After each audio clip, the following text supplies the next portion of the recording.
What's going on? Hey.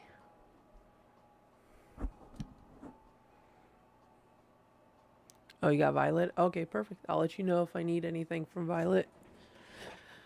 Let me just double check on a few things here.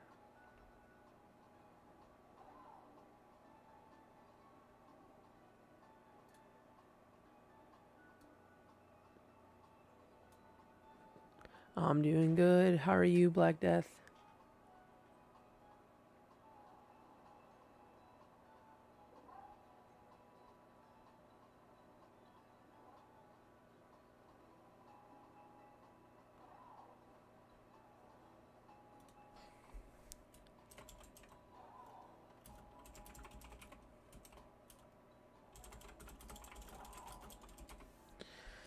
I was talking to a friend about the new Charizard raid that's coming out soon.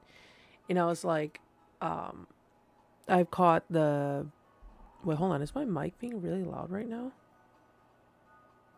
I'm frozen? The hell?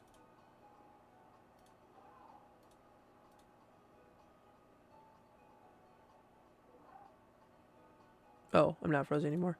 Is my mic being really loud? Why is my... Oh, sit back for 10 seconds. I feel like I don't want it to be too loud because I've gone through it. Hold on. I got to lower the volume on this TV. But yeah, I've gone through like old clips before where I was just like talking normal and for some reason my mic picks me up like super loud and it's like it was making my ears bleed when I was editing the footage. Yeah, but let me know if I'm too loud. Because before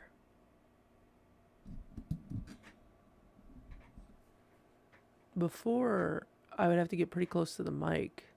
Or maybe it looks like it's okay now. Yeah, let me know if I'm blowing your ears out. But what I was saying before was that we're talking. I had a friend who was talking about the Charizard raid because it's like a Dragon Terra Charizard raid, and I said I had the Dragon type, the pseudo legendary in this game. I'm good. Okay. I had the pseudo legendary in this game that I was like, oh well, it's got a dark Terra type because I caught that I think at the end of not the last stream but the stream before that, and I was like, oh that's going to be super helpful because I can use Dragon type moves and be a dark type. But then he's like, well, you have to wait until you're able to terrestrialize in raids because it's like you have to go 3 turns, and they're like, well, I think it's Baxcalibur. Baxcalibur is gonna get like defeated so quickly before we even get to that point where it can terrestrialize, and I'm like, that's a good point, and that's not really gonna work out because every time you faint in a raid, you lose time, and time is so after the last stream, I did a few raids with a few friends, and I did not realize how crazy strong some of these raids are. So I leveled up my Pokemon quite a bit. So this last gym might not be as much of a struggle. Granted, none of the gyms have really been a struggle, other than like the Psychic gym, where I guess from my understanding, that was like the second to last gym I should have done, and not my third gym. So I kind of made a mistake there. But I was confident because I had a Poniard, and I was like, yeah, Poniard can take them on. It's no problem. I was very, very, very mistaken on that one, on that front. Um, your mic was just like, I'm going to be loud. Audio's good. You're frozen again. Never mind. Okay. I don't know what's going on with the stream.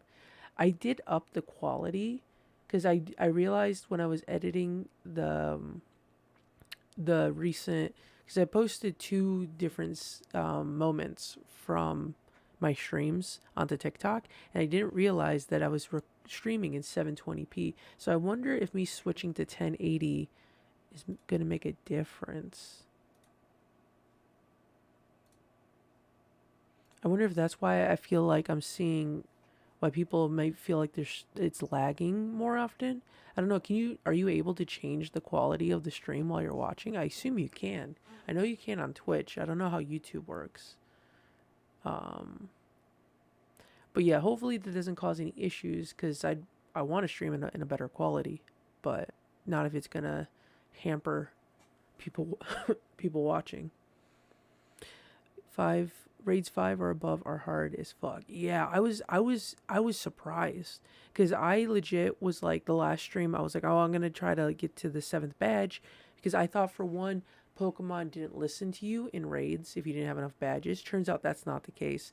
So we did a bunch of, I don't know if it was 5 stars or 6 stars. It's whatever one the Pokemon are like level 75 when you catch them. So I did a few of those, and my friends had to bring in their like level 100 Pokemon just for us to be able to beat it. And I was like, this is ridiculous. Like this is crazy. The raids were never this strong in Sword and Shield, and then all of a sudden like Scarlet and Violet is not holding back like whatsoever. I was like, I could not believe it. I cannot believe the difficulty spike. Oh, it was super foggy yesterday. Oh man, it's been like super cold where I'm at right now. It's like so cold to the point where the wind is starting to like hurt my face.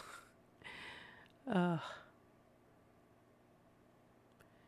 but yeah, foggy. I would take foggy. It gets foggy here too sometimes. It's very creepy, but I would take foggy over my face hurting from the wind. And then the wind is like it's blowing so hard too that everything is kind of like if you're holding on to something like anything with wheels on it, it gets like pushed away. So you're fighting the wind to push something on top of the fact that you're also in pain because the wind is just doing everything in its power to just like if the wind could kill somebody, that's what the wind is doing. It's very cold. Yeah, I assume it's probably pretty cold everywhere. I just live north in the U.S., so it's just I get the hit pretty hard with the cold compared to a lot of other states. Well, how am I doing? I'm doing good. I've just been busy with editing, with work. So and also I streamed for like 7 days straight when I was doing the Legends Arceus and Scarlet streams. So I was like, I'm gonna take a break. I gotta focus on other things. But editing's all taken care of. So I always do editing like a month in advance. So December is all taken care of for YouTube and TikTok. And now I just have to do January.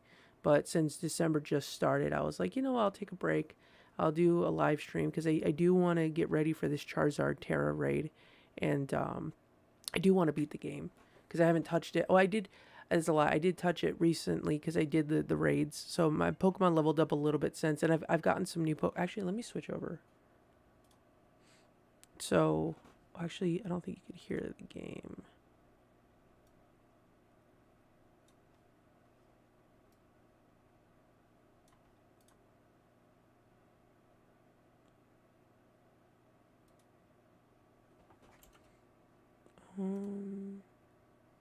Wait, the audio is not coming through. Why is that?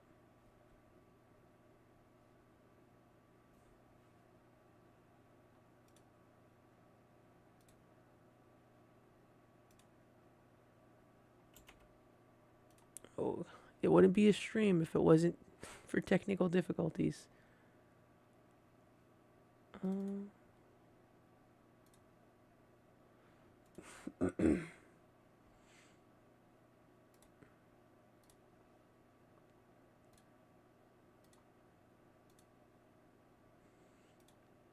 That's very weird. Why is this not...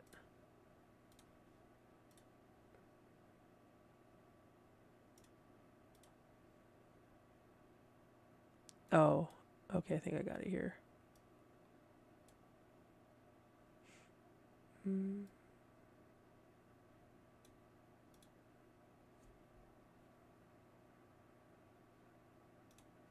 I still don't hear it. What the fuck?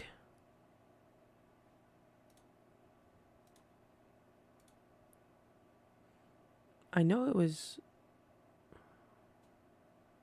I know I was playing the music earlier.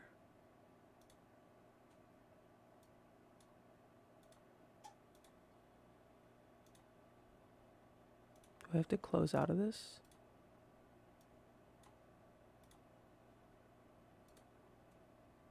Hold on one second. You know, what's funny is that I actually prepared ahead of time, and usually I don't. Oh shit, my Discord.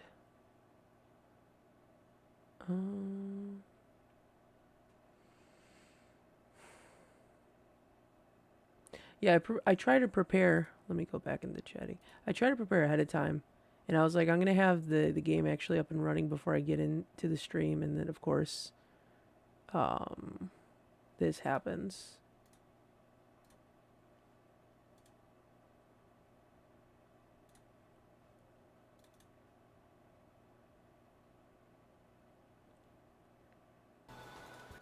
Okay, I can hear it now.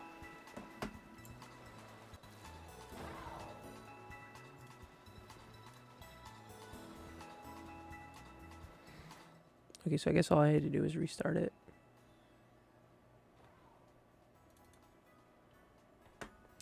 Okay, let me catch up in chat.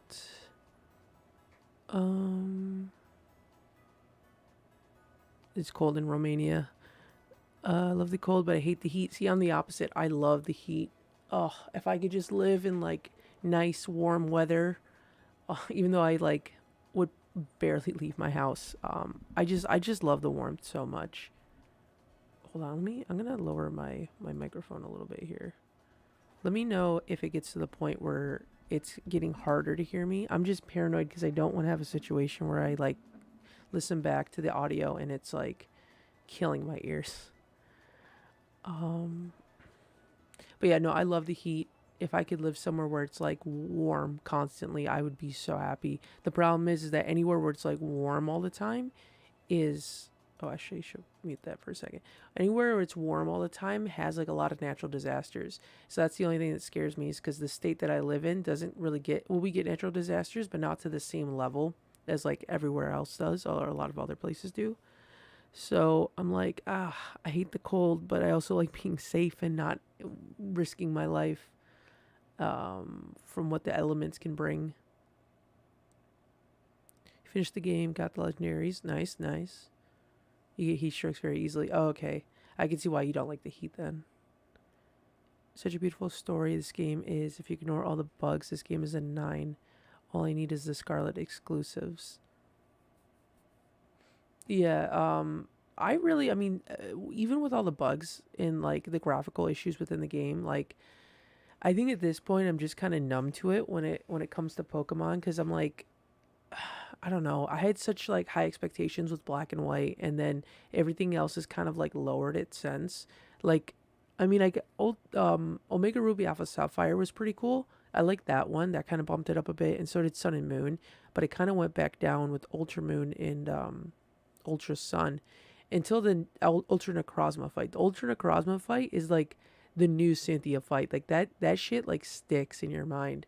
And then of course Legends Arceus also was like it was almost like it kept going up and up and up, and then we got to like Black and White 2, and then X and Y kind of made it dip down a little bit, and then did Omega Ruby, yeah, I'm pretty sure it was like what it was X and Y, and then Omega Ruby Alpha Sapphire kind of had it go up a little bit, and then Sun and Moon kind of went up a little bit, not too much, just a little, and then Ultra Moon and Ultra Sun kind of dipped down because I didn't expect it to be the exact same story with like minor alterations, and then Sword and Shield like really brought it down for me because I just feel like they hyped up the game a lot. They promised a lot with the game, but they just didn't deliver. I feel like if they didn't hype it up as much, then it probably would have been fine. Not probably like fantastic, but it would have been okay. And then they really blew the roof off with Legends Arceus. And I haven't played Brilliant Diamond or Shining Pearl, but I've heard those did not get too good of a reception.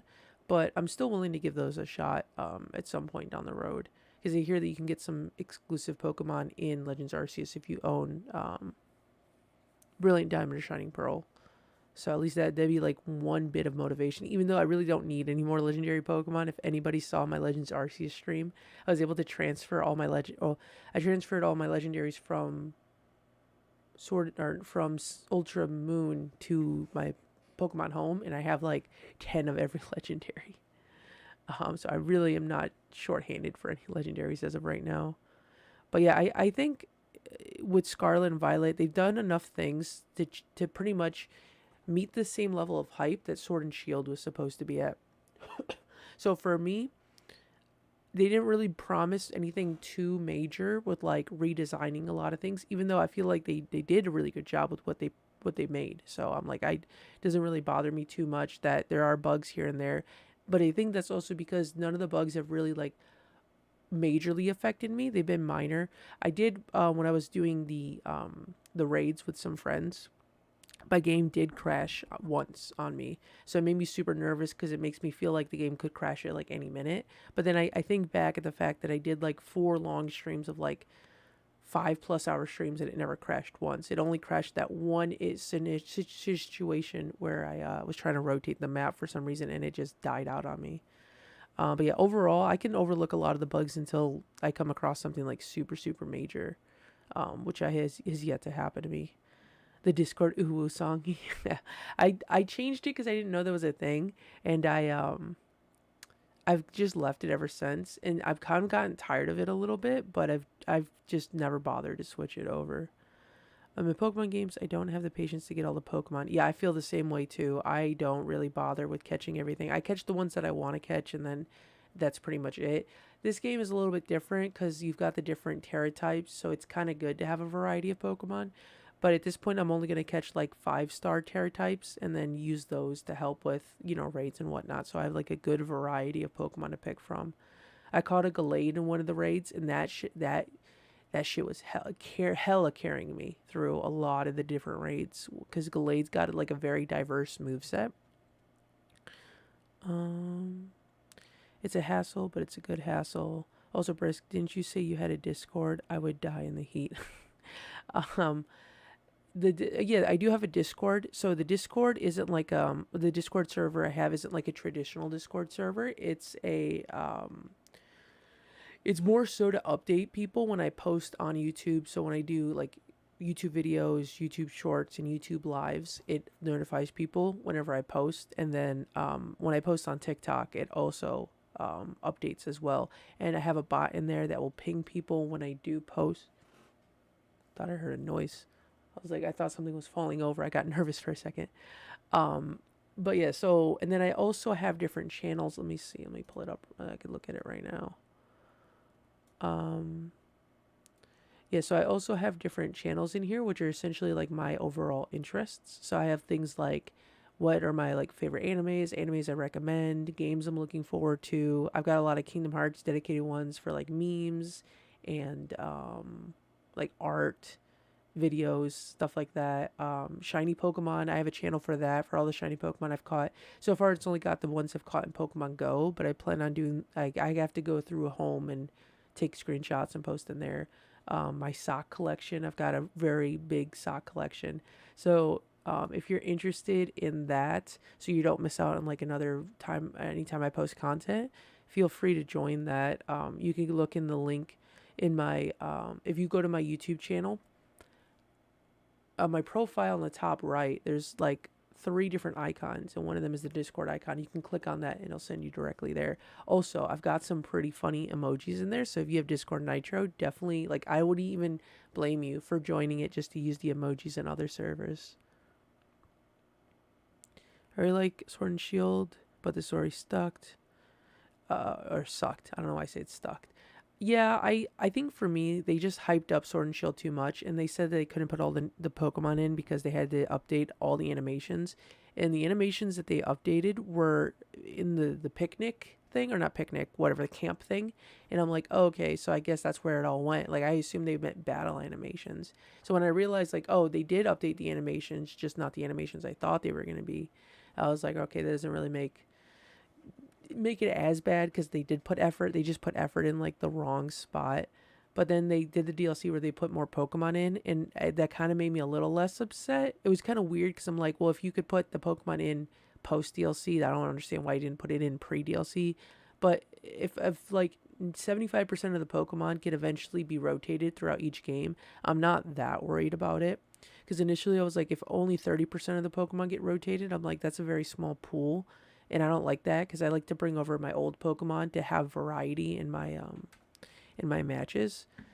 But now that it's like more 75%, I don't mind it as much because I mean it sucks, but you know what, we can never go back to 100% having every Pokemon, so it's like you just have to kind of accept it. That's how I'm at this point. I love that Discord startup thing. Maybe because I'm an anime fan. Dude, I like it too because I was it was different at the time. I was used to the base Discord opening, and I was like, oh, I'm gonna do this because it's like, I don't know, it's different, and I also like anime too. So I was like, I digged it, but it does get a little grating after a while. What's funny though is like when I'm not using the internet and I'm just kind of sitting here like I'm editing or something and I didn't realize my internet disconnected, and all of a sudden my computer will be like Discordo, and I'm just like, oh, I guess I disconnected from the internet, and then I just have anime Discord alerting me. I've never actually seen any gameplay of Kingdom Hearts. Really?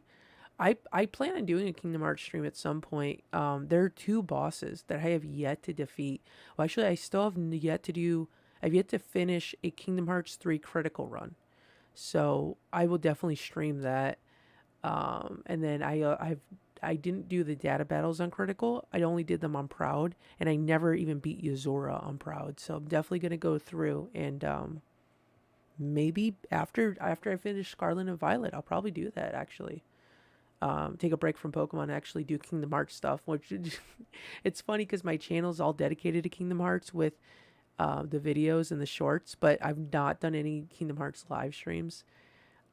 It's been on the docket. I've just been focused on Pokemon because I had started Legends Arceus and then Scarlet was coming out, so it just made sense to focus on those ones. Kingdom Hearts is the best series ever. Yeah, 100%. I may be a little biased, but I totally agree with that statement. Kingdom Hearts has been like the one franchise that, because like, so my favorite franchises of all time, we've got Kingdom Hearts, we've got Pokemon, Final Fantasy, and Zelda, and all those series beyond Kingdom Hearts has like produced games that have like very much disappointed me to the point where I'm like, I have like strong opinions towards like, so obviously I just went off on Pokemon. With Zelda, I wasn't really a big fan of Breath of the Wild. I feel like they deviated too much from the original skeleton of Zelda, but I guess that's kind of like they were just trying something new, and it's a little heartbreaking that they're kind of keep the same sort of skeleton of Breath of the Wild and carry that over to the newer games. And I'm just like, I mean, I guess if it's still similar to the older games where they had like the big dungeons and you had the items with like the hook shot and all that stuff, I could get behind a version of Breath of the Wild if it was like that. Um, but if it's just like Breath of the Wild, but with like a different template over it, but it's essentially like the same game, just like a different coat of paint, I'm like, I don't know how I'm gonna feel about that. But no bashing anybody who likes Breath of the Wild. I just wasn't. It just wasn't my cup of tea. And Final Fantasy, I had issues with Final Fantasy 15. I feel like Final Fantasy 15 was very lackluster. It felt like it pretty much rushed. It felt like a very rushed project, especially when you got halfway through the game. If you've ever played 15, once you get on that boat to go to like the big city, it feels like it just kind of like you just zoom to the end of it. I liked Ignis. Ignis was my favorite character out of all the characters. I didn't really care much for the rest of the cast of characters. I also think it was weird that the story was split, which is funny for me to say this, but the way they split up the story between the anime, the movie, the DLC, and the games, I was not a big fan of. And it's funny for me to say that because Kingdom Hearts is pretty much like it's one story split between like 13 games. So it's like, how can you not like it with Final Fantasy but you like it with Kingdom Hearts? The difference is with like Kingdom Hearts, it's like they have a specific chunk of the story that they cover in that one game, and then the next chunk is dedicated to something else. If I had to sit here and watch like like a 100 episode anime just to fully understand the concept of Kingdom Hearts 3, I would have the same issue. But for separating the games individually, I don't have that much of an issue with Kingdom Hearts. So I've had really big gripes with all three of those franchises. Kingdom Hearts, I've had gripes like Melody of Memory. I wasn't a big fan of. Yeah, I feel like it was a very lackluster amount of content that was given to us, but I think that it doesn't bother me as much because at least the gameplay was, it was substantial in the sense that like we have a rhythm based game, and if you just look at it from like the perspective of like the gameplay, it's like okay, that's, I guess, fine, that's fine, and it's not really like a lack. I feel like it kind of was a little, it's weird because like I feel like there's certain modes that I wish that we would have gotten, as in like I think there's no off screen versus mode. I think versus mode is only online, which I thought was very weird. The difficulty, I mean, some songs were really hard, but when you can utilize items appropriately, it makes it a little bit more easier. It would have been interesting if they added in like maybe a harder difficulty, or one where maybe you got to control more than just three characters. I think that would have been an interesting spin on it. Also, DLC to add more songs and include songs from games that have yet to be released.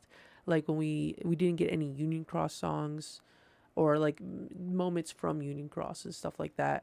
When Kingdom Hearts 4 comes out and Missing Link comes out, we'll never get to play those songs either. It just kind of feels like they just made it and then they just dropped it and then they're moving on to Missing Link. But by the way, where the hell is Missing Link? It's missing. We have no idea where the hell that game is. We were supposed to get news for it before the end of the year, and we only got like a month left of the year.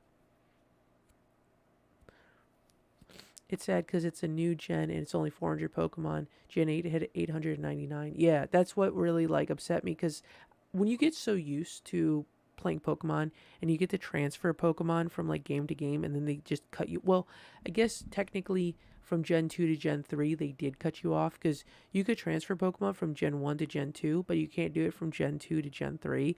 And but the thing is that I didn't really get back into Pokemon until Gen 3. So it didn't really bother me too much, because I was essentially like restarting the series from Gen 3. Because like from 2 to 3, there was like a good like maybe 5 years before I picked up another Pokemon game. I just so happened to find Sapphire at like a flea market. And it was like super cheap, so I picked it up, and then I got like right back into Pokemon. Because then Diamond and Pearl came out, and then I was a little bit late to the scene because I didn't had a DS. Actually, so I don't know if you guys had it, since you guys don't live in the States, but in America, our school would give us these boxes. If you're a part of like certain curricular programs, you get like a box of chocolate. And the box of chocolate has like 50 candy bars in it. So you buy the box of chocolate for $25 and you sell each candy bar for $1. So if you sell every candy bar in your box of chocolates, you get $50. So you end up spending 25 on the box, and then you make a $50 profit, which I guess technically you would make 25. And then you would generally, what they would do in school is that they would provide you the box, you sell the candy, and then you use the money for, I think it was like field trips or stuff like that. But I found out where they bought the box of candy from. So as a kid, I would buy the box of candy for myself. I would spend the $25 that I would have, and then I would make the $50. And so I would rinse, repeat. I would take 25 of the 50, buy a new box of chocolates. I would go around my whole neighborhood and people I knew, and I would just sell candy. And I sold enough candy to buy, it was like a brand new DS Lite, but I didn't have enough money to buy Pokemon Diamond. So I had to trade in like a bunch of old PlayStation 2 and GameCube games in order to get a used copy of Diamond. So I got late to the scene with Diamond and Pearl, but I busted my ass off to get that DS. And then, yeah, the rest of it's been history ever since. I've gotten every game like at release, especially since Gen 5. I had started working, so I had money. So it wasn't, I didn't have to sell candy bars or trading games just to get the newest Pokemon games. I haven't beat Uzora at all. It's way too hard. You're telling me. I've gone through every single game. I've beat every boss on Critical. The hardest boss I'd say I've beaten so far is, oh shit, it's young Xehanort, but he has a different name in Birth by Sleep.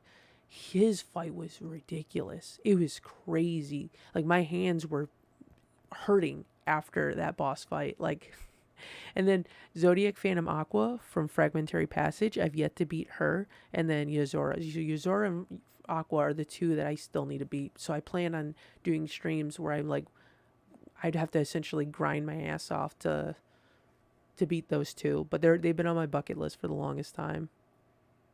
Is it Mickey Mouse and Kingdom Hearts? Yes. Kingdom Hearts is a Disney game.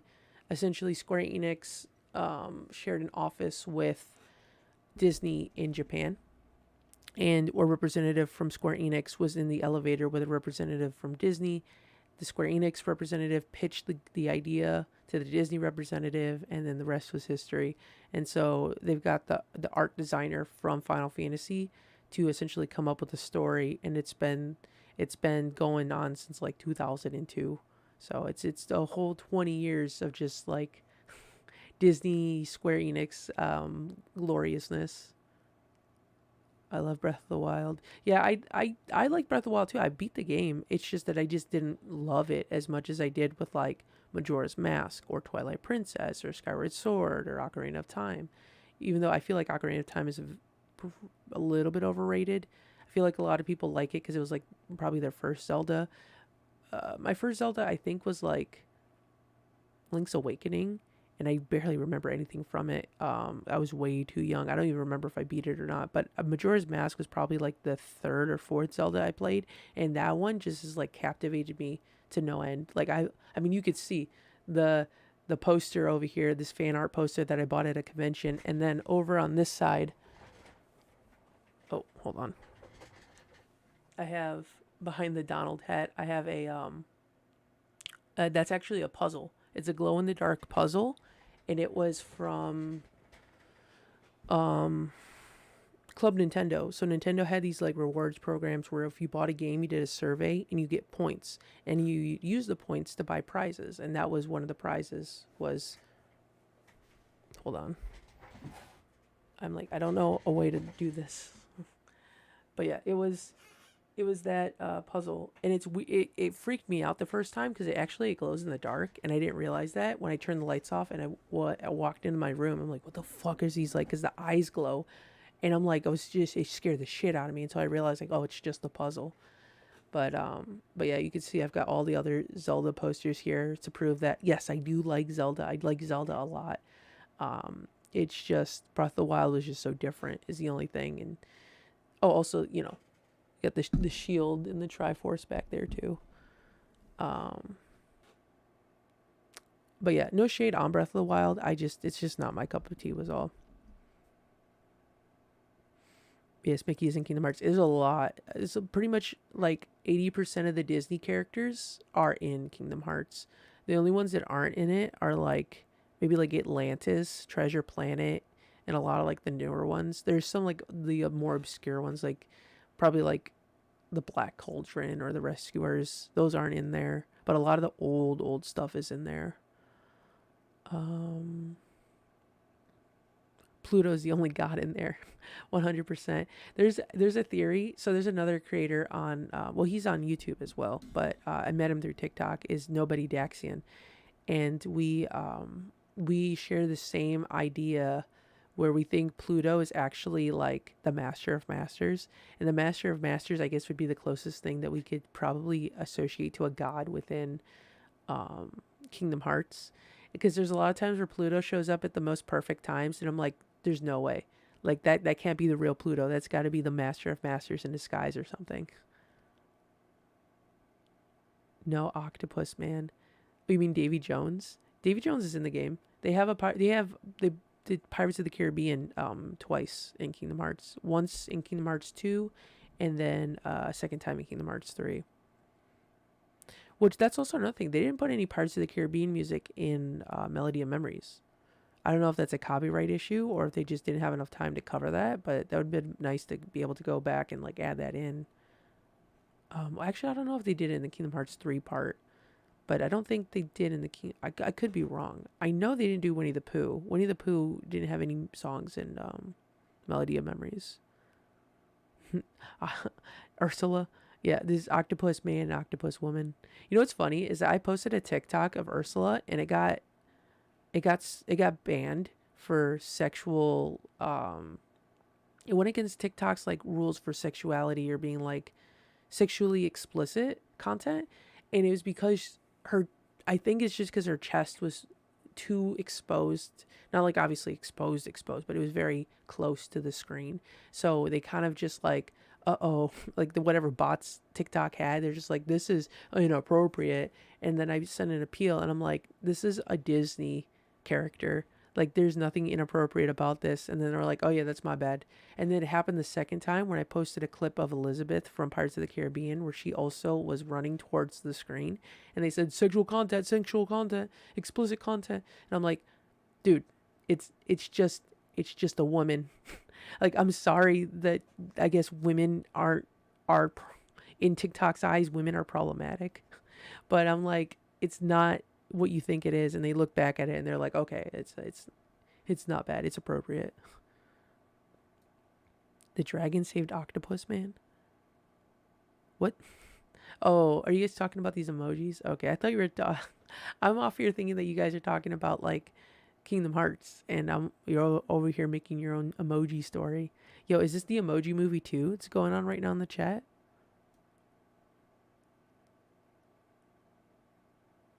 It's Mercy from Overwatch. Heroes never die. I like how Brisk is talking and then there's just us doing this. Yeah. I didn't know you guys were doing that. I thought it was like a part of the, I noticed the chat was moving really fast and I'm like, wow, there's a lot of comments that's happening right now about probably this conversation. And I'm like, I gotta finish up what I'm saying so I could read what everything else is being posted. And I'm like, okay, you guys aren't even talking about what I'm talking about. So sad my Nintendo rewards didn't deliver here in Romania. Yeah, that's unfortunate because the poster, this one right here. Oh my God. Why is this hard? Why is this so hard? That poster. That poster right there was also a Club Nintendo reward. This Zelda one to the left of it was also a reward. This one down here, this map was actually from the guidebook. And then the Twilight Princess one here was also from a Club Nintendo reward. The only poster I have, you can't see it, but there's some Pokemon posters up above. Hold on, let me actually tilt the camera up.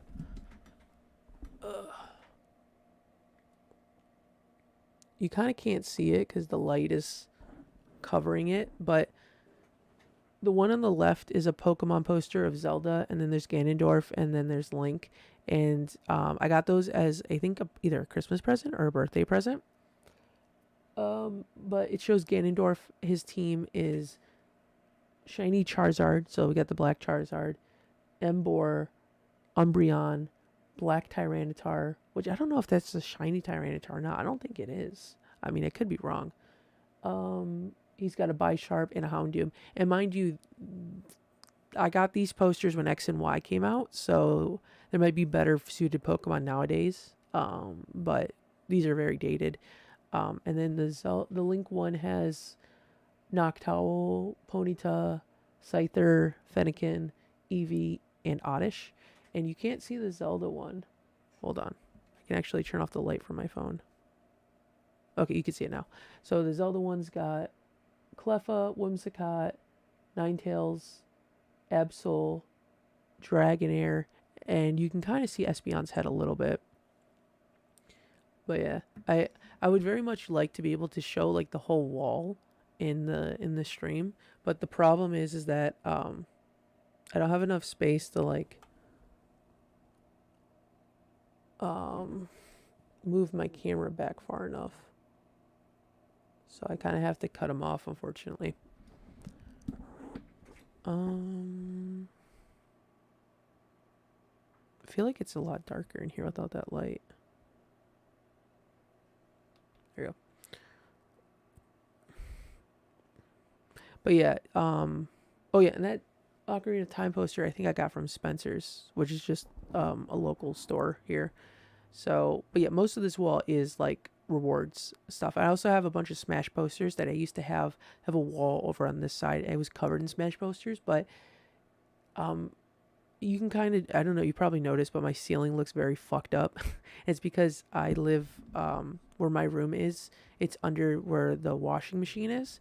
So I had issues with the washing machine leaking into my room, and the posters, so a few of the posters got ruined, which is very sad. But I found the artist who designed those posters on Etsy, so I could always reorder them. I just haven't gotten around to reordering them because generally I have a very small room here.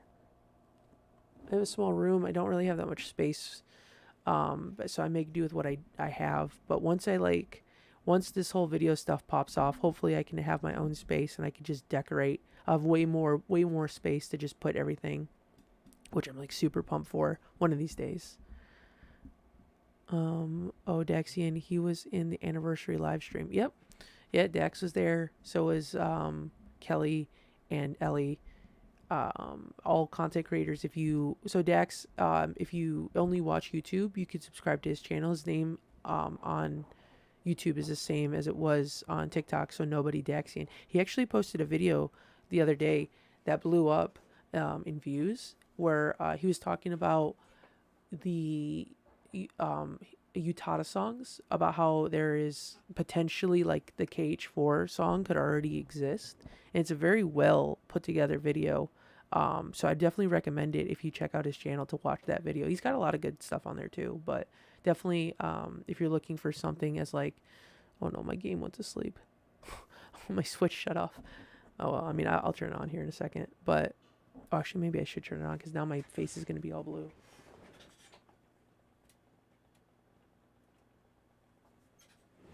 I need the screen for lighting. But yeah, it was a very good video. I highly recommend watching it whenever you get the time for it. And I'm sure he'll put out a lot more good content. He goes hard with the with a lot of the videos that he posts because he makes it like super unique. We had this conversation on TikTok Live the other day where we pretty much had the mindset of like, we want to make content that's unique and that could stand out between all the sea of content that's out there right now. So that's why like a lot of the stuff that we post is very different than what the traditional like most people will post on YouTube or TikTok and stuff like that. Like, because that's always been my mindset. It's like I never want to be the person that stands out so much that it's like weirdly standing out, but enough to the point where like, okay, so if I need this type of content, I got to go to Brisk Apollo's channel. And that's where I strive for. Because a lot of the stuff I post is like informational videos, which is one of those things where it's like, you never really see it. It's like, essentially like I'm making Wikipedia articles in video format, which it's like, you could just go to the KH wiki, but then it's like, but I have everything here in just like one video, so you can just scrub through it and find all the information you need. But yeah, I haven't really seen anybody doing that. And I try to come up with different ideas. Right now, I guess the content's kind of a little bit samey in the sense that I posted every Heartless and every Nobody, and you know that every Unversed and every Dream Eater is going to be showing up. That's why I kind of broke it up a little bit, and I posted the Maleficent video, because I didn't want it to just do straight I don't like doing the still image videos, but when it comes to every enemy from every game, it's a little challenging to try to get footage of like, especially Heartless that exists in Union Cross. Like, I don't know how I would go back to find footage of that to be able to record that. So I was like, oh, I'll just do the still images and I'll just have these types of videos be still images. But yeah, when I did the Heartless one, I was like, I might as well do the rest of them. So we got Dream Eater and Unversed coming out soon. That would probably be this month's videos, and then I think one more different type of video. I've got one cooked up. I started working on it, and it's gonna be a very interesting one. No spoilers though. You'll see when I post it. TikTok is very sensitive, I swear to God. Yeah, they actually took away my live privileges twice because they said that I was promoting I was promoting harassment. I was like trying to think of like harassing environment doesn't sound right at all. But yeah, they said I was harassing people on TikTok Live. And it happened twice in the same week when literally all I was doing, the first time I was playing Smash Brothers with Dax, and then the second time I was playing Legends Arceus, and literally I did a whole 10-hour stream, and then at the end of the stream, I made like a joke where I was like, "Hey, we finished on mission 69. What a way to finish the stream!" And I looked at my phone, and I'm like, "You've been banned from TikTok Live for a week," and I'm like, "Are you kidding me?" Like I literally was banned earlier in the week for 3 days, so I couldn't stream on TikTok for 3 days. And I put in an appeal for it, and they didn't approve my appeal. It was the first time they didn't approve an appeal that I put in. And then I had a week log ban that I put an appeal in, and then they approved it, so I got my access back. But I haven't been on live since. I did do a live collab with Nobody Daxian and two other Kingdom Hearts creators on TikTok, which was Millennial Keyblade, Keybearer, and MS Prime. So if you're on TikTok, definitely follow those two because they also make some pretty good content as well. I don't think they have YouTube channels though. I think they just primarily exist on TikTok. But yeah, TikTok has been very sensitive. That's why like I would have streamed. I would continue to. What I do is I set up my phone to stream my screen, and then I will essentially just pay attention to the TikTok chat and the YouTube chat and kind of go from there. But I don't want to risk my TikTok getting banned because I have like 20,000 followers on TikTok, and there's only 300 people that follow me on YouTube. So until YouTube gets to the same level of TikTok, I don't want to risk losing my TikTok and then not being able to like essentially fade into like the darkness and people not knowing what happened to me. So I'm like, all right, I got to play it safe and stay away from the TikTok lives until I'm not as worried about losing my TikTok. I know I don't want to lose my TikTok at all, but if YouTube has its own legs to walk on, I feel a little bit less scared about losing it. Emoji Movie 2 be lit. I love these posters. Thank you, thank you. Yeah, I've got a bunch. I've got the Zelda one here, and then the rest of my room also has. So essentially, I themed it to where it was like video games, anime, and then I had these two walls because I attempted to do streaming on a different channel like a year ago, and so I was like, okay, so initially I had this whole wall was shelves actually because my bed used to be not here. It used to be more on the other side of the room. So I had a bunch of shelves here, and I have like way more figures that I had out on display because I bought more figures because I was like, I got plenty of space. I could fill it all up. But then when the water started to leak in, I had to remove all the figures off the shelf because I didn't want any of them to get damaged. And then actually went a very long time with empty shelves.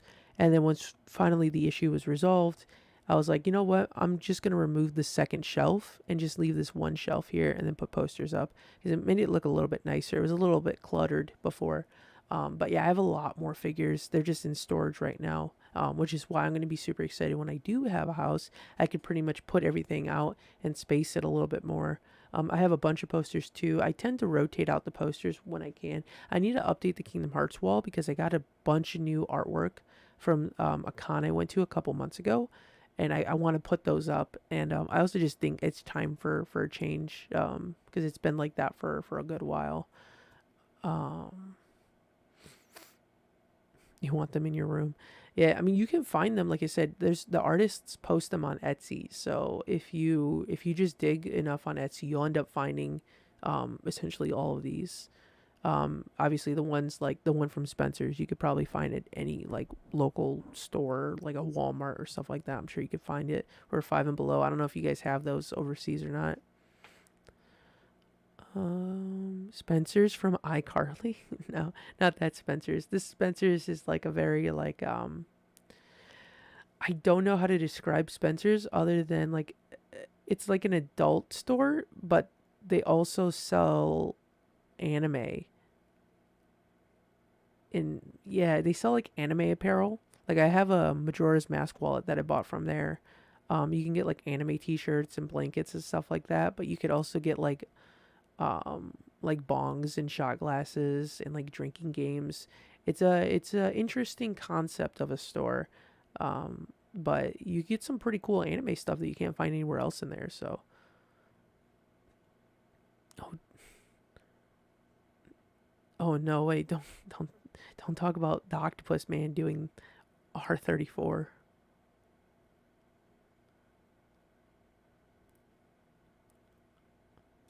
Hold on, I'm trying to read in between your guys' story here.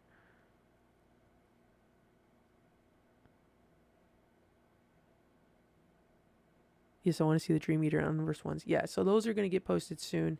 I think the Unversed one is going to get posted. I post every other Monday. So this upcoming Monday. So what's today? Thursday, Friday, Saturday, Sunday, Monday. So in 4 days that'll get posted. Hopefully, if I can do this full time, I could go to posting weekly. But as of right now, with the free time that I have, I can only dedicate like bi-weekly videos for YouTube. But hopefully when I have more free time, I will 100% post more on here. I've been posting a lot of shorts because a lot of them are shorts that I've posted on TikTok. But now that YouTube separates your videos with shorts in different tabs, which is something I've been waiting. That's the main reason why I've been doing live streams on YouTube over Twitch. Because not gonna lie, I think Twitch is pretty much on its last legs. I don't know if it's gonna last for much longer. They had the recent price cuts where they're not giving streamers as much money as they once were. And I think it's because their Twitch as a website, a streaming service, is not doing well. So they needed to like recoup lost costs through their creators.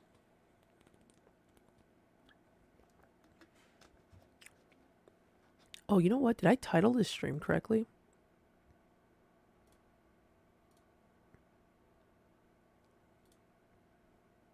Okay, yeah, it is number 5.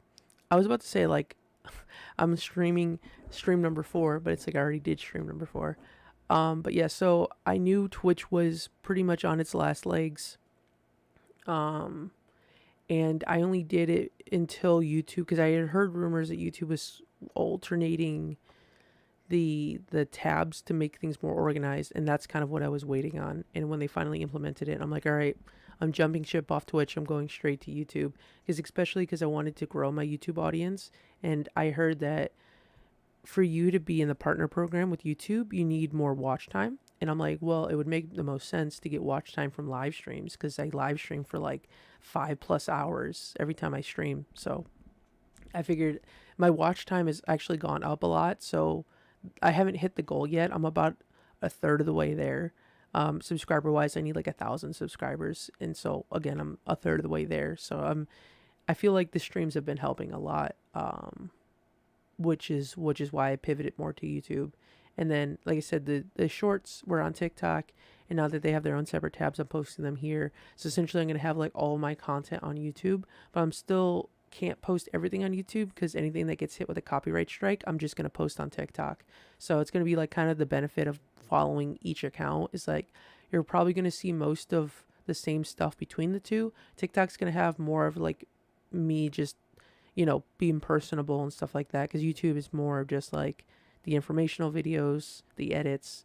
I mean, I guess you will see a side of me via the lives that TikTok won't be able to see because I can't go live on TikTok without getting banned for harassment. So I guess it has its benefits depending on which ones you follow. But yeah, primarily I'm just going to focus on YouTube and TikTok as of right now. I think Twitch is a lost cause. There's no point to build that up if I feel like it's going to end up like crashing and burning in 5 years. So yeah, I'm getting on the YouTube train early.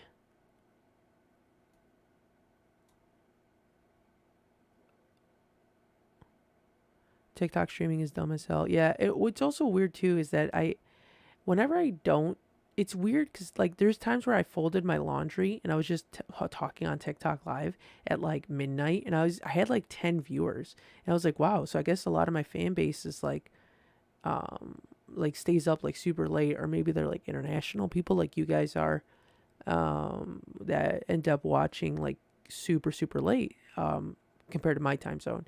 So I was like, oh, you know what, let me do like super late live streams because I would get off work at like super late in the day, and I would hop on and do like the shorter live streams, like the 5-hour ones. And I figured when I streamed on TikTok, I was like, oh, I'll probably get some like audience, some like overlay with audience were coming from TikTok to YouTube, but that didn't really happen. So I'm not really sure. It's weird because I'll see other people stream, like they'll have their phone to their DS and there'll be like 30 people watching. But it's like when I do it, I just can't get anybody to watch. And I don't know if it's because I've built my audience with Kingdom Hearts in the Kingdom Hearts community. So maybe the people that my videos get pushed to just don't care about Pokemon as much. Because that's pretty much a lot of what I've been streaming recently is Pokemon. Smash, I got a little bit of people watching me on Smash.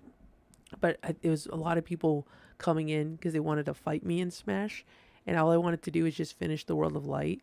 But when I did do the Smash stream where I was fighting viewers, that went pretty well. Beyond getting banned the first time for harassment, somehow.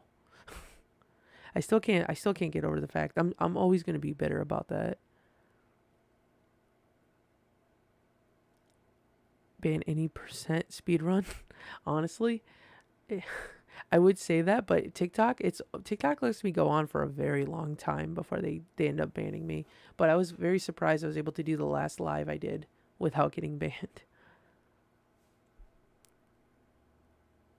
Hello, I exist. Sorry. No, you don't have to apologize. Can I have a poster? Buying stuff is hard. That requires money. Um, I have a lot of posters. I probably wouldn't be I wouldn't be opposed to like giving some of them away. I have to see what I've got. It just everything's in a tote right now. But you can't have any of the posters that are up right now. I'm sorry to say. I did have one of the Club Nintendo rewards came with 3 sets of posters where actually I don't know if it was Club Nintendo or Final Fantasy. Square Enix had their own version of Club Nintendo. I can't remember which one it was, but there was one where I had like 3 sets of posters and I gave 2 of them away. I think I have actually now you think about it, you know what? I think I have a Horizon Zero Dawn poster that I got from GameStop. I don't know why I have it because I've never even played Horizon Zero Dawn. So if anybody wants a Horizon Zero Dawn poster, you're more than welcome to have it. Um, just be rich. I need Spencer's in my country for real. Yeah, Spencer's for me the only thing like locally that I could buy. So I have a local anime shop, which is where I get a lot of like pretty decent like finds from. But most of like the mainstream stores that I get things from would be Hot Topic and Spencer's, especially when like Kingdom Hearts drops, a new Kingdom Hearts game comes out. Hot Topic is just like they have a whole section dedicated to Kingdom Hearts. A lot of the Funko Pop figures that I've got were from Hot Topic, as well as GameStop had a lot of them too. But I made sure to have every single Kingdom Hearts pop figure except for a few of the variety ones where it's like they have like the furry like flocked versions. I have a few of those I didn't get, but most of the like in the individual ones, not counting the variations, I have of those. I do have some variations, like I have the you can see the Timeless River Pete back there. I have regular Pete as well. What else? I know there's because I know there's like a glow in the dark Space Paranoids Sora, Donald, and Goofy, and I got lucky to get the glow in the dark ones, so I don't have the non glow in the dark ones. I have. There was the Monsters Inc. Sora. It comes in like the regular color, and then the form where it turns to orange. I have that one. I think there's a Mickey that's flocked. I don't have that one. Or glows in the dark. I think the same thing with the Heartless. I have the regular ones of both the Mickey and the Shadow, but not the special edition ones. I know I have a lot more. I have anti-aqua and then regular aqua. I just don't have space. This whole thing over here used to be filled with Kingdom Hearts when I had 2 of them. But then I was like, okay, well, I'll dedicate one section to Kingdom Hearts and the rest will be for everything else. So I've got like Dragon Ball Z. Dragon Ball Z, actually, I have a really big collection of Dragon Ball Z because I want to collect a figure of every character in Dragon Ball Z. And so I have a lot of them right now. But as of right now, I only got like a few of them. But pretty much what you see Kingdom Hearts wise is what I have Dragon Ball wise. And then that whole shelf would have been Kingdom Hearts if I didn't take away the second part. And then I've got BTS, Zelda, various like figures here. So you can see like Neku and Yoko Kurama. There's a manga Anjuman Rayquaza, Levi from Attack on Titan, and there's like a random that little white thing. You probably can't see it that well, but it's an Among Us figure. Cause I was at 5 and below, and I just saw it, and I was like, you know what the hell, I'll buy it. And I got a little like Among Us guy with like his head cut off and the little bone sticking out. I got the U2s of YouTubers, My Hero, and then One Piece. Which, if you saw my TikTok, I got that Nico Robin. You can't see her head's cut off right now, but I just got Nico Robin. So all I need is Frankie and Brooke.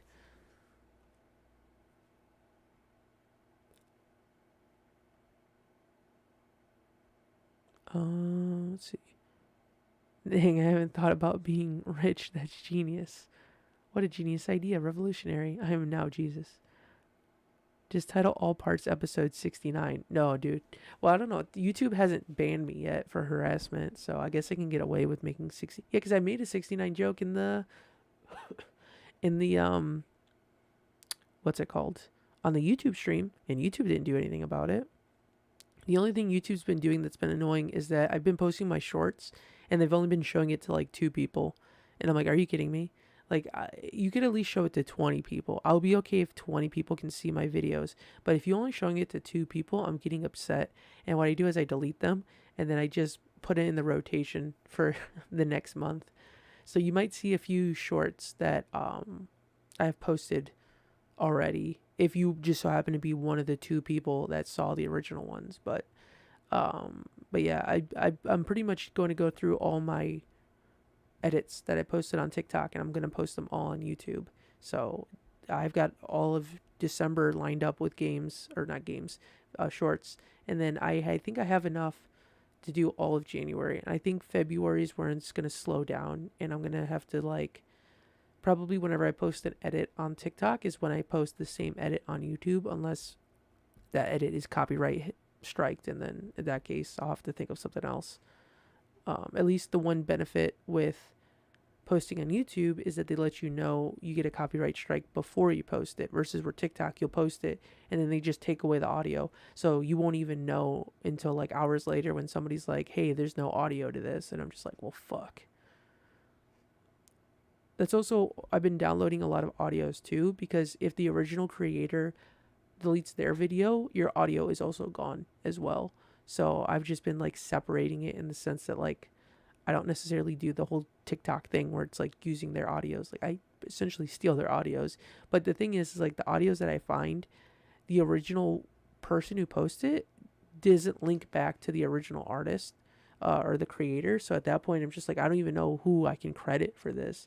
If I can't credit somebody, I will credit them. Like if it's a unique enough audio and people are like, oh, where did this come from? I will do it that way. But if it's just like a very vague, like somebody screaming, like it ends up being like a Markiplier sound or something, right? Everyone knows who Markiplier is, but obviously I don't think Markiplier has a TikTok, or if he does, he doesn't post like that specific audio.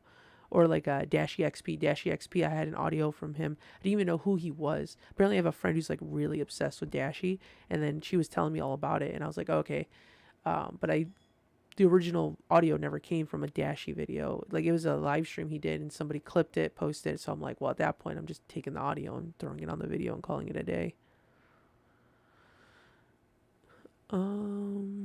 Hey guys, welcome to my live 69 plus 1, 69.1, 69.2, 69.69. Question, what is YouTube? It's like Newgrounds, but different.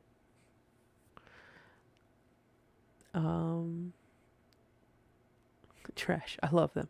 Sus. This looks like a good spot to find some ingredients. All right. See, you're lucky that YouTube doesn't have. So in Twitch, you can ban people for like a few minutes. I would have muted you for a few minutes if I could, but YouTube doesn't allow me to do that. You can actually mute somebody for like a second on Twitch, which is kind of funny. I would have done that. I would have muted you for a second for bringing up that goddamn duck. Granted, I don't really have as much of an issue with Donald as most people do, because I don't really depend on him to heal me.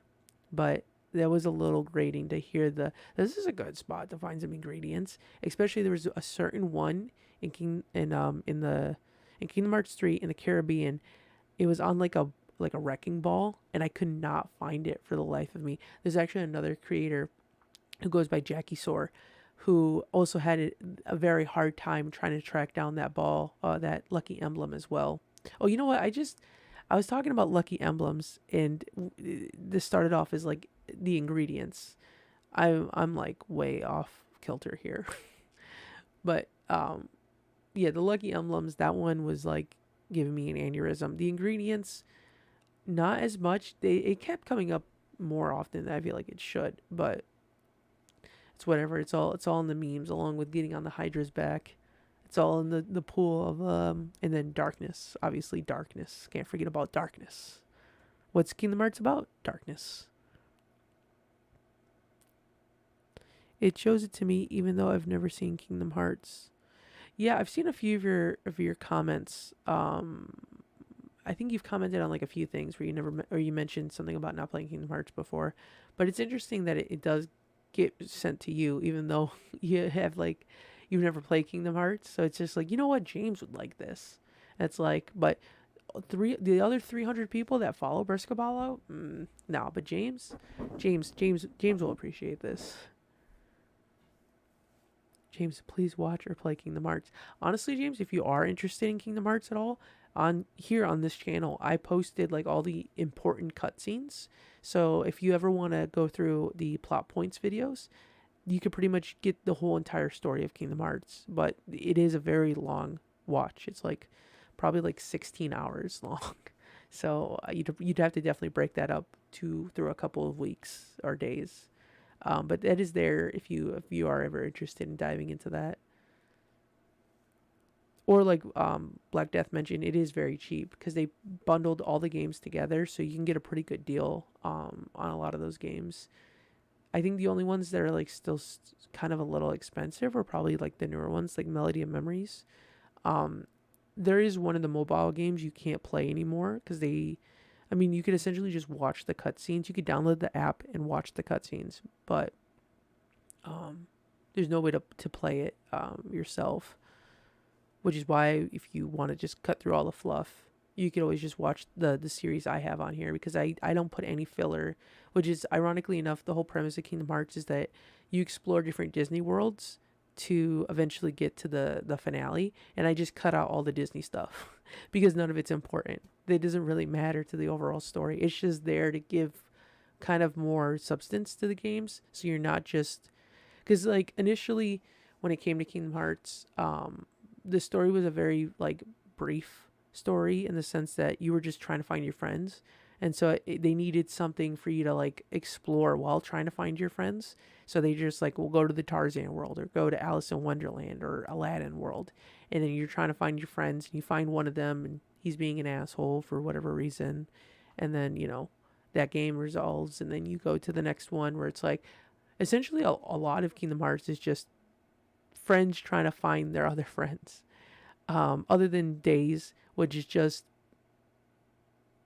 people at work essentially. So like Kingdom Hearts 1 is about finding his friends. Chain of Memories is about him finding his friends. Kingdom Hearts 2 is about him finding his friends.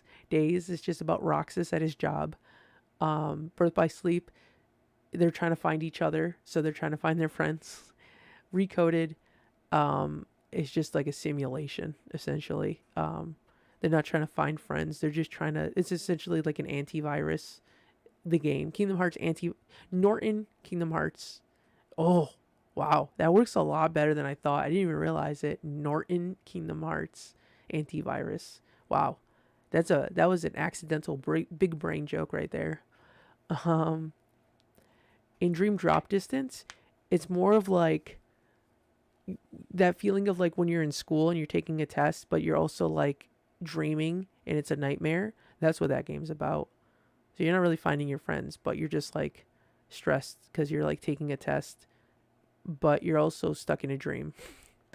Kingdom Hearts 3, you're finding your friends.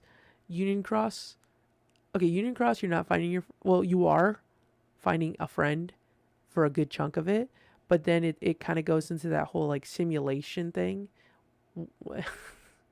So it's kind of like a combination of finding your friends / simulation, but then it also has like Oh, I don't want to get too much in the weeds because this will take me so long to just describe Union Cross in itself. But Union Cross is one of my favorite stories. I very much recommend it. What else is there? Fragmentary Passage is essentially like Mickey finding his friend. Yeah. What else is there? Dark Road, Finding Friends. Yeah, finding classmates, friends.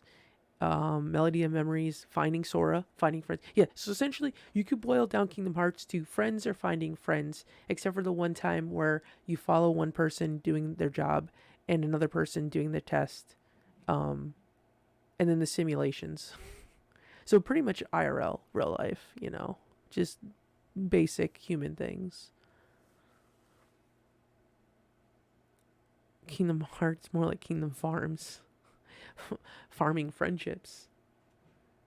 Same, I always credit the original creators of my TikToks too. In KH1 and Recom is when I needed Donald the most, and now Donald heals me, and I won't heal him. Yeah, I just never, like I said, they've always been. I honestly, if Donald and Goofy just kind of like stood in the sidelines and never did anything, I would have had no idea. I would have been like, do they even do anything? I have no clue. I just know that they're dumb computers, and I just can never depend on them.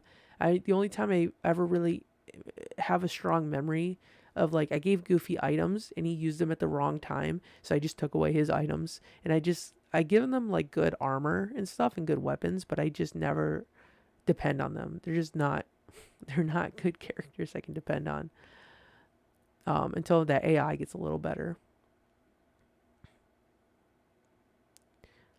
The Circus World in Birth by Sleep is literally a filler episode. Circus World? Are you talking about what was it, the Disney Town? Because that is very much a filler world. Nothing really happens other than you play It's a Small World while making ice cream. And then there's a bunch of mini games. That's the thing too. Okay, so actually there's the bosses. There's the Ericus armor and the Xehanort armor I have yet to fight in Bird by Sleep, because you have to do all those dumbass mini games to be able to unlock the chance to fight them. I might have to do that because I do want to beat all the bosses on the hardest difficulty, but I hate doing those mini games. I think after I beat, oh, Mysterious Figure was his name, I think. No, it's Mysterious Figure Xemnas. Oh god, whatever young Xehanort's name was in Birth by Sleep. After I beat him, I just did not want to go back to playing Birth by Sleep. I just moved on to Dream Drop Distance afterwards. Um, I might do that. I might have to. God, I almost never want to touch Birth by Sleep again after that fight. I swear to God. But we'll see. We'll see what I decide to do. Um, I just ate 2 York bars and I regret it. They're pure chocolate. It's just a pure chocolate bar. Oh, yeah. See, I cut out sugar, and there's times where I'll eat like a decent sized bit of, like, what was it? It's not necessarily. Yeah, I guess it would be just a candy bar in general, just like any kind of candy, and I just feel sick afterwards. There's a specific name for it, but I can't remember off the top of my head. But yeah, if it's too sweet, I just like get nauseous. So now at this point, I have like very like small amounts of chocolate, and I kind of like a very like so Kit Kats. You have like the snacks, essentially like, I don't know if you guys have Halloween in your country, but the very like small candies that they give out for Halloween, that's essentially all I eat nowadays. I very rarely eat anything too sweet. If it's too big of a sweet, I get nauseous. So I feel you on that, eating that York bar. Um, yeah, imagine like a full candy bar. Well, granted, I've got America brain. So America brain in America, everything is ginormous.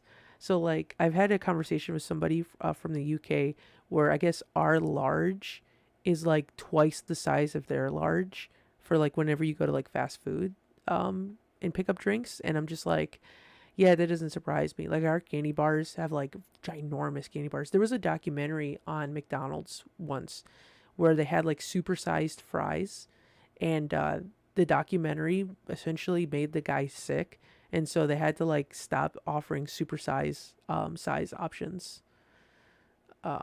Yeah, America be crazy. Our food is also riddled with like awful ingredients.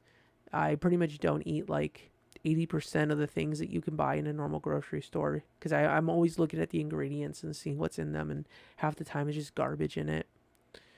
This is the one negative thing, I guess, like when you pay attention to the ingredients, you're like, oh shit, I can't eat a lot of stuff, a lot of the cheap garbage stuff, because it's just gonna make me feel sick and bloated and like have no energy. Like whenever I'm running late to work and I pick up food from like a local like just whatever fast food place, I have notably way less energy, which sucks because my job is very physical.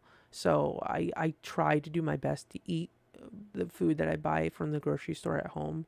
That way I can actually go into work with like a decent amount of energy.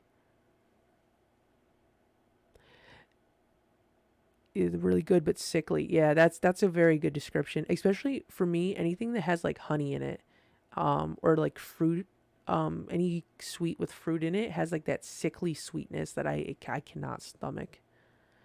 I can't wait for the twist in the next Cage game where friendship is the answer and we become it or isn't the answer.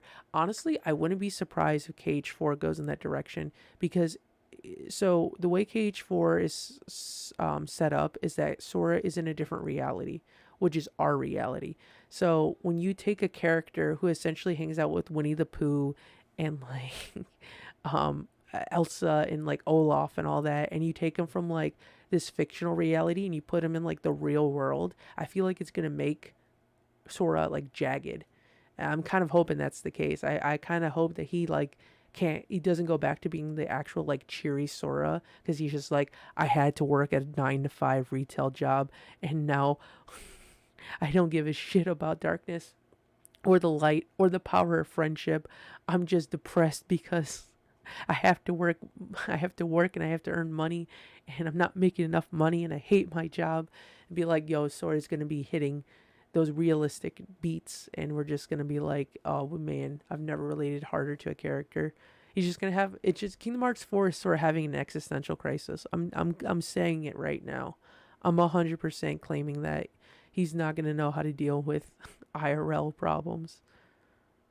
Yes, Disney Town. Okay, that's what I figured. I've never heard anybody call it a circus town, but I guess that kind of makes sense because they were having a festival during that time in the game. I like how this Pokemon stream became KH chat. Yes, I mean, it was default. It was bound to happen at some point. The only things I've ever hated in KH games is the weirdly difficult spike on normal difficulty and the way it doesn't say where to go next. Spent a good amount of time on where to go in my first KH1 game. I guess it depends on which world you're talking about because I know in Wonderland when I was younger I struggled quite a bit with trying to figure out what to do in that world. um See, it's kind of hard for me because like I played KH1 when I was like really young. So if I struggled it was probably because I was just stupid.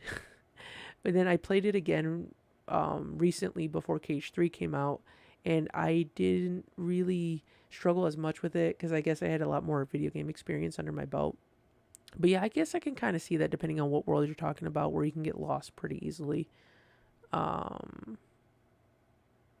but yeah, I don't know. I've always felt they've been pretty linear for me, which is one of the things I like about Kingdom Hearts is that it's a pretty straightforward game. But yeah, I guess it depends on like what world you're talking about. I could see that being an issue. But as of like difficulty spikes, yeah, sometimes I do see that because some of the final bosses do get a little tricky. Because like I said, Yozora, I don't know why Yozora on Proud is so. I like went through all of the data battles, and the data battles like the Xehanorts were hard, but the rest of them weren't. But then Yozora is just like, well, because Yozora also like he steals your Keyblade. So I'm like, how am I supposed to fight without a Keyblade? It turns out you're supposed to guard. And if you don't, and the first thing you need to know about me is that guarding does not come natural to me. I don't guard at all. I rather just get hit and then just go in for the attacks. I rather dodge roll. You can't do that with Yuzora. You have to guard, which is why I struggled. The same thing with Zodiac Phantom Aqua. You have to guard against Zodiac Phantom Aqua, which is very frustrating. I try to like force my way to like beat it without guarding, but I think I'm gonna have to just like when I redo my KH3 crit run, I'm gonna have to like somehow force myself to learn how to guard. Because KH3 crit is so crazy. It is the hardest, honestly, the hardest experience out of every game. And they allow you to transfer your Keyblade from like a previous save file. I went through the first world in KH3, which is the Hercules world, with Ultima Weapon, and I still died because you die in like 2 hits. And normally, the thing with critical mode is that you do die pretty quickly, but I feel like there's just certain fights where they just are relentless. Everyone was like, Proud is too easy, lol, what the hell, Nomura, what's going on? And then Nomura's like, all right, you think that's too easy? I'm gonna fucking crank this fucking dial up to fucking 25 million. So yeah, I'm scared for data battles. I'm terrified of Yozora in critical mode. I feel like my soul is just gonna crumble, and I thought fighting against young Xehanort in Birth by Sleep was bad. I can't even imagine. Going against Zodiac Phantom Aqua and Critical is rough, but I can at least get halfway through that battle before I get my ass handed to me, because then they start changing their attack patterns and my dumb brain can't keep up with it. But Yuzora, it terrifies me to my core. Going against that man on Critical, motherfucking Cole Sprouse, or Dylan Sprouse. I'm sorry. Why wouldn't we have Halloween? Oh, oh. I don't know. I think other countries just don't celebrate the same thing, because like my brain is, like I said, I got America brain, so I don't know if other countries celebrate the same holidays as America does. My favorite Pokemon is Kingdom Hearts, so this stream makes sense. Okay. Yeah. I mean, there was a Pokemon Kingdom Hearts game, Dream Drop Distance, so technically, there's some overlay. That's the one thing I do like about Kingdom Hearts, is like every game is different. So you can always look at like a specific game and be like, well, which is the game that had like the various mini games where it was a platformer and then like an on-rail shooter. It's like that was coded. It's like, what's the game where you had to raise like Pokemon? Oh, the Dream Drop Distance. What's the game where you had a shitty card system? That was Chain of Memories. And then you have Guitar Hero with Melody of Memories. But yeah, that's always the one thing I like about Kingdom Hearts. They're always mixing it up. So I'm interested to see what Missing Link is going to be, because it's supposed to be like Pokemon Go, but not. So we'll see how that is. Super Size Me is the name, yeah, of the documentary. Yeah, I watched that show in my cooking class. Yeah, I watched it, I think in health in school, and I was like very shocked at like, I never knew like the supersize option was a thing. And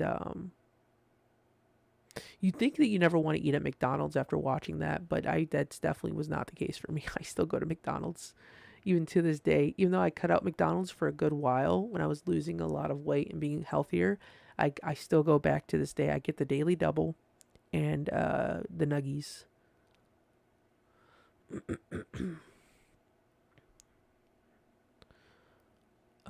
Show's called 30 Days. Favorite episode is Living as a Family of Four on Minimum Wage. Crazy. Yeah, minimum wage is fucking, I feel like minimum wage should be enough to afford the basic essentials, but at this point it's, you afford essentially like a couch in somebody's house at this point in this economy. It's KH chat with a person who doesn't know anything about it. It's all right, James. You're still accepted within the discussion. Trust me, it'll make so much sense once you play the games. Friendship is light, KH explained. You forgot about the darkness. The darkness, and then the insignificant Disney plots that get thrown in to essentially just have Disney get involved, because you need to get that Disney money. Crepes is too powerful. He explained KH3 in 3 words. Also, my phone screen is cracked when it fell out of my blazer in the changing room. Oh, no. Oh, wait, are you watching on your phone right now? I guess that would be pretty annoying to have to watch, like, 19 hours worth of cutscenes on a cracked phone. Me uses easy codes. And okay, so easy codes, I have to revisit those because I don't remember those being a thing. If they were probably mentioned and I, like, glossed over them. So I'll have to see what that is about when I play through on Crit. Because I've heard people saying that those are pretty wild on crit. Romania doesn't celebrate Halloween. It's actually a sad fact. See, I figured there were some states because like because Christmas has origins with like religion, and I always forget that because I never celebrate the religious side of Christmas, just the capitalistic side of Christmas. So when I talked to somebody from like Turkey and I was like, oh, do you guys not celebrate Christmas? And they're like, well, not really, because Christmas is a Christian thing. And I'm like, well, I mean, just the gifts part. And like, yeah, I guess they do at some point do like the gift giving, but they don't celebrate Christmas because it's just not it's not in their realm of holidays. So Halloween, I'm like, I have no idea where Halloween originates from, but I assume it's probably an easier thing to implement in different countries compared to like Christmas. Obviously, I don't think most people celebrate Thanksgiving because I think that's more of an American thing. Obviously, 4th of July is an American thing. I'm sure other countries probably have like Father's Day and Mother's Day. I feel like it's a pretty easy thing to implement. Okay, so I finally caught up with the chat. I swear I'm gonna play Pokemon. I've had Pokemon right here. I have to keep moving it so it doesn't fall asleep. But I'm gonna use the bathroom, and I swear I'm gonna start playing Pokemon because I want to beat this game. I want to be able to do those Charizard raids and have access to those higher raids, and then do a few of those so I can get a good variety of Pokemon that way. But I'm gonna go pee, so I'm gonna be right back.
All right, I'm back.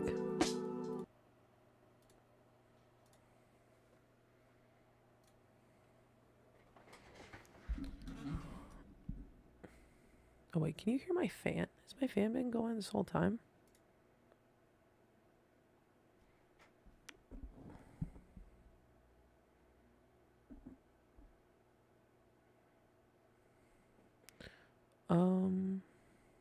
Okay.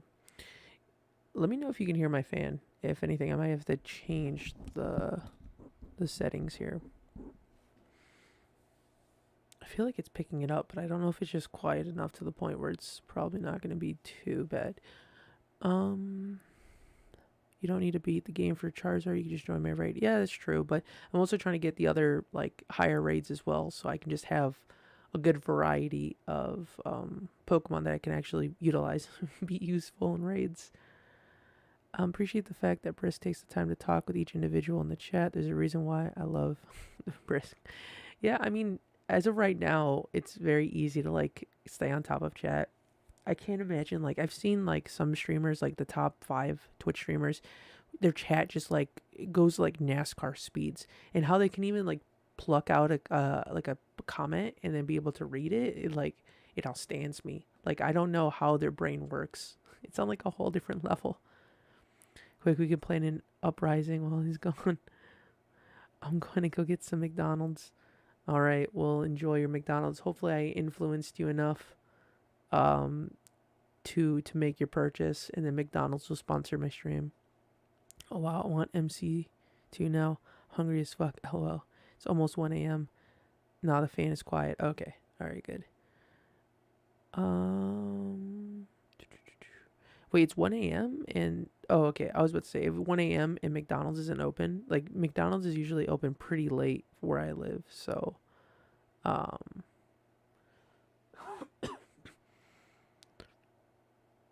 but yeah, I guess I can understand not wanting to eat at 1 a.m. For me, 1 a.m. is just kind of like I don't look at 1 a.m. as a normal nighttime. It's just kind of like probably the equivalent of like the afternoon for me, or like late evening. Because I go to bed at like 5 o'clock in the morning most days. Um, do I want to get on voice chat? Nah, I mean for this one, I'm just gonna just do this solo. I just want to focus more, so because I'm already getting distracted as it is. I need to get into this. Spicy burger when? I put the order in for like 10 p.m. So I'm not gonna get that for a while, because I woke up at like 2 in the afternoon and I ate, so I'm not gonna be hungry until a lot later. I forgot I left my charger over my Nan's. When I panicked, then I unplugged my Xbox controller, plugged into my phone, and it works. So yeah, my Xbox is charging my phone. I ordered a pizza instead of leaving the house for people that walk. Just make healthy choices. It's cold outside right now. You don't want to be walking anyways. That's why I decided to man, I need to order groceries. Oh, why is my game not working? And I was supposed to order groceries through Instacart, but I can't convince myself to spend the money on groceries because they charge you like an arm and a leg just to bring over like a few things. Oh, where the fuck is it? Did my thing crash? Oh god, it did crash. It's not even open right now. It probably was like, yo, you're not playing the game. We're not staying open.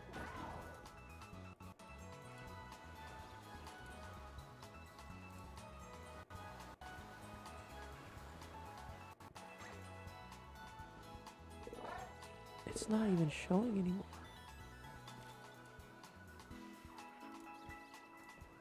Okay, here we go. Is it playing? It's probably super loud, I bet.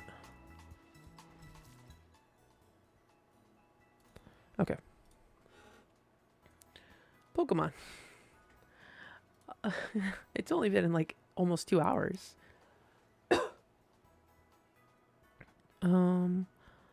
Bruh, after 30 years, we finally play Pokemon. If I need groceries, I'll just get them from before work. Shopping is lame, though.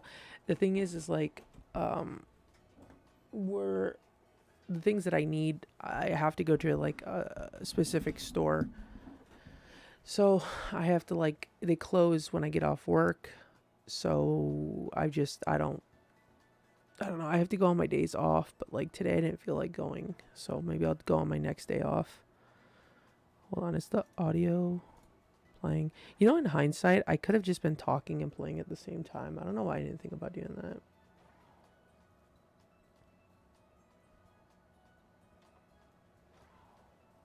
So here I am on top of this Pokemon Center. It's all good, Black Death.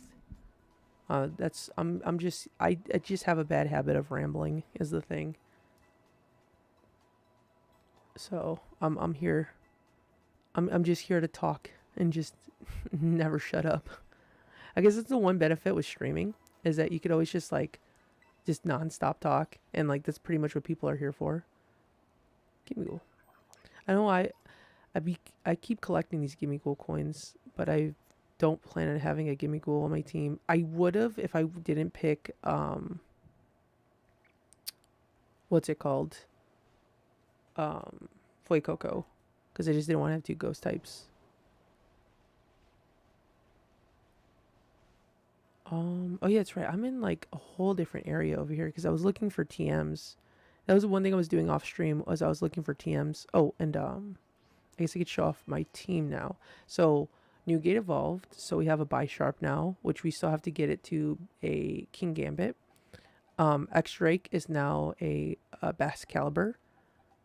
I think that was it. And yeah, all my Pokemon, I leveled them up. They were like 50, I think, on the last stream. And so now they're all like level 60. I don't want to get them too high leveled because I didn't want the final gym to be like too easy. But I was like, okay, I'll leave them at 60 because I was trying to get enough levels in them so I can be useful in raids. And I was not that useful. It didn't matter. Oh, actually, let me show you.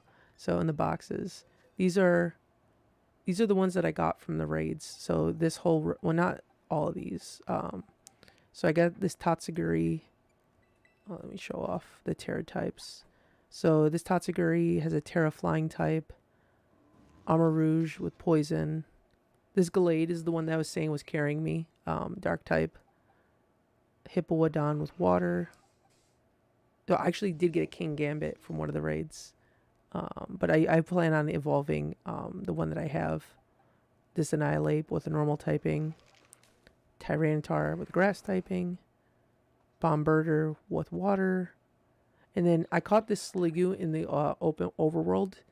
So this one's got a poison typing. This Ditto with the dragon typing. I thought that was too funny when I caught it, when I saw it. This Jolteon was just in the overworld too. So I caught it. I think this Wishcash too. Yeah. So, because these ones that are like 50, 30, these were the ones that were available to me raid-wise.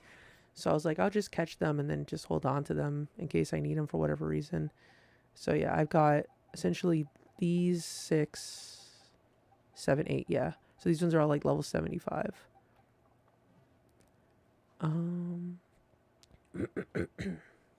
I just survive off sandwich.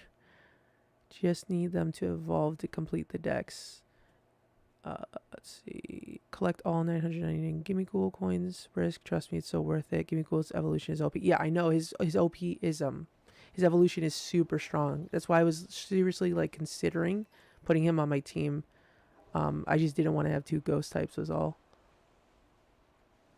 I just talk to inanimate objects when I get lonely, but they're kind of a bummer sometimes. Just makes me more annoyed, jerks. But yeah, I know Gimme Ghoul's evolution is like the string cheese man, and which makes it even better.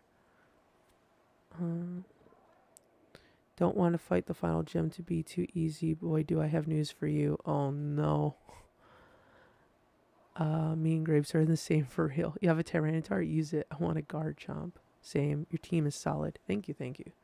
Yeah, I probably won't use any of the level 75s when it comes to the gym battles because well, the last gym battle. I also have like pretty much every star raid except for the Geo one that I did. The Giovanni. Or not Giovanni, Giacomo. The Giacomo one. Hey, did I just catch you littering? I need to battle you to protect the beach.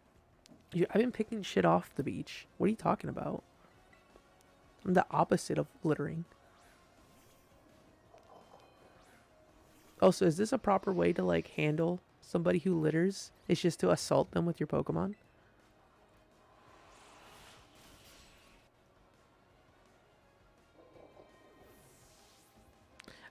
I also feel like it's just pointless to fight gym trainers around, especially since I'm like near like the starting area. I'm like, do I really need to fight these guys? Is it even worth it to pick on them? But I just have this mindset where it's like if I see a gym trainer, a Pokemon trainer that I need to like go against them, because I feel like it's just part of the experience. But now at this point, everyone's like level 60, and then I'm fighting like a level 25 Azumarill.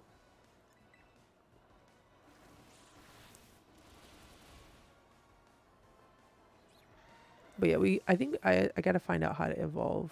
I know how to evolve Bisharp. I just need to find the area where I can do it. Some of the league reps give you good items if you defeat the trainers in the area. I know there's some items I was looking for that I forget are probably end game items. So it's probably going to be a good thing when I do get around to fighting them. Sorry about that. Seems like I was mistaken. Okay. So I was over here looking for a TM, but I don't... The thing is like I haven't leveled up Koraidon to the point where I know he can climb up walls. I think there's one more Titan I need to do. No, there's two more Titans. Yeah, there's this one and this one. And then I've got... This is the last gym leader. And then I've got 1, 2, 3, and 4 more team stars. Oh yeah, I didn't even realize the numbers are on the side over there. It's good to have a choice to fight trainers. Yeah, I guess so. They just pick on them whenever I see them. Okay, so the question is, what do I do first? Probably the Titans, because I want to be able to... Well, I guess I can kind of go to a pathing where I can, like, go 1, 2, like maybe 3, 4, make it to the last gym leader, circle around, do this and this. Actually, let me see where I have to go for the King Gambit thing, though.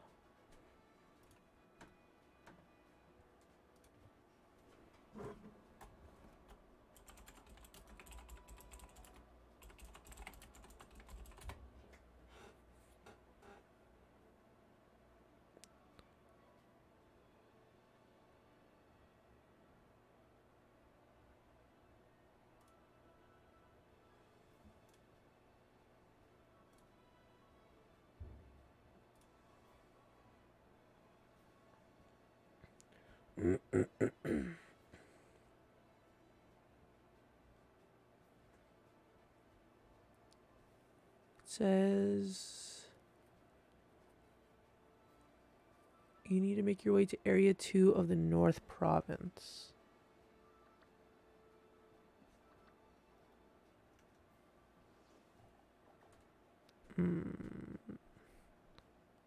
So there's Area 1.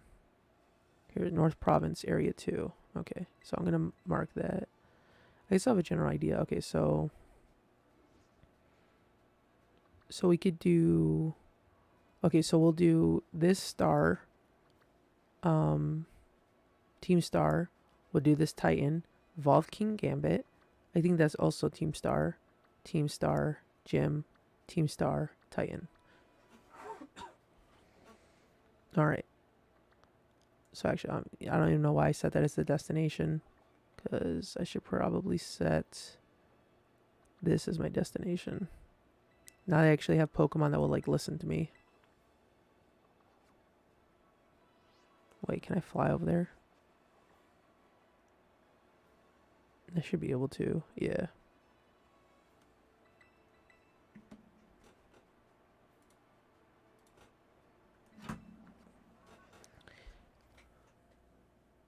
VR and POL are such amazing stories, and then there's SS, which is boredom.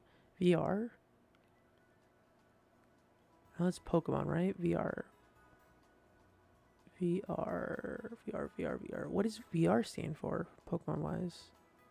POL, isn't that... Wait, no. That's not Legends Arceus. Legends Arceus is PLA.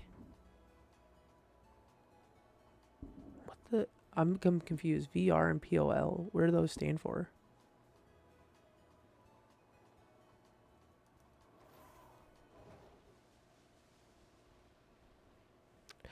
Oh, Victory Road, Path of Legends. Okay, gotcha. Let's see what's over here. Probably shouldn't even bother looking at the raids. Not like I can get anything good out of any of them as of right now. It's a deerling. Well, I probably should do it just for the candies, actually.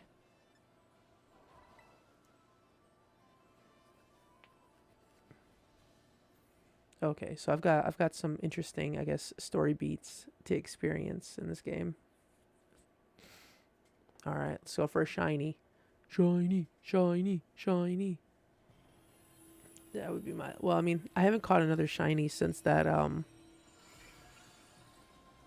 what's it called? That Hoppip. Ventilation running is actually what it stands for. Okay, noted, noted. Actually, the thing with Deerling is I wouldn't even know if it's a shiny or not. Because they have, like, so many different colorations to it.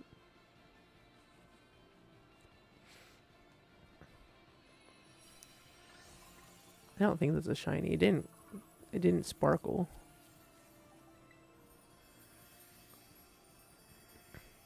Imagine seeing a shiny. I mean, I found that Hoppip by mistake. So it's possible. I don't know what's the likelihood of running into a shiny in a raid though. I feel like it's probably pretty slim to none. Okay. Oh, perfect. Did I fight you? Yes. I really don't understand why they removed the shiny sounds of Gen 9. Yeah, I'm really upset about that too. I feel like I've like probably missed out on like so many shiny Pokemon because of it too. Wait, was I not supposed to jump down there? Oh no, it was. Okay, I'm going the right way.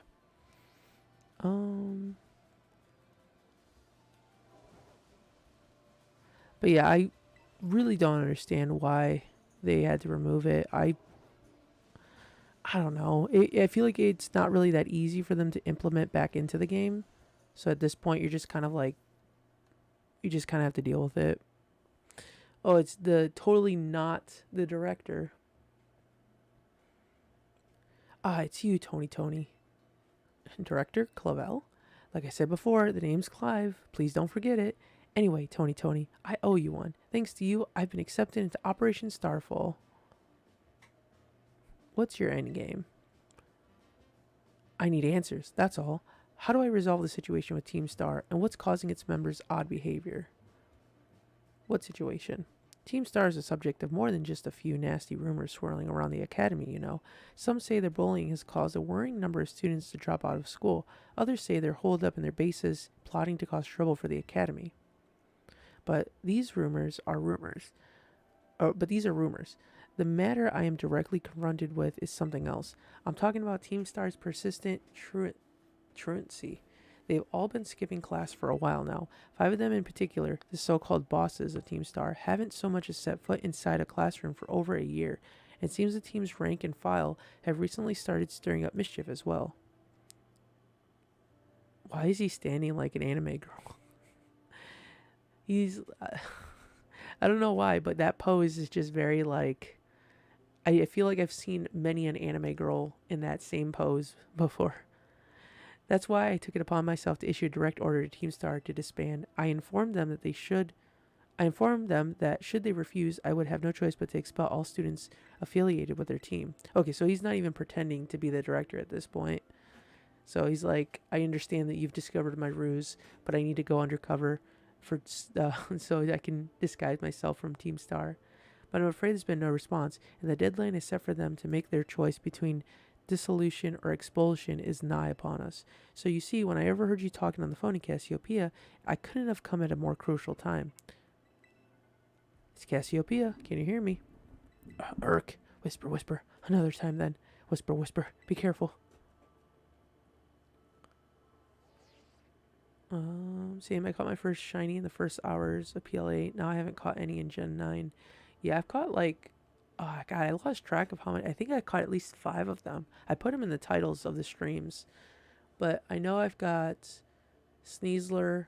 I've got 2 shiny Ponytas, a Turtwig, the shiny Hippowdon, shiny Baneri, shiny Scyther. I think that's it. I see you're coming up to one of Team Star's bases. Was there someone with you just now?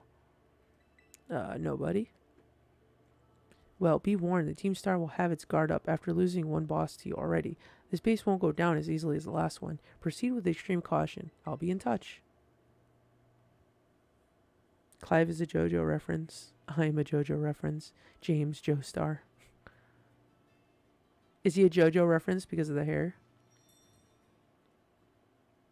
Okay, I imagine this isn't probably going to be too much of an issue since all my Pokemon are like level 60. I just really hate this like let's go feature. It's so like clunky. It's like honestly one of my biggest gripes with this game. Some kid lucked out beating one of our sister squads, and now he thinks he could take us on? Trying to give him the boot gang. Or to give him the boot, gang. Let's show this gate crasher what Team Star can do. And if you're listening, gate crasher, know this. Unless you can beat 30 of our Pokemon in 10 minutes, our boss won't lift a finger to deal with the likes of you. You know what's funny is that I saw the boss of this area in the Giacomo challenge. And the way it was walking was like super goofy, but I couldn't tell if it was like the way it was walking was on purpose or not. Okay, come on. Can you guys fight these Torkles?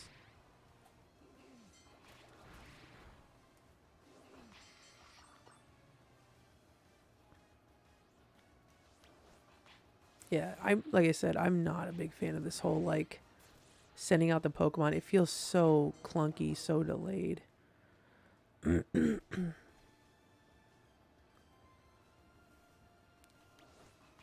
Like I'm constantly out here just tapping the right bumper. Also, the game is where are you going, Newgate?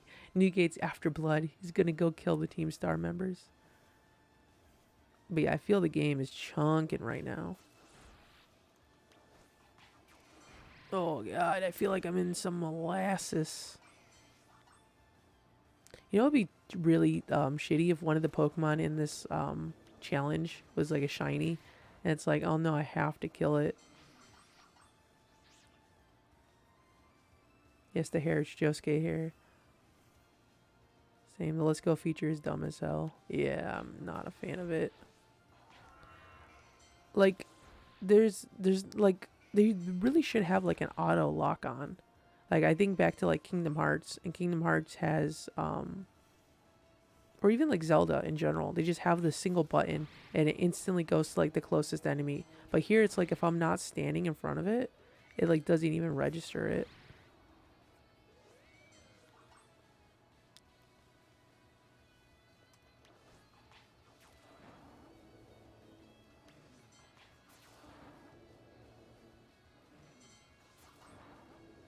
I also wonder if the Pokemon that I have are just so big that the game's just like can't properly load it because they're just like not used to this area where I have like the bigger Pokemon with me.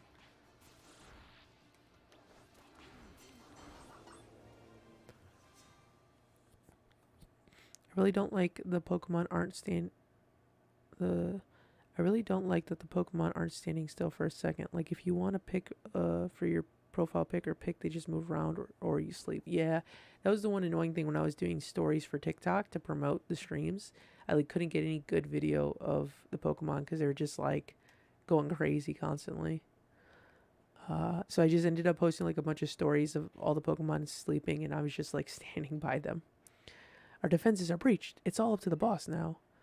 But yeah, so I was saying like I saw the way this boss walked, and I'm like, oh okay, maybe it's the game being glitchy and it's not processing the walking animation correctly. But I think it's just because of the fact that she's got these big ass boots that they're just very accurate to the way that she's supposed to be walking.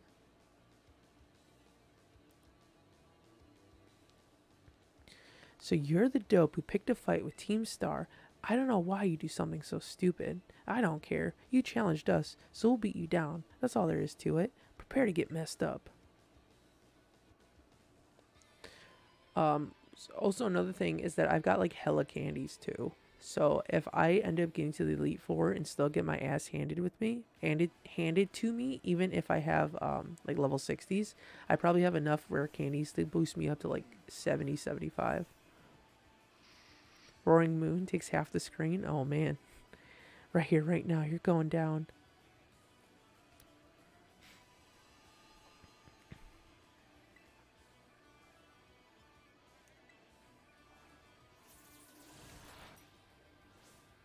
Oh.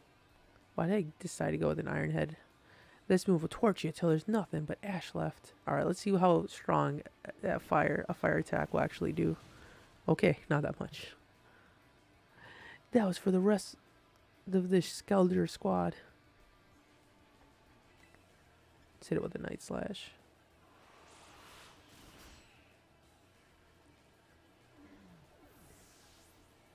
Bing chilling. I could go for some Bing chilling right about now. I found a I'm burned to a crisp. I ain't burned to a crisp just yet. So I'm lactose intolerant, and I haven't been able to like enjoy ice cream for the longest time. And I found some like lactose free ice cream the other day, and I'm like, oh, it's fantastic. And then I've just recently found out about the Bing chilling meme. So now I'm just like, I can finally re-enjoy Bing chilling once again.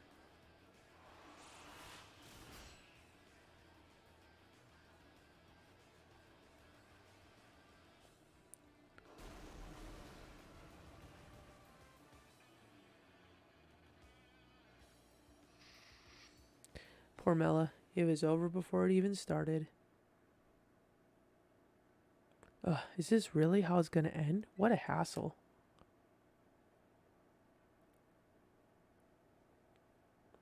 About a year and a half ago. Am I fighting a car? Yes. Man, what a hassle. Pulled it off just in time. Welcome back, Mel. Yeah, look at the way she walks.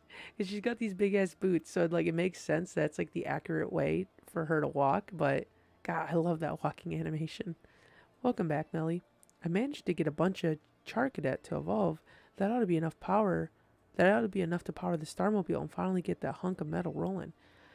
Glad tidings indeed. Is it not so, Ortega? I'm just surprised she's not all hot air. Oh, shut it with that snide comment. You can be such an annoying twerp, you know that? As if you're any better, Mello. Being rude and saying mean things is literally your whole deal. That's not true, Orty. The girls at the academy have just been jealous at how cute Melly is. She just puts on a Shirley attitude so they'll stop picking on her. Although I guess you're not wrong to say that her Shirley attitude is what people know her for. What? Come on, not you too, Ari. I just realized is... Well, it's okay, so those two on the right are females. I thought they were almost all females for a second. Are they all females? How about we leave it at that, folks? It's almost time for the big event. Yes, Operation Star. It's finally happening. Obviously, Chagamo's not a female. I know that much. I mean, it could be. I don't know. And the big boss? What, pray, is their plan? They already got in touch with all the bullies and asked them to head over to the schoolyard. It's finally time, huh? Man, I'm so stoked. The thrill's burning me up. She walks like a JoJo character. Fun fact, that's a Mega Veverum. I would not be surprised. I miss Mega Evolution so much. Anyone should experience Bing chilling. I burned through everything I had, and now I've sputtered out. Guess this is where it ends. That Bisharp of yours really let us have it. God, that walking animation is so perfect. I love it so much. Beating me in battle is a huge deal. So here, take this star badge and be proud of yourself. What is that? I also love these pictures too. This game is great. Everything about this game is perfect. It doesn't beat Black and White, I don't feel like, but it comes very close. This definitely is, I would put this in my top 3 for sure. While I'm at it, you can have this TM too. Not like I'm going to use it.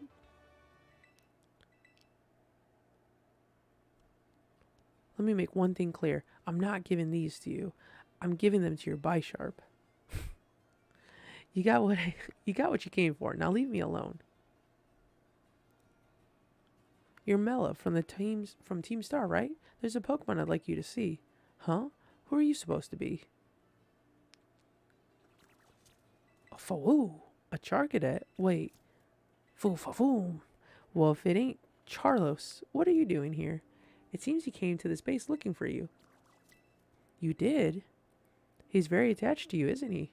Yeah, because I used to play with him every day back when I was still going to school. I can even tell more or less what he's thinking just by looking at the way his flames move. Do you have any idea what Charlos wanted to visit, or why Charlos wanted to visit you?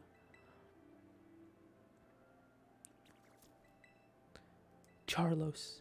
To me, it looks like he's saying that he wants you to come back. Just shut it already, would you? They say Team Star has holed itself up in these bases to plot something against the Academy. Were you aware of this? First I've heard of a stupid rumor like that. Man, nothing's changed since back then. Everyone's just spouting garbage. Then what about that modified car you were motoring around in just now? The Starmobile? We made that thing a long time ago to help us with a big fight.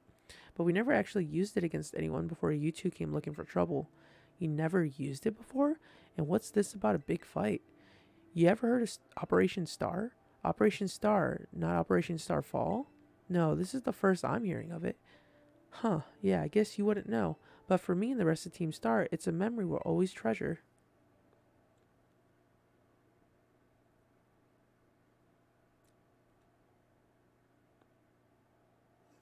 I didn't know if my game just crashed there for a second or not.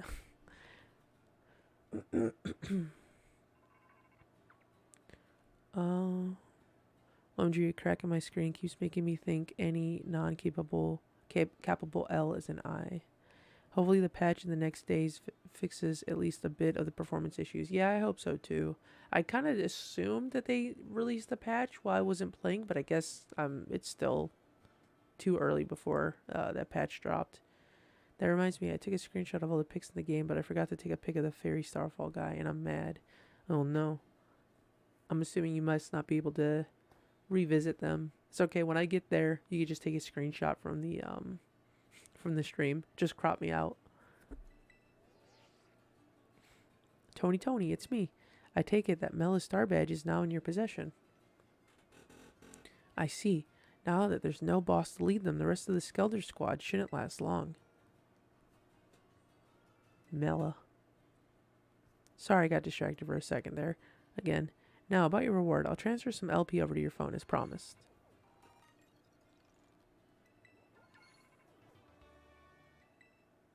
Use those new TMs to strengthen your Pokemon even further. I'll have my supply unit rep meet you shortly to deliver some bonus materials too. Hello, it's me again from the supply unit. What the heck? Krydon's like, we have the same color scheme. Hey, stop that. Somebody help.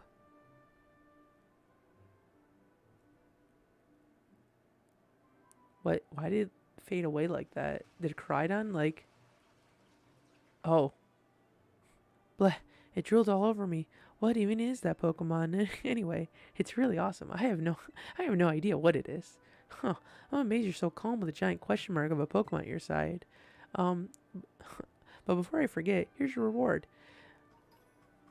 So Krydon just got like super excited and just like tuckered itself out by playing with I forgot what their name is. Is it Penny? Yeah, it was Penny. Your name's Tony, right? Since you're part of Operation Starfall's battle unit, can I ask you something? What do you think of Team Star? They're not all that. I wouldn't say they're strong, but I do enjoy Team Star so far. Interesting. You know, some of the rumors say Team Star wasn't always a bunch of delinquents. Most of them used to be victims of bullying, or they just found it hard to interact with people. But then these misfits and outsiders found each other and banded together to form Team Star. All they wanted to do is push back against the bullies they couldn't face alone. But that's just info I got by hacking other students' social media accounts. I also found talk about some secret mastermind behind the five bosses, someone who recruited them to the team in the first place. I don't normally talk this much. Now my throat kind of hurts. So good luck with taking down the other bases and stuff. She got that like Fire Emblem, the new Fire Emblem character hair with the different two tones. The toothpaste Chan. Alright, let's save.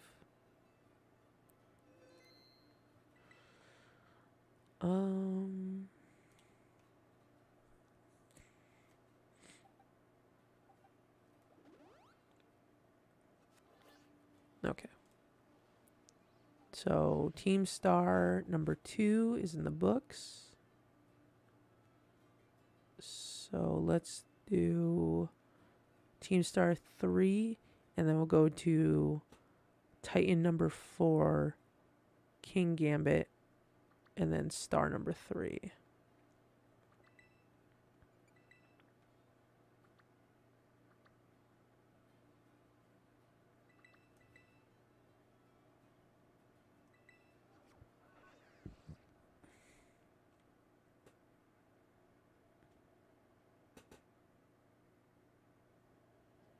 Still don't understand Rhydon and Crydon's penny obsession. Oh, does that never get explained?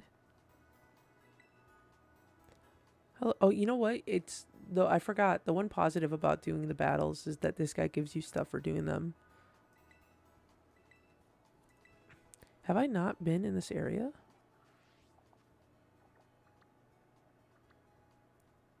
Wait, what even is this town? Have I been in this town?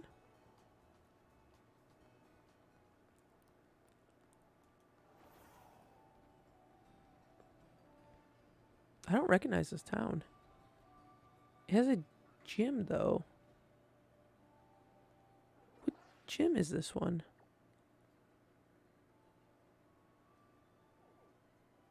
No, this isn't a gym. It's not marked here as one of the gyms. Maybe I just passed through here? I went over here. This is a gym. And then the base. Actually, I don't think I explored over here. Yeah, because I never really made my way over on this side. But apparently I've been to the Pokemon Center here. Maybe I came in like this way. Oh, also I didn't run around the Team Star base. I don't know. I don't even know where it would be at. I think it's maybe right here. Yeah, let me run around the Team Star base for a bit and see what I can find.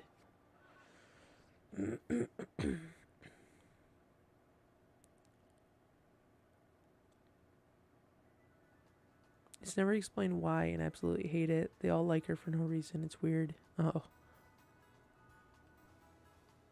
I thought that was a Stoneger for a second. I was like, what the fuck's a Stoneger doing out here? No, it's another raid. Well, let's see what we got in this one.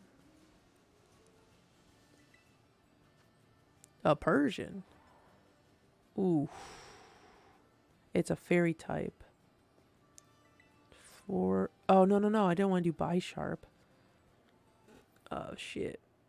Well, actually, no. I have poison jabs, so I should be okay.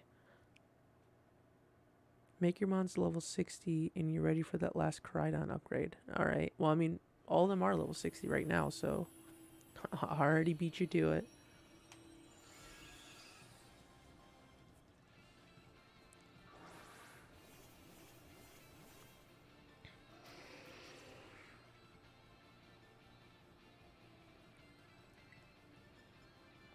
Oh, Ironhead? Oh, perfect.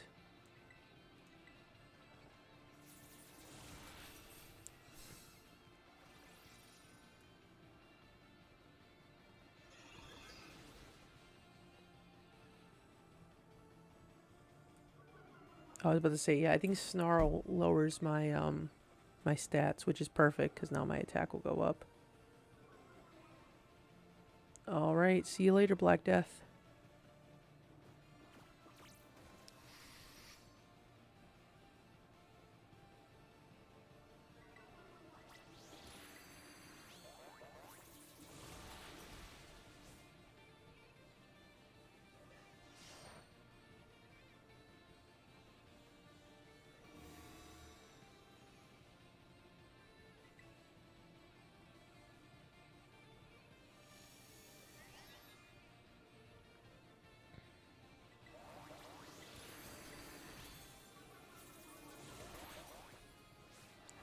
See, that was the one thing I really didn't like about the raids in Sword and Shield was this whole shield thing that they put up.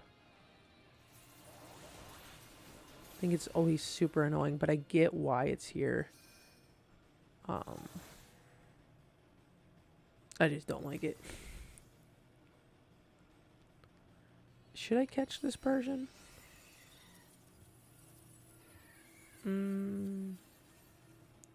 Alright, why not?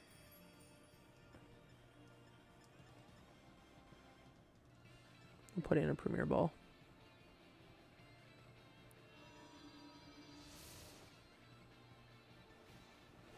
I feel like at this point it's just a matter of just like catching all different types of varieties and then kind of like, I don't know, I guess just having them to see what you can do with them. Because you never know, because that's the one interesting thing about the Terra types is that you could literally have just like a handful of different types of Pokemon and you never know when any of them could come in handy. Because you have to take into consideration the moves that the Pokemon knows, the Pokemon you're going against. If you could use the Terra type offensively or defensively, honestly, it's a lot more effort when it comes to battling that I'd actually prefer. But it's one of those things where for this game, for right now, it's fine. I know they're not going to continue this to like other games. Because if they did, I feel like it would be a little bit too frustrating. What I hated in Sword and Shield is that even when your Pokemon die, your teammate never Gigantamax. Yeah, I guess Gigantamaxing was only meant for just you as the main person or the main playable character, but yeah, they made him seem very like useless, especially in the sense that like um, they even the Pokemon that they brought weren't like that great either.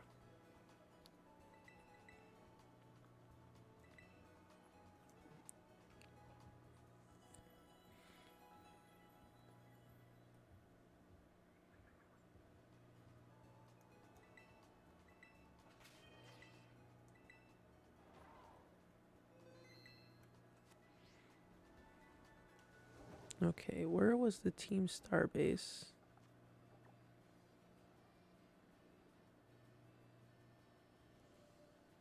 Was it right here? These fucking Tauros, I see them. Get away from me. I don't want to have to, I don't need to fight you guys.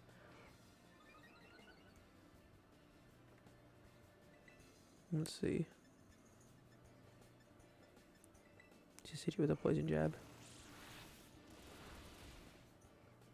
There's an animation for the bots to say they can Gigantamax? Oh, that's weird. So they can, they just don't.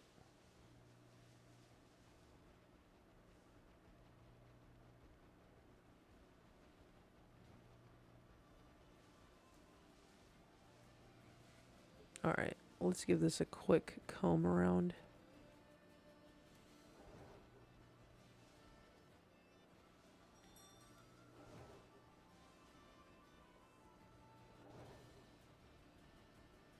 Usually it's stuff that's in like behind the buildings is where they like to hide it. I still need to stock up on some of those stronger potions because I used up so many of them from that psychic gym.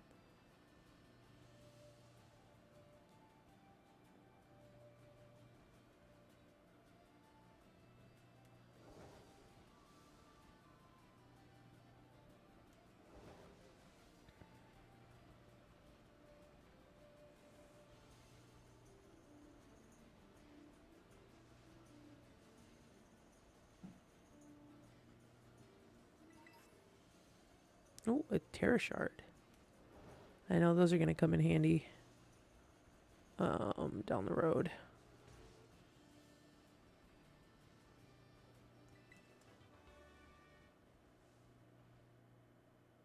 You're going to go check on your singing monster?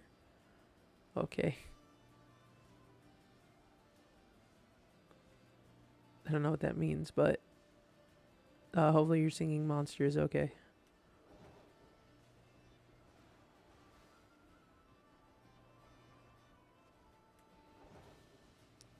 It's kind of funny how intricate like these bases are.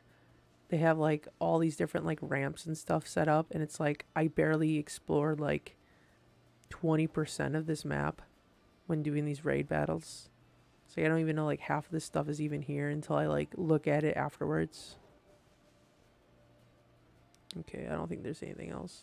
Oh, it's a mobile game. Okay, I think I remember you were talking about that the last time I was streaming.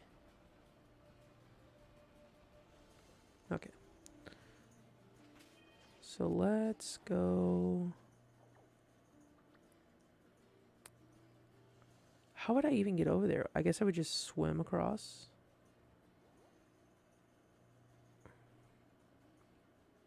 I'm trying to figure out what the normal path would have been to take. I guess to go here and then go around.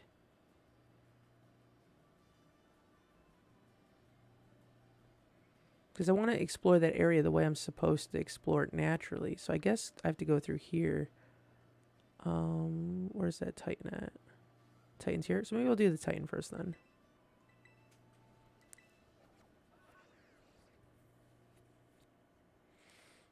I can't imagine how hard Charizard is. Well, isn't it supposed to be like level 100? Or did I misunderstand that?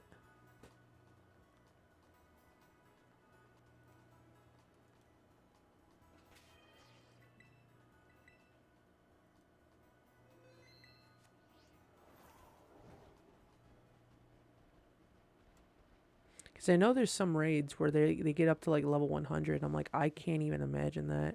I mean, I guess it makes it a little bit easier to... Oh, hell yeah, Super Potion. It makes it a little bit easier to... Oh, I was about to say, why can't I move? Yo, yo, Tony. Oh, he didn't even say yo twice. So somewhere in one of the mines that are around here, we should find the lurking Steel Titan. Rumor has it that the thing's staggeringly huge and really long. You think a Pokemon like that would be easy to spot? I wonder how it stays hidden. Maybe it's super fast. If that's the case, riding that Pokemon of yours might help you catch up. Oh, I'm excited for this Titan. I know which one we're talking about. But yeah, I jumped up in the air and then I wasn't moving. I went straight down. I'm like, oh no, is my game about to crash?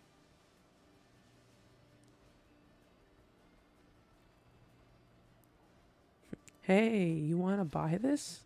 Are you going to sell me a Magikarp? Oh ho ho, you bought it. My fake out, that is. Now it's battle time. Okay.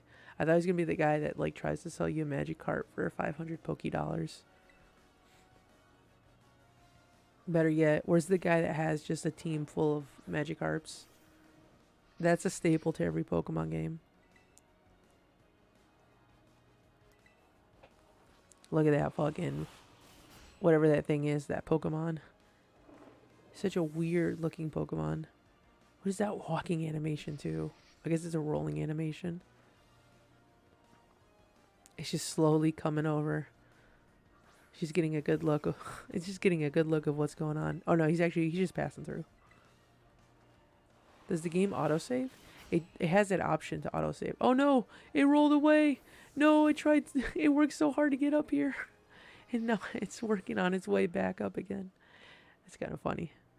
But yeah, the game does have autosave. I just turned it off because I didn't want to have a situation where if I accidentally killed the shiny and it saved after I killed the shiny, that I would lose the chance to catch the shiny. That little joke really cost me.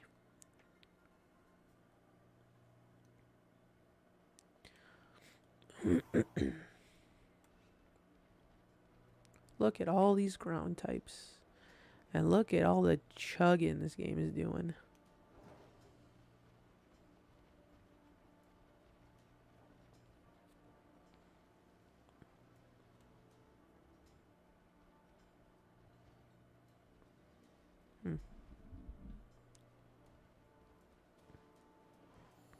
Not really coming across a lot of items out here. Or at least in like this area.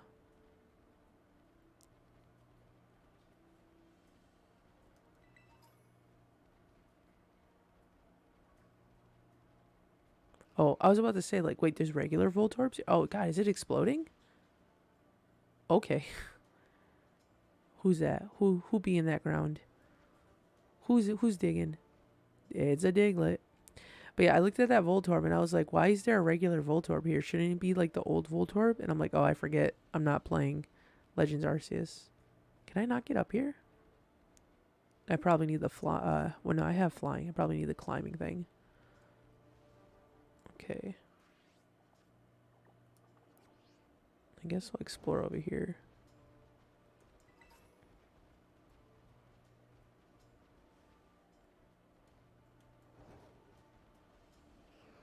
But that is kind of funny that Voltorbs will just like randomly explode. But it is kind of sad because it's like, what if it's a shiny and then it just starts to like blow itself up? Such a tiny explosion. Oh man, the Qfinite, however you say its name, it's ready to watch the battle. Area 3 of the East Province is a mining belt. We dig, dig, dig for metals. Digatana, dig, digatana. His name better be Timon. Elfrin.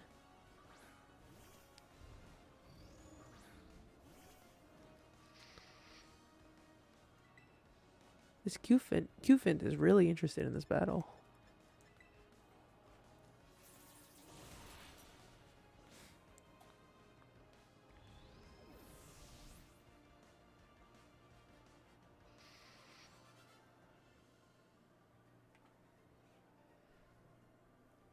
I see you're no stranger to hard work. Hard work, hard work. Oh, there's Qfint. Qfint. I don't know how to say its fucking name.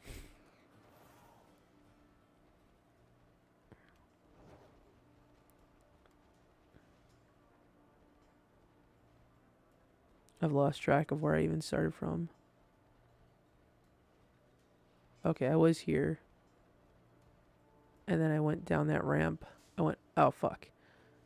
The fucking roly-colies. These goddamn tiny Pokemon. He just straight up disappeared.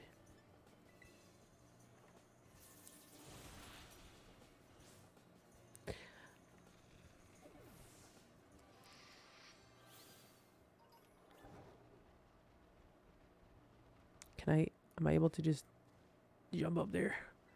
Grab that real quick. Oh man, there's a whole squad of them. Evasive maneuver.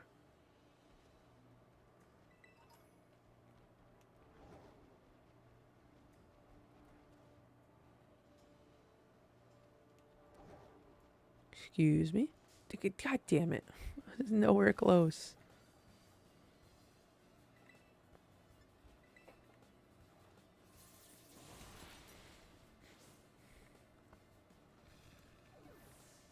I called it a roly-poly. It's roly-coly.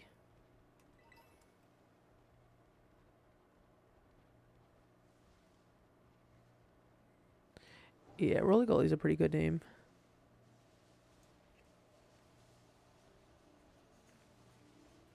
Oh, waddles.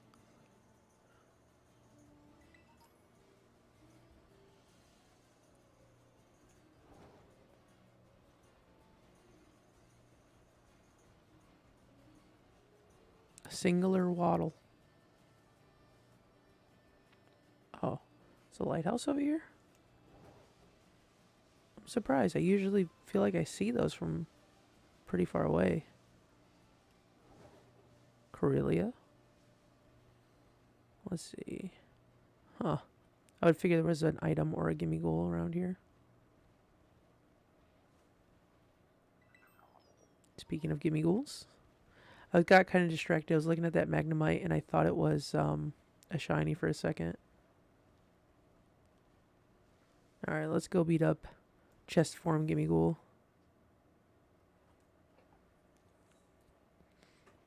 My favorite Pokemon with the name is Togedemaru. I just like saying Togedemaru. I saw a Rotom on the hill leading up here. A real wild Rotom, not in a smartphone. All this nature out here is waiting right behind a bustling modern city. It makes my hacker's heart... Wait. No, I've been up here. I talked to these people. I was about to say, there's no way I would have missed out on a... Yeah, I already talked to these people. I remember talking to them. For ages, I thought Christmas was at the end of December. I mean, unless you're confusing Christmas for New Year's. Because technically it is at the end of December. It's like the week before the end of December. Okay, so I guess I did go to that lighthouse. I was about to say, like, it was kind of odd that I missed that lighthouse. I like how I remember the people and talking to them and what they said, but I don't remember the actual lighthouse. I see you hiding in that grass. You ain't gonna get me. You more likely will at some point, but not right now.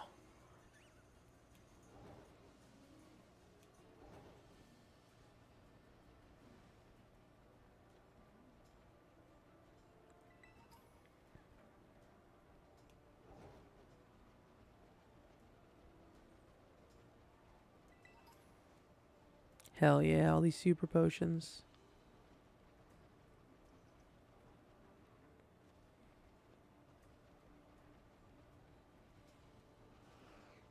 Oh, there's that Voltorb. It was blowing up again.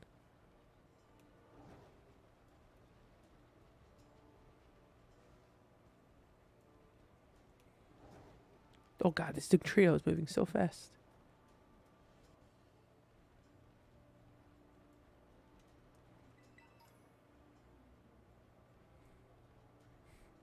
Your cat is drinking very loudly. Just turn up the volume on the stream of and just like scare your cat into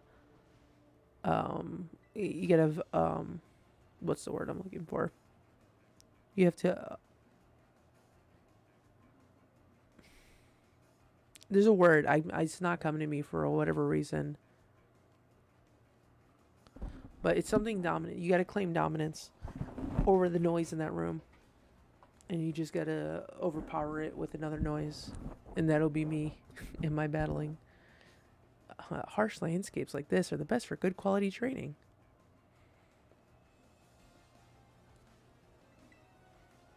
Can't get over these black belts and their beady eyes. Okay, Hariyama. Let's see if this is a little bit more of a challenge. No, it's level 24. Oh god, that Varoom is Vazumin. Oh wait, Steel's not super effective against fighting. I guess it doesn't matter. It's at max and I can still hear him. Oh god. You tell your cat to chill out. Cats are always so extra anyways, so harsh. Okay.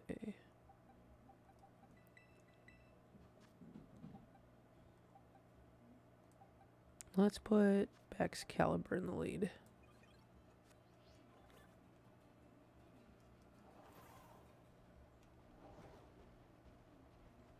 Maybe I just need to raise the volume up. Maybe I could just talk really close to the mic like this.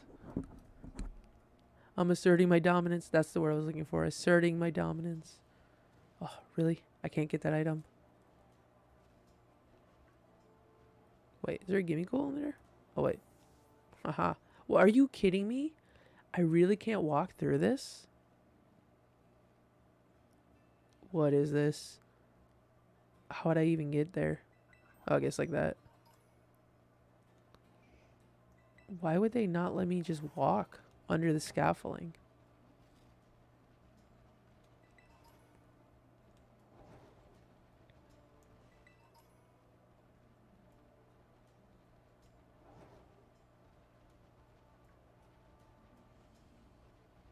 Oh, wait. Oh, no. I was about to say I missed out on speaking to that black belt, but I forgot I already fought him. Is Hariyama.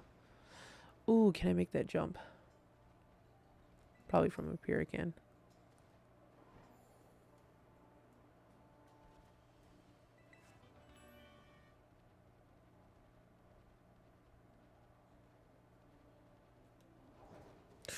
Oof. Wait.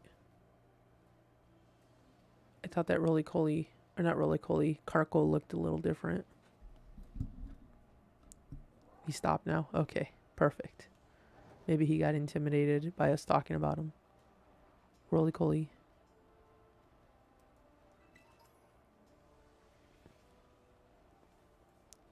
Oh, can I do some parkour? Parkour, parkour, parkour.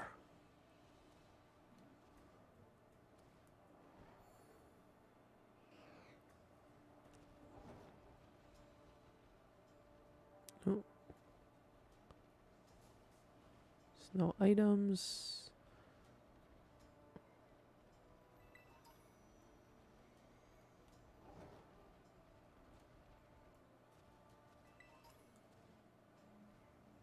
Oh, come on, Kricketot, you can do it. There we go.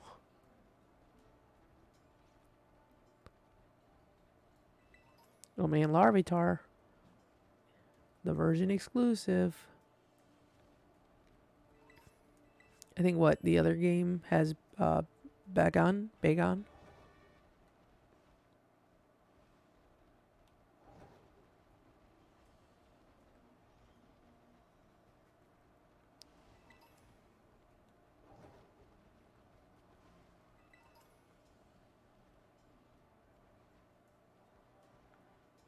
Have I been over here yet? I lost track of where I am.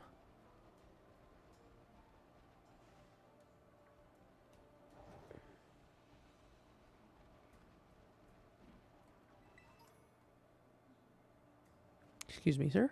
Let me just grab this item. Thank you. Super potion. Let me just climb back up there again. Are you kidding me? I was about to say it would have been something if that Doug trio was actually the one I had to fight.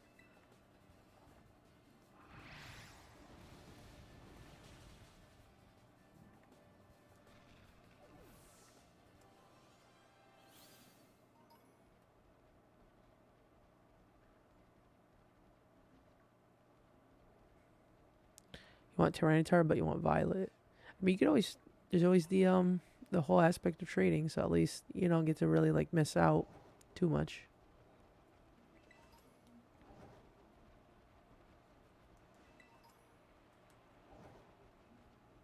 Oh fuck! Yo, these roly-colies! I swear.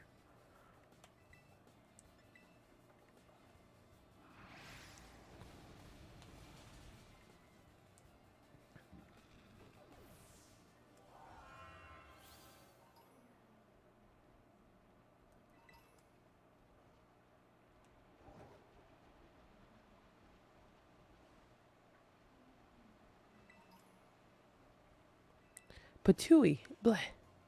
She gets sand in her mouth. There's so much sand around here, my mouth's getting all gritty. Dude, this Choodle. He's going for my ankles. Oh, he's going for that Poniard now. Watch out, Poniard.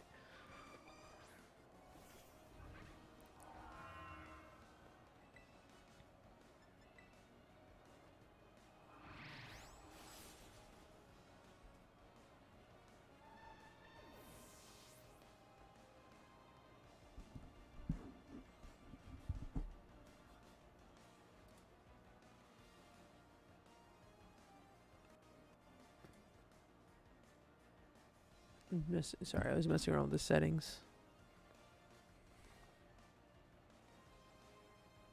I get just paranoid. I know you guys saying that you can't hear the fan, but I keep seeing like the sound going up on the mixer, and I'm just like worried that it's getting picked up somehow. Oh, does it have sturdy? Of course. I hate sturdy so much. Sturdy pisses me off. God, the fucking X-Drake is so big you can't even see him on the screen.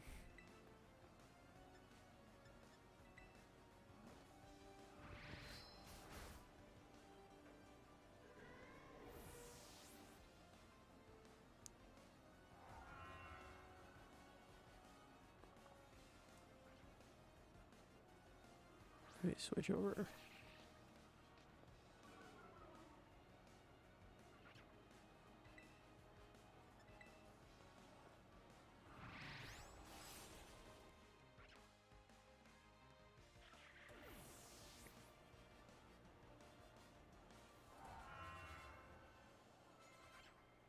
Oh, hell yeah, double level up. What? The battle's over? I was still spitting out sand. I have a friend who pronounced Uno as you know. I mean, I'm sure I probably pronounced things very incorrectly too, so it'd be like that. But I think like most Australians say it like from Future Diary.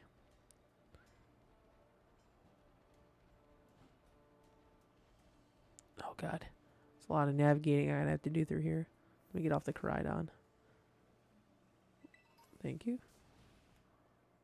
Voltorb just out here exploding for no reason. Oh god. Oh wait, hold on. I was trying to save, not bring out Koraidon. I get nervous now whenever there's these lag spikes. Alright, Qfint. Get the fuck out of my way. I wanna fight you.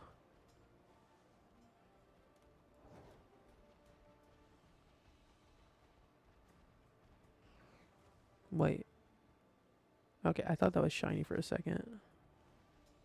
I feel like I just get so paranoid now because, like, I can't tell if they're shinies unless I look at them. And I'm just looking at them and they're like, you look a little lighter. It's like, are you a shiny? I really fucking wish that sound was back.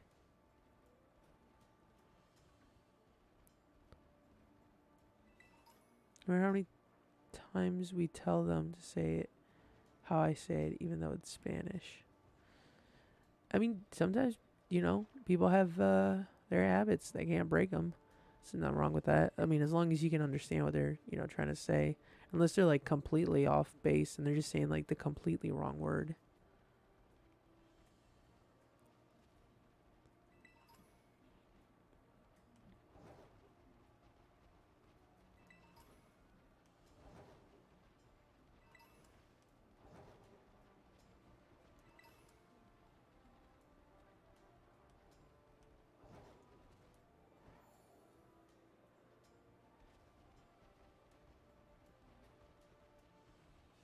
What?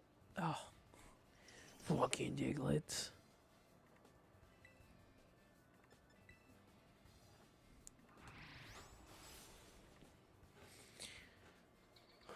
I mean, I assume at least fighting them.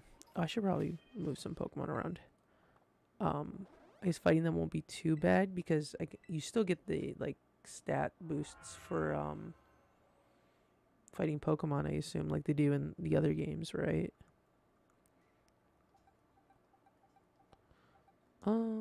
No, I'll just keep X-Drake out.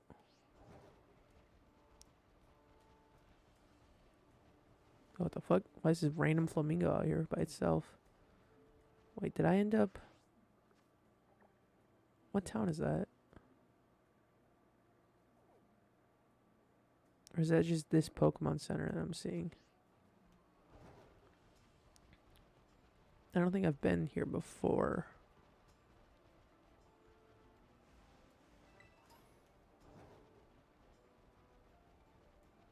I wonder what's so special about Diglett dirt.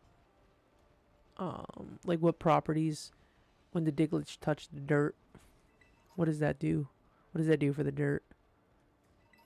Is it like they just sneeze in the dirt and it's just like special or something?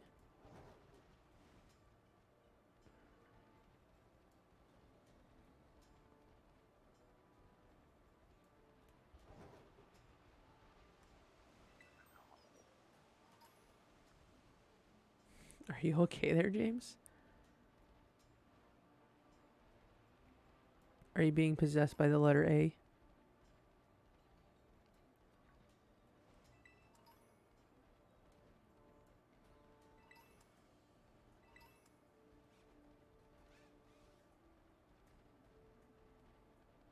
I hope that's just you're being possessed by the letter A, and that's not you expressing how I might have just like overpassed a shiny or something. Because that would be my luck, is I would just walk past a shiny and not even know. What if Diglets are really buff? I mean, they probably are buff.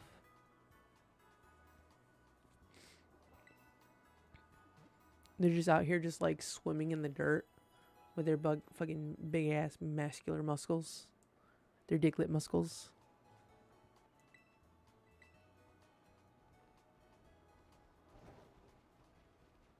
Oh, I stumbled upon a base. I said I was going to do this one, and I was like, no, I'm going to do the Titan, and somehow did not come across the Titan in my explorations. I mean, I might as well do this since I'm here. That would explain why there was a oh god, chunk alert. That would explain why there was a random Pokemon Center there. I didn't even pay attention to see what bases were around. Oh man, the painted trees. That's where we fight the new monkey with the long ass creepy finger. Oh, you didn't see a shiny? Okay. Tony. Hey, Director Clavel. As I've told you, the name's Clive. Please don't forget it. Now let's pick up our conversation from where we left off before. As I mentioned, I joined Operation Starfall to resolve a sticky situation and find out the reason behind Team Star's odd behavior. Above all, I want to know why the students in Team Star have stopped coming to school. And just like Cassiopeia, I want the team to disband for good. Since joining Operation Starfall with you, I've already had some success in opening up a dialogue with Team Star, and I think I'm starting to understand things more clearly. But I don't have enough information just yet. That's why I want to speak with the students from Team Star's other squads as well. If you intend to take on another base, know that you can count on me for backup. Till then, see you around, Tony. I kind of wish Black Death was still here. Well, he's probably sleeping. I imagine it's probably pretty late for them.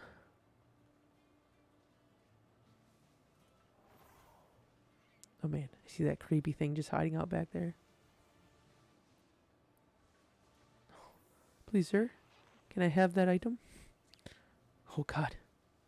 Oh god, they're surrounding me.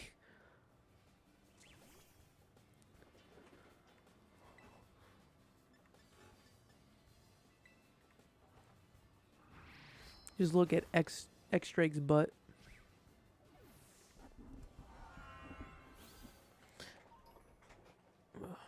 Oh, come on. I was readjusting myself in the chair.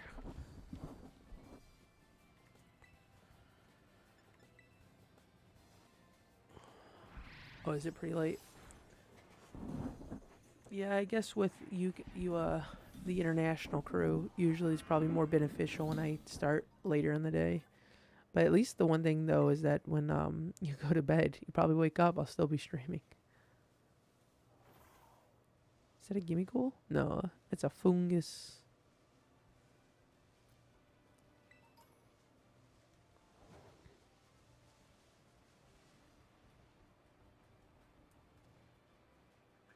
Is that a gimme ghoul? It was a gimme ghoul.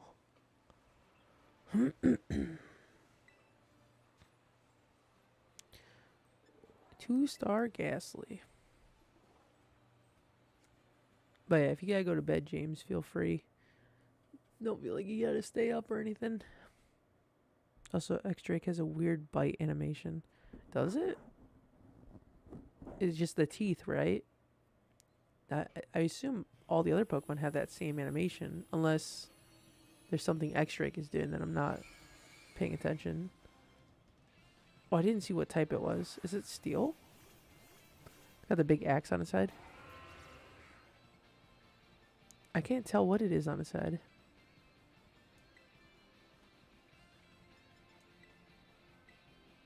Oh, I could have looked at the type then. Oh, it's got Levitate. What the fuck is on its head? Oh, it's a Steel type.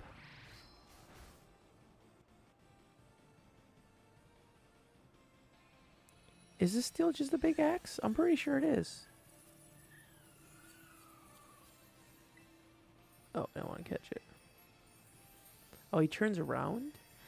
Oh, yeah, okay, I see what you mean. Because he's just, like, attacking with his tail, but he's supposed to be biting on the enemy.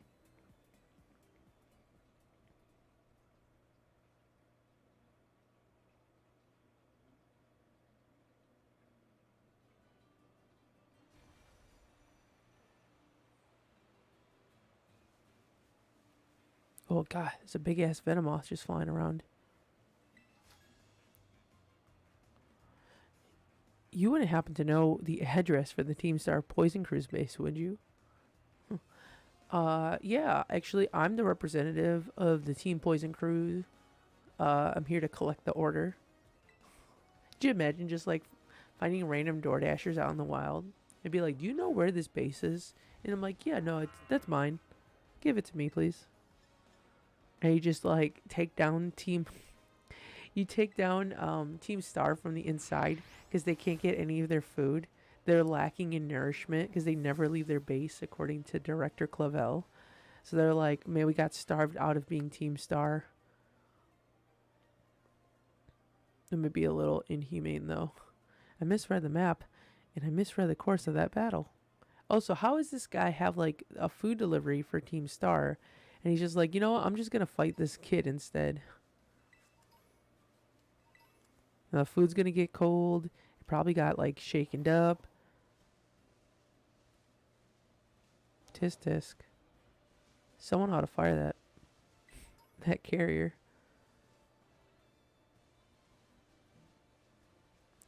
Oh, it's a bunch of poniards. I see no Bisharp though. Can you move? Oh, oh, oh. Excuse me? Yoink. Haha. Juke. Haha.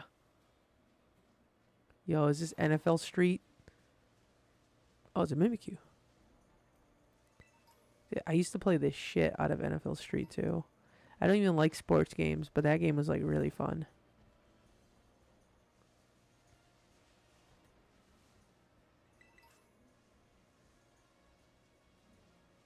That Venomoth is terrifying, right? It's this big ass moth just flying by your head.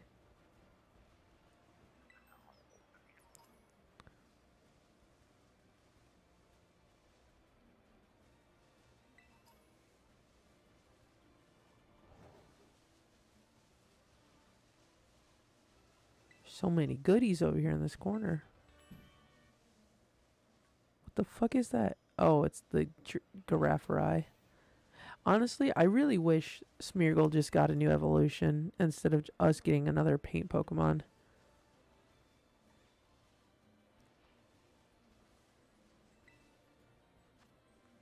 Houndour.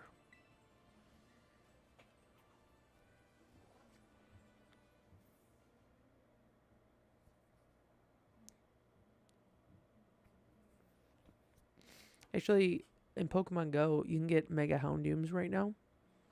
And I ended up trading the Houndoom that I had that had really good IVs to a friend because I was like, well, I never used my Houndoom that much because I had other fire types that I used more than Houndoom. But I forgot that Mega Evolutions were a thing in that game. So I gave away a Houndoom and a Charizard. And I was like, fuck, two of the Pokemon that could Mega Evolve, I would probably use more often when eventually I could Mega Evolve them. But now I finally got another good Houndoom, so crisis averted. What's your dream pet? Mine is a Siamese cat. I would really like to own a German Shepherd. That's always kind of been like one of the animals I've been like the most fond over for a very long time. I don't know if I would ever actually own one is the thing because I didn't grow up with a pet like a cat or a dog. And the thing is, like, I kind of don't know. I haven't gotten used to the shedding with fur and whatnot. Like, I assume most people, when they grow up with an animal, they get used to the shedding. They know how to deal with it. But for me, I'm like, whenever I go over to someone's house and they just have an animal that sheds everywhere, I'm just like, I don't know if I can tolerate this. And if I were to have a pet of my own, and I know German Shepherds shed a lot too. Hey, aren't you a student? You should be at school. What the fuck are you talking about? You're a student too. Should you be at school? But I think I also like golden doodles too. And I know golden doodles don't shed that much, so I might end up getting a golden doodle. Maybe, I don't know, if I ever come across maybe a German Shepherd golden doodle mix. That might be pretty cool. I've also wanted to own a ferret for a minute too. But I know ferrets are very higher maintenance when it comes to like a cat or a dog. Cats, I feel like I'd be okay with like any kind of cat, honestly. I'm not really too picky. But I know cats also shed a lot, so I'd have to look into like what kind of cats don't shed other than like the hairless ones. Which, fun fact, hairless cats still have hair. They just have really short hair.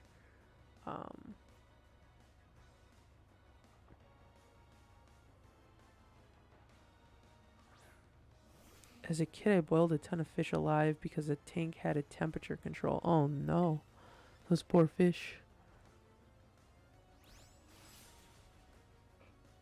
Yeah, that was the only animals, pets technically I'd ever owned were a fish.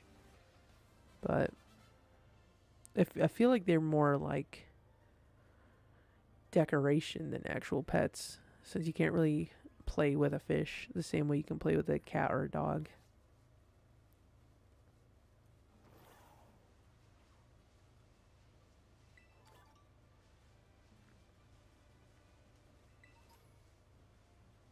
But yeah, I also want a ferret. I feel like maybe after I own a cat or a dog for some time, maybe I can make the jump to ferret.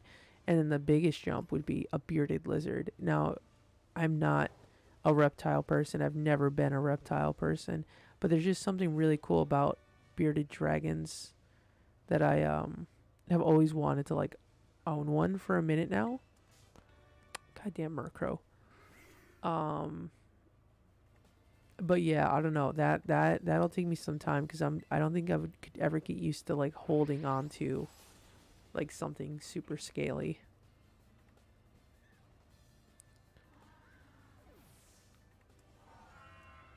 But yeah, definitely gonna take some. Why? Okay, definitely gonna take baby steps when it comes to owning pets for sure. And we'll see. I'm taking it super slow. Why are these guys just standing out here? Where's the base even at? It's here, isn't it? Aren't I inside the base? Oh, it's down here. How the fuck did I get... Oh, man. I traveled pretty far. No one fights here. That's why it's such a nice place. Better than school. Better than with Team Star. Better than at home. Are these people just like rogue Team Star operatives? Oh, hi. This is a home for Team Star dropouts. Operation Starfall? You declared war? It's not really of our business. It's not like we talk to the folks in charge.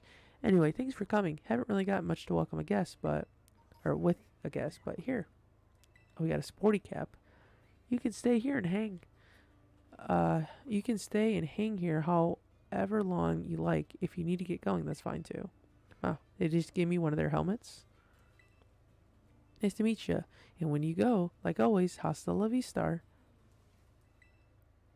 We just got tired of Team Star stuff, you know. We even started going to school on the sly. Oh man, rogue operatives over here. Oh, you had a mini shark that survived. I guess I could see that. They probably are a little bit more resistant to the temperatures than your regular fish.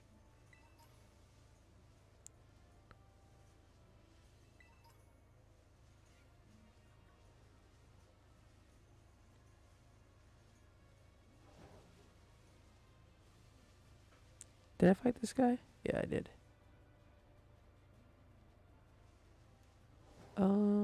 I think I explored this entire area. Is that a pine cone? This is the first time seeing a pine cone. No, I did not explore this area.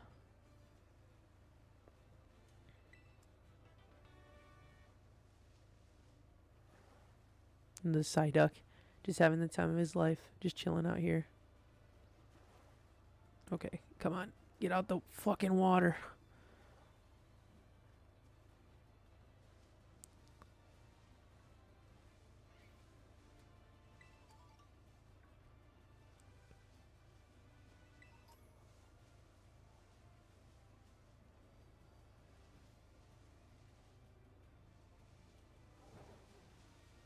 I fought you. And then there's just a giraffe over there. Okay, now I think I've explored everything.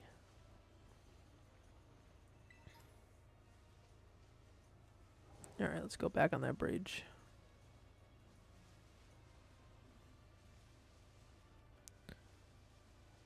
I kind of feel like the performance issues are a lot worse this time around than when I was first playing. Oh, fuck. Pawniard. There's so many Pawniards over here. I know we're close to where, the Bisharps are. But with so many Pawniards running around here, I would have figured we would have ran into the Bisharps that were needed, to make the one I have evolve.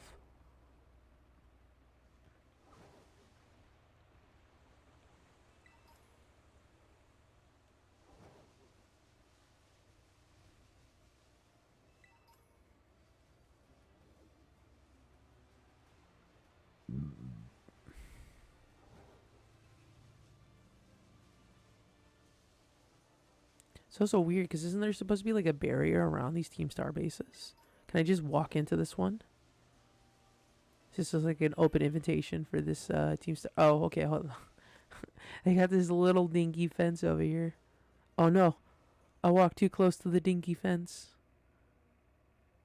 Am I like on the complete opposite side? Back up, kid. You can't just casually waltz in here like you're one of us stars that run the joint. What? Oh, I was about to say, if he's talking to me, I'm like, that's not my character. If you want in, ring the bell over by the entrance and storm the base like a decent person. Wait, I hope it's not. I hope that's supposed to be another kid and they don't just put me as a placeholder. Is another kid trying to join Team Star? Is that what's going on? I hope that that was supposed to be me, but because I wasn't standing there, they just put like a default kid there.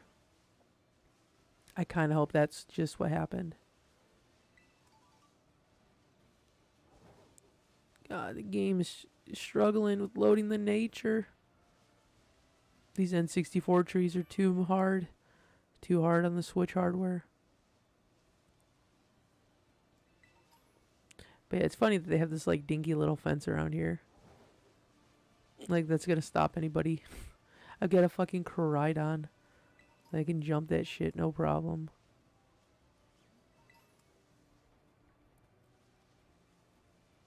Wasn't there another item around here? Oh, right there. Oh, the fuck is that? Oh, it's a Orangaroo. Alright, what do we got in here? Squovit. If you found a shiny giraffe rig, would you use it on your team? Sadly, no.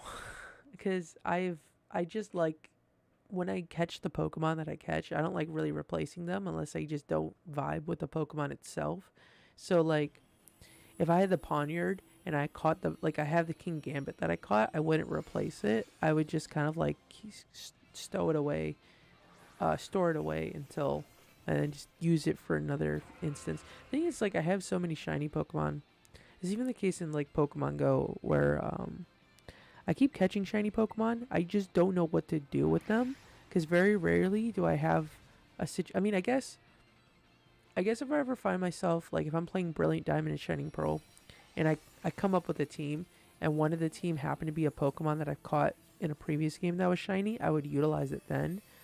But I have yet to actually have a shiny Pokemon on my team. They just kind of like stay in the sidelines. But I haven't really been coming across a lot of them until recently. Because for the longest time, the only shiny Pokemon I had was a Crobat that I caught in Diamond and Pearl. And I didn't catch my second shiny until Sword and Shield, which was a Delibird.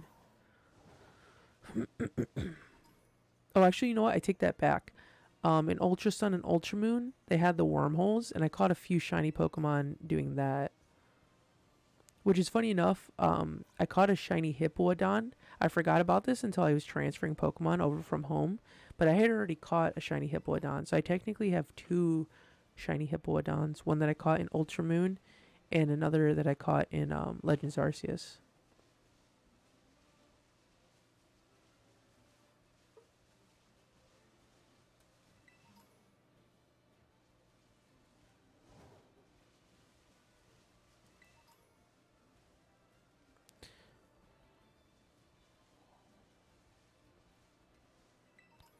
I will say, though, for Toby Fox working on the music in this game, I haven't really come across any tracks that have stuck out to me.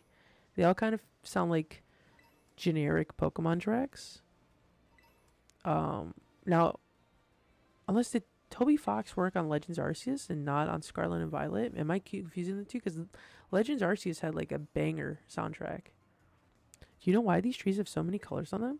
I do. The weird ass monkey did it. Sword and Shield, I caught a shiny Ultra Beast in a Den Raid. Ooh. Yeah, I kind of at the point now where I can't even keep track of all the shinies that I have. It's unfortunate because it's like shinies used to be like like it used to be like the thing to look for, which I mean they still are. It's always fun when you come across a shiny. But there's so many shinies that I've encountered through like events. At this point, I can't keep track. Like like I said, I forgot about the ones that I caught in Ultra Moon, and I totally forgot about that Delibird too until I went back and looked at my um, shield data. And I'm sure there's probably another shiny Pokemon I have that I completely forgot in between Ultra Moon and Diamond. But I'm pretty sure the ones that I caught in the wild were in Diamond, the Ultra Wormholes, that Delibird. The Delibird was from Raid too. Um, I have so many shiny Pokemon in Go. Um, I remember all the ones in Legends Arceus, which was crazy to think that I ever caught like 5 shinies in one game. Wow, now I'm all blue. This one I got the Hoppip. But yeah, the event ones, I can't remember most of the event ones. It's kind of the reason why I have the shiny channel in the Discord. So it's more so for my sake, so I can keep track of what shinies I actually own. But I need to go through and transfer the Pokemon back to home, and I need to organize it. That's gonna take me like, that's one of the reasons why I haven't like gone through and took screenshots of the other shinies that I have, because I know once I start organizing it, I will not stop. That's like such a big project for me. Because I'm gonna want to organize it versus like the Pokemon that I've used in previous games, the ones that have egg moves, the ones that have hidden abilities, and then kind of probably sort the foreign ones away from, as well as put them in like their own category as well. So if I need to breed them, just to kind of be prepared, so when I can transfer Pokemon over to Scarlet. Oh, what the fuck did I even walk into? A fungus. But yeah, when I can transfer Pokemon over to here in this game, I'll have like everything kind of neatly organized, so I can pick and choose what I want to get. Because that used to be my thing for a while, was that I would just I'd be the person that would breed Pokemon for people if they need it. But it's kind of like put a damper on the fact that I have to wait a minute before I can actually transfer Pokemon over.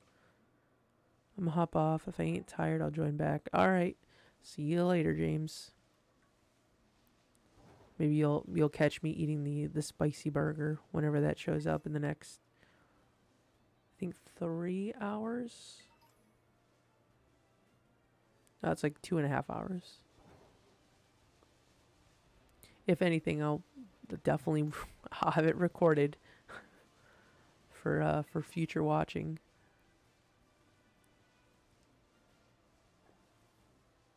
I did have this burger once though before, and it wasn't really. I didn't really stick in my mind. Well, it wasn't.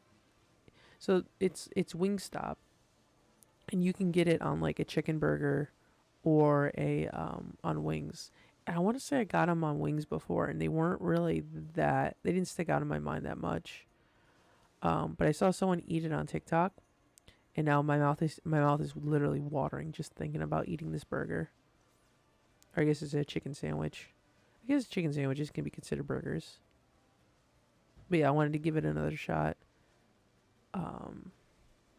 Actually was gonna order it a few days ago when I was doing the TikTok live stream with the other creators.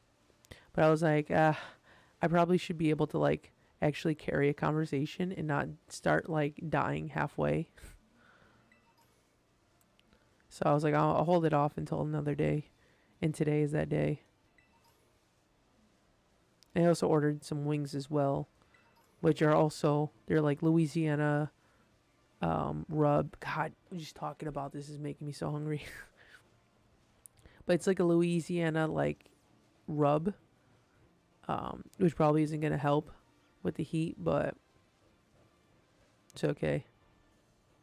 It's all for the enjoyment of the pain. Oh, spicy.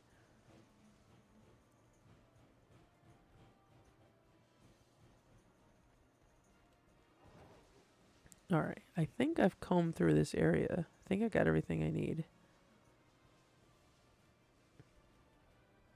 Okay, so there is an actual. Well, I mean, I don't know. I don't know if that's just the game that's like bugged right now, and it's assuming that's me. I don't know. We'll see. Okay, no. Okay, there's an actual kid there.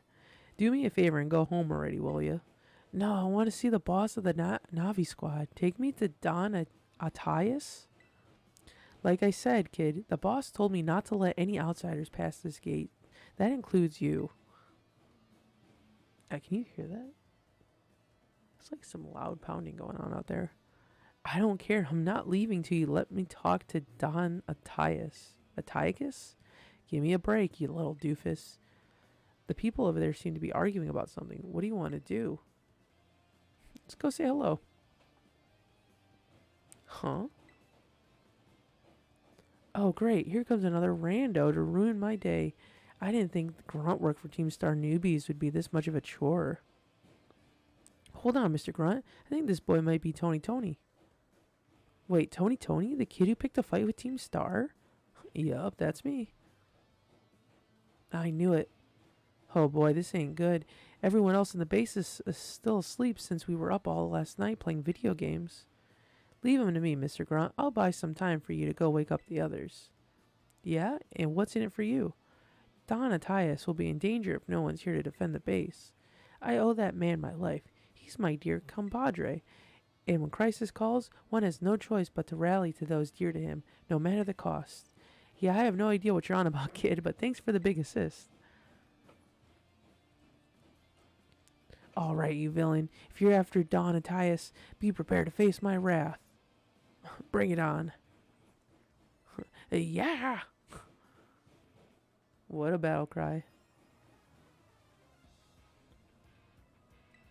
Alright, Yusuf, what you got? A goal pin.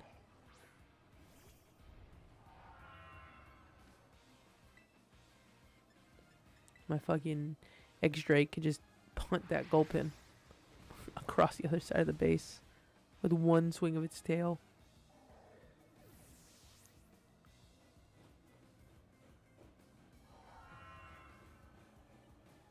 Strudel.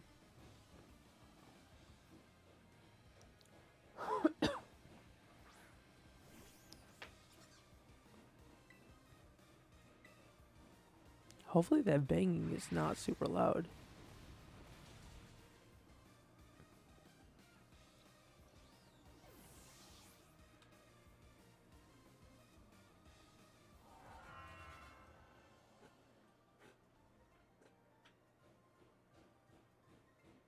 I talk big, but I'm no warrior.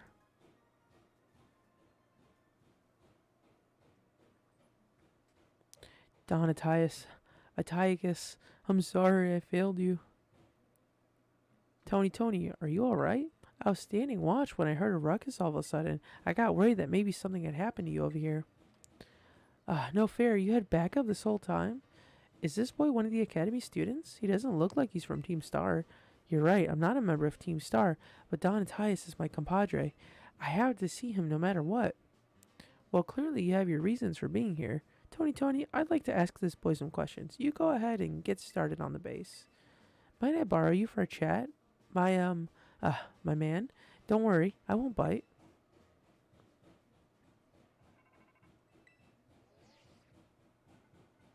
Nice work dealing with the guard. Within the base lies Team Star's Poison Crew, the Navi Squad. Their boss, Atticus, designs the outfit for the team. You could say he has clever hands. The guy is also a bit of an eccentric. You can never tell what he's going to do next. So since it's beyond us to predict how he'll respond to our declaration of war, just take out as many of the squad Pokemon as you can until Atticus shows his face.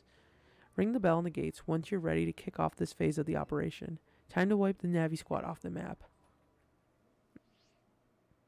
Oh, that was fast. You're only gone for like 5 minutes.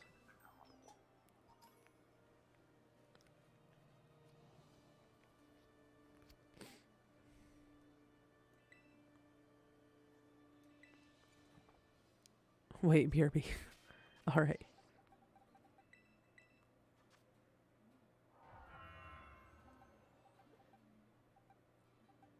Um let's bring Jinbei up here.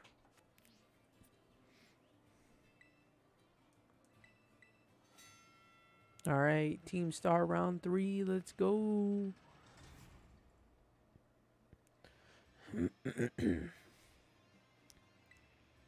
Seems the folks behind Operation Star Fool are finally making a move against their base.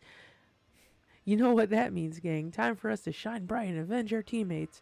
And hey, little intruder, just so you know, if you've got the skills to defeat 30 of our Pokemon in 10 minutes, our boss might deem you worthy to meet in person. Heh, break a leg.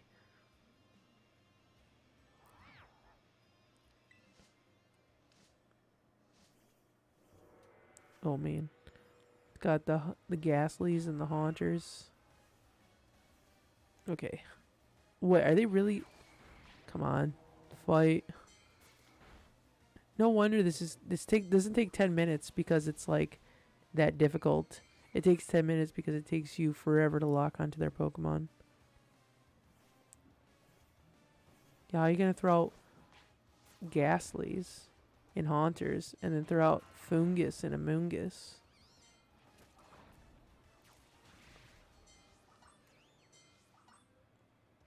I feel like this Let's Go feature would be so much better if it just fucking worked. Oh wait, do I have to hold down? No, it doesn't look like it matters.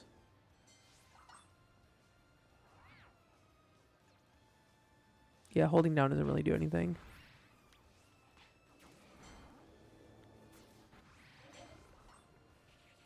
The Jinbei is so fucking big.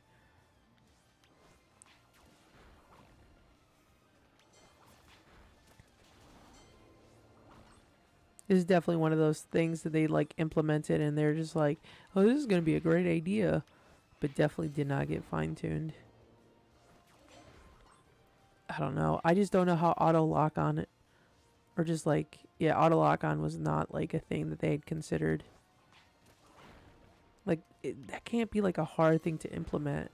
Like, they've been doing that in Zelda games for like a long ass time. Like, you could do that in Kingdom Hearts games too. So it's like, those games existed in like late 90s, early 2000s. Like, they're not foreign mechanics. And also feel like doing this whole thing is like kind of a mistake when your game also runs at like 2 frames a second when more than like 3 Pokemon are on the screen.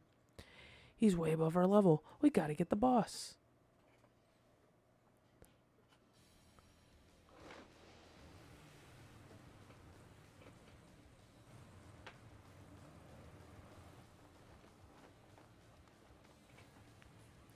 Sorry, let's see what this poison guy's about. Atticus.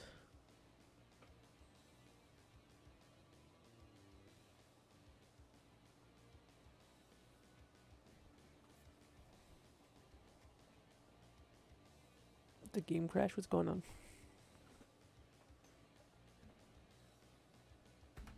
Okay, I got worried there for a second. Pray forgive my sudden entry. 'Tis I, Atticus. You're that scoundrel Tony, I take it. You have some nerve bearing your fangs at Team Star. Come then, villainous wrench. A plunge into grim poison shall be your well-deserved fate. On guard.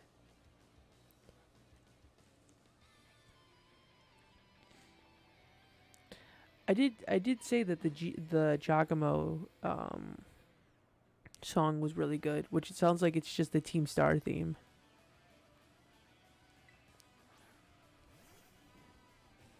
Wait, there was like arrows that shot out of his ball. What kind of ball did he have? Not by punishment awaits the wrench, a plague on your house. Oh, not my house.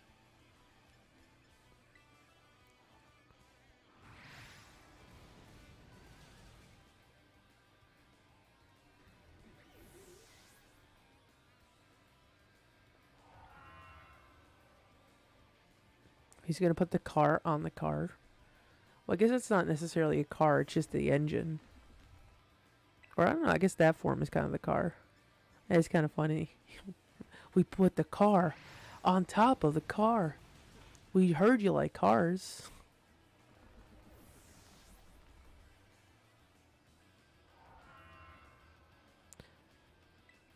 Oh no, I'm not gonna switch.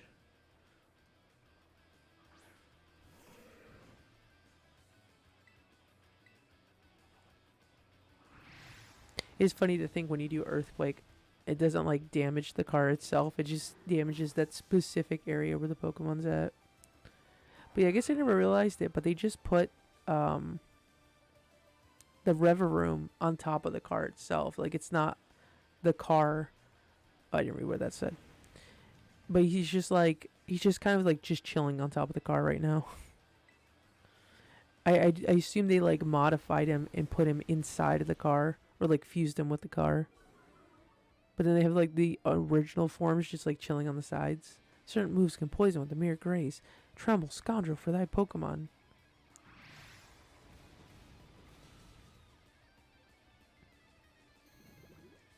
Oh, that's what they mean. He's got toxic debris. Oh, how did I not one-shot him? Alright, let's go with the rush. Glaive rush. Nothing like sliding on my head into the car.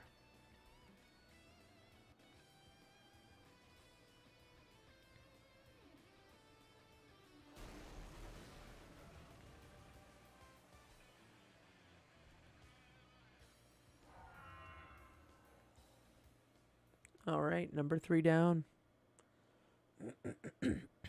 Forgive me, my friends. More backstory. I'm so excited every time we get to hear more of the backstory. About a year and a half ago. Oh, that's what he looks like underneath. Forgive me, it took me a goodly time to procure the required materials. Whoa, sick. These boots are insane. Oh, so he made the boots. Ah, yes. The move Flame Charge was my muse for those particular piece. This outfit is everything I imagined it would be. Thank you so much. I merely wish to create a costume worthy of the great infernal Airy. If it aligns with your vision, then I am content. Seems our outfit upgrades are all wrapped up then. Thanks a ton, Atticus. With you two looking like absolute beasts, anyone who crosses us will be sweating bullets. You're so good at these sorts of crafty things, Atticus. These people bullying you because you geek out over old-fashioned stuff are out of their minds. The way of the ninja is rough and fraught with thorns. They neither expect nor desire sympathy from the unrefined rabble. Oh, someone's getting fired up. Watch out, world. Our Atticus is fighting words. Yeah, don't listen to the haters, Atticus. I think you're really cool. Alright, gang. Let's move on to the next step. It's time to put our backs into battling our it's time to put our backs into our battle training so we are all prepared for Operation Star. We gotta be strong, stronger than everyone else in the team. That's what being a boss means. Indeed it does. Henceforth, I will devote myself, heart and soul, to honing my battle skills. For the sake of the team, I would give my very heart and soul, but I cannot defy the rules. Our code must be obeyed, and so this badge is mine to keep no more. I entrust it to thy care. It's very subtle bow. But why am I peeking? What's going on? Take this contraption too. It contains a technique that allows one to cover their foes in gunk. Tony is thy name, is it not? You have utterly bested me. Why, thy victory stirred no bitterness within me. Such was its brilliance. Don Atticus, my compadre. It seems this little fella has been dying to speak with you face to face. Don Atticus, please, hear what I have to say. I only need a moment. Whatever brought you all the way here? I came to help you. If you don't start going to class again, you'll be expelled from the academy, right? When the other kids at school and I were getting bullied really bad, you and the rest of Team Star saved us. Thanks to that operation you carried out, we were all able to go to school again. If you got expelled for being the good guys, that'd be the worst thing ever. Forgive me. Haven't you heard anything from the big boss? Nay, we've heard not a whisper since that fateful day. Without the big boss, Team Star cannot carry on, and without the team, the bright and merry student life we seek lies beyond our reach. We've no choice but to defend our bases till the big boss returns to us. You evidently trust this big boss of yours a great deal. Who exactly are they? In truth, none of us has met them in the flesh. By their own word, they are a recluse, as with the rest of us, that would seem bullying was to blame. That's awful. Though their name and face be unknown to us, they are nonetheless our precious comrade. Our only choice is to maintain our vigils from the bases, awaiting the day of their return. So that's why you don't go to school. But still, don't ever think that Team Star is all you have, Don Atticus. Big Boss, Metal Gear Solid reference? 100%. You've got a long life compadre in me. Don't you forget it. It's just gonna be just a bunch of Metal Gear characters that invade the Pokemon world. My compadre, I owe you a great debt. It seems we're one step closer to the truth behind Team Star's truancy and the bullying at the academy. But more importantly, I can't believe I had no idea about these issues and the students are struggling with. They have friendships they hold dear and reasons for acting as they do. I just couldn't see it. It's shameful how oblivious I've been. I believe Team Star to be the one and only treasure in my life. Methinks I may have been mistaken.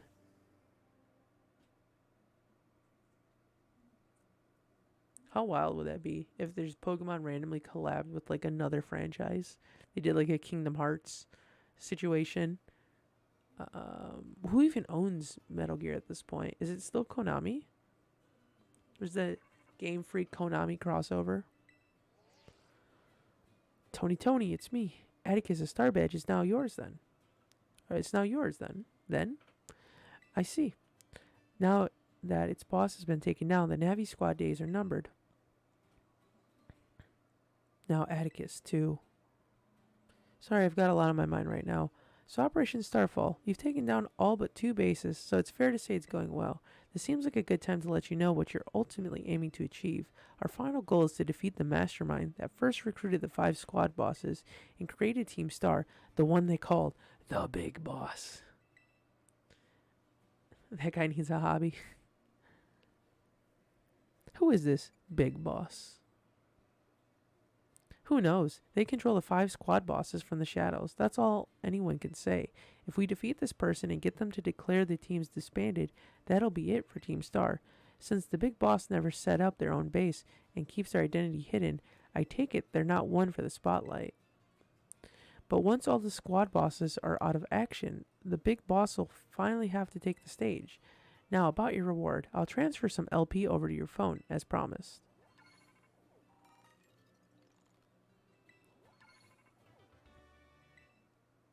If you watch regular Pat's Pokemon video, no, okay, no. I was thinking of a different video. No, I haven't watched it. But I have seen it show up in my recommended. For some reason I was thinking about I was like, yeah, the one where they give them all Keyblades, and I forgot that was with Smash and not with Pokemon. But no, I haven't seen the topic of the video is like right on the tip of my tongue, but I cannot remember. But I've seen the thumbnail before, but no, I've not watched it. Have your Pokemon learned strong moves so that they can continue to be used to the operation? My supply unit rep should be with you soon. Hey there, Tony. That sounded like a pretty serious phone call. Ugh, I wasn't talking to you.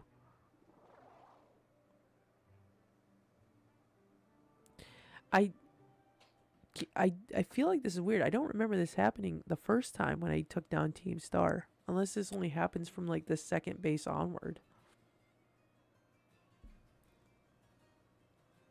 So that mastermind you were talking about, Cassiopeia has mentioned them to me too. Team Star's founder, the person who's caused all kinds of misery at the academy. If we don't take them down, I'll lose what I treasure most in the world. What do you mean? No, Oh, that's right. You need your reward. Here, take it before I forget. Alright, well, I'll be off then. Oh, and Tony, don't lose to those guys. He assigns Pokemon to Kingdom Hearts characters. It's a fun video. Oh. Neat. Yeah, I'll have to check that out then.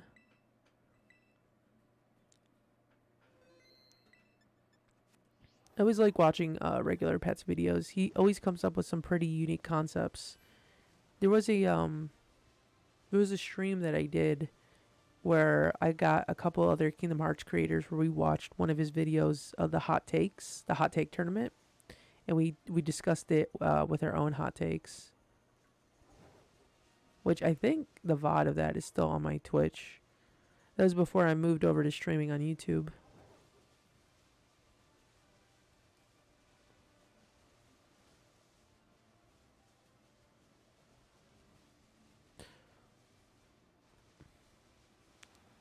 I'll probably eventually get around to editing that and putting it on TikTok. But I've got so many VODs. I'm still going through my Dark Road VODs and editing that. Because like whenever I see like a moment where I'm like, oh, I can make that into a TikTok. I can make that into a TikTok. I'm not even at the point where I actually reach Dark Road. Or at least the Dark Road part where I'm actually like attempting to play it. Because if you didn't see the stream, I started to play Dark Road. Oh, jeez. And then I gave up because I do not like the way Dark Road plays. Which is funny because I didn't think I'd find a Kingdom Hearts game I disliked playing more than Dark Road. Or more than Chain of Memories. But Dark Road definitely took the cake. Oh, you've seen the hot takes video? Yeah, it was a very interesting watch. The moment I saw it, I was like, oh, this would be like a really fun topic to talk about with other Kingdom Hearts creators. I think for the most part, we all pretty much agreed on the same points. I think there was like a few things, like I think there's one about Nominee that we didn't all agree on, but it was such like a minor thing. It was more like we didn't. It's like we didn't. It's not necessarily that we didn't agree with one another. We just all kind of like had just a different perspective on the situation. I'm trying to remember other things that we discussed about. Yeah, because the Nominee point was saying that Nominee was like manipulative, and I definitely kind of agree with that. Because when I was replaying Chain of Memories before KH3 came out, I kind of had that mindset, that impression. I was like, wow, but Nominee seems to be very like more manipulative than I remember. Especially when like before Sora has to go to sleep and she's gonna restore his memories. It she gives him like the ultimatum of like, oh well, you can either stay here with me, or you can go back to being the way you were. And just like, what are you doing? Like, you messed up his memories. Like, why are you giving him that option to just live with you in Castle Oblivion? Like, fix him. You broke him. Fix him. It just rubbed me the wrong way for some reason. Yeah, there was one thing he said that I disagreed with, but I forgot what it was. Welcome back, James.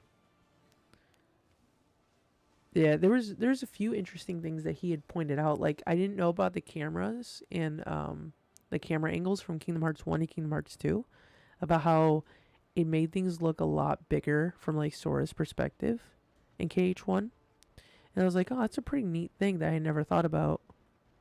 But never did it really occur to me that it would be like a hot take or an issue. She's just a sad girl. She was a bit selfish, but she was desperate. Yeah, that's kind of what the other guys were saying. Was like she was kind of like being forced in this situation, and some of her actions are forgivable because of that.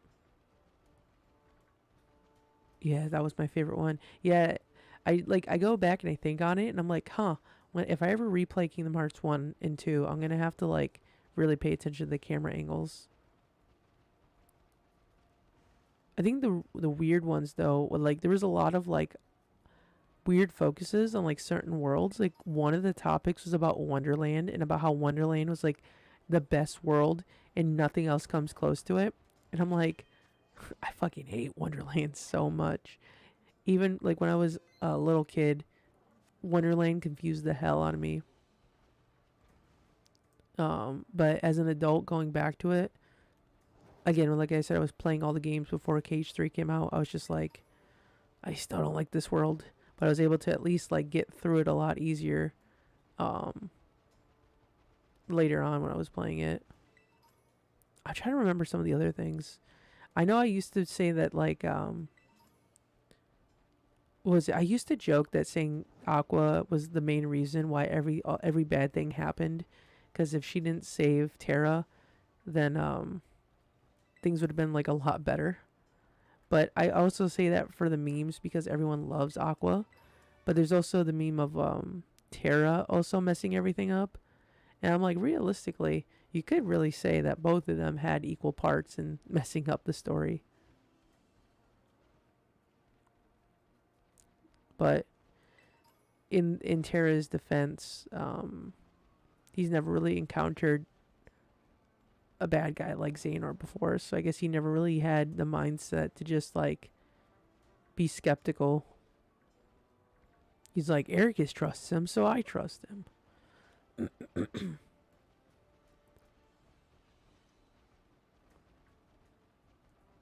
But yeah. As of like game wise, I'd say KH3 though would be my favorite Kingdom Hearts. Initially it was KH2, but I think that's because nostalgia kind of clouded my opinion on it. Because I used to say KH2 is my favorite because it had my favorite Final Fantasy character, which was Auron, and had my favorite Disney movie as a world, which was The Lion King. I calculated it all. I knew the likelihood you'd come to talk to me was 100%. But the resolution in KH3 definitely is what makes it a better game, or one my more favorite game, in my opinion.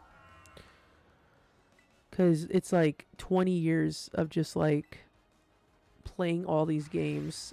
You finally got your like desired end result, but it only just like segued into leading into KH4 with Sora going to Quadratum.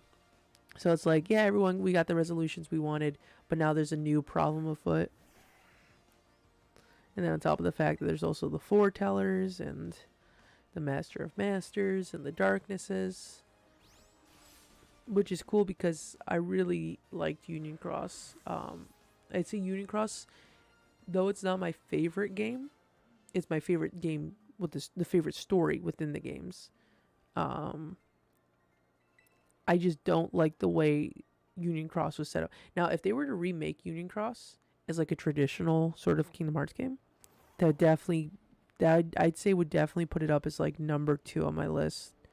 I'd say default Kingdom Hearts 2 is my favorite still, because gameplay wise, even though I don't really care much, because a lot of people complain about the combat within KH3, saying it was like super floaty, it doesn't really bother me as much. But combat wise, just being able to play like an actual game and not like a gacha game is what makes like the difference for me. Or else Union Cross would probably be a lot higher if I just... Oh, no. Are you kidding me? I gotta say I like KH2 better than 3. I feel like the writing could have been a bit better. With KH3, I do agree.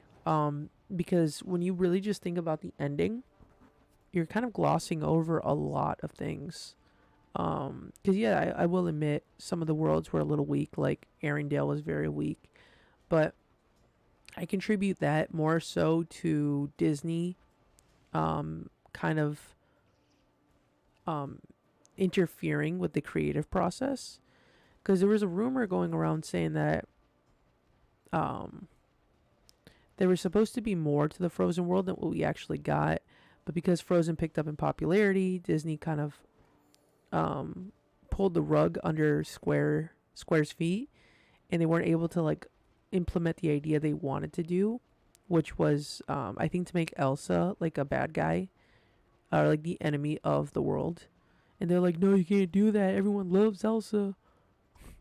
So they're like, all right, well, I guess we'll just half-ass it and put together what we can. I can't imagine like going through the whole process of putting together a concept for a world and then last minute having to just redo everything. Seems rough, and rugged places like this attract a lot of hardy Pokemon, huh? But yeah, it's like when you're doing your homework and then you find out like the day before, you're like, oh shit, I made my homework on the wrong assignment. And then you have to like redo everything all over again, and then you just have to kind of half-ass it. Which makes a lot of sense, because if you kind of look at the way the world is, it does look like They just used whatever elements they had and kind of like stitched something together. Yes, I'd love a back cover style movie. Oh yeah, they definitely should do that. If they do like a Disney Plus series, they should do it for Union Cross and stylize it as like a how they did with back cover. I did not like how weak they made Aqua. Yeah. I mean, I guess the only way they could probably justify it is that Aqua was in the realm of darkness for so long. But I feel like at the same time that would have made her stronger. Wow, the trainers are hardy too. I mean, she held off her own for against Vanitas for a bit, but to be honest, that was kind of like Sora even told her like, "Are you sure you want to rest? Are you sure you don't want to like chill out before you go and try to save Ventus?" And she's like, "No, I got this. I gotta wake him up now." So I feel like if she had rested up, it would have probably made the battle a little bit more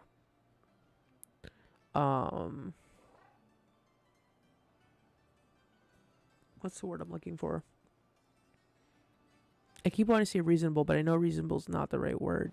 More appropriately balanced, I guess. And that way Sora didn't have to step in and do what he did. But then at the same time, I think maybe they did that on purpose because they needed Ventus to kind of like get that extra push to come back. Fanfi's ground type. It's resistant to poison. It shrugs off electricity altogether. Just don't pour water on it. I want to say I did explore this town, but I kind of feel like I didn't. But this kind of looks like it's just like a random thing in the middle.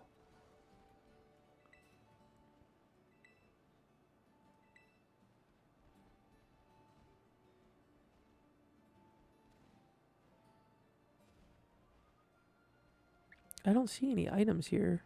But the fact that there's like a gym thing here, I feel like I must have been here. I just don't remember. Yeah, I know she just took those fireballs to the face instead of blocking. She had time. And she didn't even try to dodge Ansem's Dark Ball of Darkness and Destruction. Yeah, I guess you definitely could say that there was a lot of moments that made the characters look a lot weaker than they actually were for the sake of like story progression. Kind of like how when Terranort was about to attack Aqua, like Sora just went and like hugged Kyrie. Instead, he could have just like done something to like deflect the attack, but that was more so set up so Goofy and Donald could have their moment.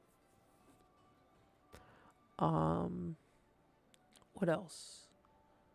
Also, in general, the whole way so because I made a video on TikTok about this where I said that Kyrie's training was essentially done to make her seem weak on purpose, so that she would have that moment of like having to rely on Sora even though she didn't want to kind of build her character up. So like when Kingdom Hearts 4 comes out, she'll like actually strive to like become stronger, which I don't think is necessarily a bad thing for them to have done. I know a lot of people want Kyrie to like succeed, but Kyrie hasn't really done anything to prove her worth as like a Keyblade wielder.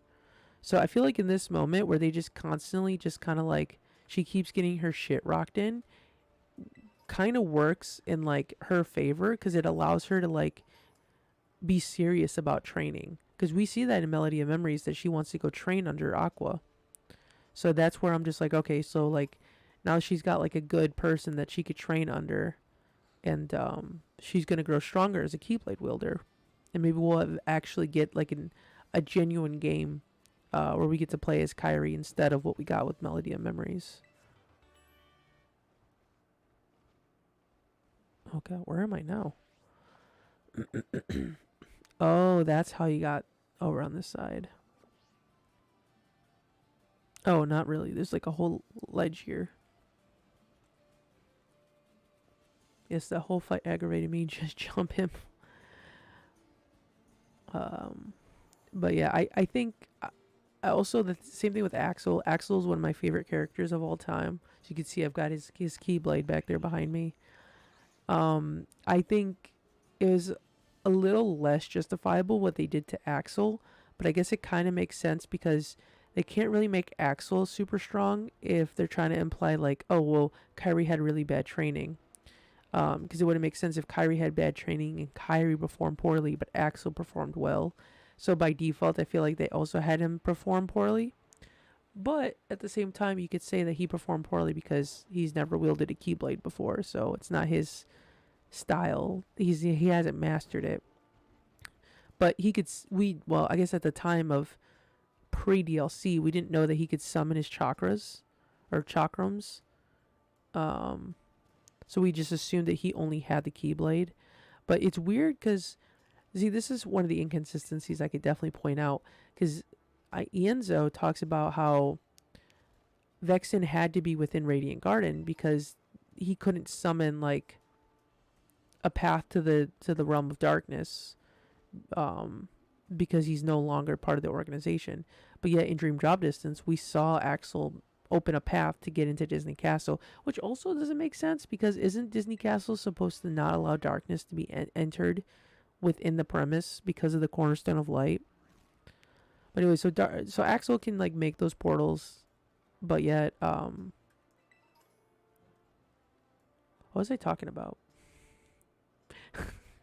I just started rambling and I lost track. I know Ienzo said he couldn't. Oh, right. Okay, so Axel is chakrams. So there was a little bit of an inconsistency between Dream Drop Distance and Kingdom Hearts 3.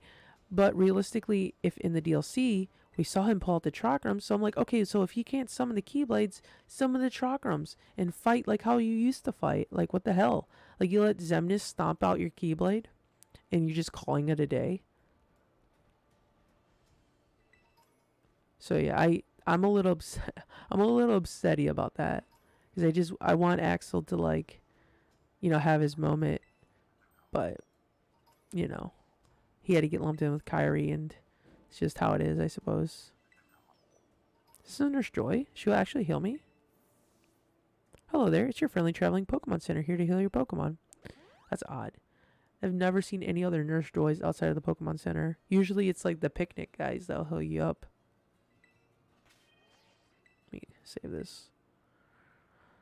But yeah, we'll see how future titles go, because I feel like what's gonna happen is like everyone's gonna, well, because there's been a lot of people who've been MIA, like Terra, Ventus, Roxas, Xion, so they're gonna have to like kind of brush up on their skills. So I'm hoping that we get a game that focuses on like those characters, since Sora's not there at the moment, and that we can have something akin to like a Final Fantasy X or even like 15 style game where we get to like interchange between the characters, and explore like whatever Disney worlds they decide to want to put in. That I feel like will probably end up being a side game though, which I am okay with, but I don't know when we're going to get a side game, if we do get that, since it seems like KH4 is going to go straight into probably finding Sora, so maybe that could be like a feature in KH4. Kind of like how we got to control Aqua and Riku for a brief moment. But I would like to be able to like fully explore a world as like the other characters instead of just doing like a single fight. I mean, I think you could still use dark corridors without being a nobody. Just got to be a dark boy. So in order for Lee to get a Keyblade, he probably forfeited the ability. I'm not sure. Yeah, maybe. It just feels weird because it's like, or maybe he had just like still had the ability to use. Yeah, I guess that would make sense. But it makes you wonder, like, what about Ienzo and Evan and all the other ones? Like, they aren't Keyblade wielders, yet they say they can't summon the Corridors of Darkness.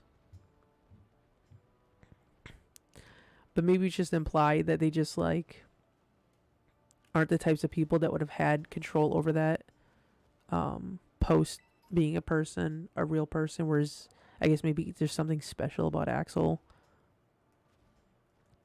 Because I assume realistically anybody could be a Keyblade wielder, because the concept of wielding a Keyblade is just crafting it out of light. I don't think there's anything, you have to be anything special to be able to use one. But maybe I'm wrong, and maybe there is something special about being a Keyblade wielder. So like those specific peoples end up still having the ability to use the corridors of darkness. Hey, don't you think I'm awfully cute? You alright? But yeah, I think maybe that might be one of, because that's the thing with Nomura. He keeps everything so vague because he plans on like going over everything like later on.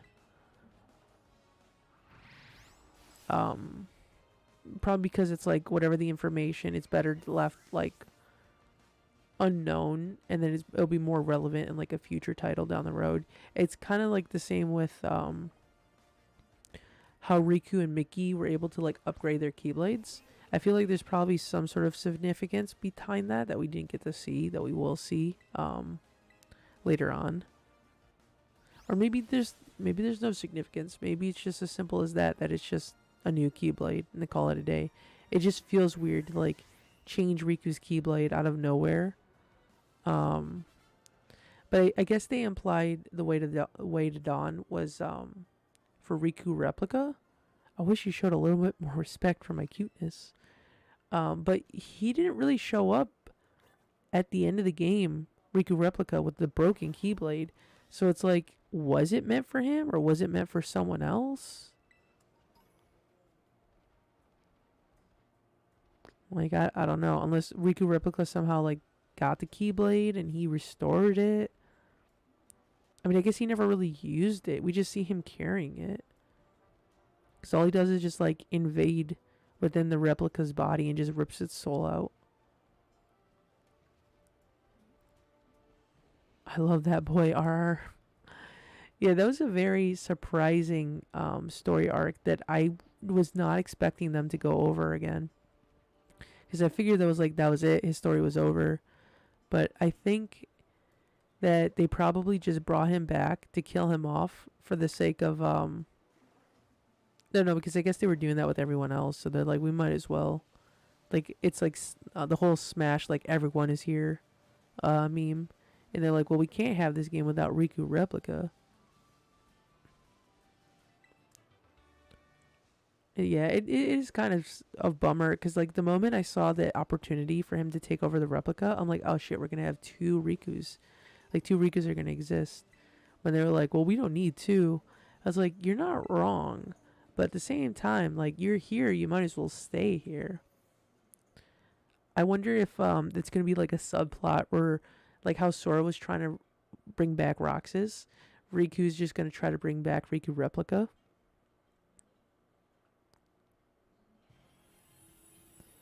It would be weird to have like a secondary Riku without having any sort of alterations. Because at least you could be like Kyrie's a secondary version, or Namine's a secondary version of Kyrie, but at least there's like variations that Namine's design.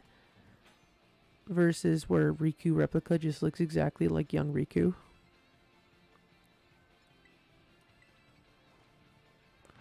I wish the translation wasn't botched. He was supposed to say, take care of her. Yeah, there are moments I feel like they do get kind of lost in translation, which is the unfortunate thing when it comes to those games. Because as much as I'd rather probably listen to the Japanese versions of like most Japanese properties, I just like the voices for the English versions of KH, since I grew up with it, so I'm probably a little bit more biased in that regards. The Kyrie colors? What's her colors specific? I guess the red hair, the reddish hair.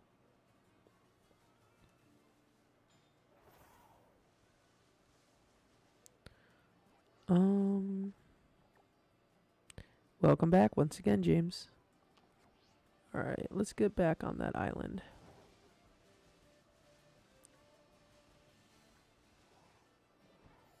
That's all good. But yeah, I guess maybe if they were to bring back... See, it's what's going to be interesting is I want to see what outfits they're going to put,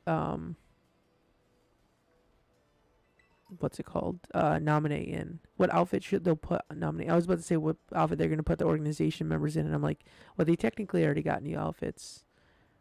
Um, but see if Naminé gets like a new outfit, because technically you could probably bring back Riku Replica, just give him like a different outfit. I won't be chatting that much since I'm playing Overwatch. Oh, it's all good.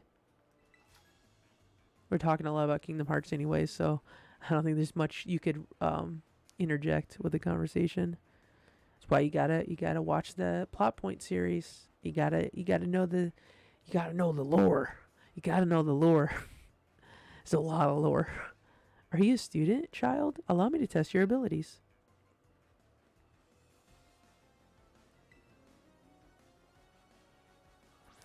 But yeah, I'm curious if it's gonna be a situation with Missing Link,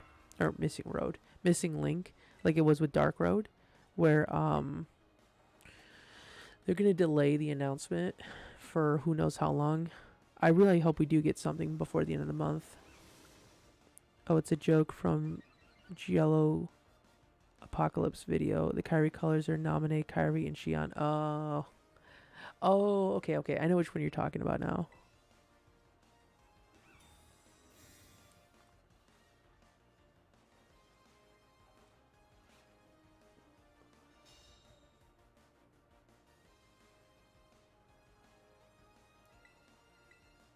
Missing road. I mean, at this point, the road to Missing Link is a missing road, because who knows where that path is? Doesn't exist. And God, what I wouldn't give to get one of the beta keys to play that game. That was conceited of me. I don't know how that would work. I don't know if I can do YouTube streaming from my phone, but I will figure that out, and I will most definitely stream Missing Link. I don't care what I'll be streaming at that time. Missing Link is definitely going to take a priority. Well, I'm sure if I don't have to necessarily like walk around to play Missing Link, I could probably just emulate it on my PC and then just play from there.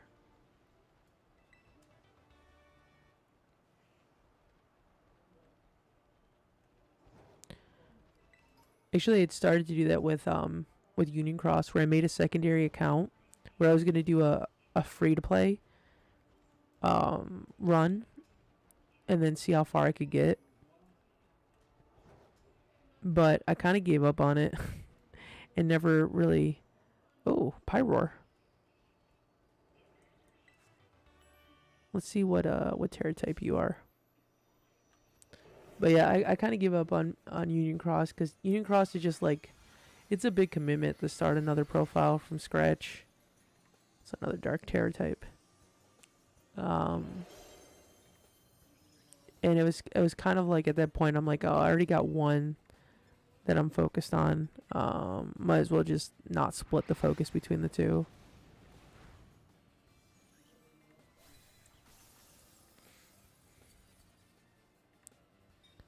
Yeah, surprisingly excited to play another Cage mobile game. I got really into Union Cross and at some point, but all the grinding and gacha stressed me out and gave up. Yeah, that's how I was too. So funny enough, I mentioned this in the Twitch stream I was talking about, where we were watching the regular Pat video. But I got into Discord around the time, like a year into Union Cross, or no, it was a couple years. I was playing Union Cross religiously, and I got into Discord at one point, and I found out about the Discord waifu bots. So I was so distracted with collecting Discord waifus that I stopped playing Union Cross, and I couldn't bring myself to go back to playing Union Cross, because it's like one of those things that you start doing for so long, and then once you take a break, you're kind of like, I don't really care much to go back to this and to restart this whole process again. So I ended up falling out with Union Cross because of Discord waifu bots.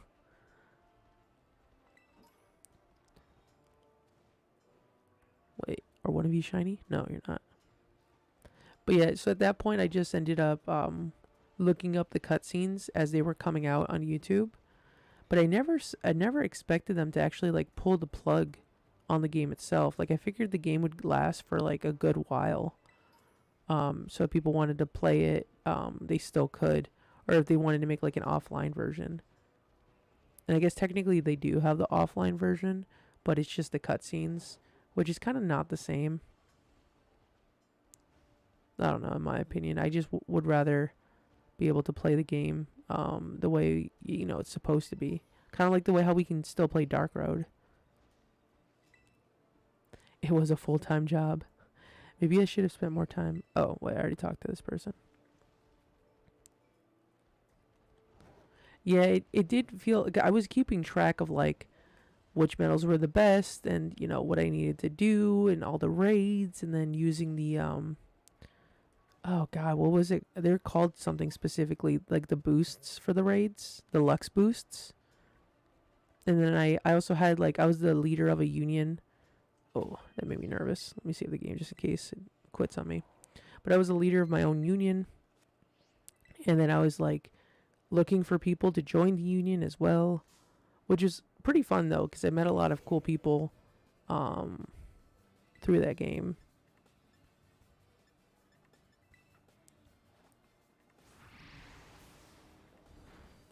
But also that was another fond memory I had with playing KH3 is that all those friends I made through Union Cross, we were all playing KH3 when it was coming out at the same time. So we all had that moment, like as we were all beating KH3, we were all just like funneling in to the chat and just talking about like, oh my god, this scene and I can't believe this happened. I'm so happy this happened. And just to have that moment to like have other people to talk about one of my favorite games with definitely is like probably one of the happiest, I'd say one of the happiest moments of my entire life. Because I never had that before, you know? I never had somebody to like gush about Kingdom Hearts to. Now it's different. I've got like 20,000 people on TikTok and I got a couple hundred here on YouTube. So now it's like the friend group I had with Union Cross, like on a way bigger scale. And I guess I don't really blame people for not watching like a Pokemon stream, because I mean if they're really just mainly interested in Kingdom Hearts, then they'll probably show up to when Kingdom Hearts shows up or when I do stream Kingdom Hearts. But damn, I really do hope they do pile in when like I start playing Missing Link or KH4, because it'll be so much fun to be able to like interact with people while also playing the games. Oh, is that it? Is that the Titan? I finally found it. Ah, sad songs. Are you a fan of sad songs or not so much? My personal opinion is they're okay, I guess. I can't help but just every time I see one of these musicians just think about Taylor Swift. Even though Taylor Swift isn't really a country artist anymore, it just gives me the vibes. The Taylor Swift vibes.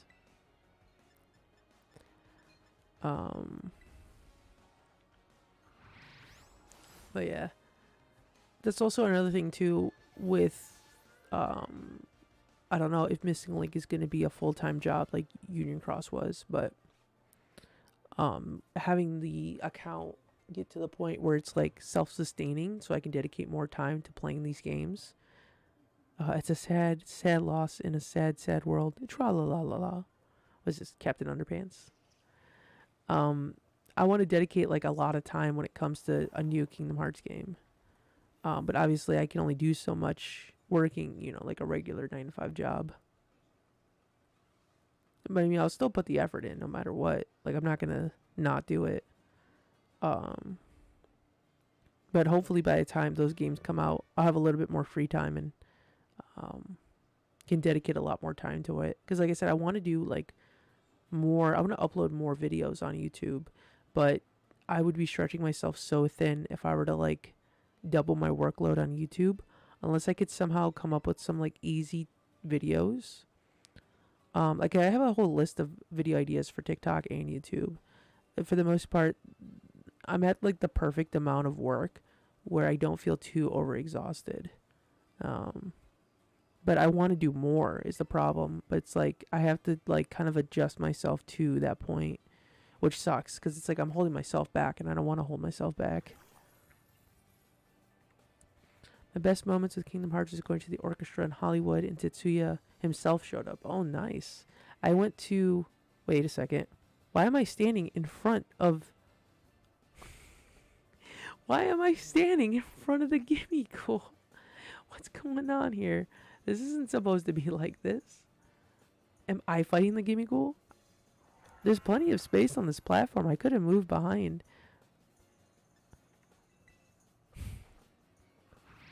It's a very it's a very funny glitch right there. But yeah, I also went to the orchestra before KH3 with a bunch of friends, which was also an experience for sure. Tetsuya Nomura wasn't there, but Yoko Shikamura showed up, which I don't know if she's like a staple to when those concerts happen. Fight it like a Dark Souls mimic. That's how essentially it seemed like I was about to do. But yeah, Yoko Shigemura was there. I think what kind of was a little bit I don't know what's the word I'm trying to find here, but there was something about the experience where I guess I was kind of hoping for something new, like some Kingdom Hearts 3 music to play while I was there. Look at that boy. He's just gasping for air. Yeah, I expected them to play some Kingdom Hearts 3 music, but I don't think they did. I could be wrong.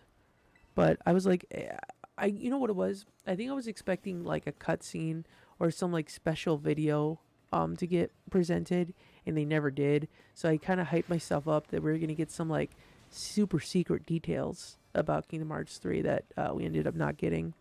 Or like maybe we could have got like some sort of reward with Union Cross, because I went to the Dandelion event in Anaheim, and they were giving away like, so they allowed you to do like pulls, and if you got like a really good medal, they would like actually give it to you in your own game. And there were like different like prizes there too, where you can get like or not prizes, but like rewards, in the sense of like what was it? Someone got like a free trip to Disney World or Disneyland. I'm not sure which one is in California.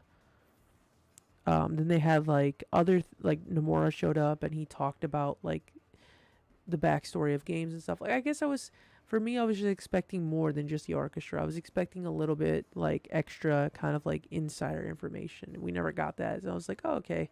I think I overly hyped this for myself and kind of diluted the experience a bit. Oh my gosh, I saw something amazing. Want to know what it was?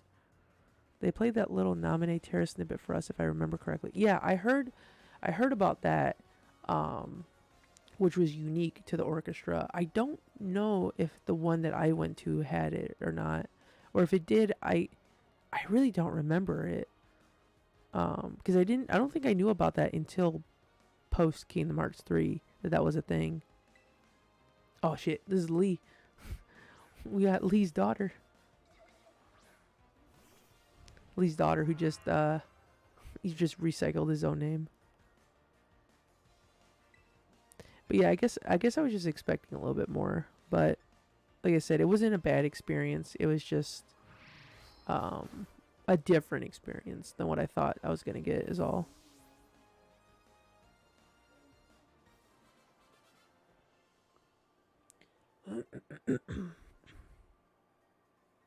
They did play the opening to Dream Drop Distance though, which was my favorite opening of all time.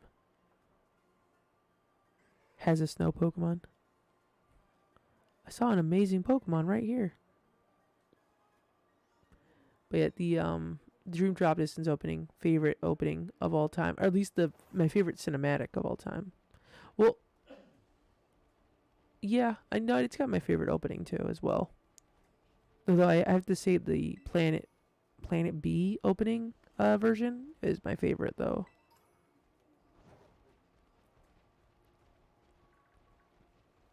But I think that's just more so nostalgia. Like Sanctuary is good too. Don't get me wrong, they're all good. Face My Fears is okay. I think it's just didn't have like the same impact as the other ones did. Steel type Pokemon. I'll show you how strong and sturdy Steel type Pokemon can be. The best opening. So sad they just threw the credits over it in the console port. Did they? I guess I never realized that. Oh, wait, no, you're right. You're right. You're 100% right. Because I actually used that opening for my Kingdom Hearts for the YouTube videos. And I remember there was like certain parts I had to like cut through because of the fact that the credits were in the way. So I only just cut out the one part where Kairi and Sora are running up to Riku and then Ansem shows up. Because that's kind of like a nice snippet to like lead into the videos. Do you already know how to get around steel type Pokemon? Sturdy strength? Did he even have... Oh, sturdy strength. I thought he was talking about like the ability. I'm like, your Pokemon did not have the sturdy ability. So at first I didn't like the Ray of Hope mix. It kind of was like a little bit like weird. It was like very jaunting. But I got used to it. Now I really like it.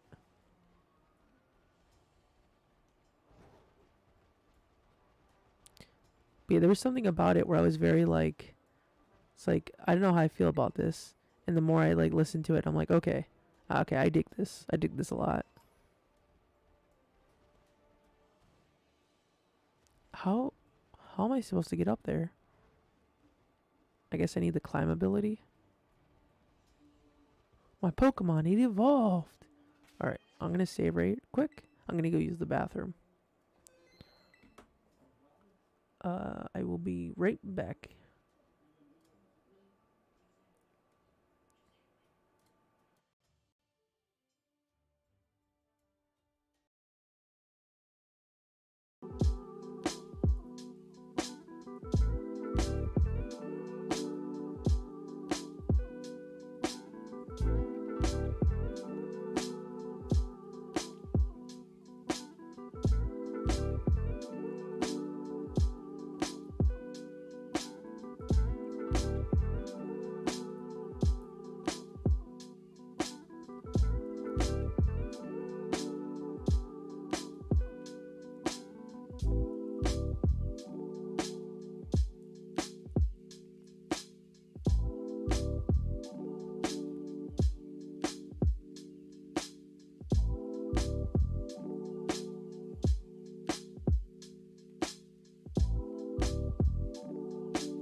Alright, I'm back.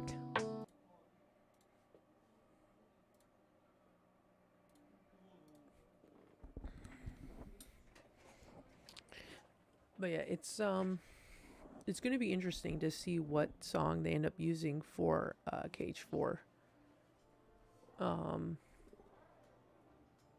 obviously they're gonna have like a new rendition, but if it's gonna be the same pacing to like Sanctuary and Simple and Clean, or if it's gonna be like another slow ballad like Face My Fears. Want to help my newly evolved Pokemon with some target practice? I mentioned this earlier, but one of the other Kingdom Hearts creators, Michi? Huh? Oh, is that the name of the trainer? I didn't see his name, if it was Michi. But yeah, one of the creators that I'm friends with on TikTok, they put out a video talking about how there could, the KH4 opening could already be made, because a lot of the openings are songs that, oh, his name is Dario. The songs that they use are just ones that Utada has already like has already recorded themselves. Until I think Face My Fears is probably maybe the first one where they did it dedicated to it, but it also ends up being a part of their albums as well. So Nobody Daxian is his name. He did a video covering the opening to like a potential opening to KH4. So it could already exist for all we know. I think that's the video I watched. Yeah, so I'm curious to see when KH4 does come out if that ends up Michi is one of the songs. Oh, okay. Yeah, I didn't remember. I didn't recognize that as like the song name. I was like, wait, who's Michi? But yeah, we'll see if that ends up holding true. Sometimes I wonder if Nomura actually like goes through and like sees what everyone else is posting and like purposely goes in a direction that like averts everyone's expectations. He's like, oh man, I saw that Nobody Daxian video. He caught on to me. I gotta go with something else. My Pokemon's so newly evolved, it doesn't know how to battle. This is not how that works. That's not how Pokemon works.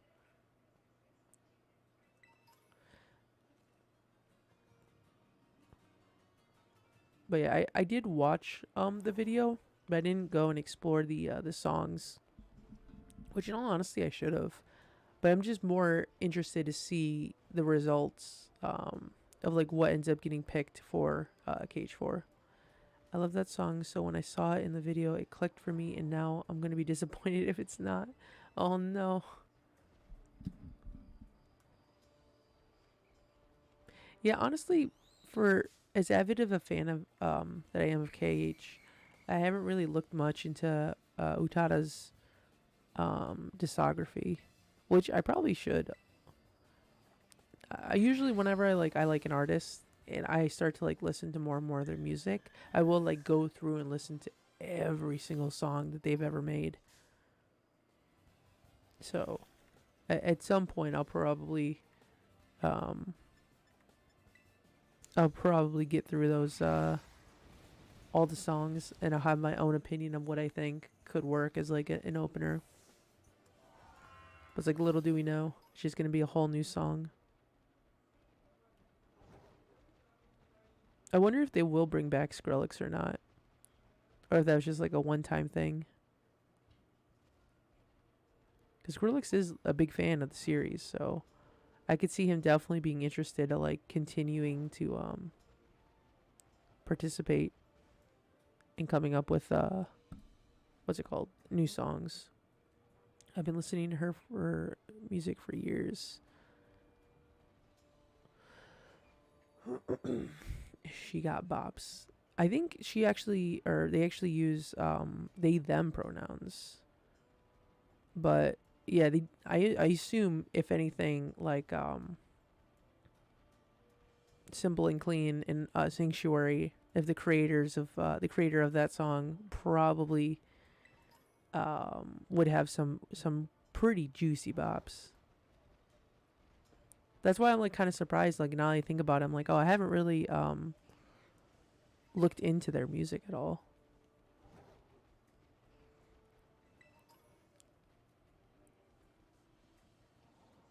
But yeah, I was just mentioning the pronoun thing though, by the way, just in case you weren't aware of it. Not to like, I'm not trying to call you out or anything for it. It's just saying it in case. I know there's some people who would get super upset if you sort of. Well, I mean, you're not really being negative, so I guess it doesn't really wouldn't justify anybody being upset. But let me check. Okay. But yeah, I was just covering your back is all. But yeah, there's some people who are like more like vicious about it when they're just like, no, her pronoun or their pronouns is her and that's that. And I'm just like, all right, I mean, not if that's the way you want to go about it, that's the way you want to go about it. But if there's someone who's a little bit more understanding with pronouns, it's good to educate them just in case they weren't aware. But I mean, I could be wrong, and they could use like they, her pronouns.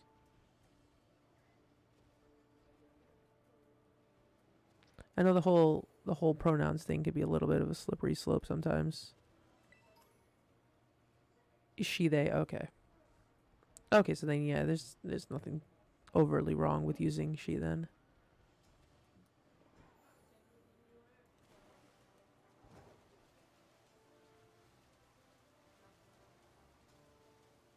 I think I made a mistake getting in this water. I don't know if I can get out.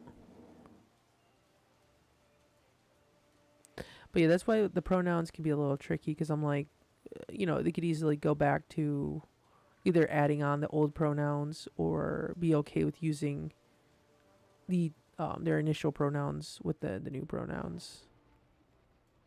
Like for me, I mean, I don't know. I guess it doesn't really bother me too much with pronouns because honestly, if it were up to me, I'd just rather get rid of pronouns in general. I feel like they're just like a confusing mess. But I mean, I do understand why we have pronouns and why we need pronouns.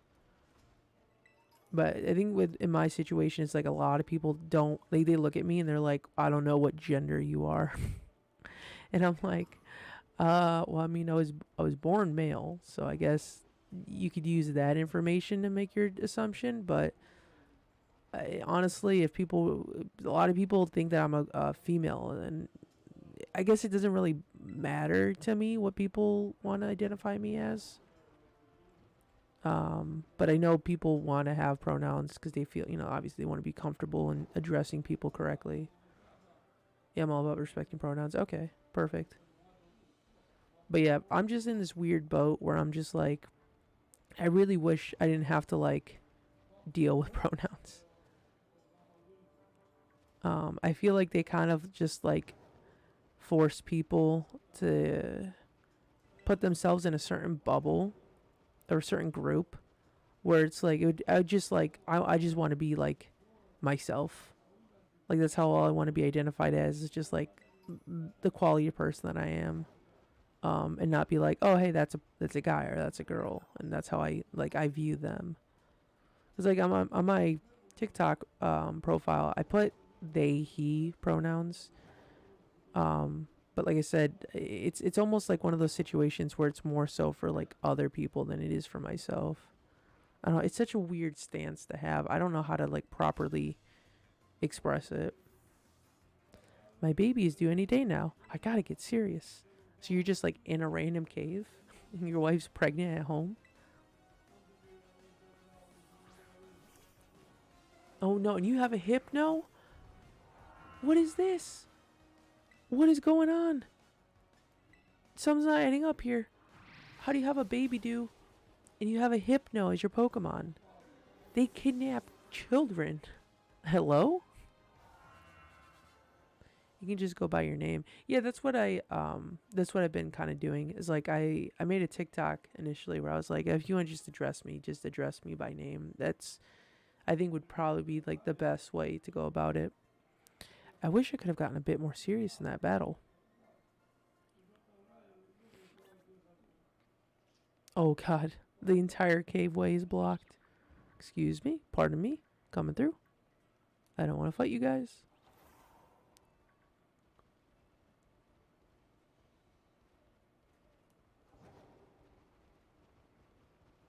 I probably should have went to go fight the Titan. I just got distracted. How far away am I from the Titan? Oh, I got pretty far. I like stumbled upon it and I was like, okay, I'm just gonna like wrap around this corner real quick, and then now I'm on the other side of the map. It's like this whole intricate cave system going on here. Nice jukes, thank you. I just don't feel like sitting there and oh, Espeon. Okay, I'll probably fight this Espeon. It's gonna be like a level 50. But yeah, I don't want to fight every like weak ass Pokemon, but I'll take on this Espeon. I already took on the Jolteon.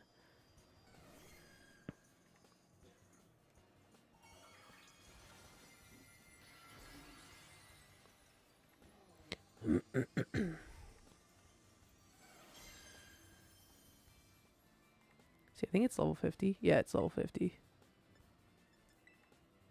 Oh, I should have Terra. So I could have Terra into a Dark type and have Crunch do more damage. Oh, I'll probably be okay though.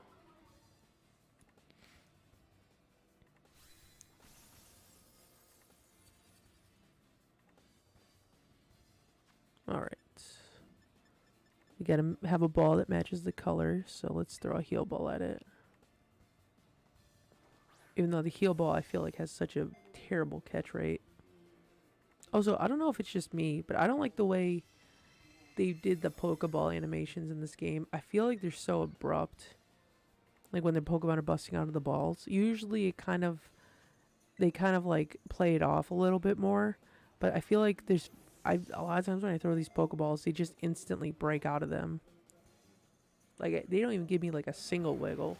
Sometimes they're just like 2 seconds and they're out. Also, I feel like catching Pokemon in this game is a lot harder than it was in previous games. Like, they just do not stay in the balls whatsoever.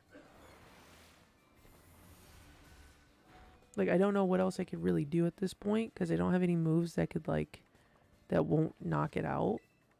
But at the same time, it could just be the heal ball being a bad ball, because it has probably, like, next to nothing catch rate-wise.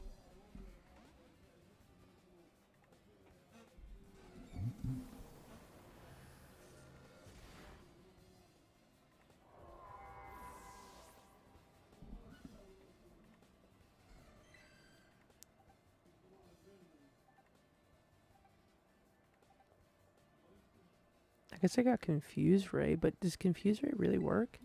It's just probably going to kill itself. I mean, if it ends up fainting, I guess I'm not that worried about it.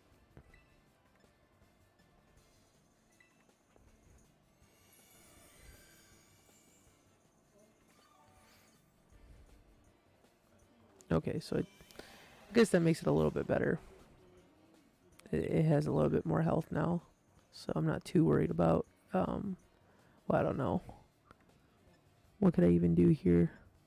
I guess Mortal Spin is pretty weak too.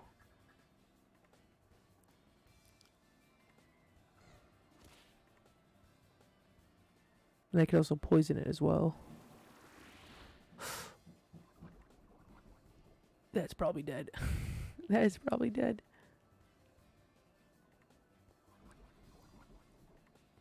Okay, that's dead. Oh well. I miss Pokemon, want to play this game, but I kind of made a rule not to play it because of the low quality, but everyone's having fun with it, so I'm torn. Yeah, it's, the low quality, see, yeah, that's the thing with Sword and Shield. I also felt the same way, where I'm like, I had a friend, or I had complained about it relentlessly to my friends, and I had a specific friend who was like, you have to vote, essentially with your wallet, you know, if you want to keep your stance about how you don't like what they did with Sword and Shield, don't buy the game. And I'm like, oh, but I want to play it. I want to play it so badly. Eventually I ended up just borrowing a copy of Sword and of Shield from a friend.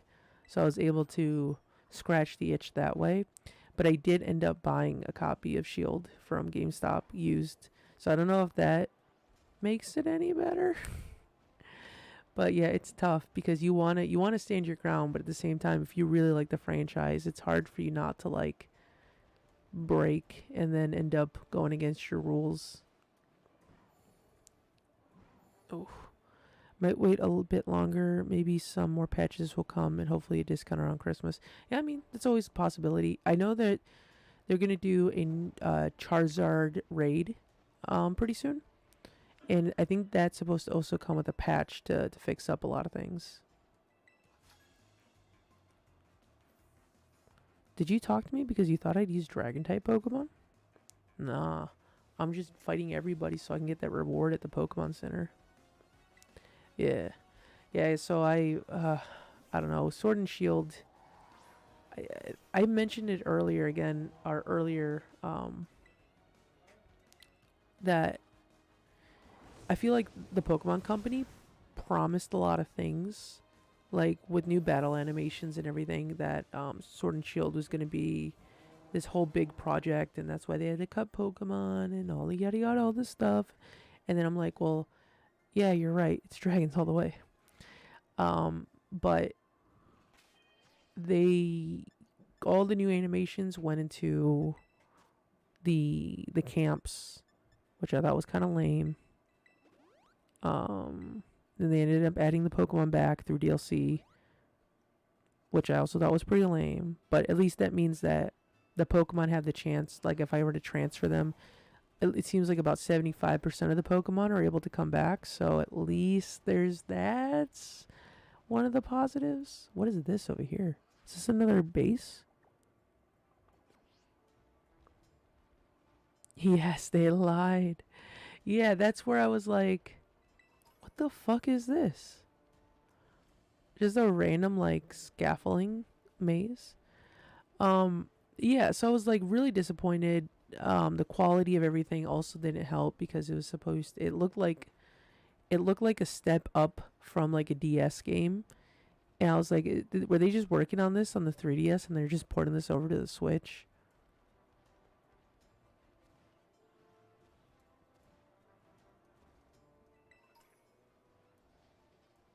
Oh god. Kricketot is not having it here. Yeah, for me, I feel like it might be a little bit easier for me to like boycott maybe a Zelda game. I don't know. I say that, but I know it's probably going to be just as hard for me not to want to play a Zelda game. I don't know. I don't think I could really boycott because like I only ever care about like 4 games in general, 4 franchises, which are, as I mentioned earlier, was Kingdom Hearts, Pokemon, Zelda, and Final Fantasy. So even if I have issues with any of the games, like regardless, I feel like I'm gonna end up buying them. Like I spent $60 on a fragmentary passage. That shit is not a $60 game. Like especially since I mean I guess you do get Dream Drop Distance and then you get back cover. But in total the package worth isn't like a brand new game. Like you look at the Final Fantasy VII remake and you're like, okay, that is $60. That makes sense. Well, okay, I don't know about that actually, because the full game's not there. You only get like a third of the game. But it makes more sense to pay, I guess, $60 for that versus what we got with 2.8. Speaking of Final Fantasy, when's that 1.5 HD remix coming out? It's still bonkers that they're separating it between 3 different games like that.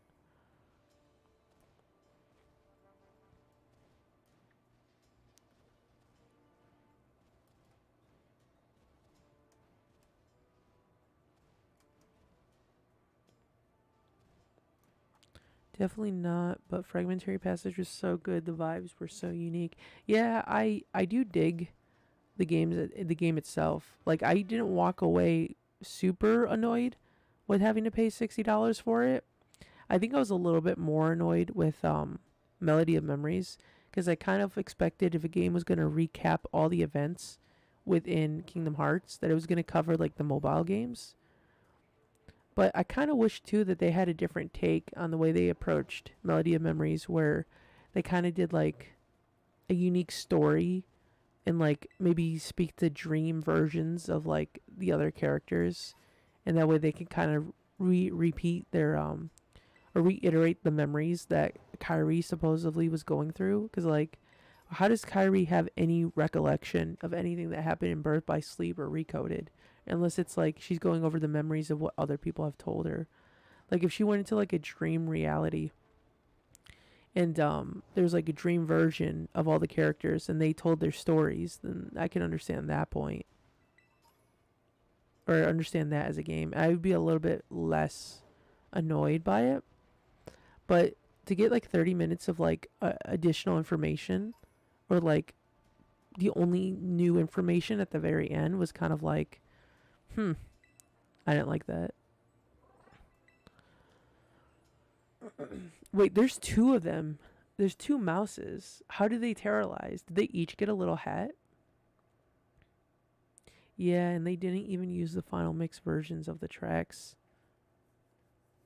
Wait, for which game? Are you talking about Final Fantasy or Pokemon?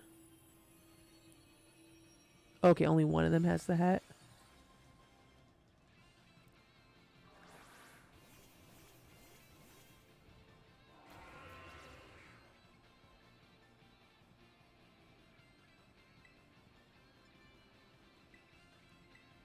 That's a shame. Both of them sort of had the hat.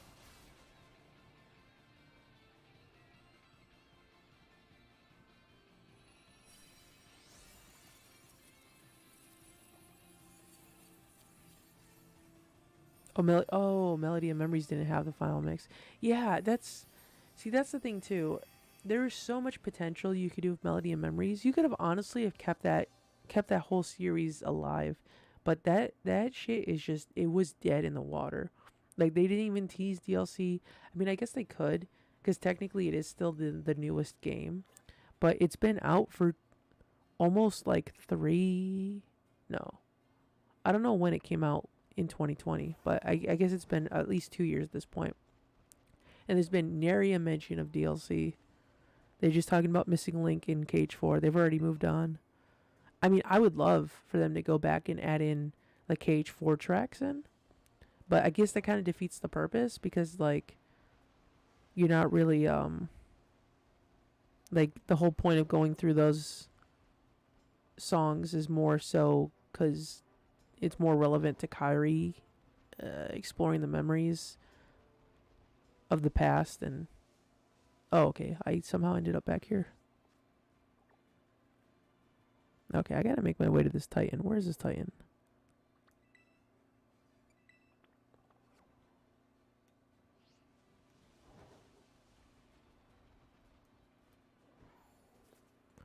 But yeah, I don't know. I just feel like Melody and Memories could have just gone in a completely different direction.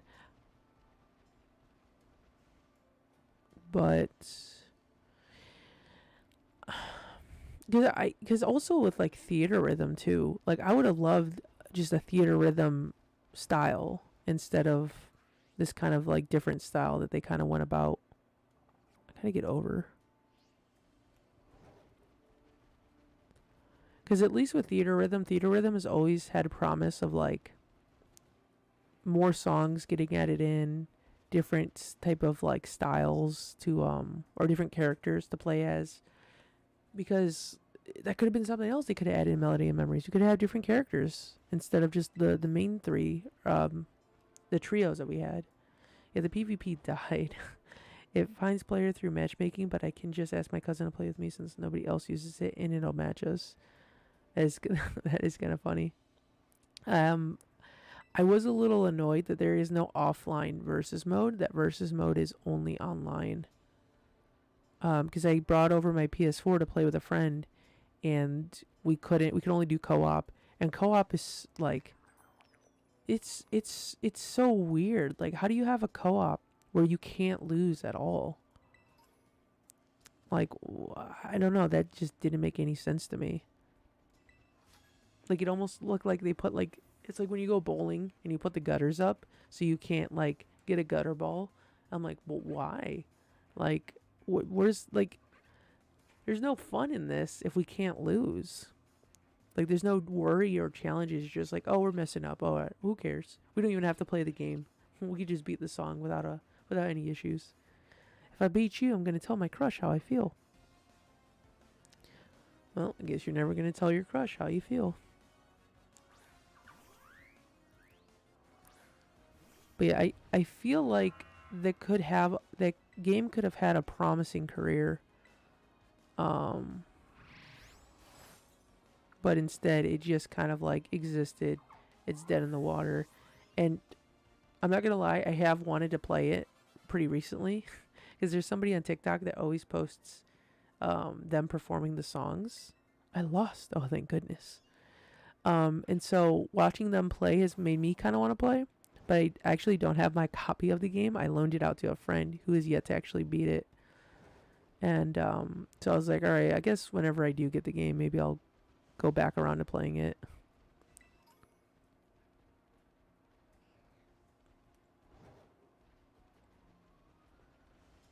But the thing is, like, I beat all the songs on the hardest difficulty. I guess I could always, I don't know, maybe just play it for like a day just to kind of like scratch the itch of playing it.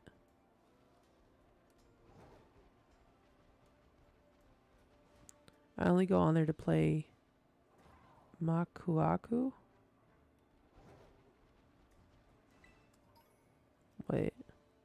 Makuaku. What is that?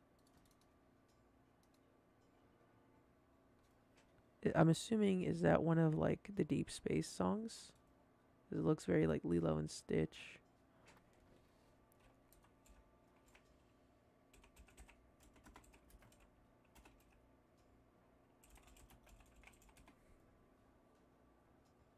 Okay, Deep Space Battle. Okay, I was about to say.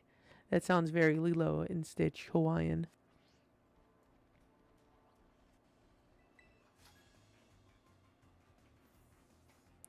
Tag tree thicket up ahead isn't safe. You'll run into a bunch of delinquents. I am a delinquent. What are you talking about? Oh, sorry, I already beat those delinquents' ass. But yeah, I will say though, the 13th struggle was legitimately a struggle. That was such a crazy song, and it was even harder when I wasn't using items because I didn't realize how to use items. So I hardcore struggled with that song for a good minute.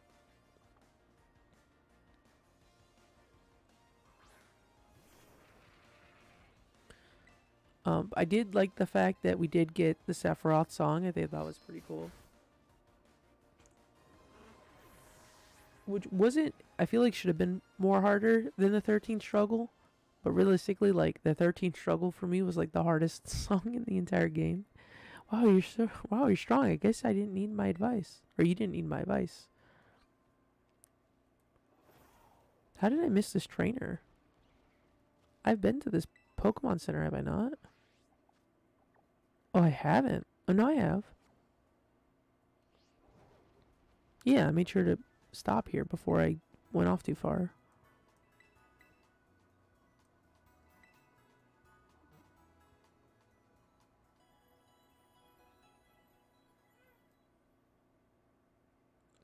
But yeah, I mean, I guess we'll see what they do with Melody of Memories if they decide to continue it and breathe new life into it with DLC.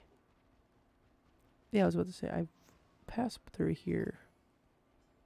Okay, I gotta I gotta focus. Gotta go fight that giant worm.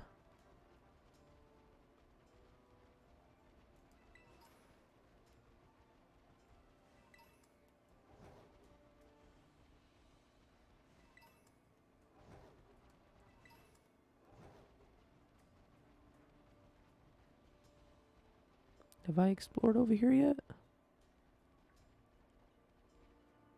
I have not.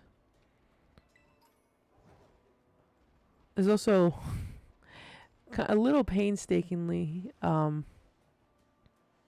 I don't know if painstakingly is the right word here, but it's a little, frustrating for someone like me who tries to, like, pick up all the important items because I feel like they're going to be important, like, later on. And I'm like, I just got to explore everywhere and see what I can find, which is kind of nice in the way that I kind of get lost and then I accidentally find my way into like the areas that I need to be in. But then there's like this situation where I was by the Titan and then I was like going around the corner thinking like, oh, it's just going to be a quick trip around the corner, and then end up on the other side of the map.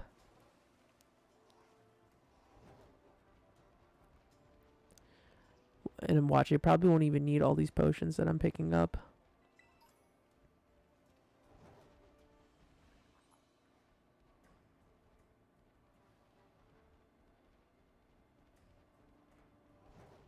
It's the days where I miss having strategy guides, because the strategy guide could just let me know if I've collected everything.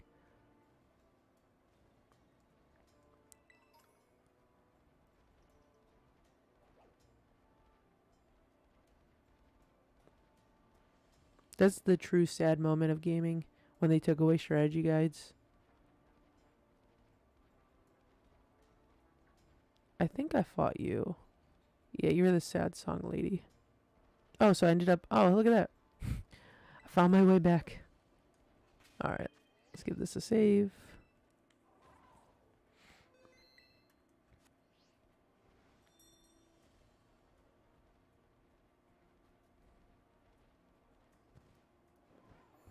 Oh. I was expecting a cutscene to pop up, but... Oh, do we have to chase it around?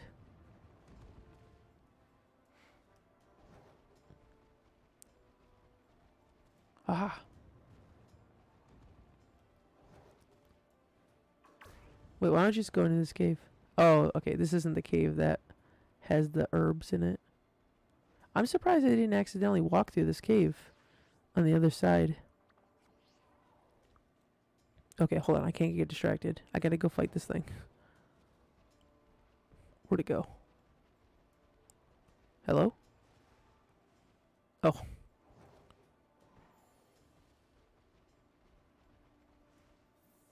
Why does it look like it's gasping for air?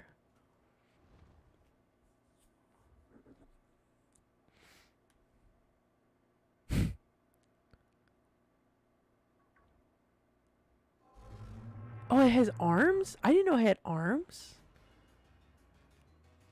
Oh, I don't know why I thought those were like little windows or something. I was like, can you ride inside of it? Okay, so it's a steel type. Does earthquake work? It doesn't affect it. Dude, he's got little arms. It's great. It's fantastic design. I love it. Ice Fang? I was about to say it's probably not going to be effective, but it doesn't really matter because I'm probably way over leveled. I just did it with the dragon move. Holy shit, he went flying. Dude, I wish he just had those little arms always. They just always need to be out.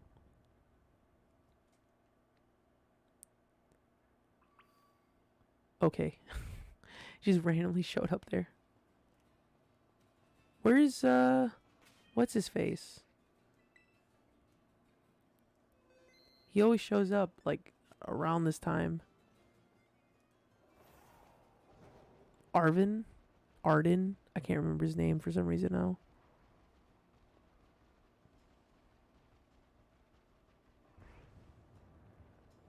Don't do this to me. Don't make me go... Why is there a tiny hole here? Can I crawl in it? I guess not. But I was like, don't do this to me. Don't have me explore other areas. I probably have already explored these. No, I don't think I have explored these areas. Damn, you're gonna have me looking for items instead of chasing you.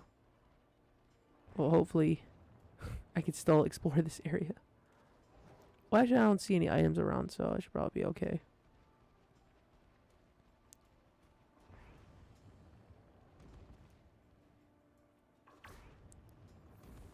Oh.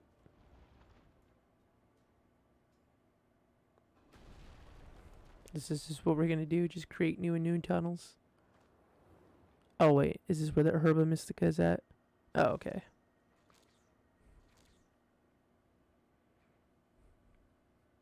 Tony, you managed to pin down the Titan? That's the lurking steel Titan? It's, well, it sure is long. I think our little friend here, or I think our little friend might have been feistier. Oh my god. I think her little friend might be even feistier now after eating those herbs. We're gonna need to do this together, Tony.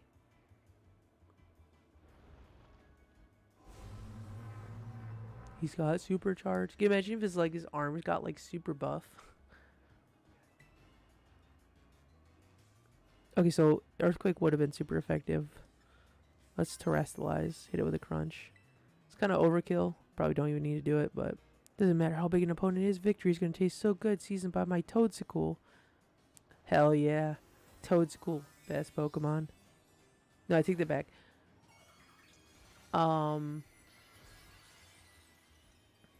I can't think of its actual name, but the one at Jimbei.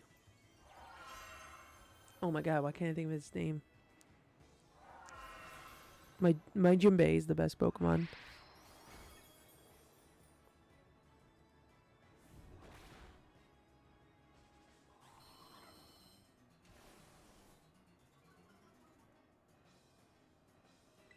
Hold on, why can't I think of its name? What are you called? Dodonzo. Dodonzo, he's the best Pokemon. But this guy, Orthworm, he's a good, well, he's a probably, so he's number 3. Toadsicle is number 2.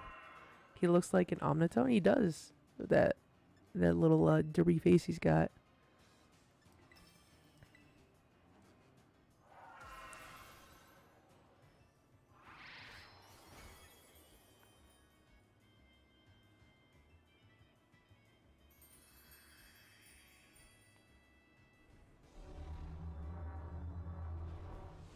He just shrinks away. Oh, what is that dance? Ooh, ooh. I didn't know you knew that he could do that. He'll bust it down, X-Ray. Bust it down. We did it, Tony. Way to go, little buddy. I wish he would stop calling me little buddy. It's bothering me. Did you get a good look at its face, though? I didn't expect the Titan to be such a little cutie.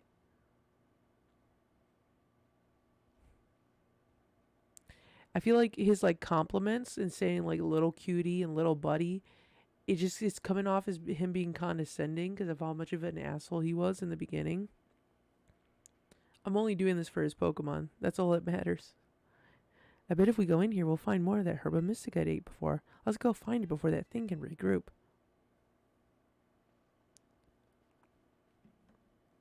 I'm only doing this because of your dog that has cancer. That's it. Nothing else. Come out wherever you are. You tell a herb to come out wherever it is. Like it's sentient. It's kind of creepy. Really? I think I kind of like it, how derpy it looks. Yes, found it. Here's our little herb.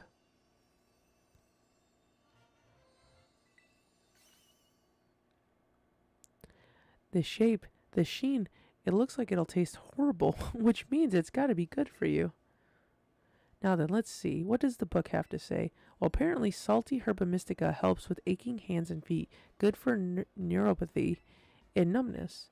When you've got muscle weakness, it supposedly builds up strength again. Okay, whatever song is playing right now, I could definitely tell is a very Toby Fox song. Have I not been... Is this like his theme? Have I not been hearing it? I like it though. They got a pretty good theme, Arvin. I'll give you that. No time to waste. Let's get some food going.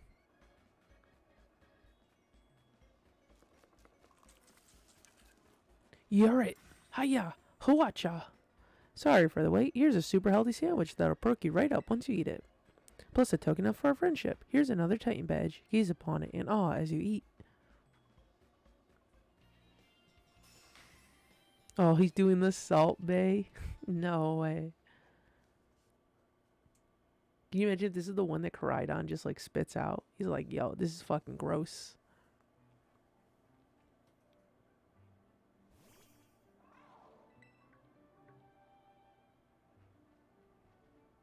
Oh no, not your phone.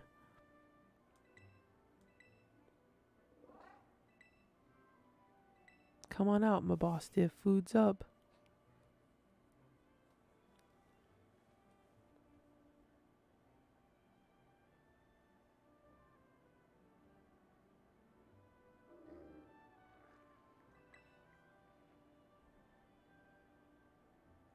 Oh ho ho, would you look at that? Seems like someone's got a proper appetite now.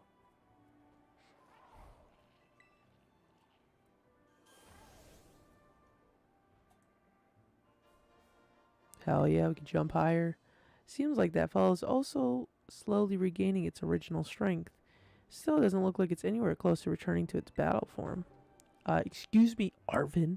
I only need one more Titan, alright? Chill. Don't talk shit about Kricketot. Your attitude is still stinky. Yeah, that's why I disappeared for a bit. Oh, okay. No, you're all good. It seems healthy enough physically. Maybe it's got some kind of mental block that's preventing it from returning it to its true form? A mental block?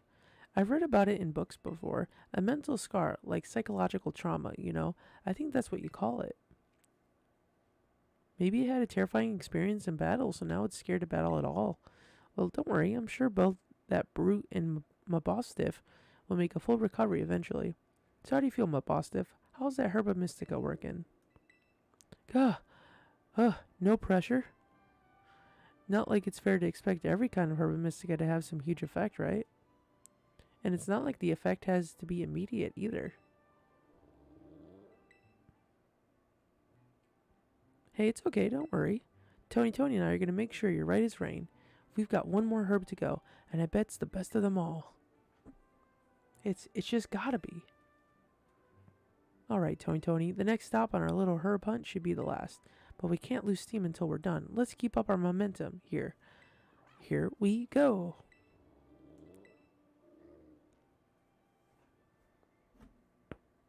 I'm just having such a hard time pinpointing Arvin personality-wise. I feel like he's trying to be like nice. It's almost like he's never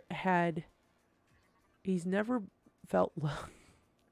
He's never felt love before, and he doesn't know how to reciprocate it back a proper way.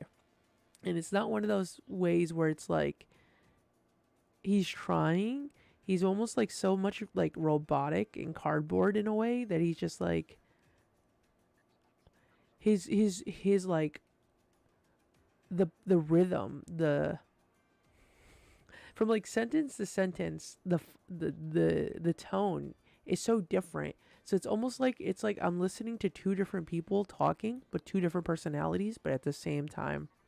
Like he's trying to be like this, like, oh, my dog's dying. Oh, woe is me, my dog. And he's like, this fucking brute, I fucking hate the brute. It's like, well, maybe this fucking brute will be good, but my boss stuff over here is gonna be all better. I hope he has to be. Yes, I'm super helpful. Oh. I'm like, what the fuck? Like, are you just like three different people crammed into one body? Like, what's going on? Or are you just like a robot that's malfunctioning? Like, or you just don't know how to be a normal human being. And so you're just like kind of like, I'm going to be them all. I'm going to be every human whatsoever because I just don't know how to be like my own self. Everything else about Arvin is his theme's great. This whole story about my boss stuff, it's not great that the dog's in pain, but it's great that we're eventually, I hope that we get to heal it to full health. But Arvin himself, I'm like, this guy, such a conflicting character. Very, very conflicting in a very weird way. Hello, Tony. This is Sada. I do gotta go, though. I gotta watch a movie with my friend. Had a fun chat. Have a good rest of the stream. Oh, thanks, Flash. Daniel. Enjoy your movie. I detect that Kricketot has regained more of its original power. While you're riding upon it, it seems it can now jump higher if you press and hold down the B button.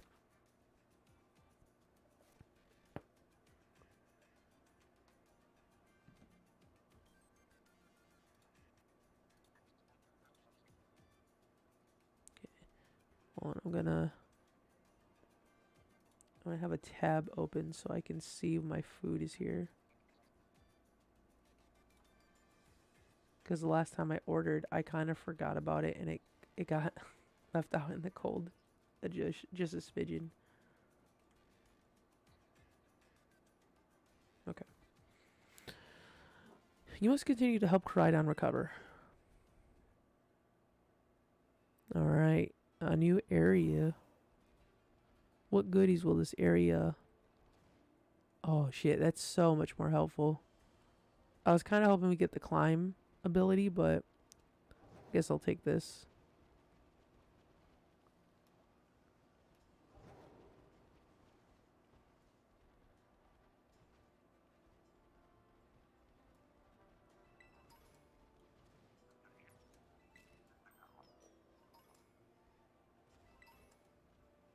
The hell is that? Oh, is that the Orthworm? Is it normally supposed to be just tiny? Wait, can you come out? I want to see what you're supposed to look like. Is he supposed to just be like a tiny little worm guy? Can you not battle him? The fuck, dude? Wait, how do I pull out the camera? I want to take a picture of it.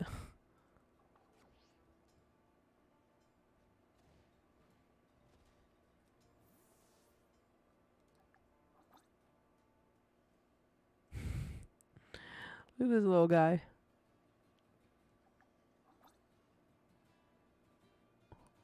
Wait, am I standing on him? Wait, is he gone? Okay, no, he's still there.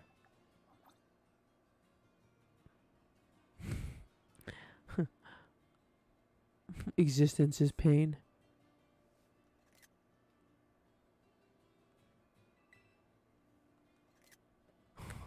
That's too funny. I want to fight it though. Huck a ball at that worm fool. Oh.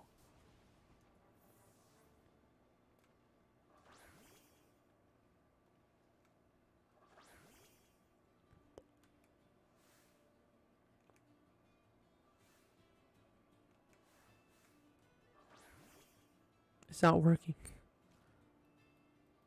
I can't send out. Oh, will this work? Oh, he came out. Look at him. He's just a little guy. I assumed that they were all just like super big. I'm kind of disappointed. I wish he was bigger. He's just ginormous.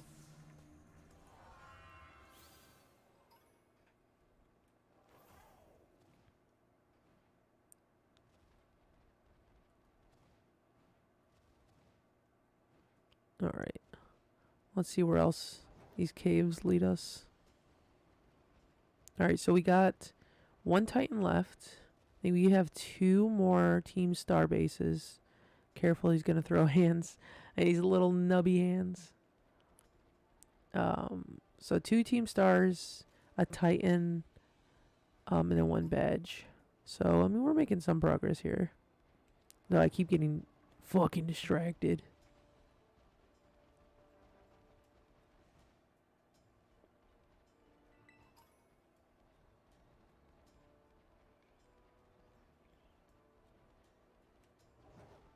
Dude, my chicken sandwich is going to be here in about 45 minutes. I'm so excited. I'm going to be in so much pain, but... Oh, my mouth is just watering thinking about it.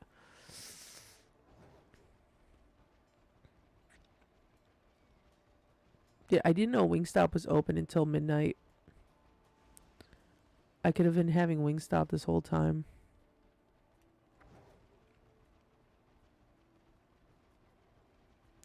So I ordered, last time I had the chicken sandwich with the Korean sauce. I was like Korean barbecue or not. And that was pretty good. And I had their lemon pepper wings. Now I got their garlic herb or garlic parmesan wings with the atomic sauce on the chicken sandwich. Oh no. I didn't get the garlic parmesan. I got the Louisiana rub. God, this food cannot get here any sooner.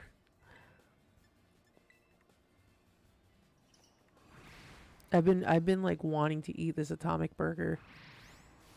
for like a good, like almost 2 weeks now. And it kind of worked out where I was like, am I going to like make food at a certain point? It's like I would initially was going to. Oh, successfully downloaded update data? Restart software to use this data? Okay. Maybe that'll fix some of the patches?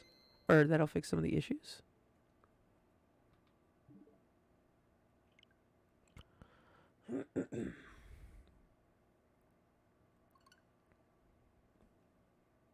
See how long this takes.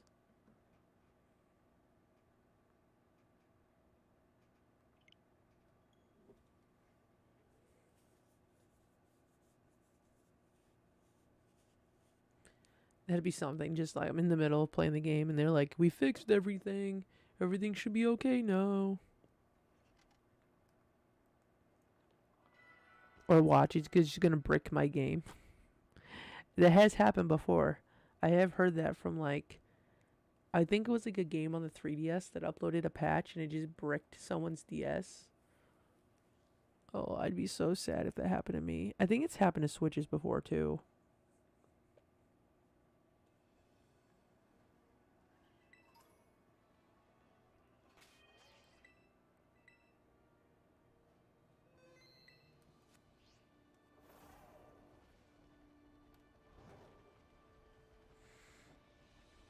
Alright, is this where I came in from? I think so. Oh, there he is. He's guarding it. He's guarding his entrance.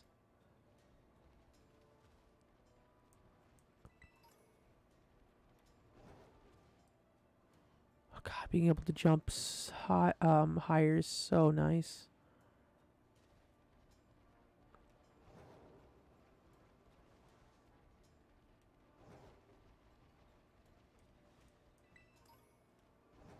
I don't know if I've explored this area yet.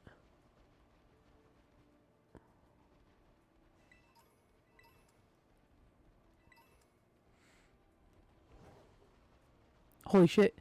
Elephant on the bridge. Not bridge. Elephant on the fence. Fucking Voltorb out there exploding. Look at this Cufant. This Cufant is defying all natural laws. He's like, I don't care. I shall stay on the fence. Okay, I've given up. I will be off the fence. Why does it feel like my game's not controlling? Oh no. What is this guy doing? He's like slightly off. Well, what a way to... I can still see you. You're still there.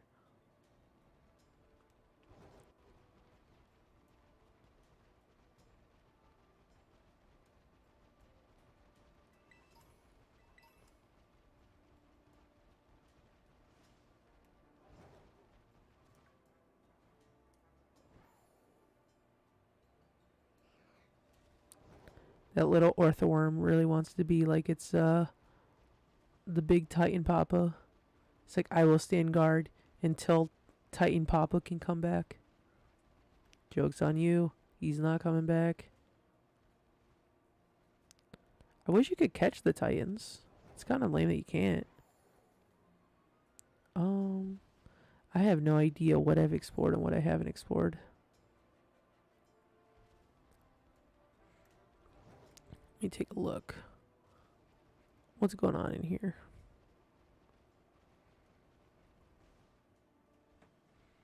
No, I've been here. This is where I fought the one Orthworm. I think I've gone through all these tunnels actually. I went through the 3 at the top.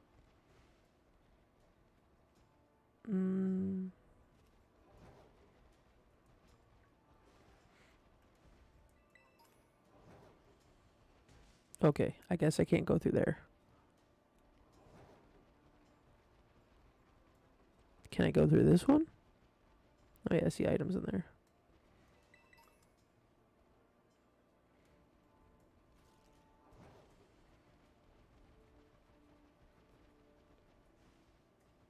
Okay, I went through those 3. Was this the one I just came from? Yeah, it was.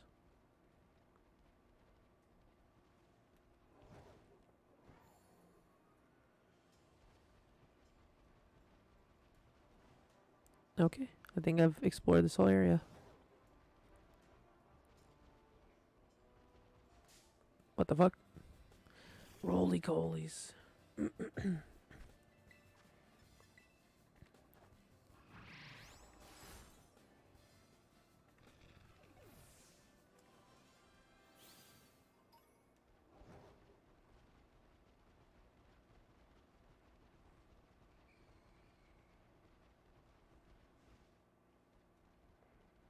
Oh, I fought that little girl.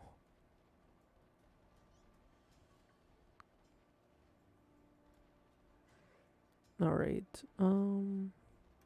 Yeah, it feels weird sometimes when I turn the camera, it's not reacting properly. But I don't know if that's just the map, or the game having an issue loading the map. The fuck? I was nowhere near that.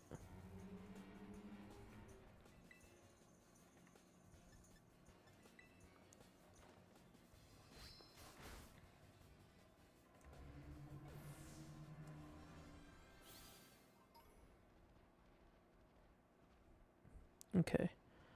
What's on the map here?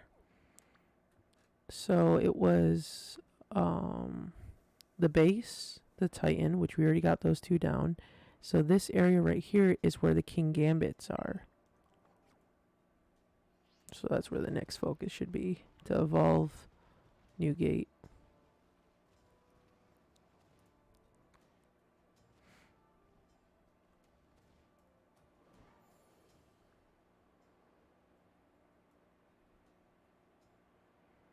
Wait, am I gonna have to climb all the way up there to get there?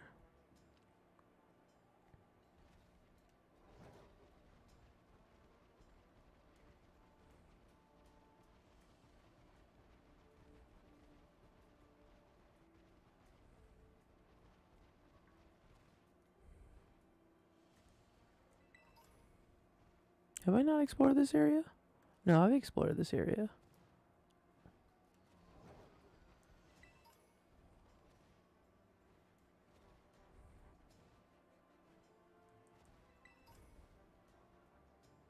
Apparently I've not explored over here, though. Holy shit. How did I miss so many items? Okay, maybe I didn't explore this area. Holy shit, there's so much stuff here.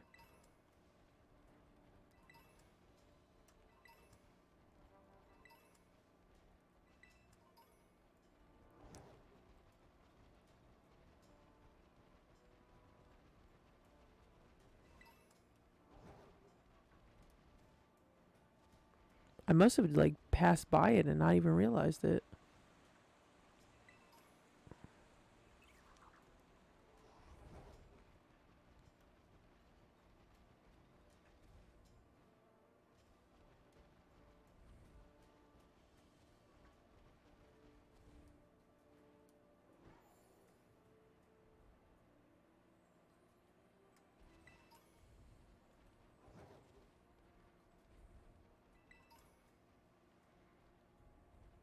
Alright, let's see what's in this raid.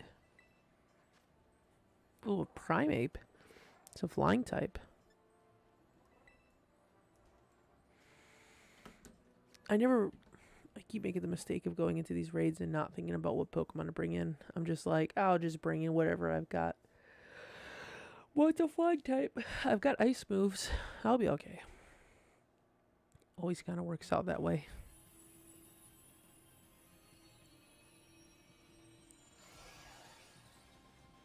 It is a little funny to see these, like, crystal balloons on Primeape's head.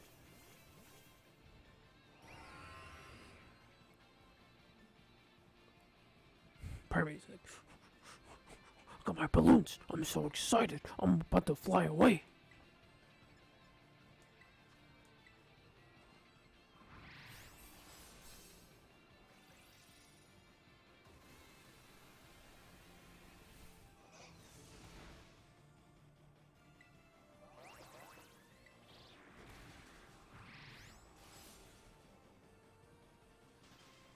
Oh, it's frozen.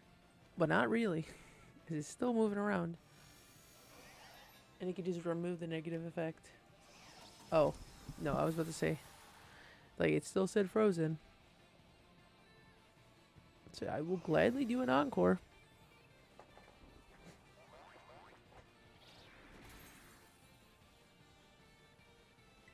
Yeah, I don't think terrestrializing here is really going to do much.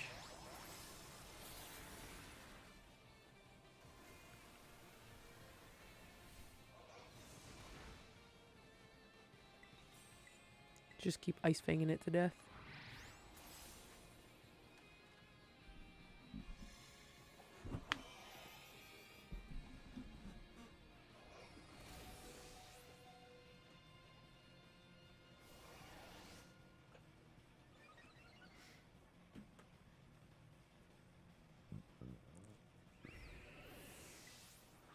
Oh shit, everyone died at the same time.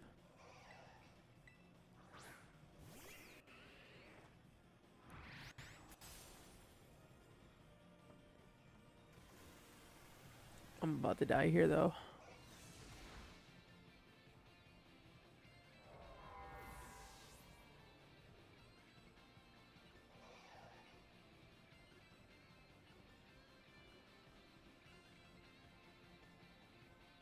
At least it, you know, you get to get back into the action a lot quicker than it was in Sword and Shield. Hopefully this last Ice Fang will be able to take down that shield. Alright, perfect. He's a flying type? How does that work? He gets so angry that he just catapults himself into the atmosphere.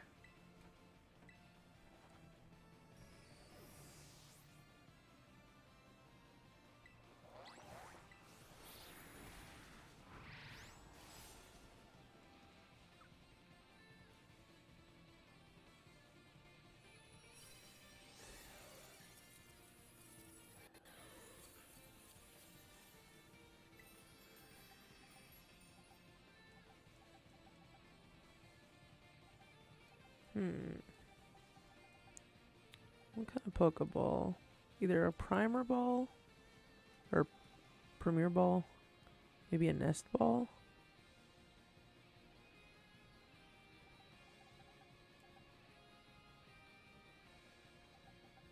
Throw a Nest Ball at it. Oh yeah, doesn't he evolve now if you use Rage moves or something? Yeah, he evolves. I don't know how you evolve it. Until Annihilate. Which I guess, now that I think about it, I don't know what was the point of me catching this flying one, because I technically have one that's Annihilate, that's normal type.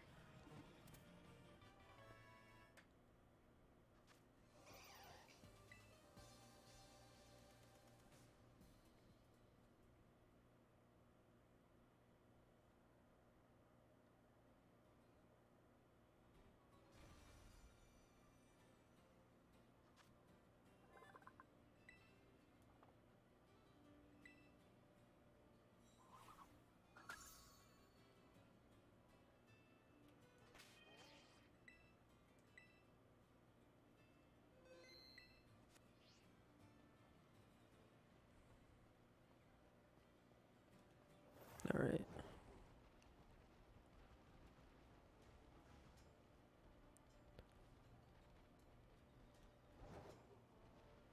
I think it's a move he learns and you have to like hit it 20 times in combat or something. Holy shit. Chill out, Varoom.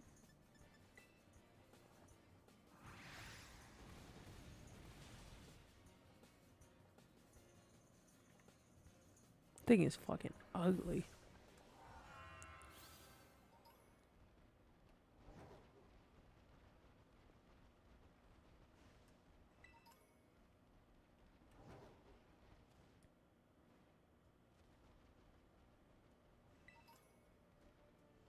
So about those mines. What about these mines? Do you think people can go hiking in mines? No. They're not allowed to. You're banned. I was looking up some of the special evolutions earlier so I can get some of them with my Pokemon. Okay. Gotcha. Yeah, I know I have to do something special with Bisharp. which is where I'm heading to right now. But I keep getting distracted by different paths and trainers. I'm just trying to make sure I fight all the trainers in like a certain area, so when I go back to the Pokemon Center, I can get that reward, which I should have done actually when I ran past the Pokemon Center. Some involve walking. Yeah, I know the tumbleweed Pokemon, you have to like walk with it. I guess you wouldn't know, huh? You have to walk with it to evolve it, which it's a pretty cool concept, but the annoying thing is like with the Let's Go feature, like you have to walk pretty slow for it not to instantly go back into its Pokeball.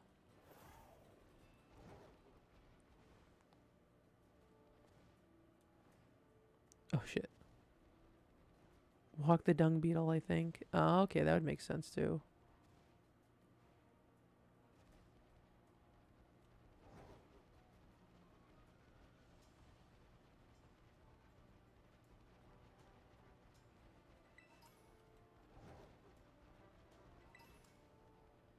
Okay, now I've been around this area. I remember this Corellia before. How did I not see that like 10 items were just tucked over on the side here? Okay, so these items do respawn, because there's no way I missed that one. So was it just random, like 10 items that just spawned over here? Or maybe, did I miss that one?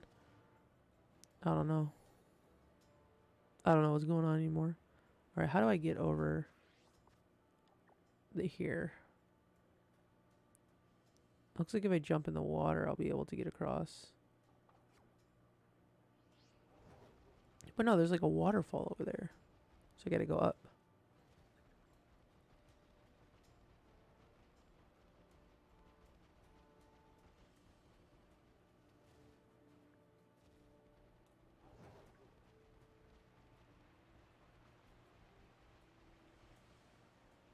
Okay, I fought you.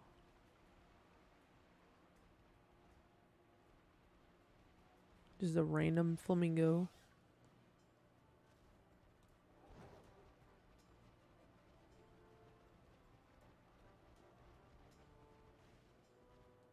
Maybe I gotta take this cave?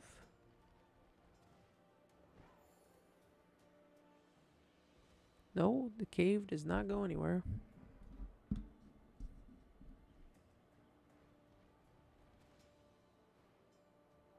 I think that's the side I need to get on over there. Is it? I think the dung beetle evolves into a living crap orb flying the bug around, and it's funny and also a terrific concept. I mean, yeah, it turns into like that big psychic thing, doesn't it? The fact that he's just like, it's like the One Punch Man kind of strategy of like evolution. Just like, I worked out so hard. Now I'm like an unstoppable force.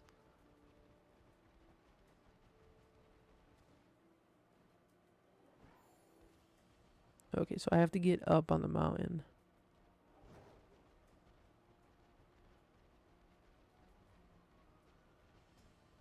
Yo, yo, yo. What's going on?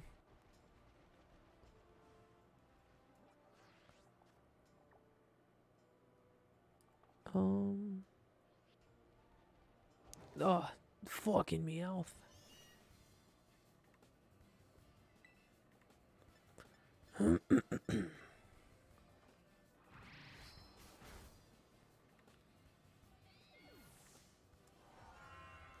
Oh yeah, the dung beetle evolution.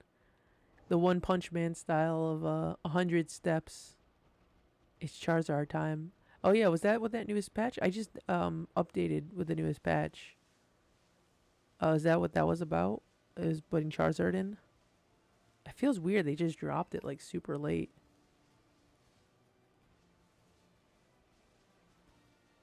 I guess time zone here is super late, but God, this forest just fucking drags me down.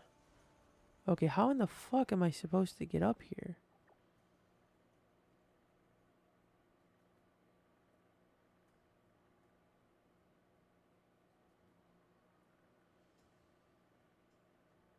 How does one simply go up this mountain?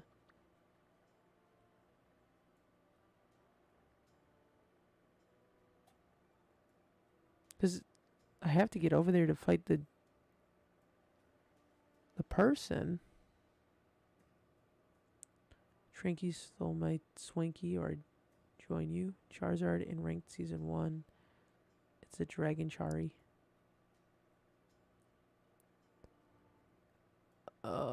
So I have to get up here because this is where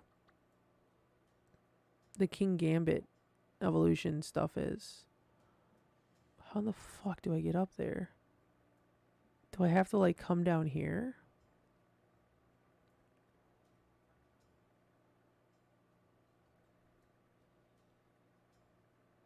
I'm so confused. Do I have to go up the mountain to go down the mountain?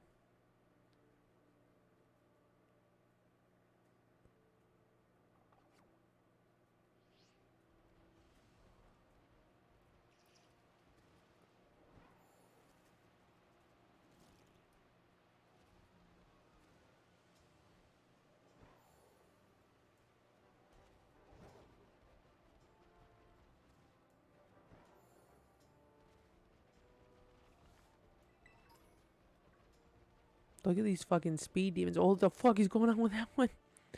That one had like a fucking massive donut burnout.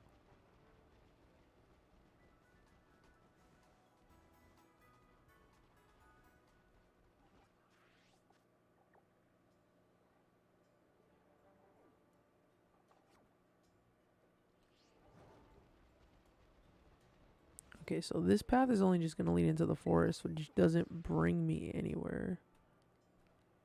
So maybe I got to go around it? Maybe up here?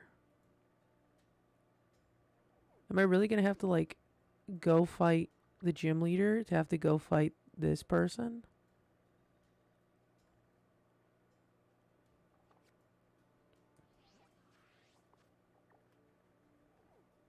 Okay, well, I guess we'll set that as the destination. Oh, shit, my food's being made. You guys showed up at the right time. I just ordered an atomic burger from WingStop. My mouth is watering. I'm going to be in so much pain, but I'm going to enjoy every minute of it.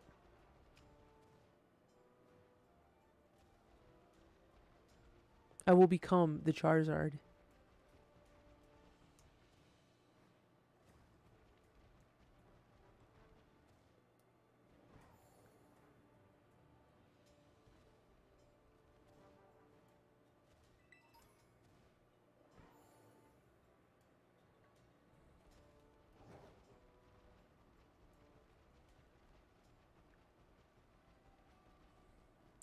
Have I beaten enough people, sir? Defeated 17 trainers. Punching glove.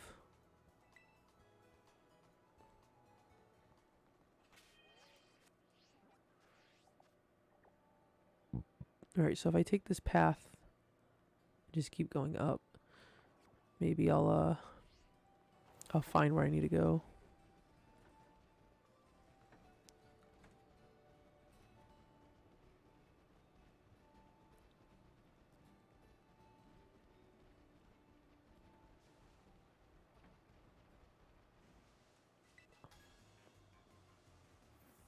I have a chair raid ready. I heard that Rhyme, the world famous rapper, is having a concert over in Montevera. Yeah, she was until I crashed that shit.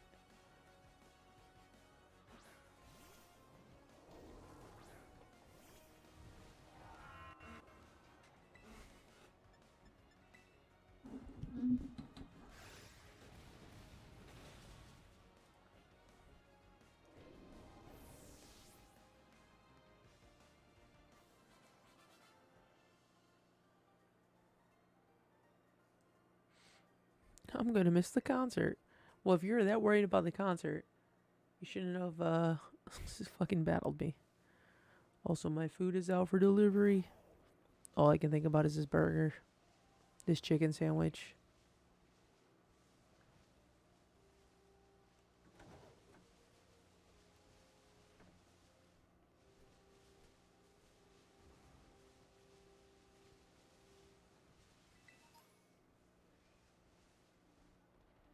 Oh, a hunch crow.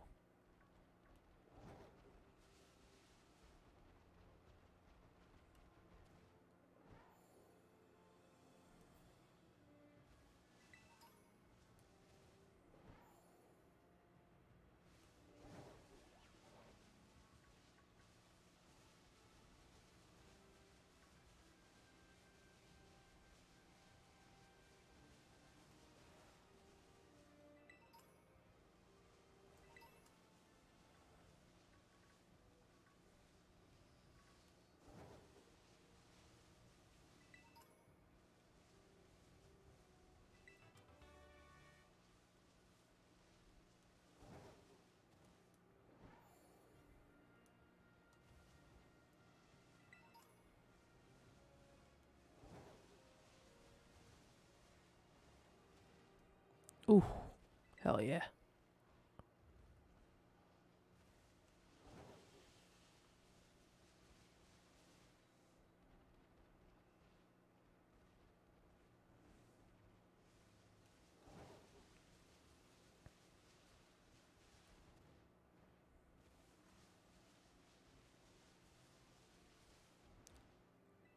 He senses a strong aura. Your Pokemon seem really strong. I want to battle them. What are you going to have, a Lucario? A Tauros. Oh, it's the first time I've seen that one. When Nimona shows up to battle, now all I can think of is, I don't want to do this, Grandpa. That's whenever Cynthia shows up. It's like Cynthia shows up in Diamond and Pearl. It's like, I don't want to do this, Grandma. Please. Let me out of this building.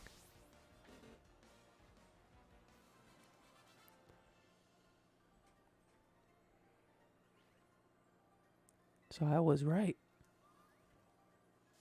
Oh, what the fuck? Yo, what, he out here camping me.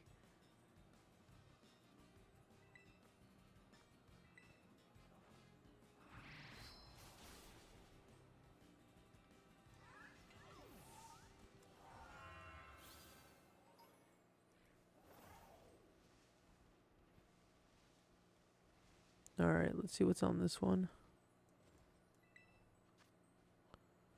A ground Murkrow.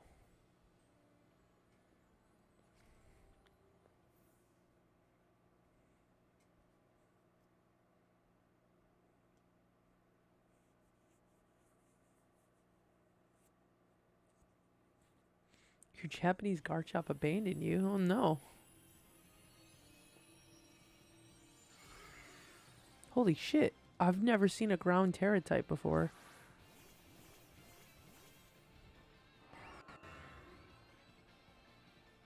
He got the whole half of the earth on his head. It's like a fucking weird ass pimped out hard hat. It is pretty cool. I like that one.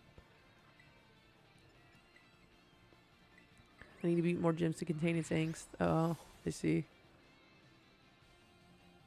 Dude, the Earth Terror type hat. That's where it's at. I'd actually buy a hat if it was stylized like that. It's kind of funny though, because Murkrow already has a hat on. They just put a hat on top of its hat.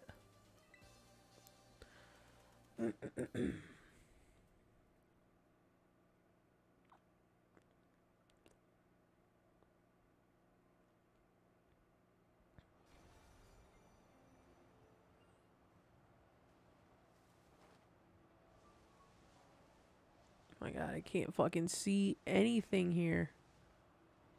I get that I'm at the foot of a mountain, but holy shit.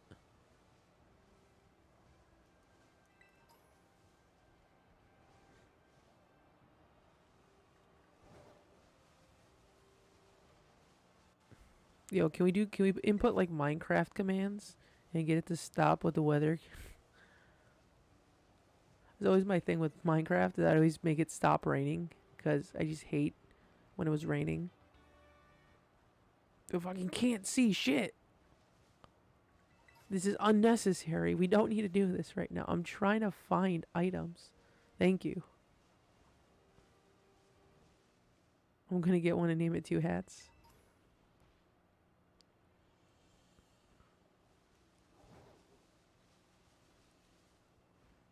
I have no idea where I even like what ground I've covered here.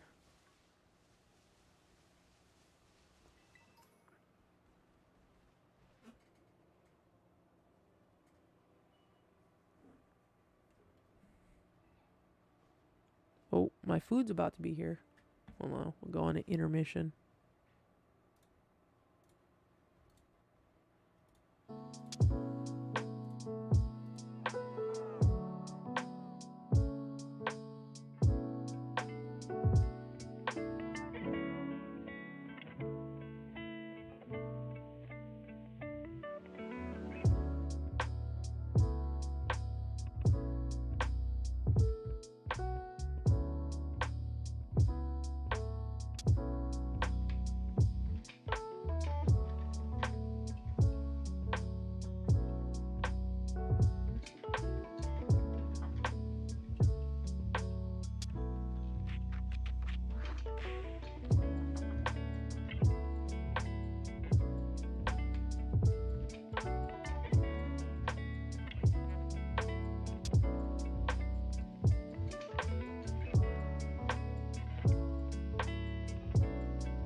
Alright, I'm back. I've got the bag, hashtag bag secured. Alright.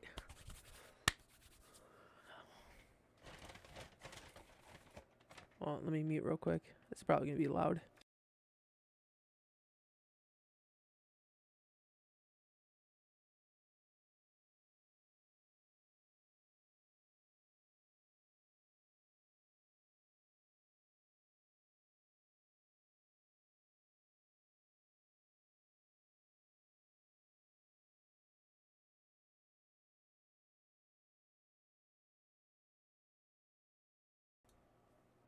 Time for spicy burger.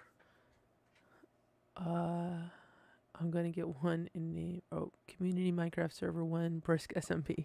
I don't know about. I mean, I probably play Minecraft on stream.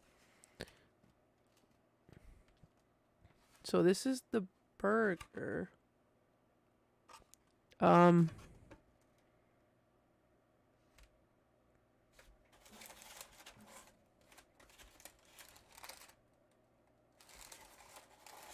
I don't think this is the right burger. Did I not order the right burger? No, atomic. This should be this shit should be bright red. That's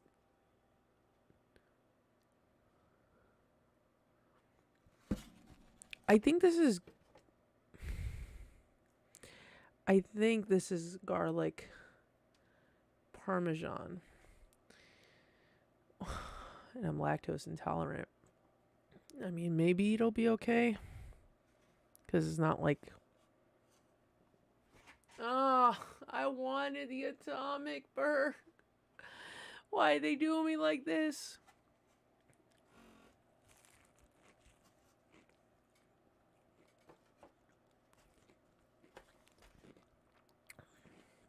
It's so greasy. It looks plain. Yeah, it's not. It's not the atomic burger. I took a bite into it. It's not spicy at all. It's greasy from all the garlic sauce. How did they mess this up?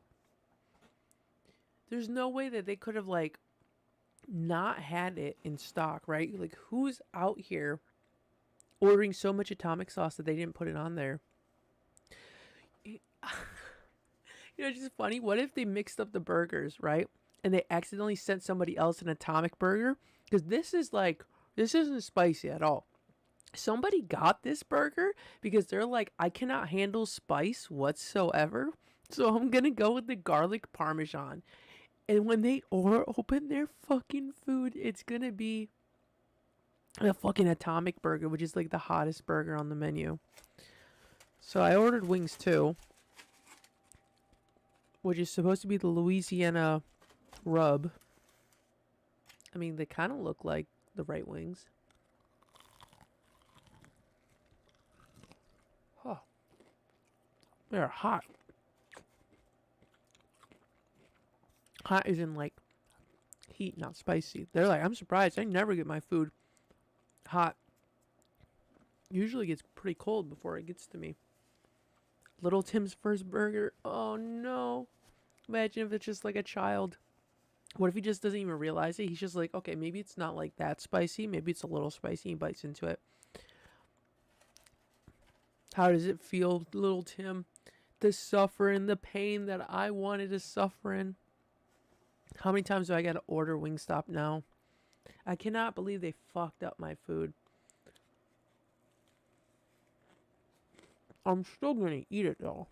Because how am I not? I don't waste food. Not here.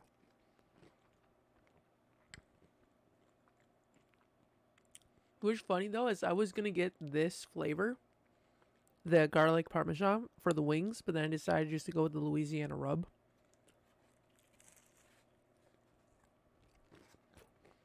It's not bad though. I just wanted a spicy burger.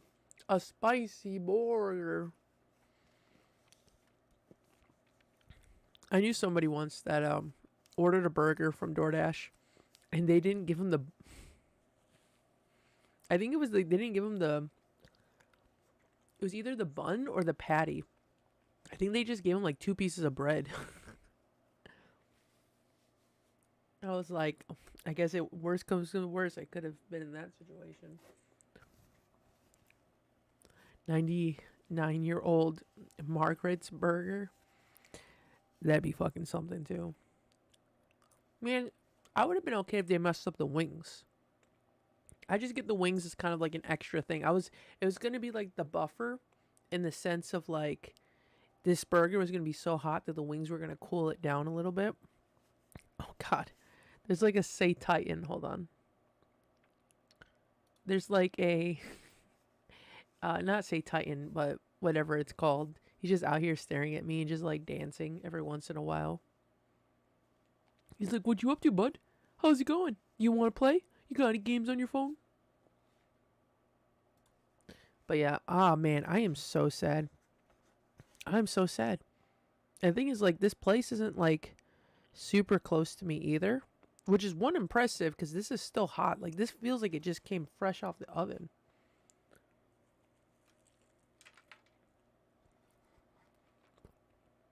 Like, it does not feel like it's been sitting in someone's car for like 20 minutes. Unless someone's got like the heat cranked up in their car and the heat never escapes from it.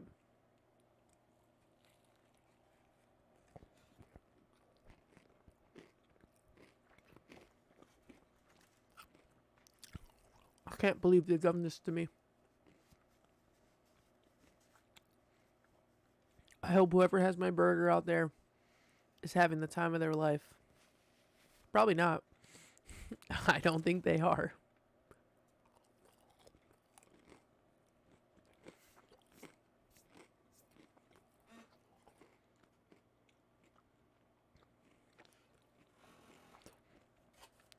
I would just complain to DoorDash, be like, they brought me the wrong burger, and they just make me a new burger.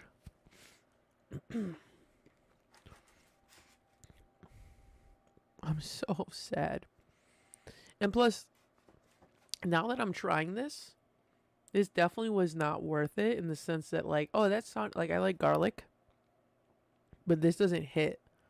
And so, if I would have gotten this before, I would have been like, okay, whatever. It's like my third time coming here. I tried it out because I wanted to try something different.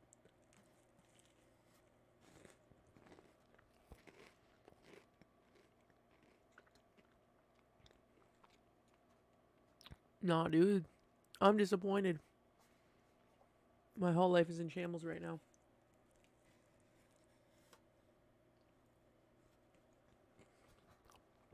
If only I could go back to my glutton days, I would definitely order a second burger.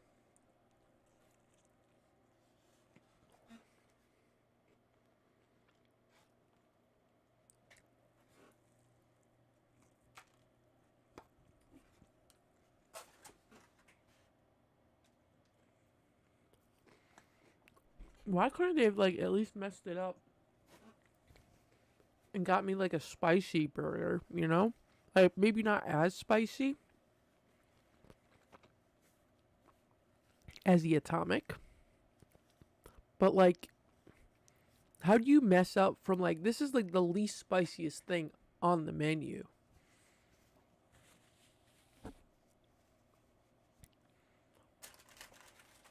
And also, I ordered a 5-piece wing and I definitely got 7, which I don't know if that's just them eyeballing it or this was supposed to be a 10-piece wing. In that case, if this was supposed to be a 10-piece wing with a burger, they really undersold the person on their wings. The thing is, like, I don't have a sense of taste either, right? So I couldn't tell you specifically if this is Louisiana rub or not. I'm assuming it is.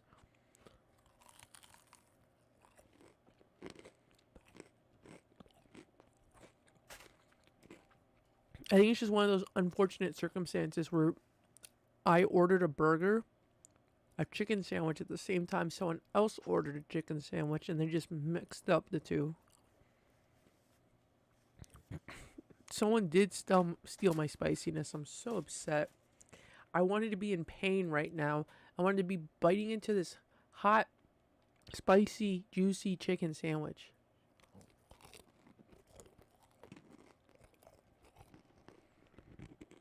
Instead, I'm biting into mediocre disappointment.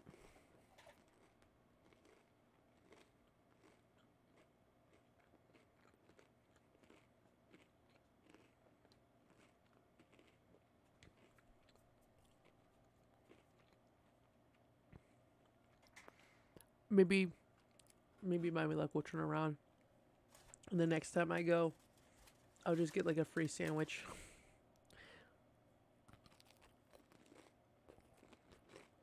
Or the next time I order it, they just throw in an extra sandwich. I'm sorry, James. I wish I could give you the reaction. I know you've been waiting for a very long time.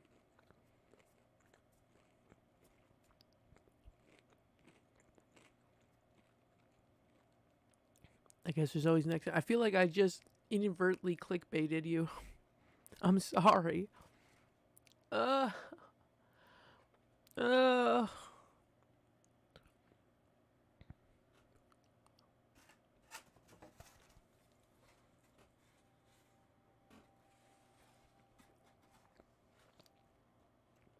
I'm just as disappointed as you are, James. Don't worry. I would unsubscribe from my channel if I could.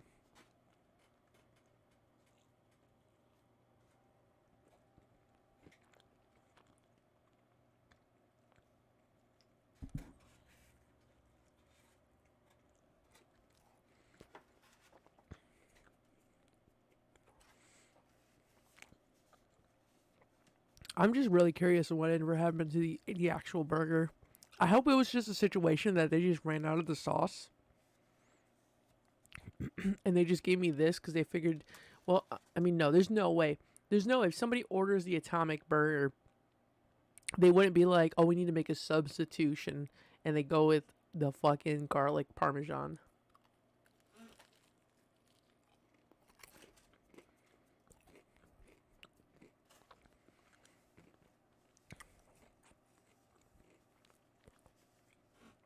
Yeah, I do kind of, what I wouldn't give to be like a fly on the wall and just be like, go back in time, follow that DoorDash driver, and see where that other order went, because more than likely it's probably in the same car if I had to assume.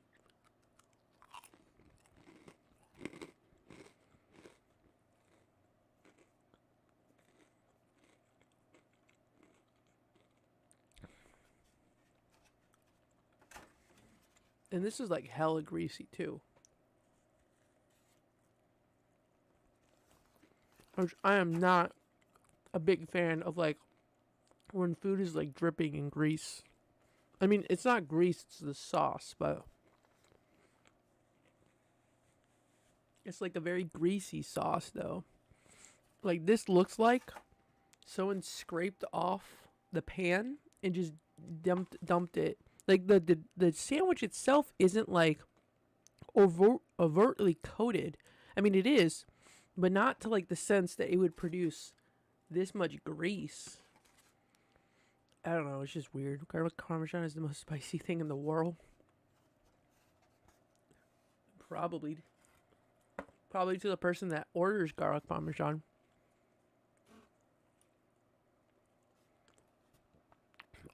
I know there's some people that can't even handle ketchup. You say ketchup is too spicy.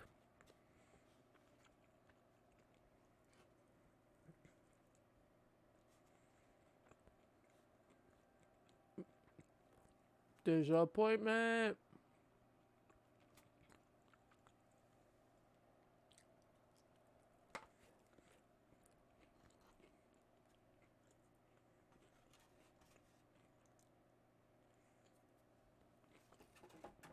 What's even the kicker too is I was like looking at the bag because I wanted to see if there was a receipt on it, just to make sure I didn't like accidentally dox myself. And there was no receipt. So that should have been my first indication that something was messed up. And they're never going to eat garlic parmesan. Can you imagine they bite into it thinking it actually is garlic parmesan? They aren't even looking at it. And they're like, why is this garlic parmesan so spicy?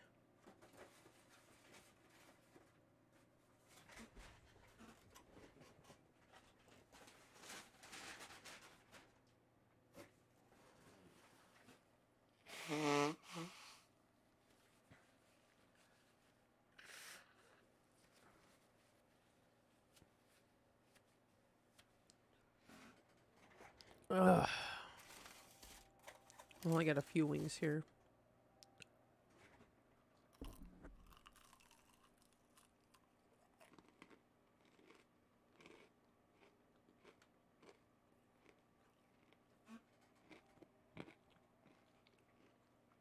I kind of feel like this is correct.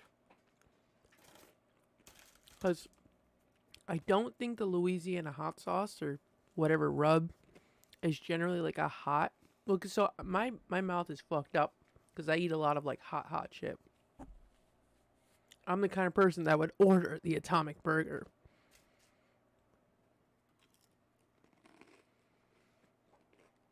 And this is no more spicier than like paprika.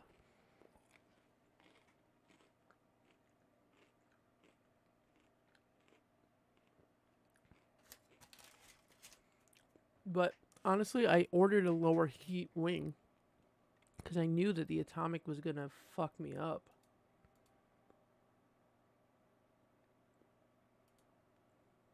Yeah, dude, I'm getting so full. I only got like 2 wings left. Which is why I would like the 5 wings is like the perfect number of wings plus the chicken sandwich. Because I was gonna eat some. Probably get some like this chocolates to make me feel a little bit better about this.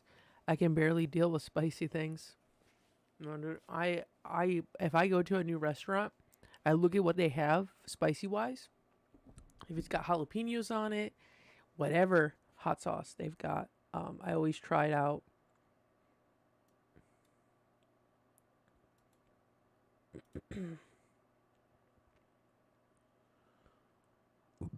All right, let me see here. So, ranking on heat wise, Atomic is number 1. Then number 2 is the mango habanero, and then Cajun. Those are its top 3 hottest sauces. At the very bottom They have, it looks like Hawaiian, garlic parmesan, and then lemon pepper. Which, honestly, no, Hawaiian and garlic parmesan don't even have a heat rating. They have a heat rating of 0. Lemon pepper has a heat rating of 1, which I don't even understand that. I guess maybe regular black pepper could be a little bit spicy to some people. Your burger actually turned into wings. Yeah. It's like when you hit something in Minecraft and it just like breaks apart into something else. You're just like, bro, bro, bro, bro, bro. Ba-ding.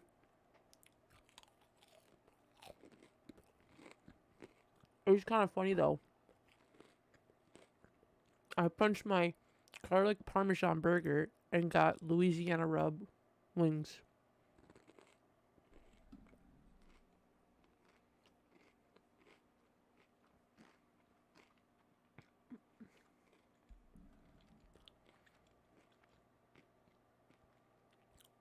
Yeah, so it was Atomic, Mango Habanero, Cajun, and then they have Original Hot, Spicy Korean, and then Louisiana Rub. So Louisiana Rub is in the second tier of spicy, and I'm like not really feeling much from this.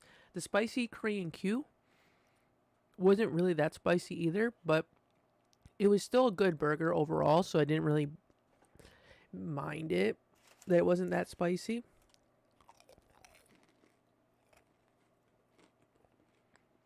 Like, I walked away eating that burger and I still enjoyed the burger.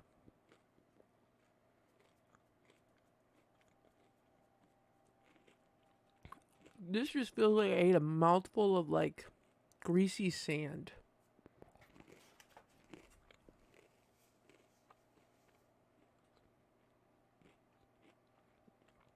But dude, I would have taken the mango. No, I don't like mango habanero because it's sweet and spicy, and I don't like sweet with my spicy. But I would have rather. I take that back. I would much rather have the garlic parmesan over the mango habanero. You should have just gave me the Cajun. If I would have got a Cajun burger, I would have been okay with that.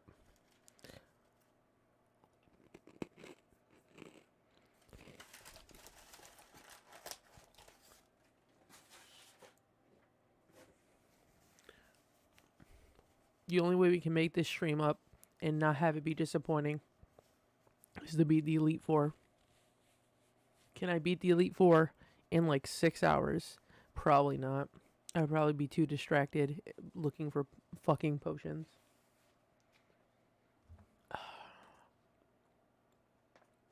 Here's the kicker too. It's like, because I'm lactose intolerant, I don't have milk or anything to like help deal with the pain. I would have literally just been suffering here the whole time. Oh no, I have ice cream. Oh, I could have eaten some ice cream. It's like lactose free ice cream.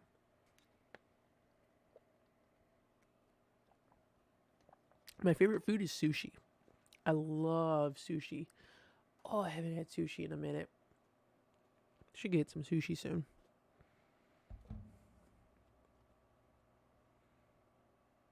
It doesn't matter what kind of sushi you put in front of me, I will eat it. I fucking love sushi so much. Sushi and spicy food. It's like the weight of my heart. Oh.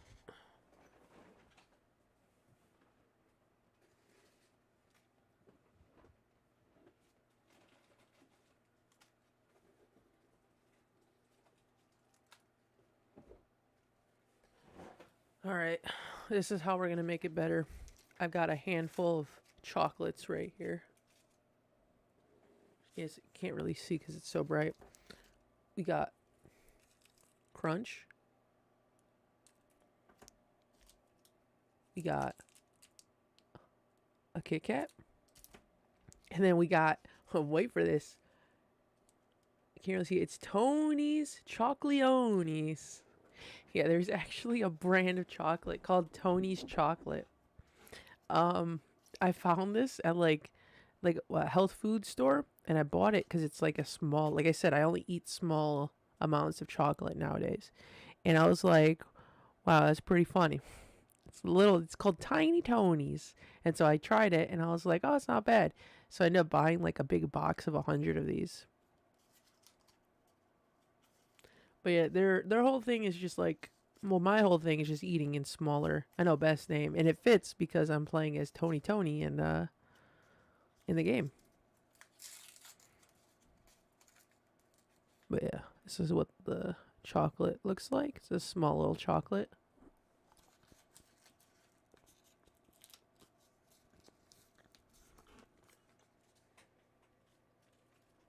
But yeah, it's got like good ingredients in it.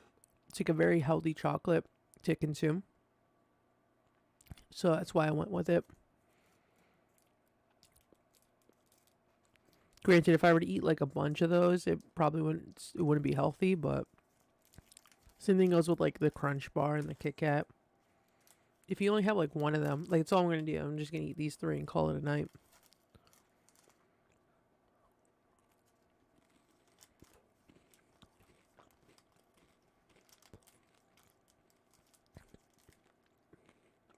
I don't know if I've ever had curry. I played the newest The World Ends With You game, and they talked about curry nonstop. It made me want to try it. I'll have to definitely try out some curry at some point.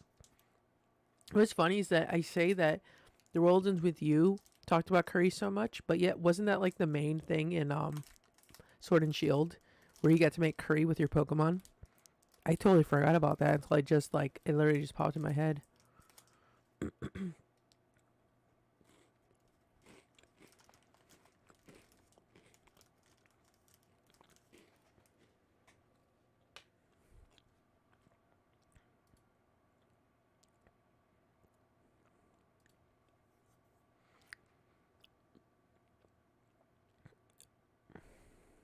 Oh yeah, I forgot you had to take the pills, your your um your daily pill intakes. Um, you get spicy curries. Yeah, I've heard about spicy curries too. I will the next time I have curry. I definitely will report what my stance is on said curry. But now I'm just thinking about fucking getting another atomic burger and sushi at the same time. Start off my day with some sushi and then end it with an atomic burger.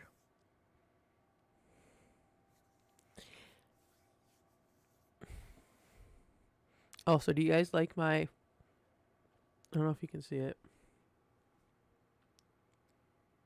It's like JoJo Siwa hand sanitizer. I got this as like a gift in my Christmas stocking from last year, and I already had like a bottle of hand sanitizer in my my desk, and I went through it, and then instead of going out to the store and buying another one, I just busted this one out. So now I'm about halfway through on this one, which is funny that I've had this for almost a year now. But yeah, but the JoJo Siwa hand sanitizer. You stick to Tekka? Oh, like Tekka masala? I've had Tekka masala sauce before.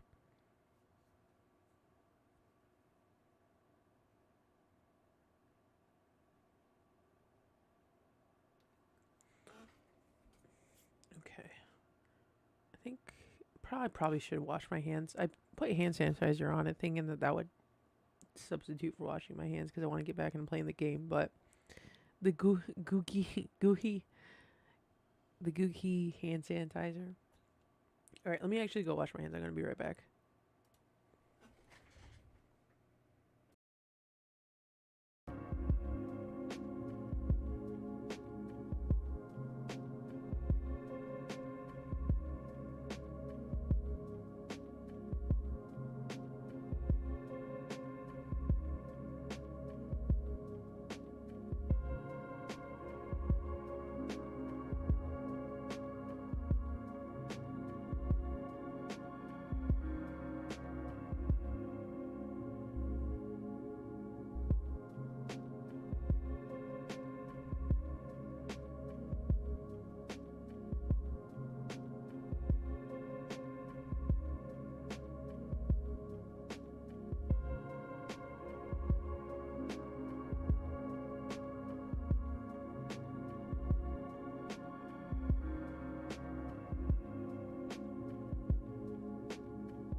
After that disappointing food review, I'm so upset. I'm so upset. I'm so sad. My life is in shambles right now. My tongue should be wanting. I should want to rip my tongue off right now. Oh, I think the game's muted.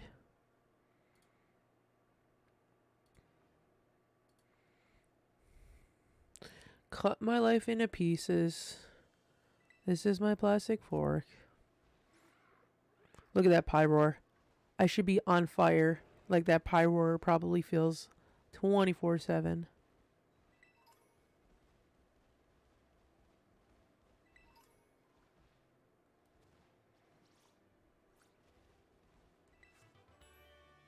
Oh, Dragon Balls. It's like a weird spot for it to be at.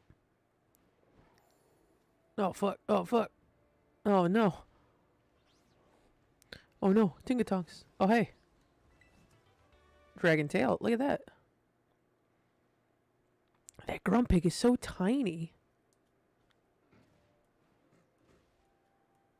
Look at how tiny this Grumpig is compared to these Tingatonks. Is that like a normal... Oh, shit. Ice Boinks. Is that like a normal size? Can they, like, stop me? They're just bouncing. Just a couple of bouncy boys. Bouncy boys. It's like, welcome to our home. The thing over there is just like, it invaded our household. I'm gonna fucking kill it. What are you gonna do, Tingatonk? What are you gonna do? Grumpig's like, would you like a cup of tea? Please don't mind my wife in the background. She's just nervous. And his children's just like, you got games on your phone? You got games on your phone? You got games on your phone? Oh, there's another one hiding back there too. Oh, look, he's bouncing. How in the hell did I get up there? Fuck.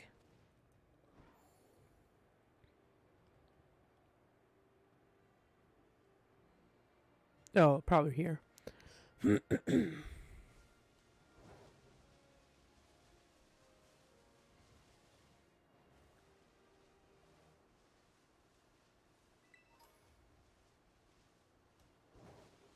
Have I fought you yet? Time to whip out my camera app.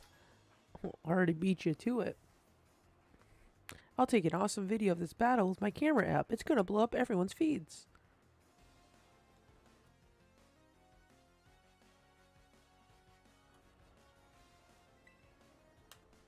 What's up, Dennis? What you got? You got the fucking... What's that guy from Berserk? The fucking crazy guy with the weird necklace. That's what that guy reminds me of. Griffith? It's fucking Griffith? Or is that the main character's name? No, the main character's name is Guts. I think it's like Griffith or Griffith. Griffin. What? How did it survive with one? It's level 35. Oh, fucking Torment. A nice little family, right? They're just hopping along. Kilowattrel. Oh, is that the evolution? It's a fucking big ass bird. It's fucking Torment.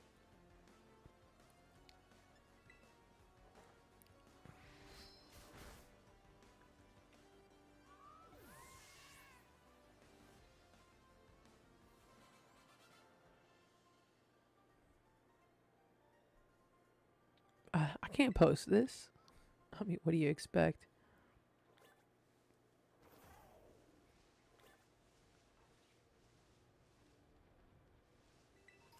Dude, I'm the future master, Pokemon master of this region.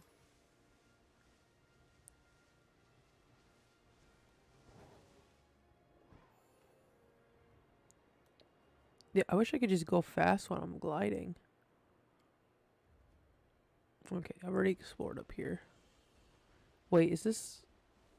is this the path I need to take? think so. Because I gotta make my way over here. This fucking cub chew.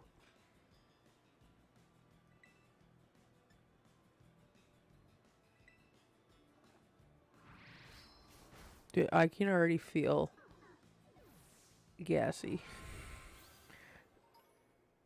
Oh, it was a mistake eating that sandwich. It's kind of the one thing I hate about ordering food nowadays. Because I know mistakes happen. It's not their fault. I just hate it because it's like whenever they do make a mistake, it doesn't end well for me. Like, there's times where I just wish I wasn't lactose intolerant. Because shit is annoying when the order does get messed up.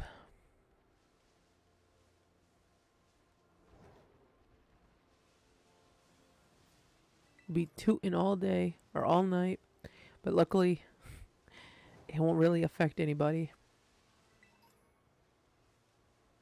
Until YouTube streaming implements smell-o-vision. Then you guys are all fucked. You're at the mercy of WingStop to make sure they don't give me another garlic parmesan burger. I feel like at that point nobody would just watch me.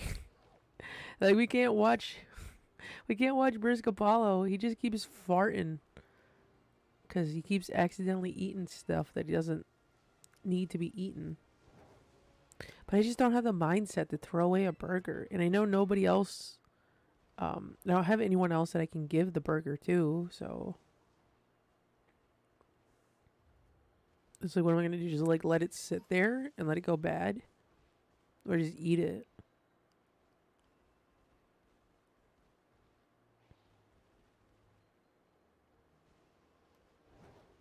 I'm gonna be bent out of shape on this burger. Alright, James. Hopefully you can get some good night's sleep.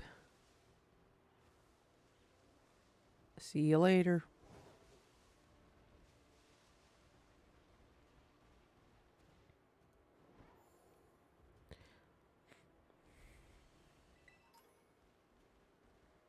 But honestly, I've thought about making like a series like that, like TikTok or something, where it's like, today I ordered from a fast food establishment, and let's see if they can get my order right. And like,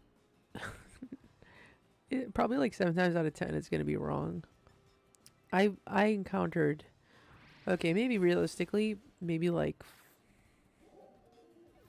4 out of 10. It doesn't happen that often because usually I order items that you don't really need to modify. But there's a lot of places I've ordered food from, and I'm like, please no cheese. It's like my only request. No cheese, almond milk, and I think for the most part the almond milk one people tend to get right. I think the cheese one kind of just happens because it's just out of habit. Like you're just preparing the food and it normally has cheese in it, so you don't really think about it. You just kind of slap cheese. But like when you're lactose intolerant, you really become painfully aware of how much shit has cheese in it. Like you can't even order a fucking salad and then just like subconsciously like you have to think about like, oh, was there cheese on it? You don't really think about it, and then the salad's in front of you and it's got fucking cheese on it, and you're like, what the fuck? And then of course you're gonna eat it because what are you gonna do? Send it back? It's like, no, I've seen that Dane Cook movie where that lady sent her food back and they spat in it.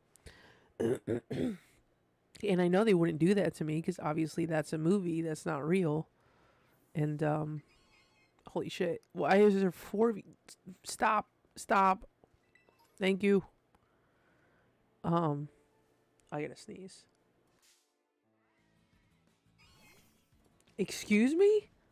I'm out here saying I gotta sneeze and you're gonna dive bomb me like that? I don't even have to sneeze anymore. That caught me so unawares. My sneeze went away.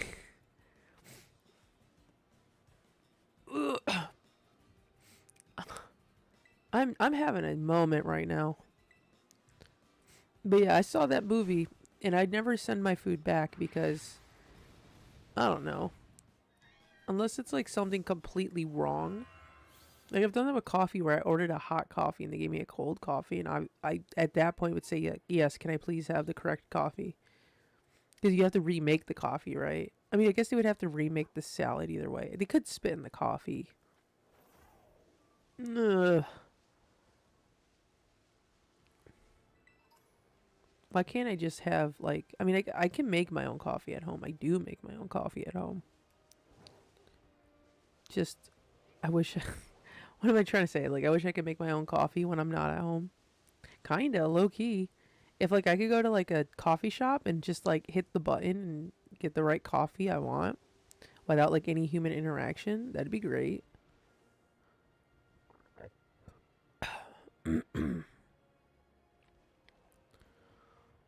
Okay, we gotta climb up this mountain. We gotta go fight this snowboarder. I think is a snowboarder who had some mysterious injury, that of which I'm not aware of what the details are. Oh, I knew there was a Pokeball down here somewhere. Oh, come on.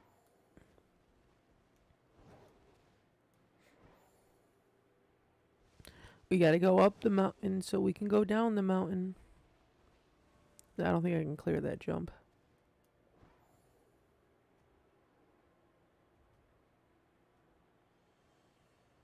Have I fought you yet? I have not. Thick fat is where it's at. My protective layer of fat keeps me nice and toasty even out in the cold. Alright, Abraham. You know, I figured if he... What is this deerling doing? What? The deerling is like just staring me down. My life has been a lie. I just learned that the move Baby Doll Eyes has priority. I always thought that everything that had it was fast. Oh. I'm sorry that you're going through such a rough period in life. I mean, I don't remember what Baby Doll Eyes even does. I guess I never really paid attention to the fact that it ends up going first. But I feel for you. We're struggling together. We shall get through this.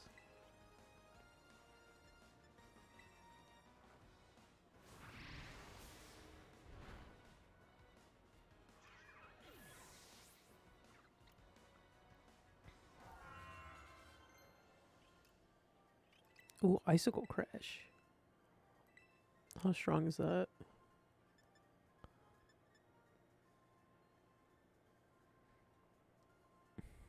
I mean, it is stronger than Ice Fang.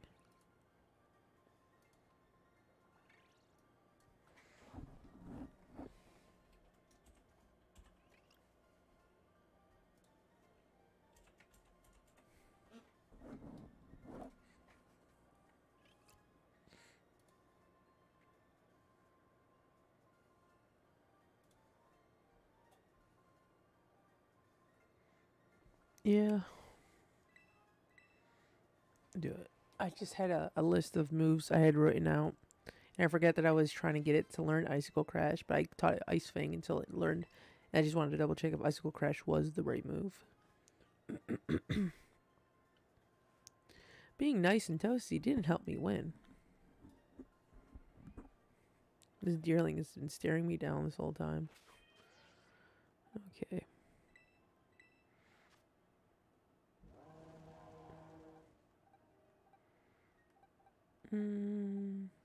Let's put Jinbei in the front.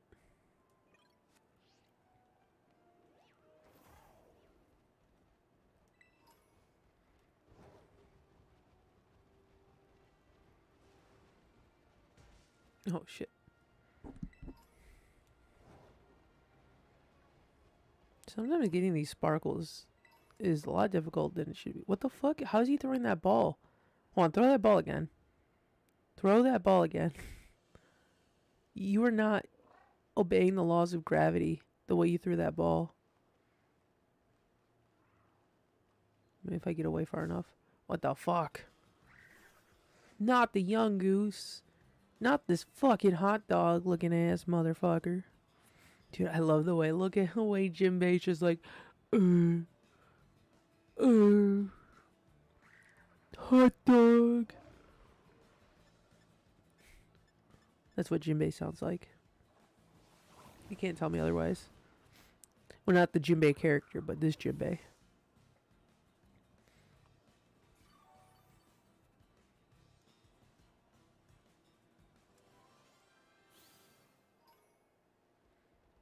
Dude, okay, let me watch you throw this ball.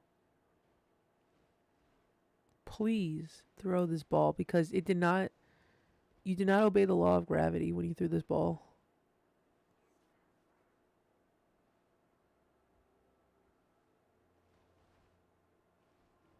Look, look. It's like a. It's like a. He's like a. He's like paddleboarding it, like the fucking. with the paddleboard with the string. Like what the fuck? Unless is that no? Okay, now you're throwing it normal that I'm here that I'm looking at it. Dude, and this fucker over here was about to creep up on me. What is art? I don't even know anymore. Yeah, I don't know about the laws of gravity either. But then again, I'm also playing Nintendo Pokemon Scarlet. Wait, this is Scarlet. This is not Scarlet and Violet. I'm not playing both at the same time.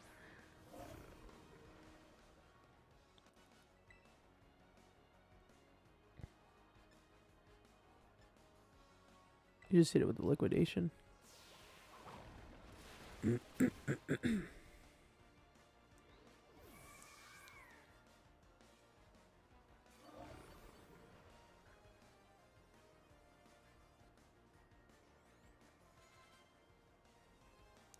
Brushix.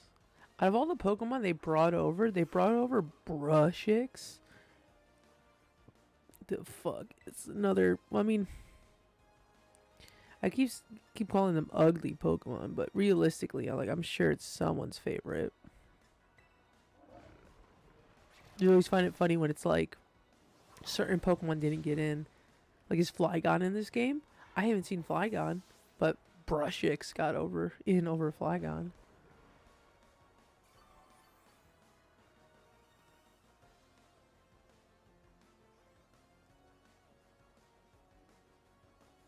Dude, the fucking Berserk guy's back again. He's just all buff and grown up. He's frisking me. Dude, that guy was always a weirdo. I never liked that guy. Let me get you some sushi, though. You like sushi, Griffith? Oh, shit. Oh, right. It's a fairy type. I forgot. Alright, liquidation.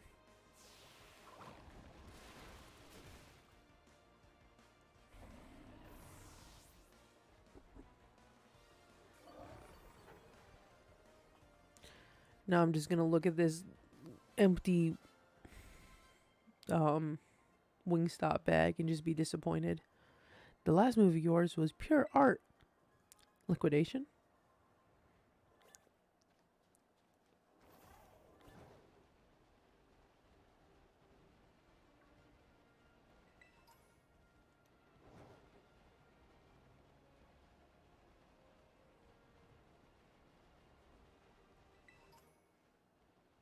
Hi, Delibird. Is he just flying and...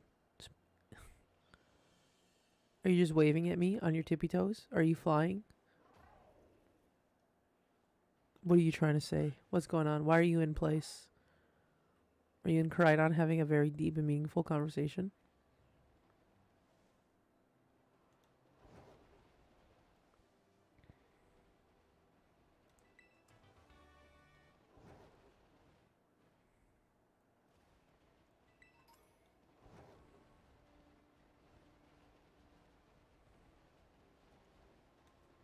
Goes, I can't tell if that's the town I need to go to.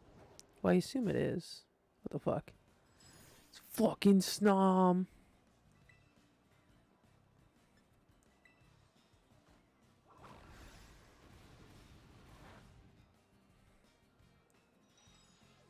Look at the schnauzer on the Dodonzo, though. Look at that schnauzer on Jinbei.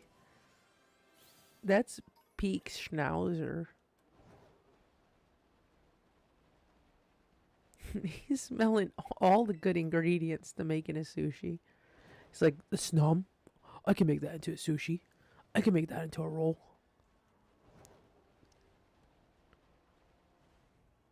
His goal in life is just to make the best sushi. It's kind of like with Sanji, where he just wants to make like the best dish, and that's why he has to go to the blue line.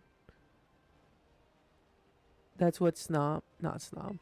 That's what Jinbei wants to do. The Dodonzo Jinbei, not the real Jinbei. I don't know what the real Jinbei's motives are.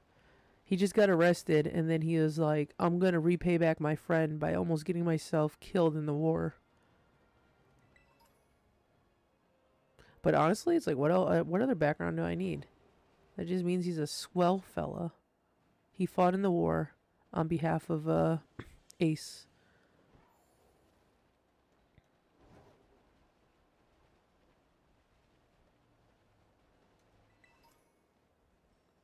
And this was the first time we've seen a fish man that wasn't like a bad guy.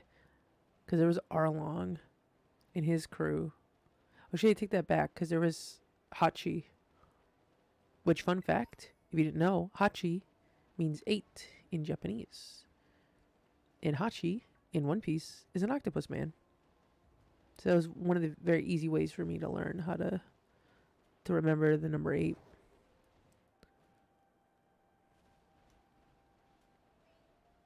I used to be able to count all the way up to 100 in Japanese.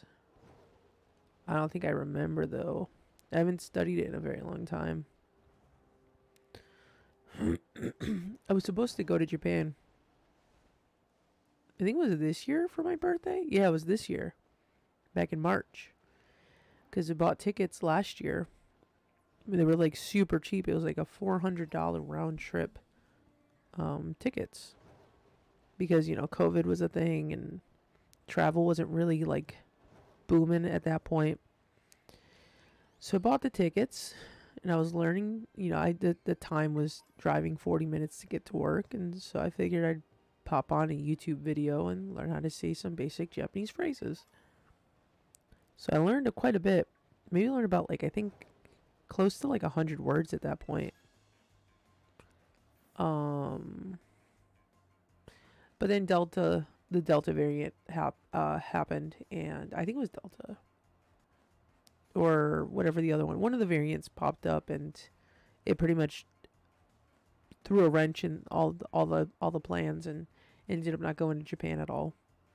You ought to be careful. There's no shortage of strong trainers in these parts. Maybe one day though. The $400 to go to Japan was a fucking steal of a deal. Like, I don't know if I'd ever get lucky again to that extent.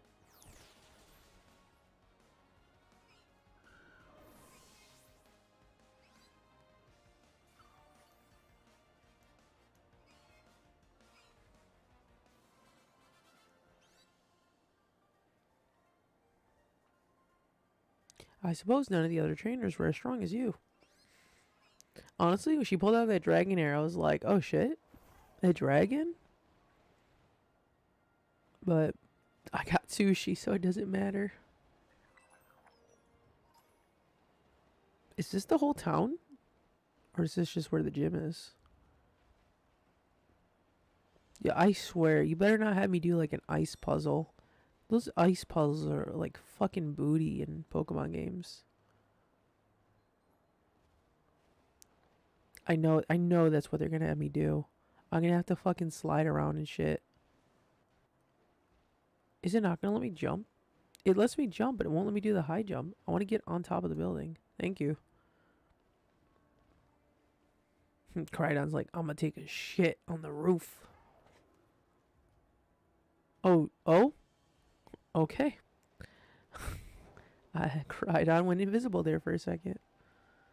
Was this really the whole town? It's just this Pokemon Center? Snowscape.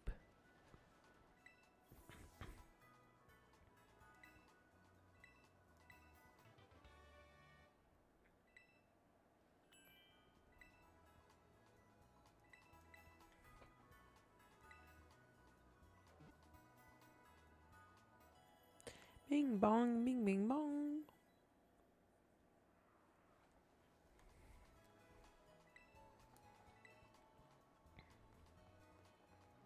I know what, I passed through here because I was just like passing through or passing by looking for Frigabacks. Was it Frigabacks?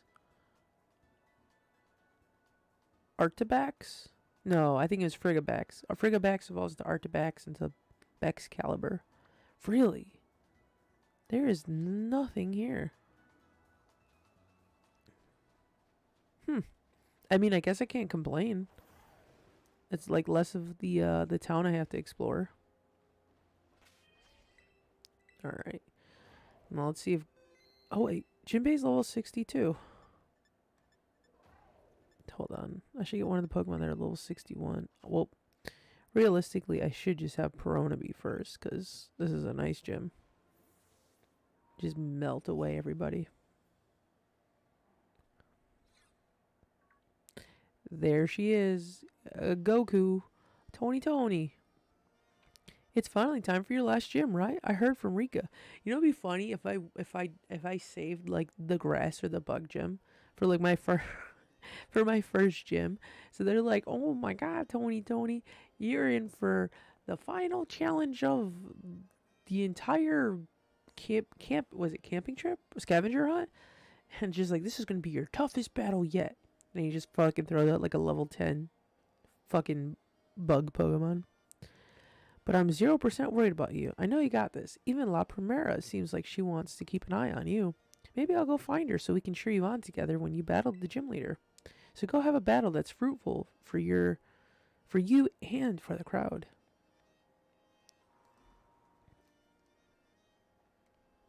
Do you like it outside better? Or do you like it better outside? You know, Grusha here at the Glaseado gym, he's as good as they come. Not just as a snowboarder, but as a gym leader too. Okay, legs all rested. Should we start out again? Welcome to the Glaseado gym. Let me register you as a challenger. Your name is Tony, yes. Great, now in order to face gym leader Grusha, you'll first need to pass the gym test. Here at the Glaseado gym, that means doing the snow slope run. Oh my God.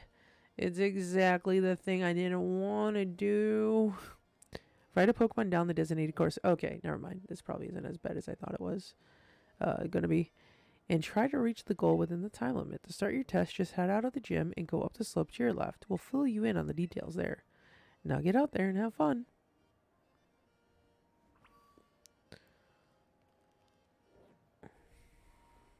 I mean, hopefully it's just riding Koraidon and just, I don't know. Sometimes the obstacle courses are also lame. I don't like doing them either.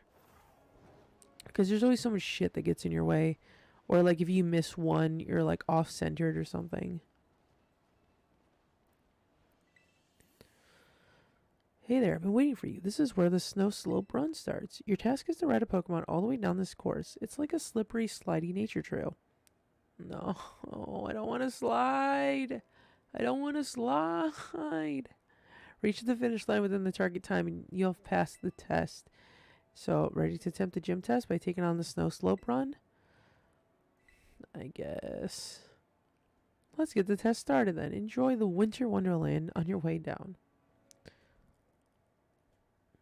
Yeah, I just hate gimmicks where it's like, you can't control it. But maybe I won't have to worry about it.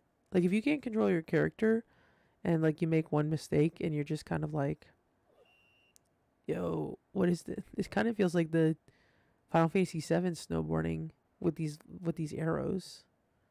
No, I don't think there were arrows in that one, but it's just like they look like PS1 arrows. Oh no, I am sliding. I don't control. Oh, it's like I'm on skis.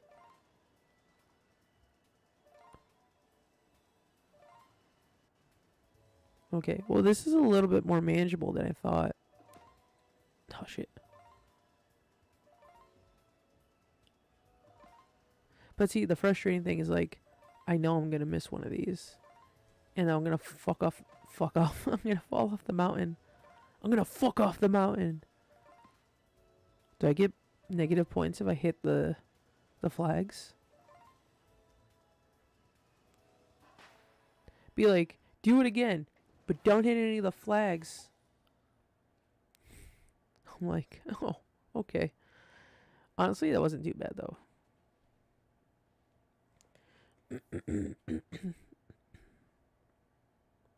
Congratulations on completing the run. That was some of the best sliding I've ever seen.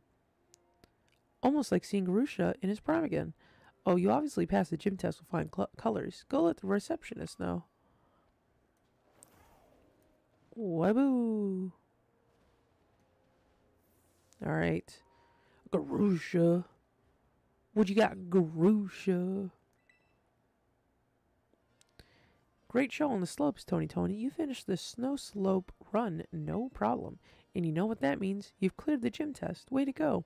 You've now earned the right to challenge the gym leader. Best of luck. Do you want to face the Sub-Zero Shredder himself, Gym Leader Garusha? Yes. Very well. Allow me to show you to the battle court. I do like that there wasn't actually a town in this, because it's less that I had to kind of run around and explore. Because I know I would get fucking engorged in just exploring the town. More than I probably should be. Hi, Garusha. Blah. It'd be something if it was like the Pokemon were actually the gym leaders. There you are. Brr, I'm freezing.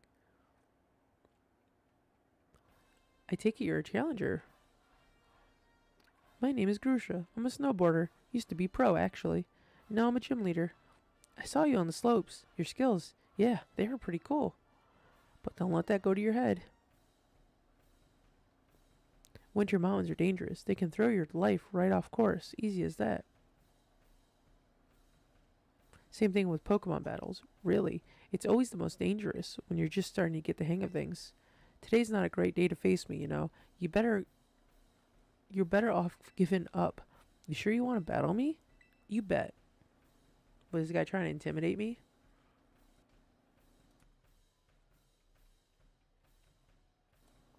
Still trying to act cool, huh? That's too bad. Well, this is my job now, so don't take what I'm about to do personally.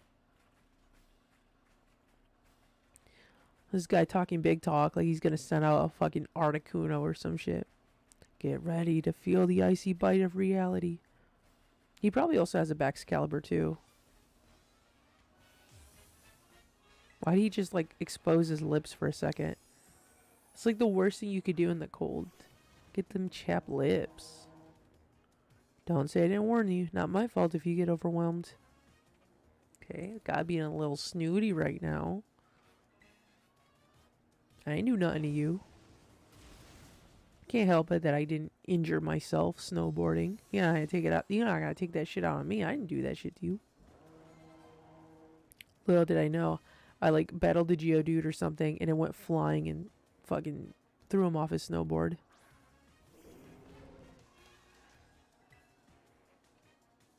I should just terrestrialize, honestly.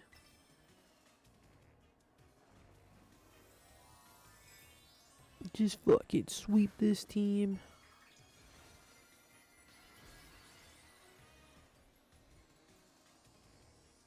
I forget that I put myself lower because I was upset about the chicken sandwich. And I've just been like down here at this lower angle. I mean, I guess you could still see me, so.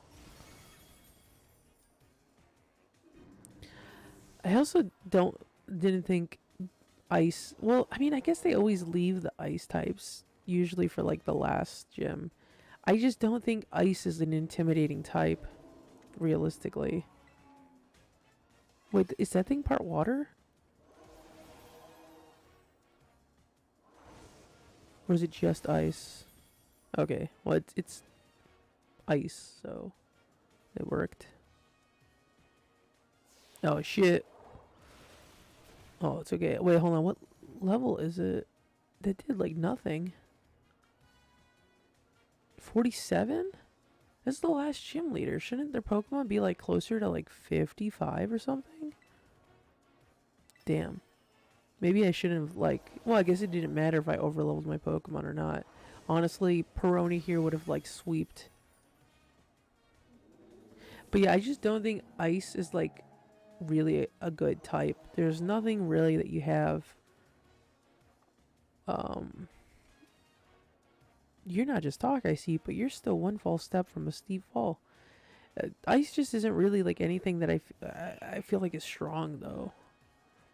Like going against this Altaria would have been different if I didn't know it was gonna terrestrialize itself. Battles are like mountains in winter. The situation can change in a heartbeat.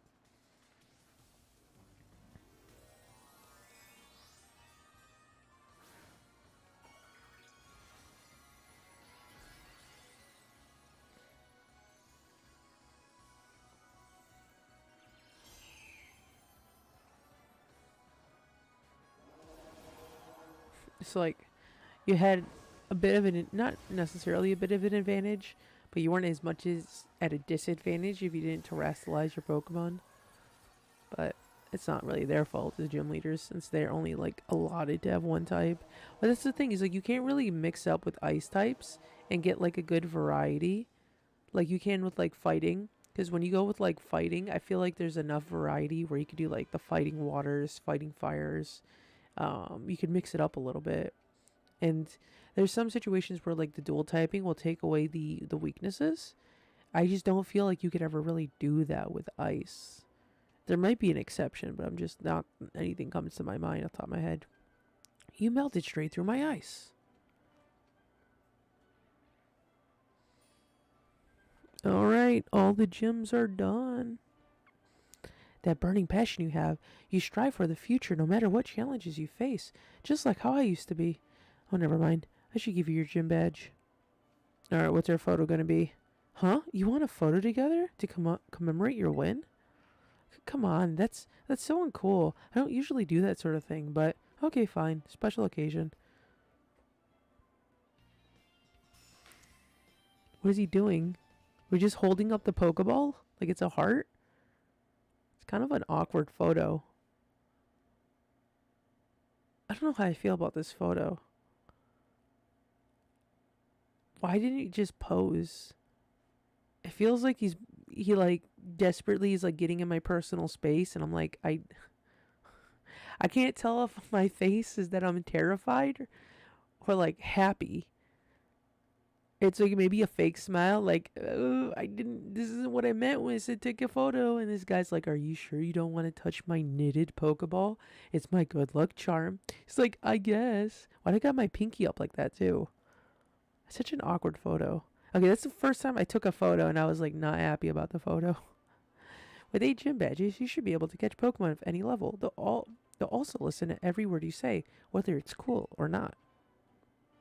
Oh, and before I forget, you should take this too. Does he have to like pull down his scarf to make sure that we know that he has a mouth? I think it's safe to assume that you have a mouth down there, Garusha.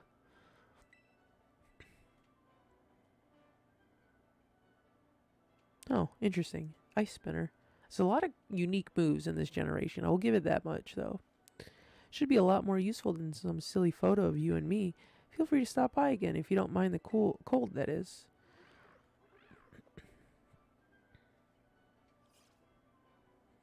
I think I've heard that we re-challenged the gym leaders.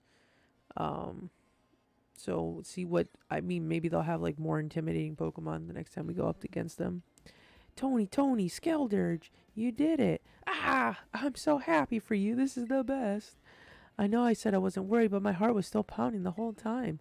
Most impressive, Tony. A shining display of talent, I must admit. Why were you afraid?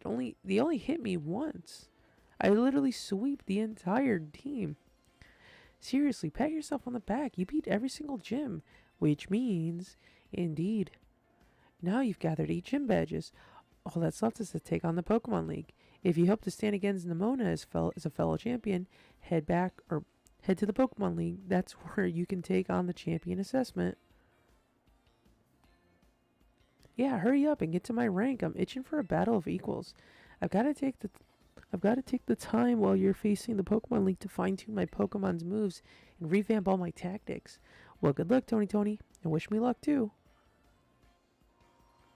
It's unusual for me to see her so excited, though perhaps not for you. She must really be happy that she finally has a friend who can keep pace with her on her own talents.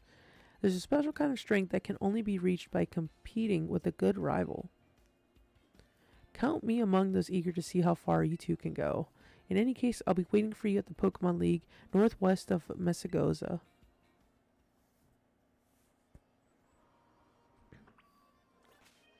Alright, let's give it a save.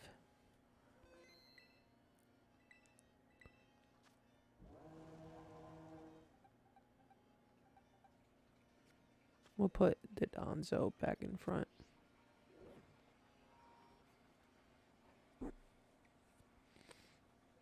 Okay.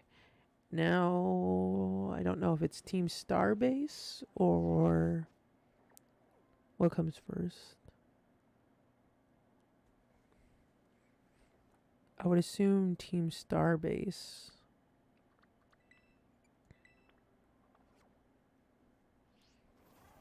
Yeah, and then we'll get King Gambit. And then I kind of wanted, see, that's the thing, is like I wanted to do King Gambit, Starbase, last gym, but now I guess we're going to have to do this. Circle back, knock out this one, and then go back down. Because I'm assuming I have to stay on the mountain to go to this one, so better to stay on the mountain, circle around, and go back to the lake.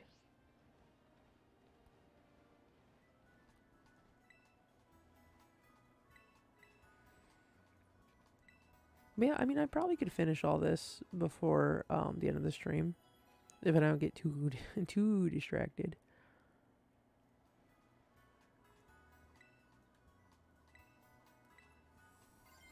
Oh, okay. I thought she was about to say, like, oh, your Pokemon has Pokerus. And she, like, paused after she, like, healed the Pokemon. So I'm like, oh, I got Pokerus from the gym? Get me up there.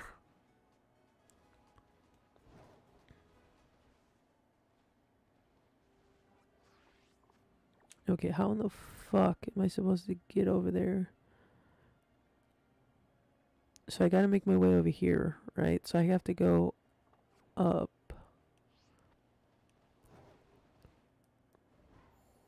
Okay, I gotta go this way.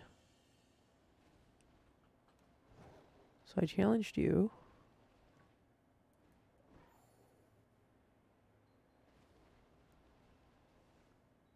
I think over there is where I need to go. Hopefully I'm not looking down here. No, yeah. There's a lot farther I need to go.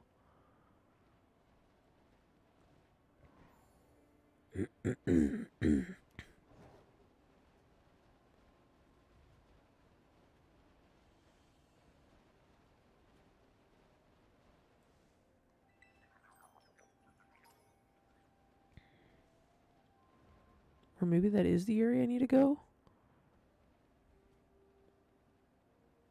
If only I could throw plastic balls at my pets to trap them in cyberspace.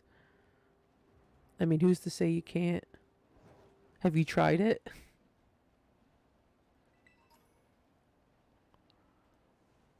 Oh, fuck. I thought that was an item.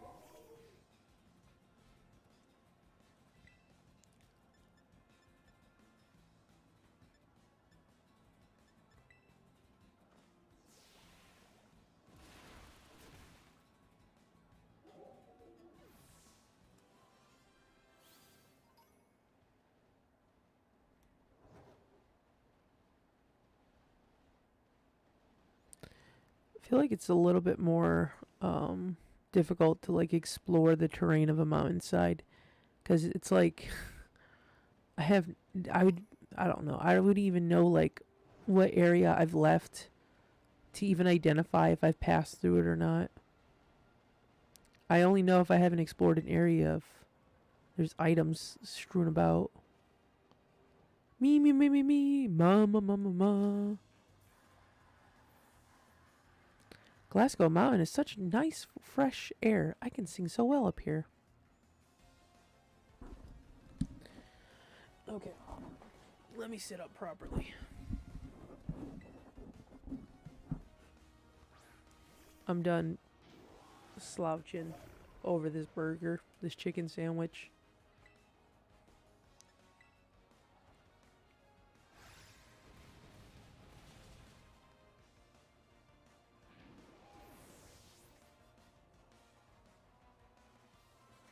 Mountain people are weird. I mean, yeah, I agree with that. Like, who wants to live on a fucking cold ass mountain? Cold isn't where it's at. The heat's where it's at. That's all from me, me, me, me, me. Oh, I struck that note beautifully. I still can't help but associate every one of these musicians with Taylor Swift. Except I guess that one wasn't very Taylor Swifty. I mean, I guess it was very theater kitty, which is what I associate Taylor Swift to be. A very theater kid person. Okay. Dude, like, I don't know why, but this shirt is like, it's irritating the back of my neck. I had it at such a good spot.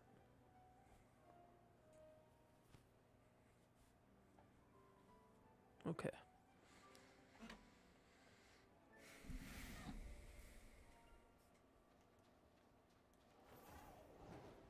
My dream is to go to Alaska and find the Illuminati is foiled now.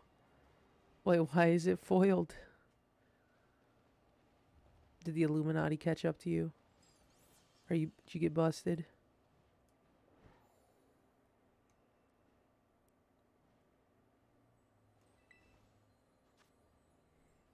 Ooh, ice ditto. Is it? I mean, I guess having dittos of different types could come in handy.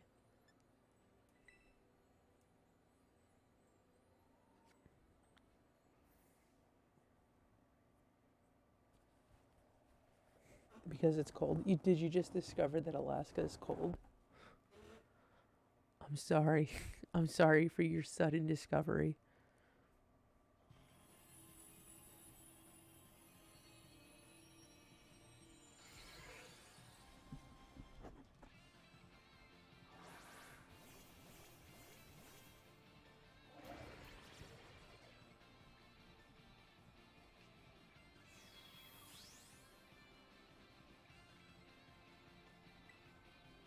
Yeah, I was about to say, I don't think I have any moves that are really going to make a difference here.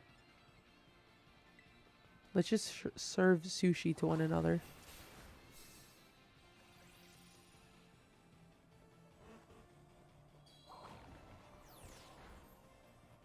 Oh wow, that did next to nothing.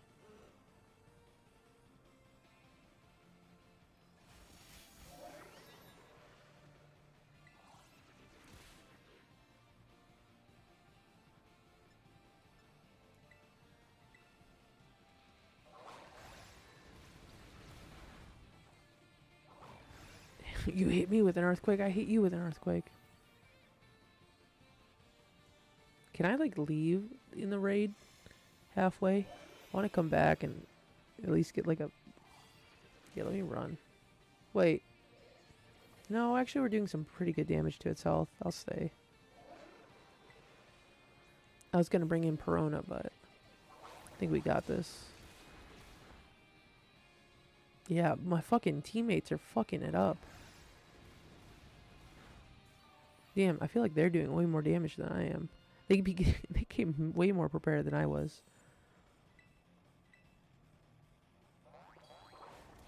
Yo, he hit me with the sushi? The disrespect.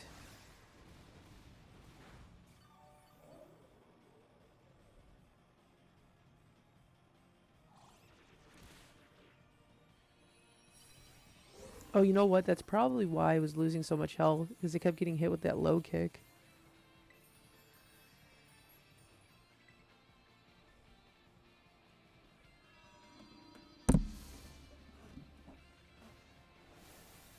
You should have brought a Ditto to the Ditto raid. I'm sure that would have went over very well.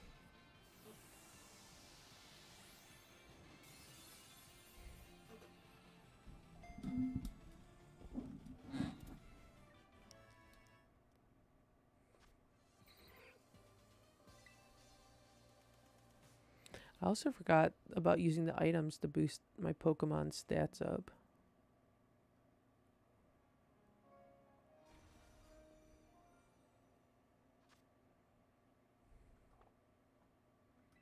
Now I've got an Ice Ditto and a Dragon Ditto.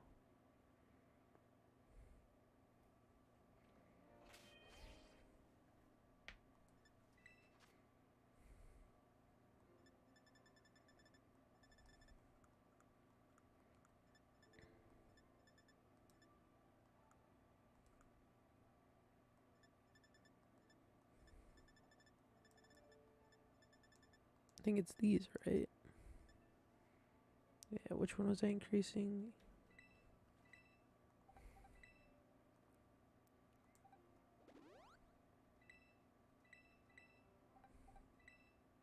Oh, I can only use 2.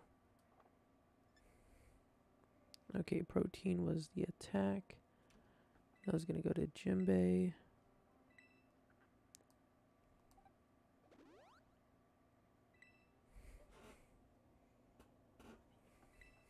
Defense is going to go to Kaku.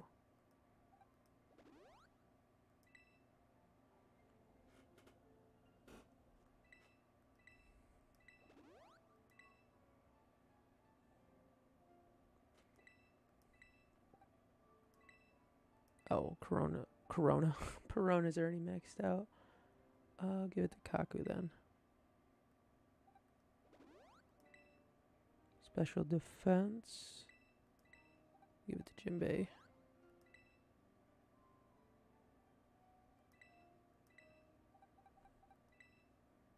Oh, right. I forgot its HP's maxed out. Oh, its attack's maxed out.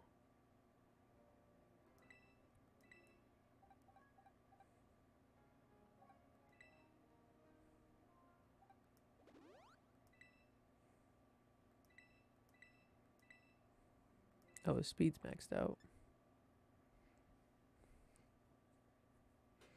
I guess I also have these mints too.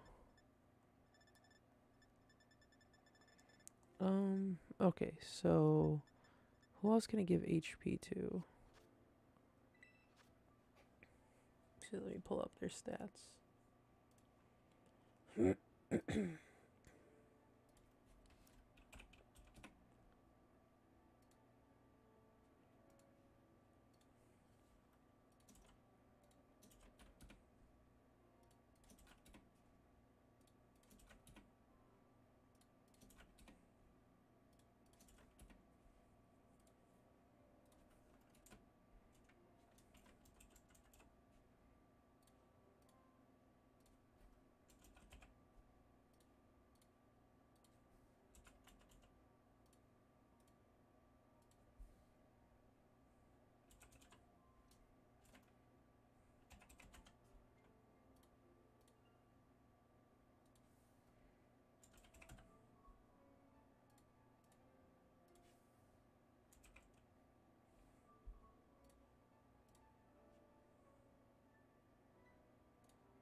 Okay, so it looks like we could use some of this HP stuff on Newgate.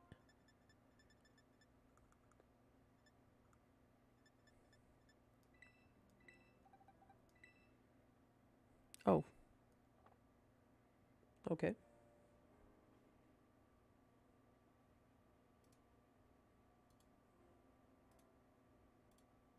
Then I guess we'll give it to Skeldurge. Wait, why? How's everyone's HP stats already maxed out? What the fuck?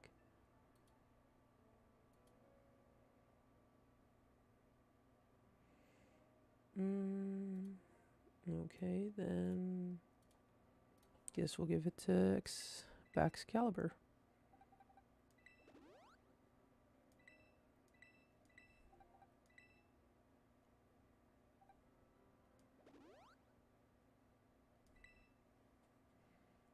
Okay, so initially attack was gonna go to Jimbei. He's got his attack maxed out.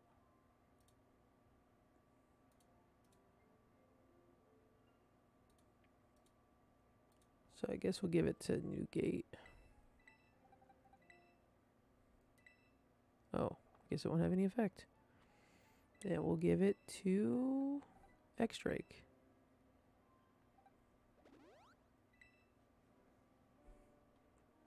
Speed was going to Jimbei.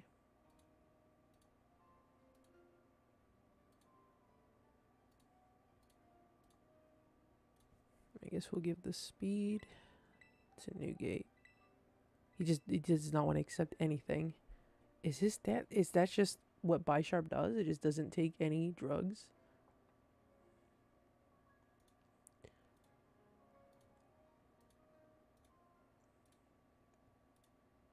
I guess we'll give it to Farafrig.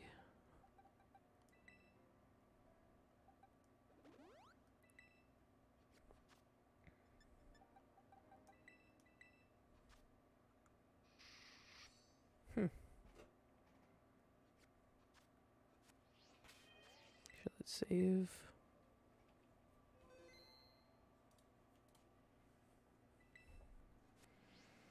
Okay. I think the goal is still to make it over there.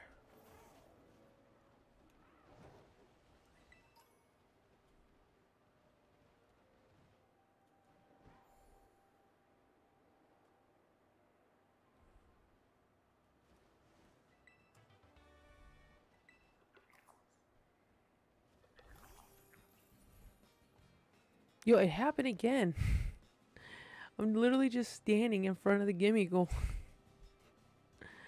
Why I do this?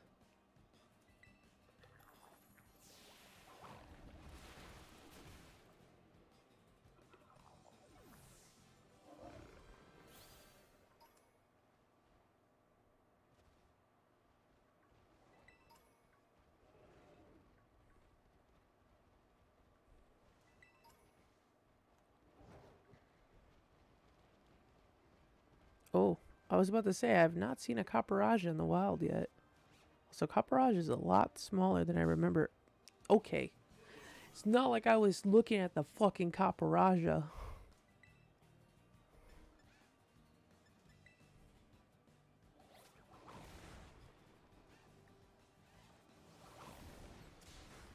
This fucking Ben 10 looking ass insect. I was gonna say Caparaja I feel like should be a lot bigger and not look like something out of fucking Chowder. Assert dominance on the goal.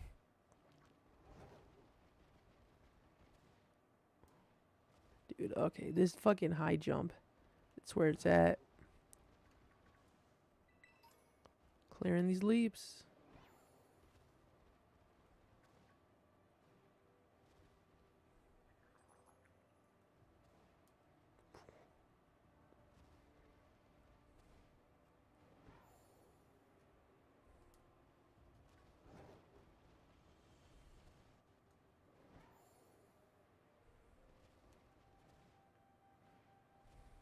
Okay. So I'm pretty sure this is where we gotta go.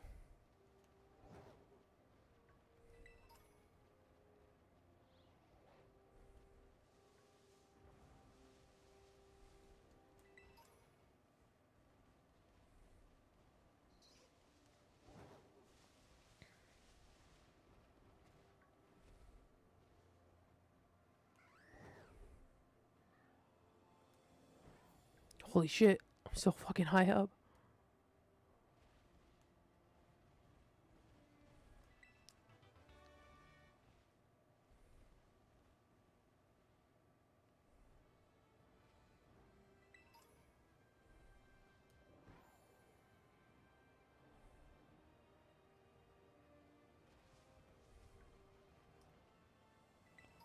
These fucking go-goats sliding off the mountain. Oh, what the fuck? Flababy.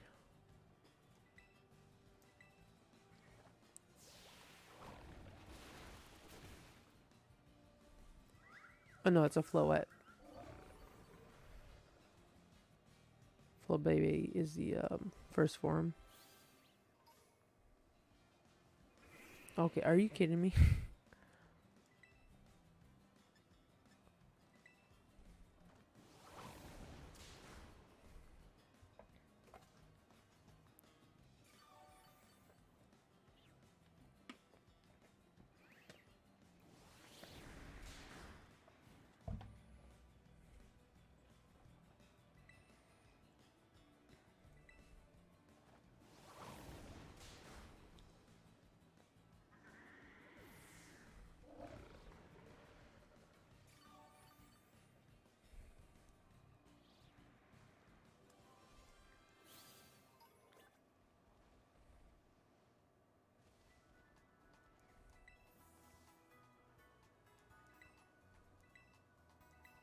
Okay, so I'm in the North Province. I'm where I need to be.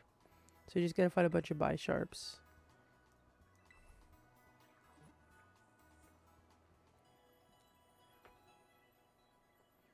They said it was area 2, I believe.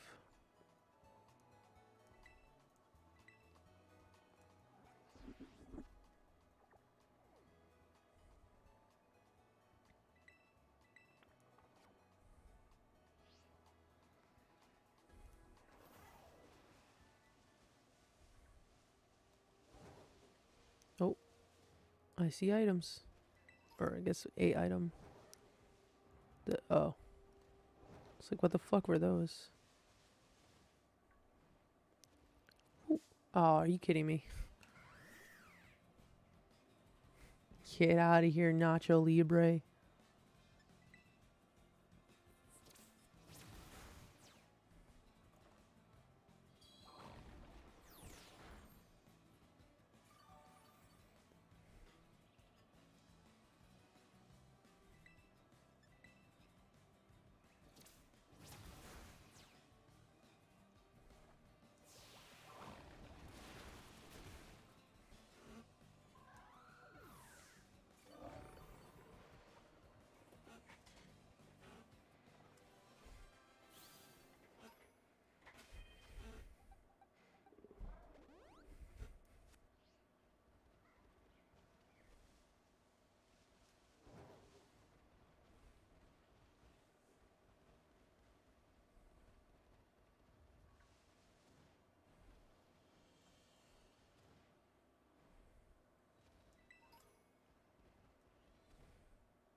Yeah, it's a little scary sometimes with these high jumps. You never know where you're gonna fucking land on another Pokemon.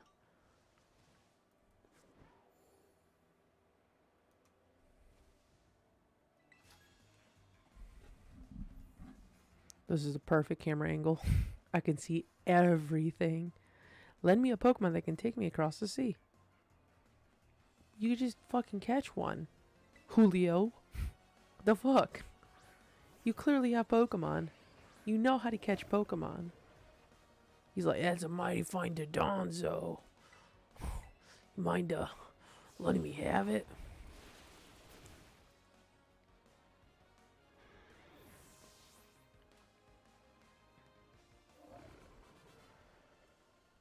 Oh, so why didn't you just get a Flareon or a Vaporeon instead of a Flareon?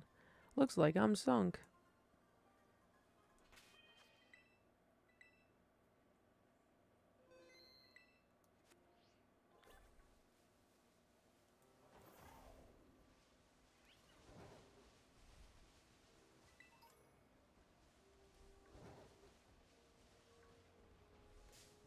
These fucking dead ass dogs sticking their goddamn heads out of the fucking ground.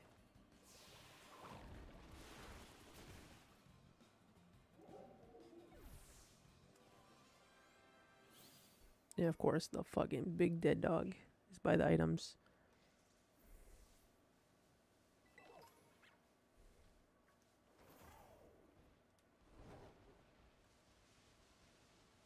Okay, we need to get down here. Excuse me? Coming through?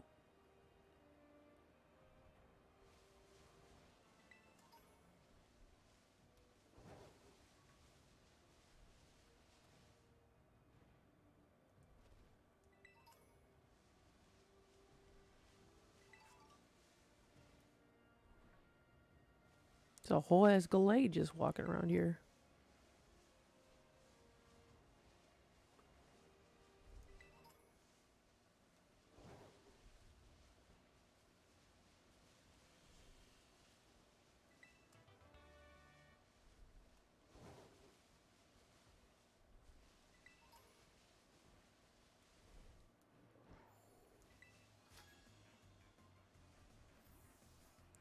One of Team Star's bases is off to the east of here. So scary. How's that scary? Just don't go near it. It's like way off in the distance. Oh, here we go. We got the spins. The spins are back.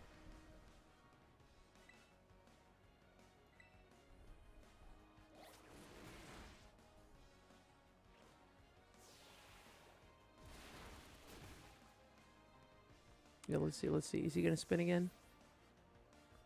There he is. There's the spins.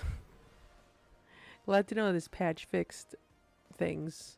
Whatever those things are, we have no idea. But clearly not the most notable things. Especially when Pokeballs are less than a trip to Subway.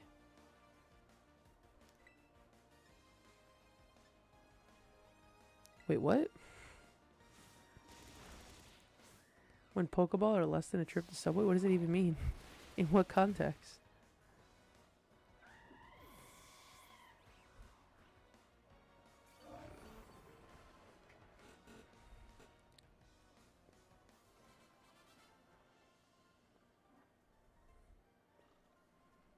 I guess if I was as strong as you, I wouldn't need to be scared, even of Team Star.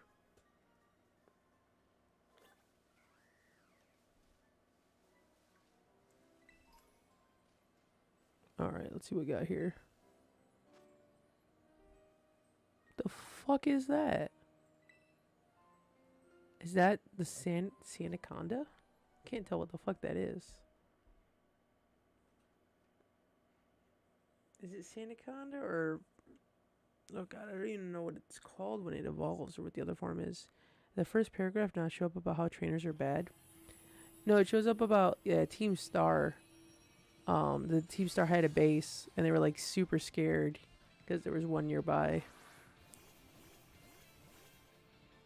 And I just said like don't go near it if you're that scared of them.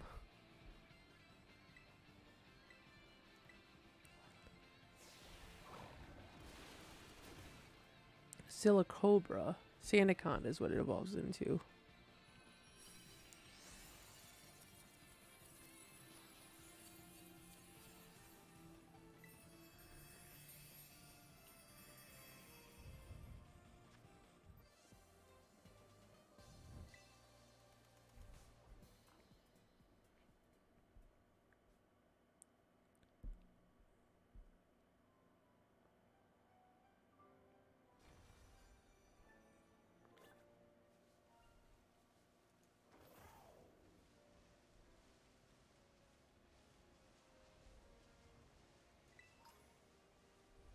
It's kind of odd they put two different gym trainers in the same area. Usually they're pretty spaced out. No, I said something about how I'm pretty sure most people in the Pokemon world can't catch Pokemon besides the Pro Tag most of the time. Oh, did you? Oh, that didn't send. I didn't see that. Yeah, the first paragraph. Oh, so that's what you meant. The first paragraph. I thought you were talking about the trainer. No, yeah. What if you typed the message? It didn't show up for me because the last thing I saw was asserting dominance on the goal. You've come a long way since starting out from the academy, haven't you? You could say that.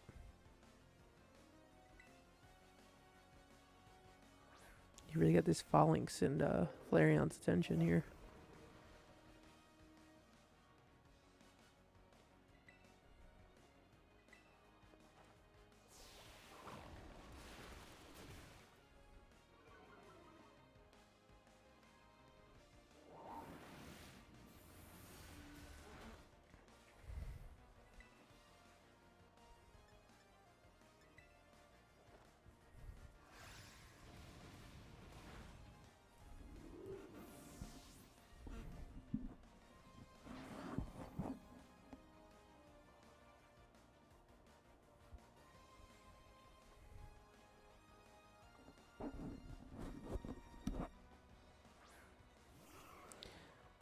I'm kind of surprised that Glalie hasn't gotten a new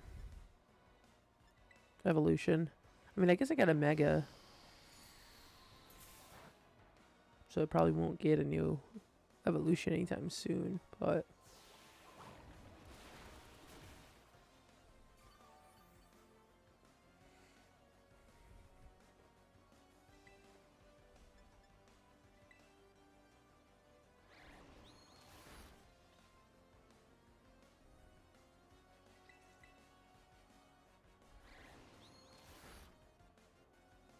what the fuck?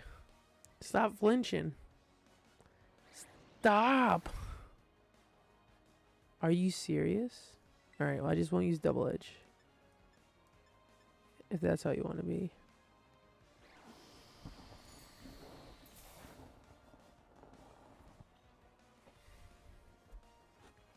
Pokeballs are cheap, yet no trainer almost ever has even a full roster besides like the top trainer, and they always make a big deal about having a soul bond with the team. Yeah, it's I mean, I'm sure it's probably just more so done from a perspective of having the weaker trainers be weaker because they only have like one Pokemon. But yeah, realistically, they could have more. Like, they could just have a whole full team of like weak Pokemon. I just don't know why they don't. Probably because the battles would probably take like super long to get through if every random NPC you went against had like a full team of Pokemon. Yes, I could feel precisely how much experience you've gained on your travels. That would be interesting to play a mod that has like all the NPCs have like decent like fully evolved teams of 6 Pokemon. Oh, see a bunch. Oh, here we go. North Province area 2. That's where I need to be. I need to find the Bisharps. Yet you just have like every mon on your PC. Oh, wait, there's a Bisharp right there. But it's supposed to be one that's surrounded by a bunch of Pawniards.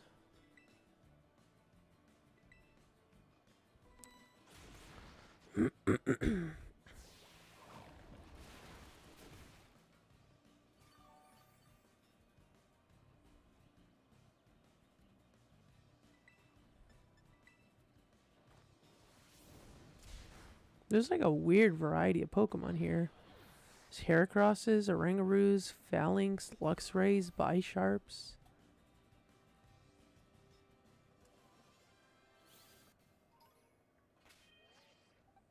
Oh shit, shiny Fluttermane. Is that the ostrich?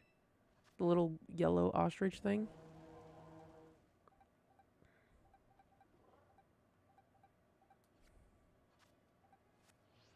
Oh wait.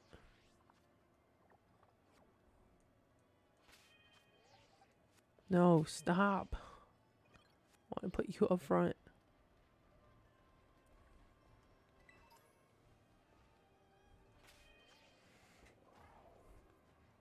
I get it from a game perspective. From a lore perspective, it makes it feel like you're a trainer god, especially when they talk about the bond aspect.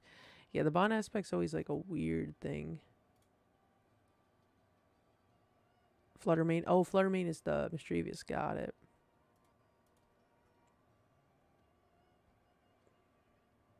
Okay, so my Bisharp has to defeat 3 Bisharps that are holding the crest. So I guess let's just keep beating up Bisharps.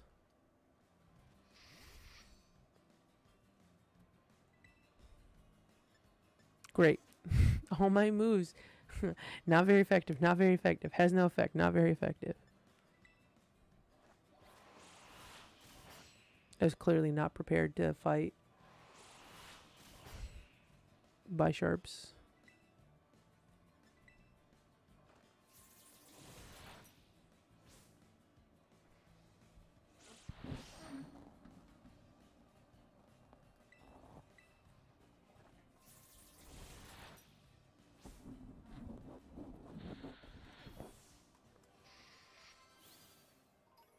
Okay. How do I even know if they're holding them or not? What is that Ursaring doing? He's just sitting down. He's like, I'm taking a rest. My children have tuckered me out. I'm just chilling. Scyther, stop. Oh no, he's got up.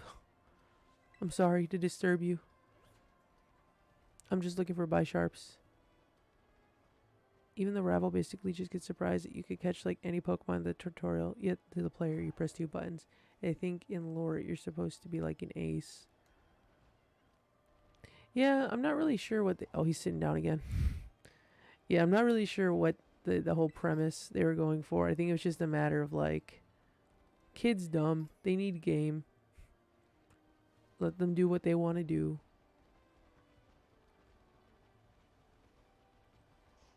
We got Arcanines in here.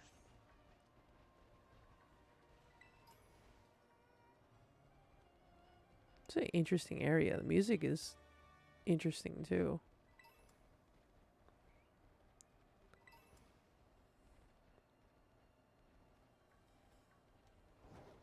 Oh, there's a Bisharp.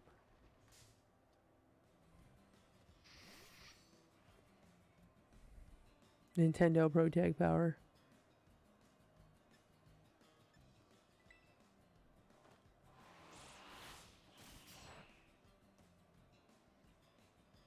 I feel like Ironhead is doing more damage.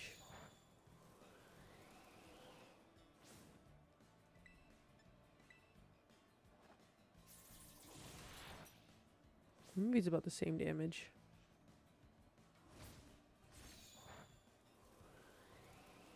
Dude, what's with this retaliate animation? It's like unnecessarily long.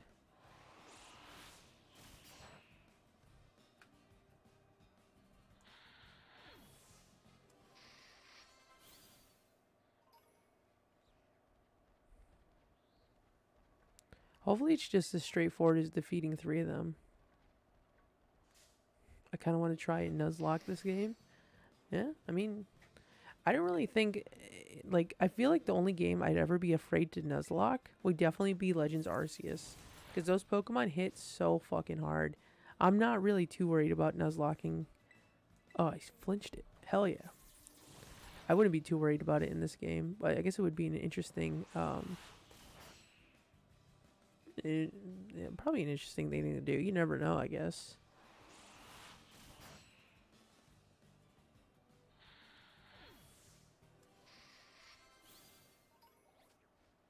Okay, well, I defeated 3 of them. That did not work.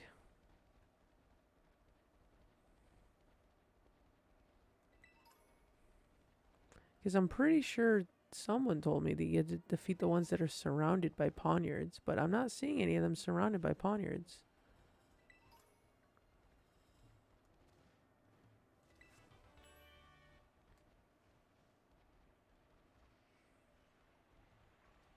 Oh, here's one. Holy shit, am I gonna land on a... Come on, Bisharp.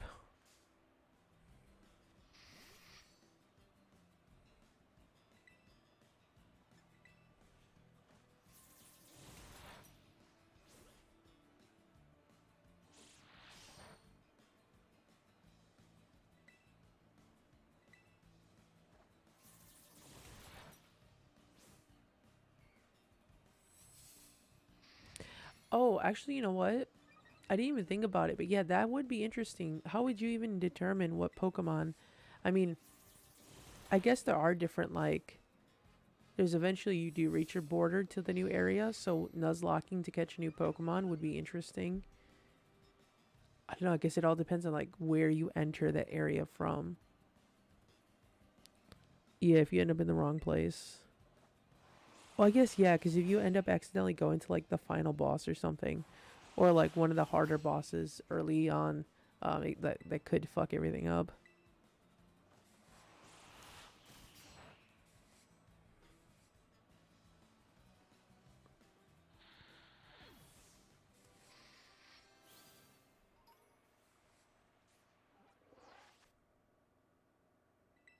Oh, wait, I haven't tried collecting the rewards.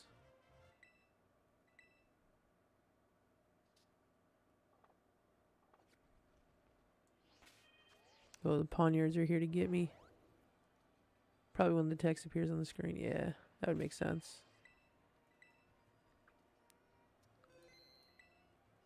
Okay, so that's one. I think one. I'm not too sure. Tiny bamboo shoot.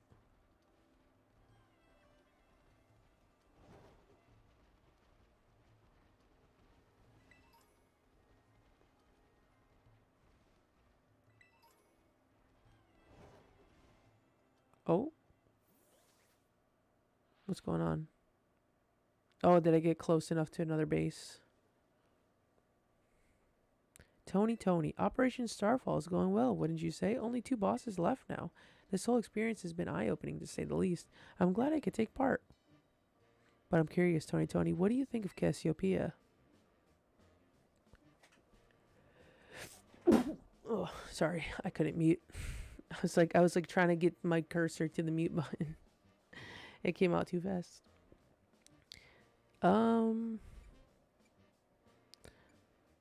I really don't know. Is that so? Personally, I don't think Cassiopeia feels any hate or resentment towards Team Star. No, there must be some other reason behind Operation Starfall. But what could it be? Well, I best get back to keeping watch. Call for me if you decide to take on the base, okay? You gotta sneak around and get a good team. Yeah, actually, I didn't really think about it until I gave it a second thought. But, like, yeah, that would be a very interesting concept to do. A Nuzlocke in this game.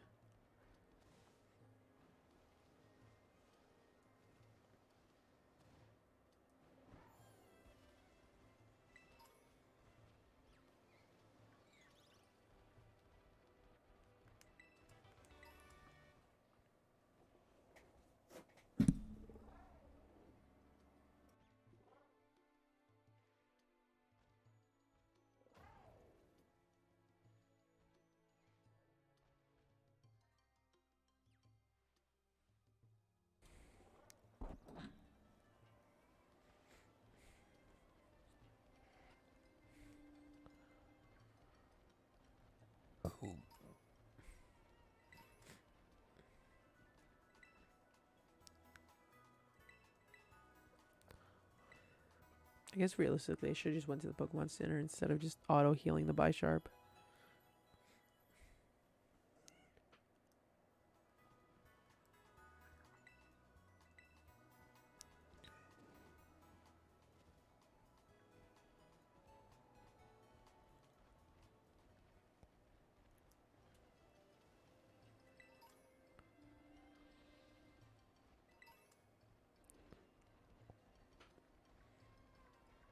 I guess try to go back by the lake. See if they respawn the Bisharp. Nope.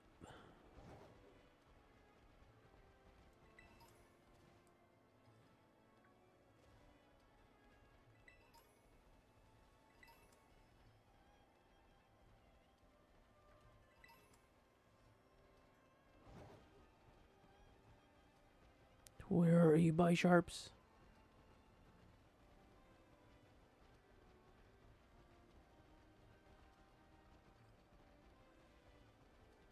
Dude, I don't see any Pokemon here. Siri was just fucking crawling with them, and now there's like, they're all gone.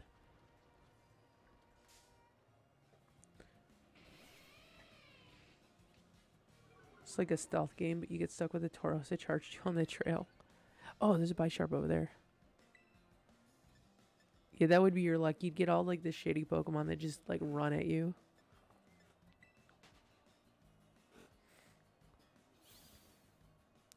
Bisharp! Lao!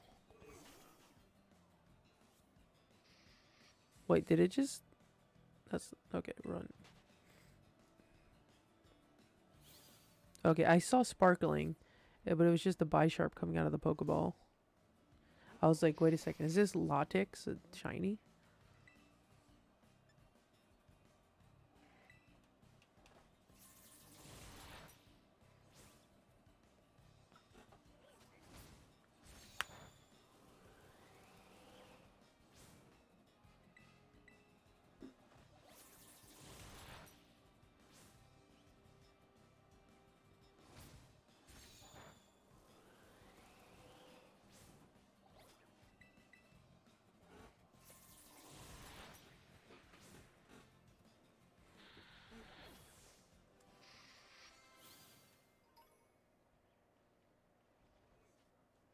Why can't I rotate? Okay. This is kind of annoying. I don't even know if these Bisharps are the right Bisharps.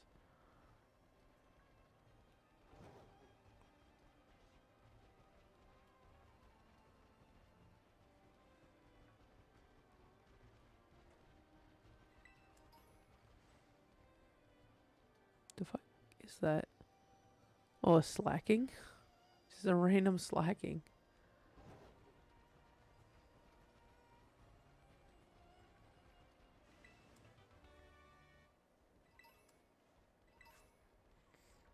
Well, I guess we'll just keep fighting Bisharps.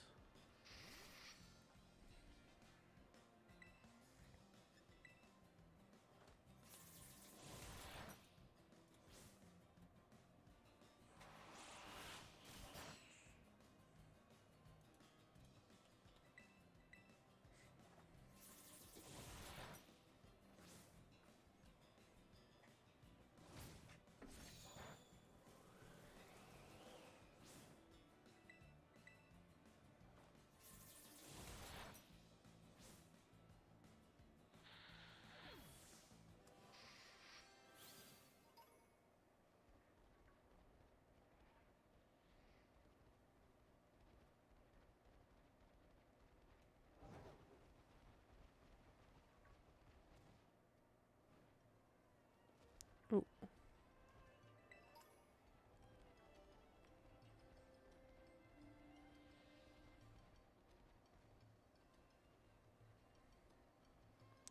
Where are you, Bisharps? Hopefully it's just defeating like 3 of them that are on in a group. So I defeated 2 so far, so I just gotta do 1 more. I'm hoping. I don't know. I also would assume that it would have to pop up like the whatever item that's needed to evolve it.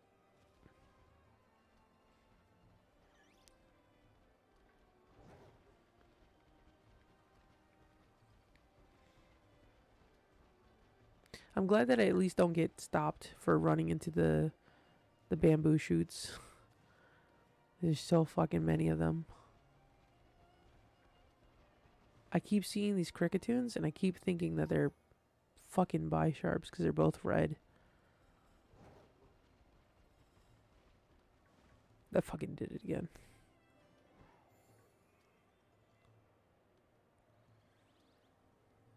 Oh, there's a Bisharp.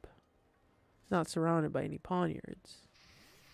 I feel like at this point I'm going to run into a shiny Bisharp before I run into like the Bisharps, the correct ones that I need to fight.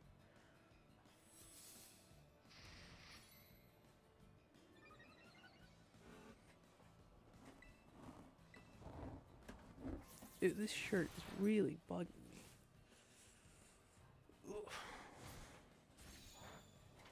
So the one thing I hate about having like fucking sensory touch issues. It's like once the shirt is like not in a good spot, I cannot stop getting bugged out by it.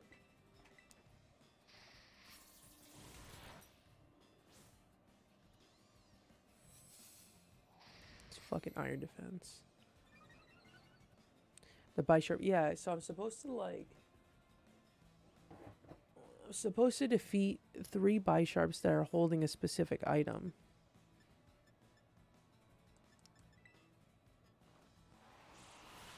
Yeah, and I have no idea which one has the item. I'm assuming someone told me the ones that are holding, or the ones that are surrounded by Pawniards are the ones that I need to go after.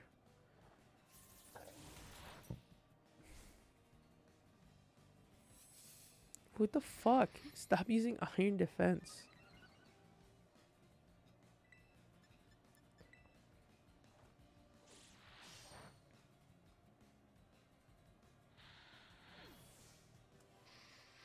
I'm just fighting these Bisharps until... Wait. That's not a shiny, is it? Are you a shiny? That's a shiny! I didn't save the game. Fuck. Whoa, there's my second shiny of the game. A Lokix. Wow, look at that. Dude, okay, I should run and save. Hopefully it doesn't disappear.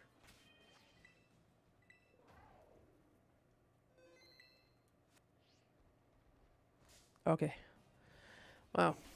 I was joking about finding a shiny Bisharp, and I find this thing.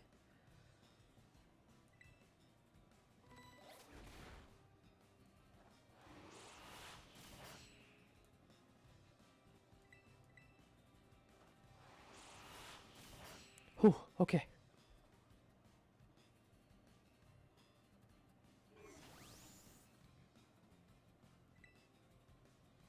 Oh, fuck.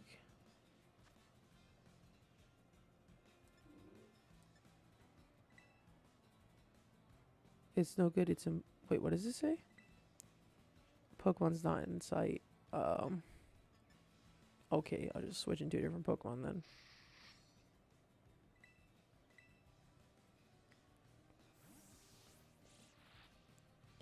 It says... You will become a samurai. I name him Silverhand when I get one. That's what it says on the wiki, I think. Okay.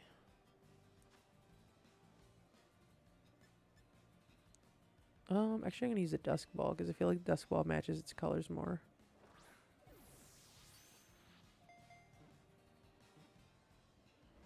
Ugh.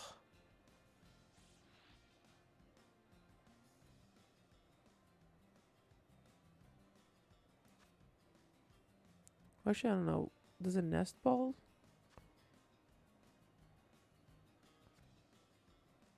I'll use a Nest Ball.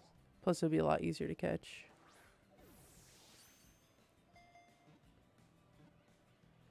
Hell yeah. Second shiny, let's go.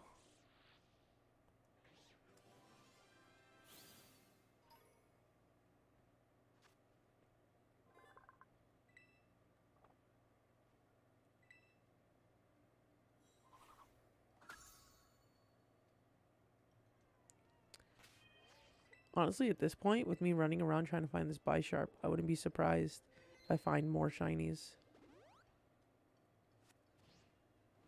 Okay. There was another Bisharp that ran up to me.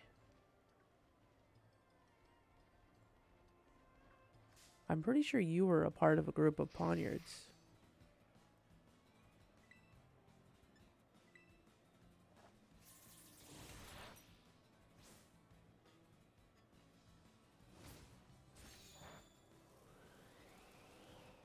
Dude, I'm so over this retaliate move. Wait, was that a shiny? Yeah, that was a shiny. I'm out here trying to evolve these, this Bisharp, and I found a shiny Lokix. It's my second shiny of this game.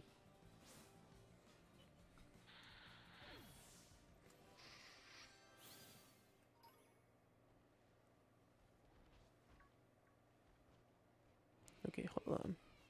I gotta talk to you. I gotta fight you.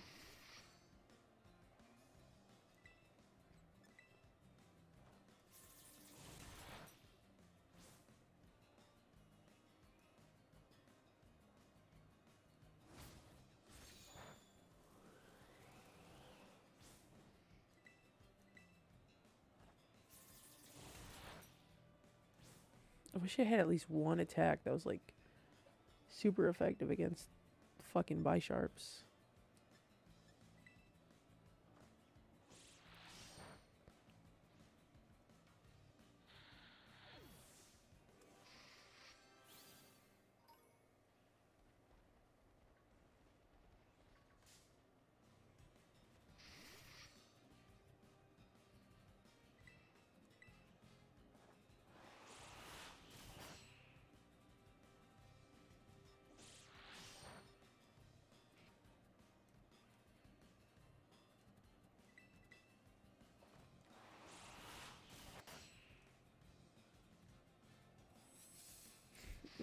Fucking stop with the iron defense.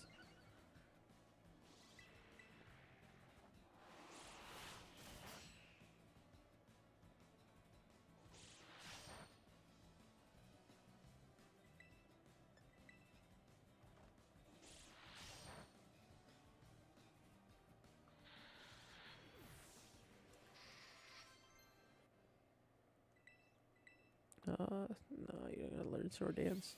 Wait, can I just do like let's go on it? Would that work, I wonder?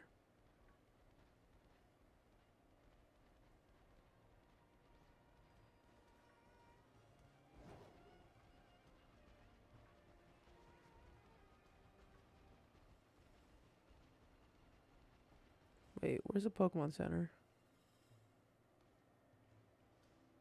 Oh wait, it is over here.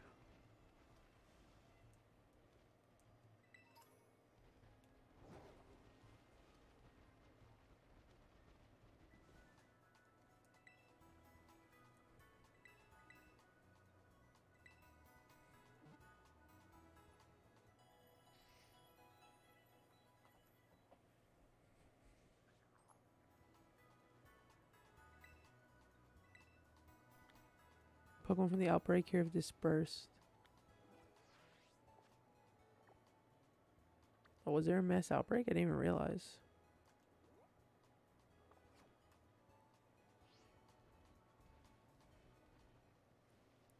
Yes, I'm trying to evolve Bisharp.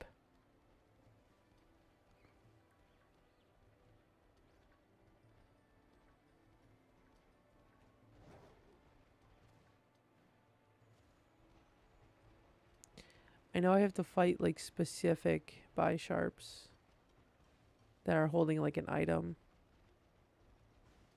But at this point, I'm just kind of fighting every Bisharp I see. Okay, that works. That would probably make it go by a lot faster.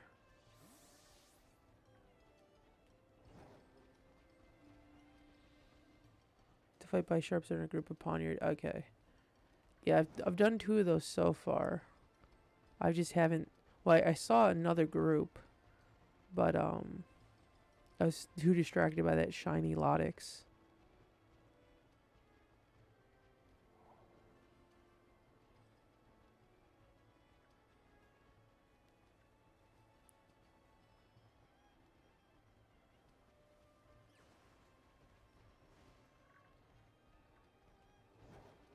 Oh.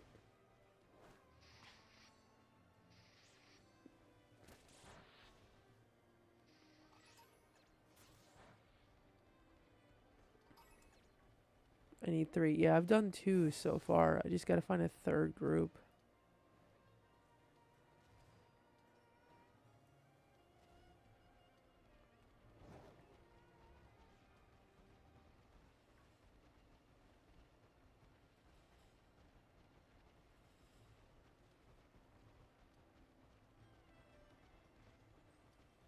Those fucking Kricketoons.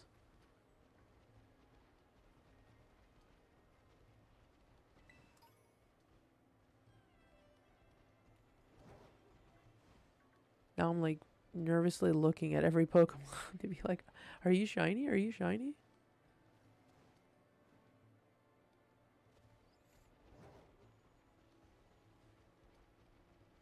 Oh yeah, that's lacking.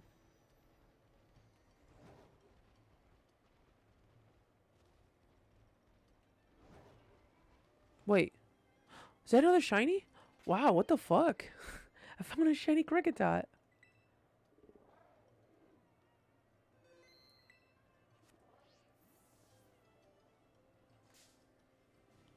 Look at that. 2 shinies in a row.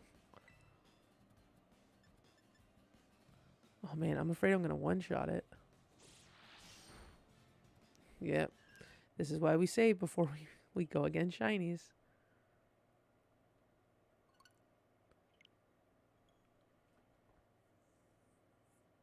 I might just have to just throw Pokeballs at it.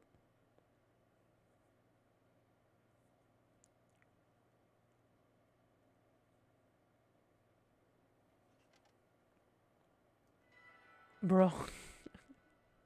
I know. What is the fucking luck? I'm out here trying to find these fucking Bisharps, and I'm getting 2 shinies in a row.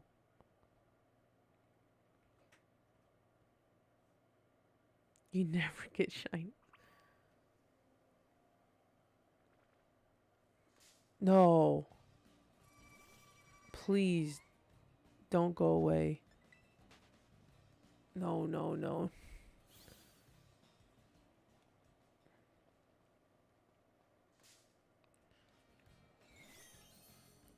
It's funny because I was just bitching about these fucking Kricketots too.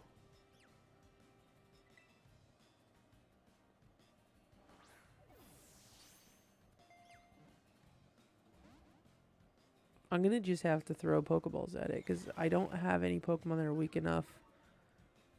Maybe Boing could poison it, but I think it's gonna be still super effective.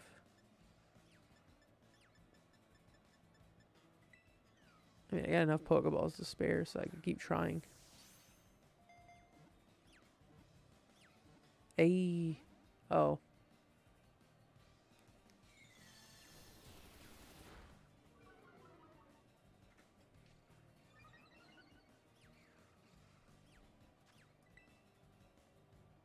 Look at all the fucking Cricketoons and Cricketots. They're like nervous in the background. They're like, please don't catch him. He's our best bud.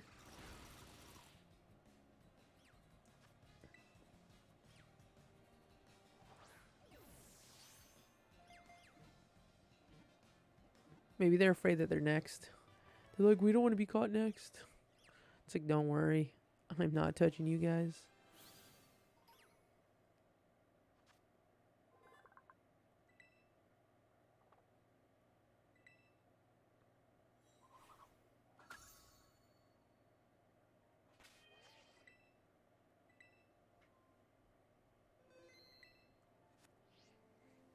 Okay.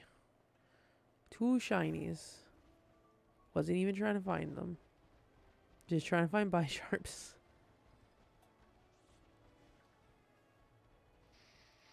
Beat his ass, Bisharp.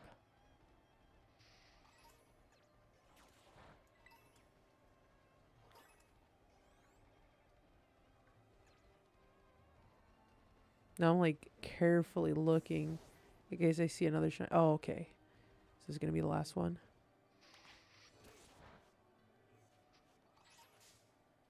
Fucking Lokix. I don't need you, alright?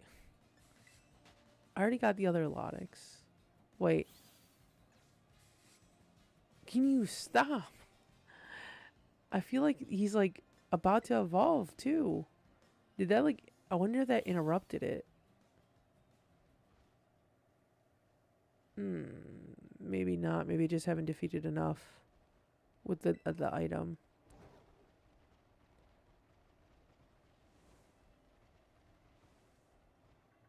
You got any shinies in there?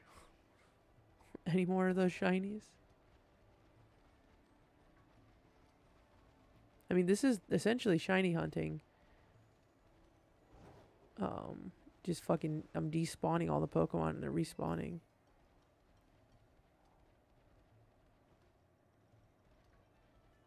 Wait. Okay.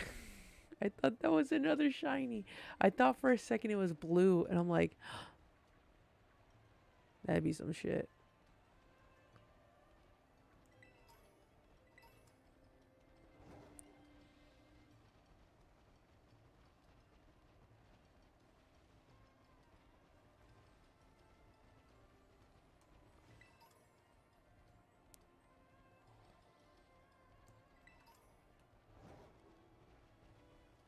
I hope getting interrupted after defeating that Bisharp didn't, like, cause it to get messed up.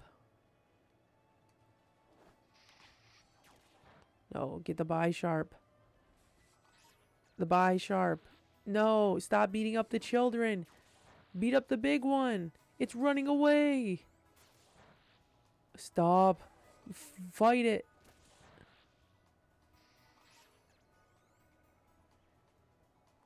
Dude, he's just on a fucking rampage now. Go beat up this one. Kick its ass. I can't get on this rock. My ass is too fat.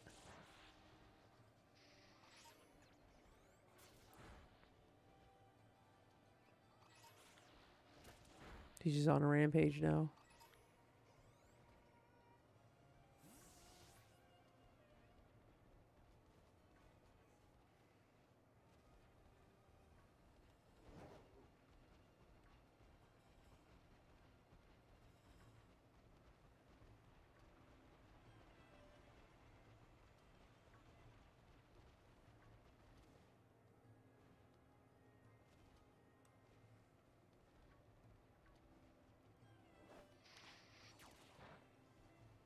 Why does it not go after the Bisharp? You're fucking hurting yourself so much against the Poniards. Fight this thing!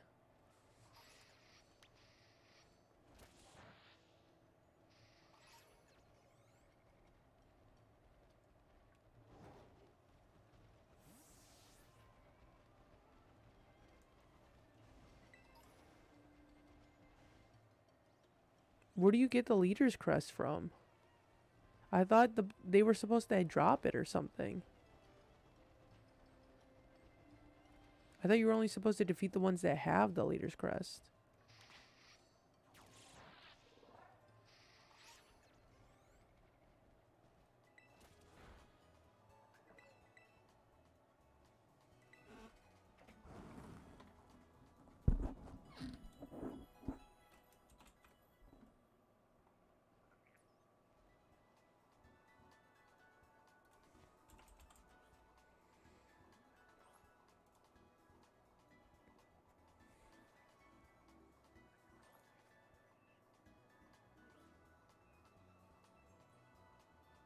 It says you need a battle and catch the leading Bisharp in hopes that it's holding a leader's crest item. I had to fucking catch them?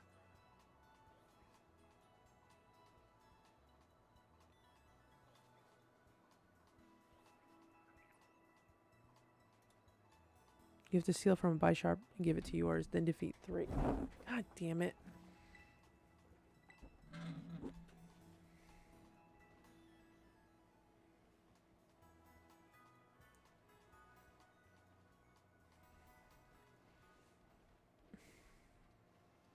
I gotta fucking catch these Bisharps. I was wondering, I was like, are they... I don't have Thief. I guess I could teach a Thief. I mean, I don't mind catching it. It's just... I thought they would drop it if I defeated them.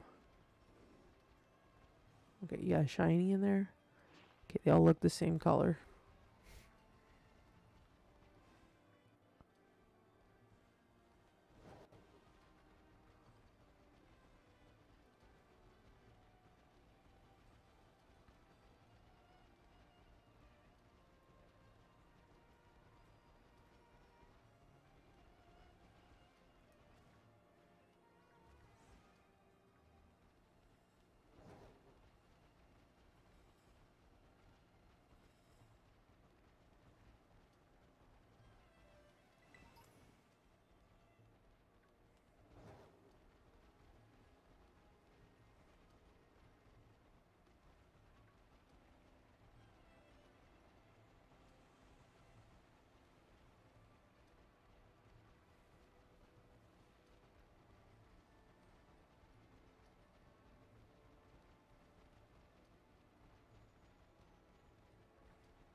Let me see.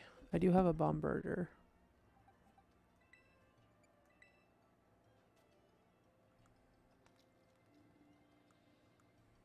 Maybe I should just put one on my team. Let me see if any of these have Thief.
All right. Here we go.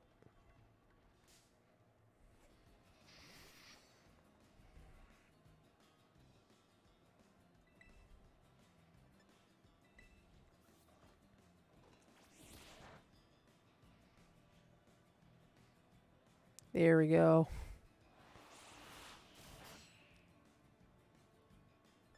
Alright.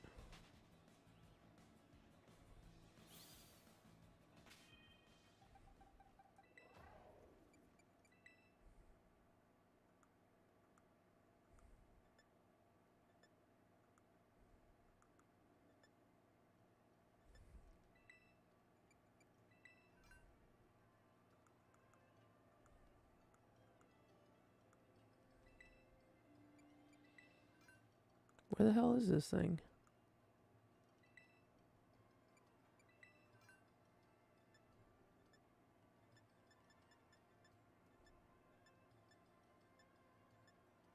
Did I have to defeat it in order to actually get it?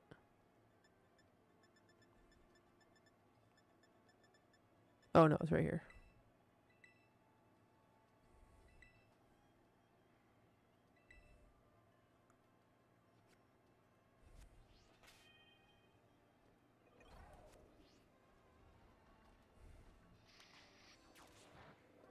Alright.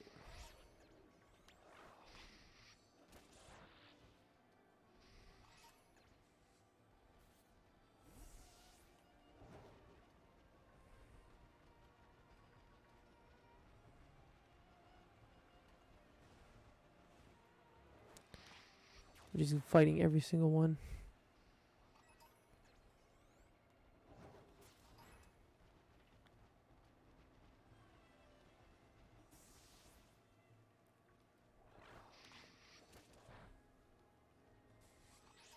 No, the the Bisharp.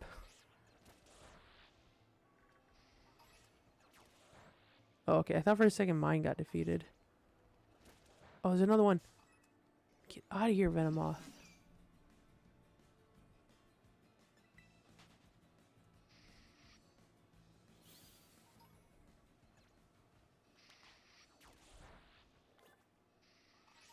Okay.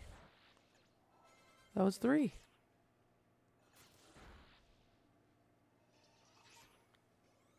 Wonder if it doesn't count if I'm doing it like this.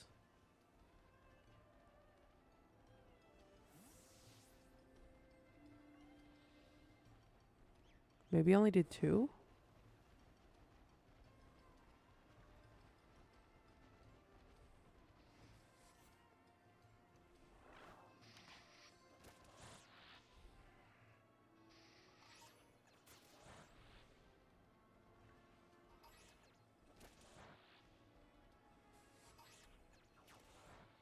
The hell?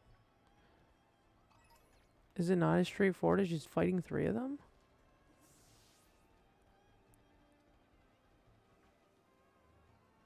Pokemon don't evolve if you level them up through Let's Go. Oh.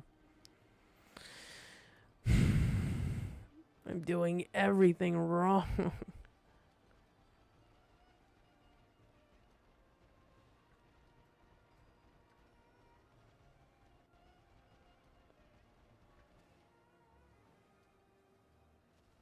Oh.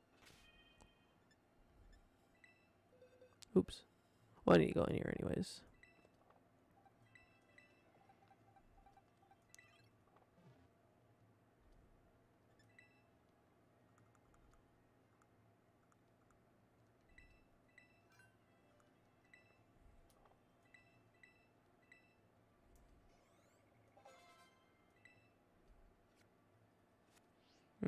Nothing. Maybe it's because I was doing Let's Go instead of actually battling.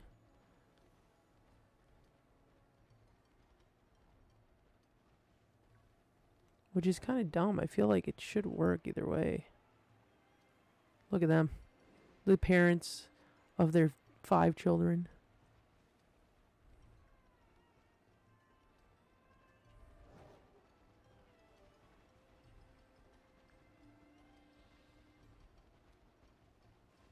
Yeah, fuck, I gotta probably fight them normally.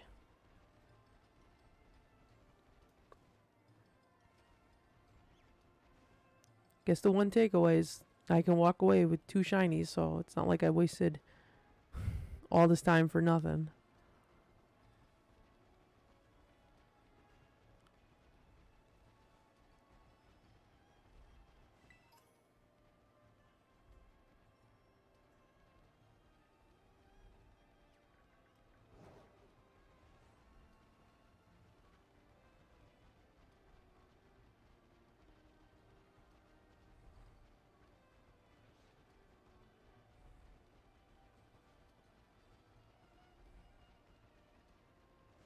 Oh.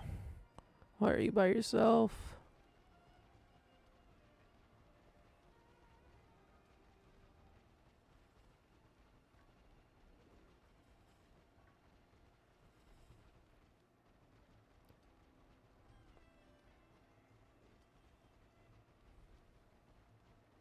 I swear I'm gonna find another shiny before I find a grouped up Bisharp.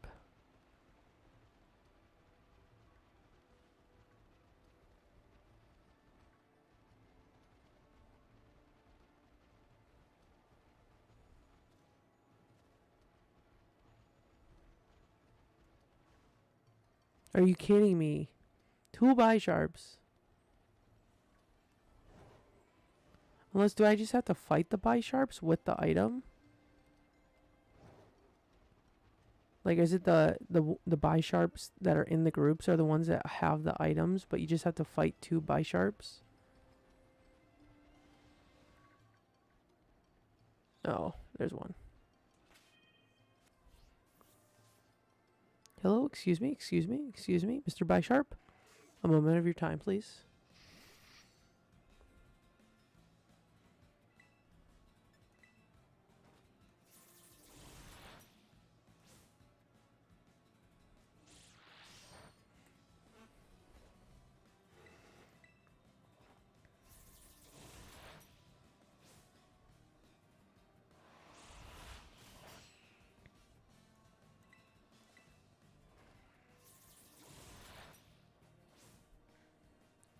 Bisharp has to defeat 3 Bisharps holding the leader's mark while it's holding a leader's mark. Oh. Okay. So there's one. One confirmed.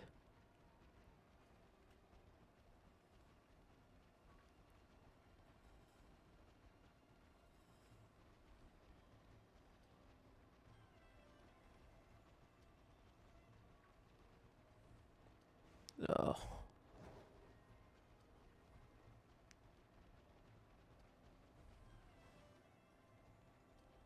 Oh.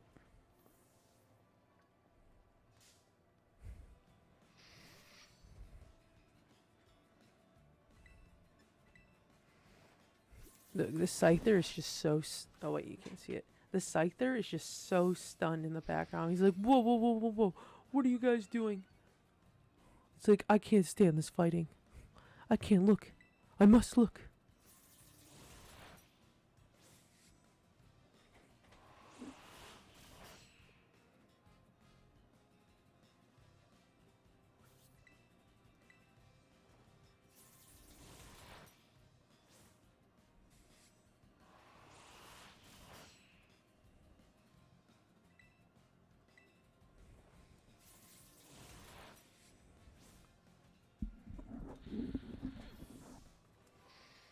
Alright, that's number 2.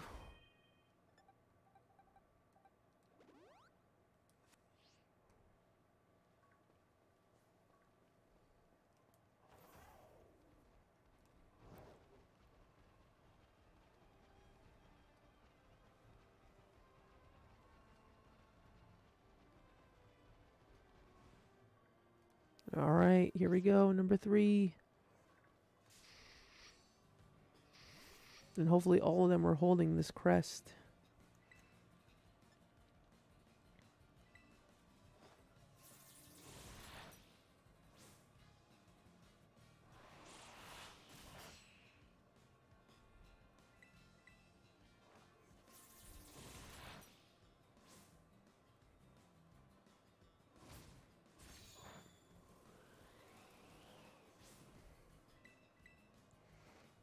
Alright.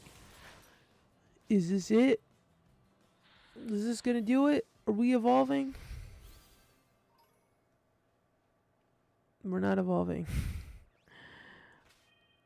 Do we have to level up?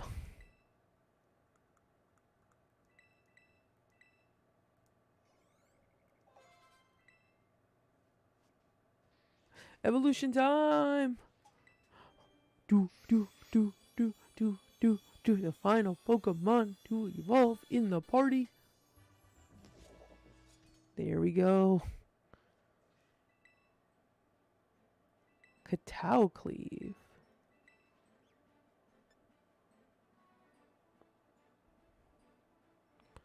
Um.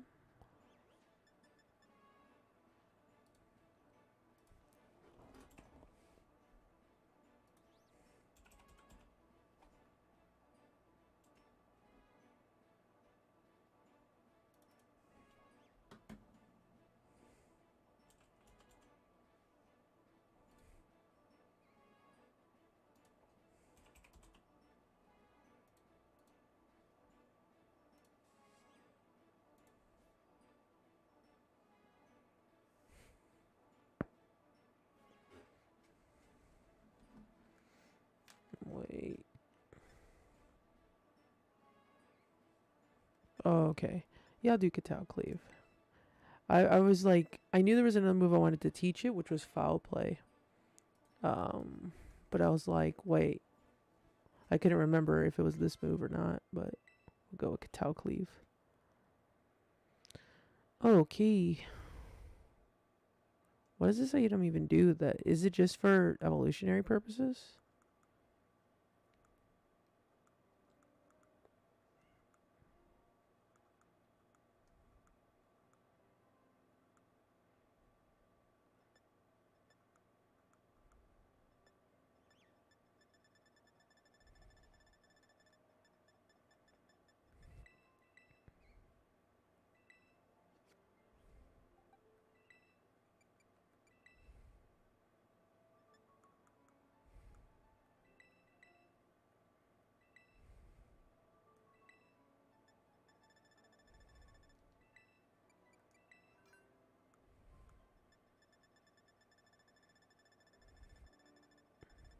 See what the leaders.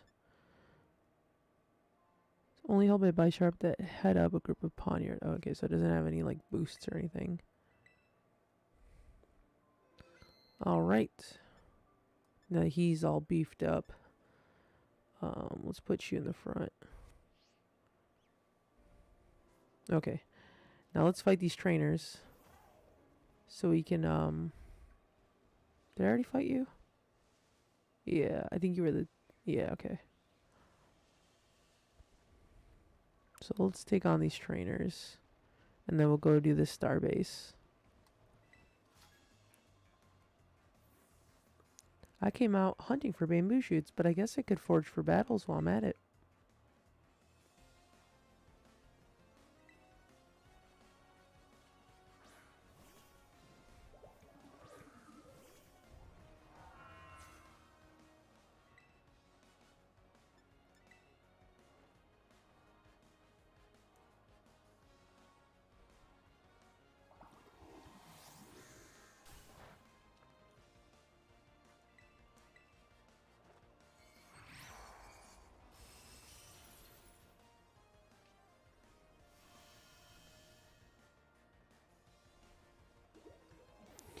Wait. Is Icicle Crack?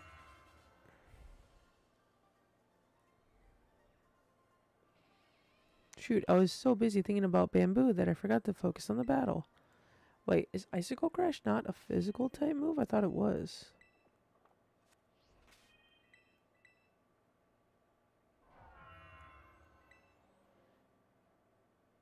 You know what that means? I can grow my own Leonard Nimoy. Hey, potato. Or did you witness it? We finally evolved King Gambit. No,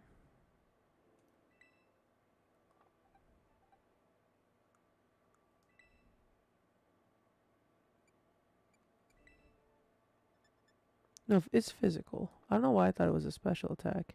It had like a different animation it did, so it made me under the assumption that it was a special attack. No way, bro. Oh, you just missed it. It literally happened like 5 minutes ago. You evolved him into... Yeah. I got a King Gambit. Well, I technically already have 2 King Gambits because I did a raid like last week.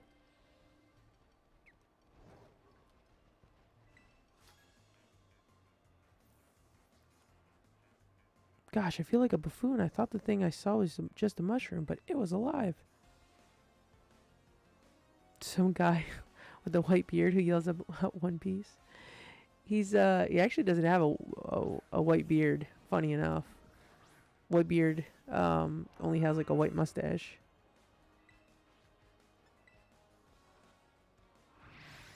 I also in the process of looking for the the Bisharps. I caught like 2 shinies in here. I got a shiny Lokix and a shiny Kricketot.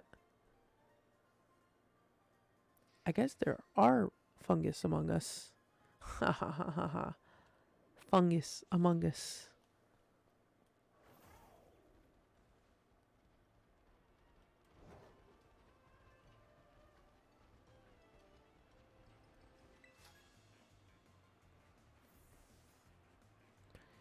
These falls are said to be quite famous. I'll help commemorate your visit with a fine battle.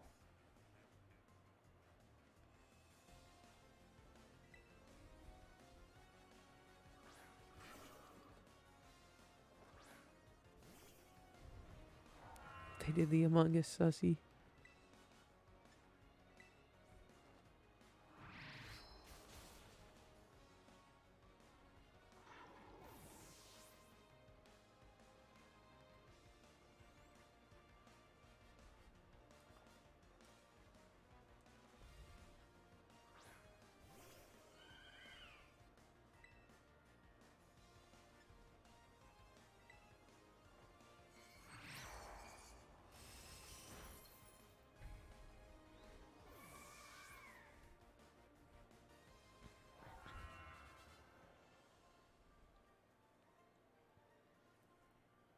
I got so worked up, the sweat was pouring down my back like a cascade.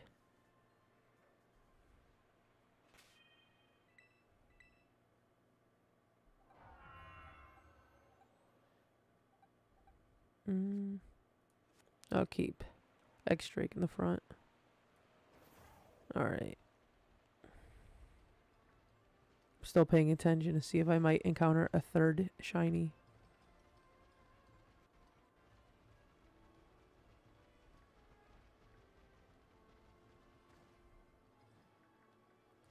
I guess we'll do this raid. Pelipper with a fairy typing.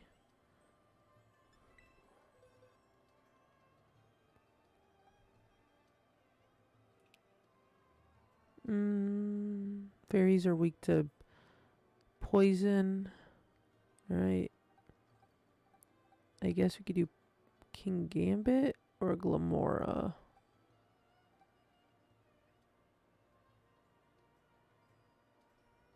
Which shiny did you get? Oh, sorry. I got this one. Lokix. And I got this one. Kricketot. I just caught him like no less than 5 minutes ago when I was looking for these Bisharps.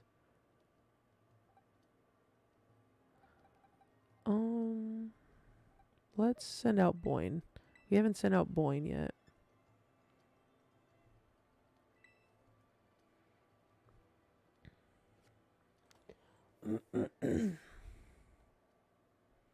No way.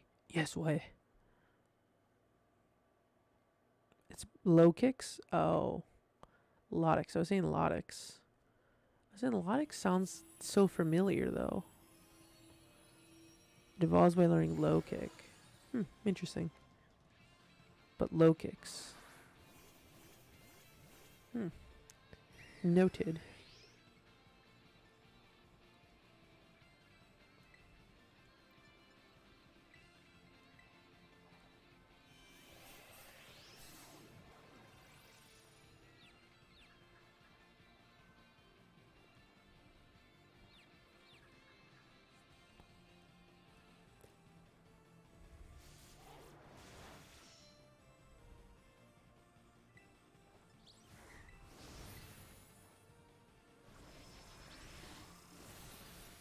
Oh shit.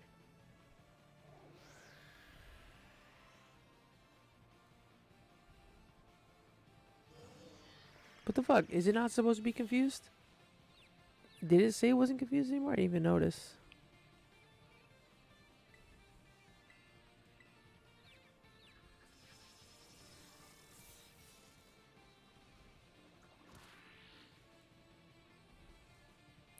I like how it had me go through the... Wait, it has no health. What's going on here? I was about to say, why are we still attacking each other?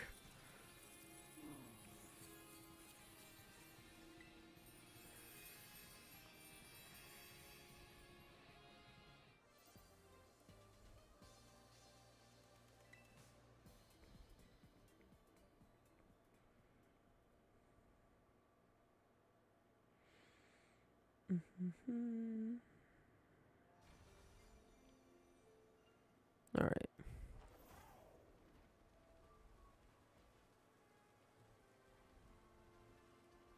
Pro wrestling? You youngins call that flashy sport pro wrestling, right? Is it popular among your set these days? Maybe like 20 years ago.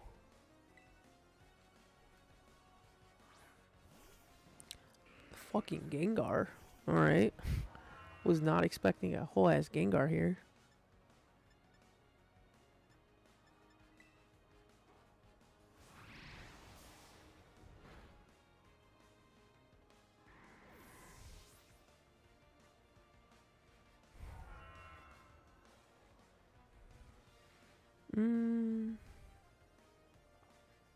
I'll keep X-Drake out.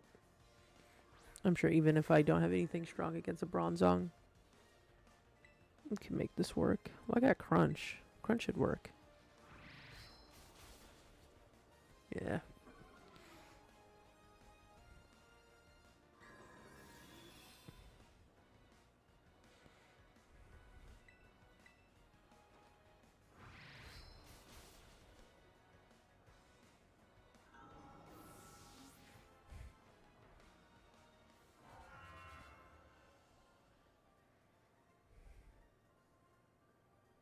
It seems you're a pro at Pokemon battles. You know it.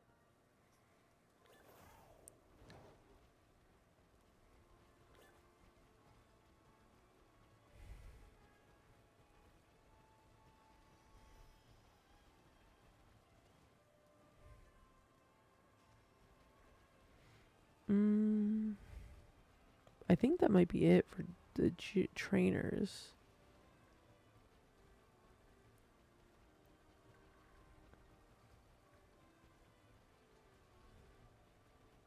Yeah, I fought this cook.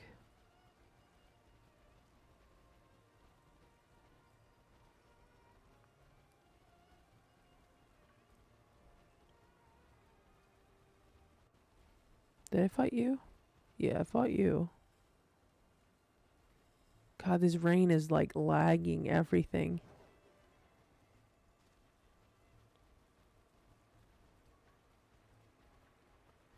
I fought you. Okay, I think that's everyone.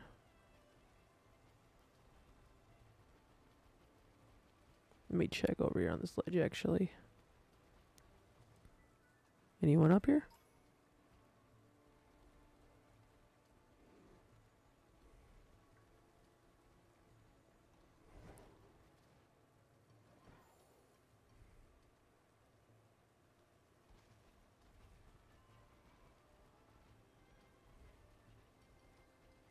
No, went after that old lady.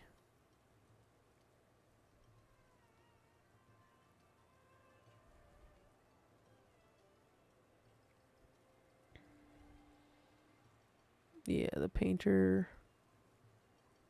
Alright.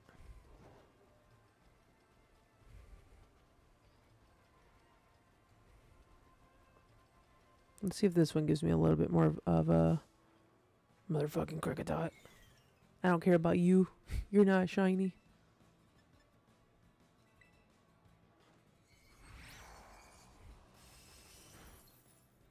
It's really weird because that animation it does for Icicle Crash is what it should do for Crunch. Instead of like spinning around and smacking its tail.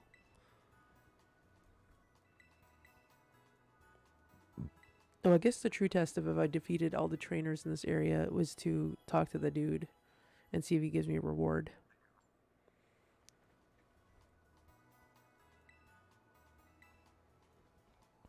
Nobody has anything strong against Bronzong. Well, I had the Crunch, so the Crunch worked. 5. So there's one more out here?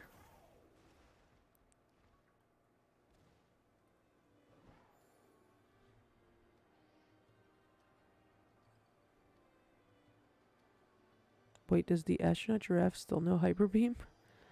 Um, I don't think... I think I removed Hyper Beam off of it.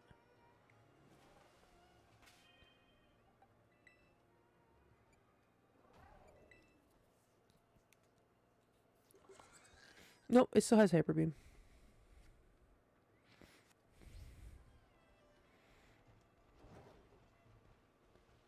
Wait, I wonder if it counts... If I go against Team Star, if that counts as the 5th trainer.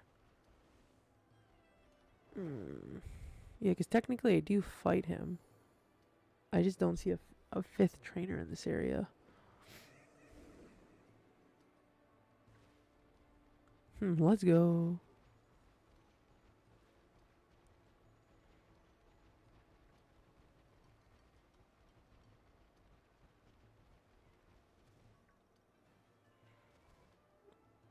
Alright.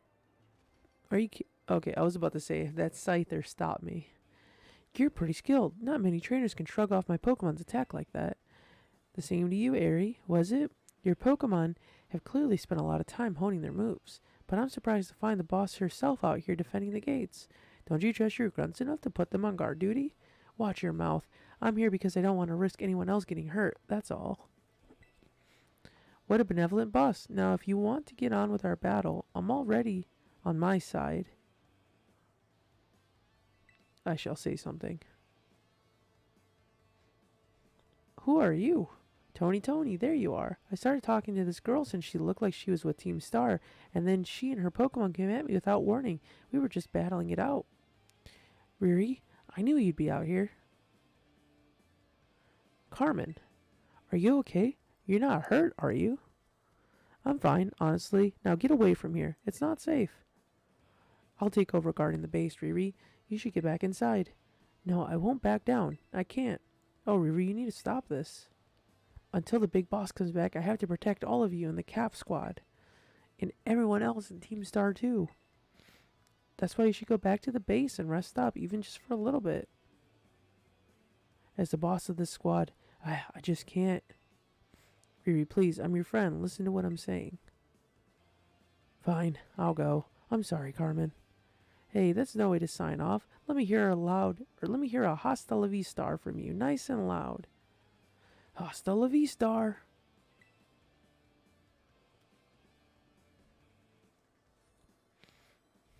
I'm your opponent now, you two. Come on, I'll take you both down.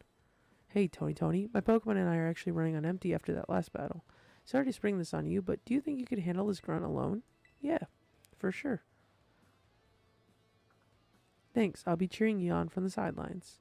I'll protect Riri with everything I have. You ready to battle? I'm so ready. Then here I come. Alright, what you got?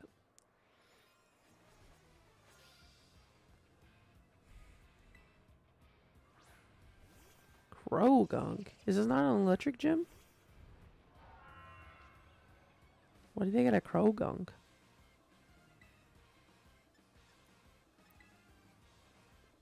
Everything is... Oh, it's fighting. It's not electric. I see. I just saw the fists on the sign.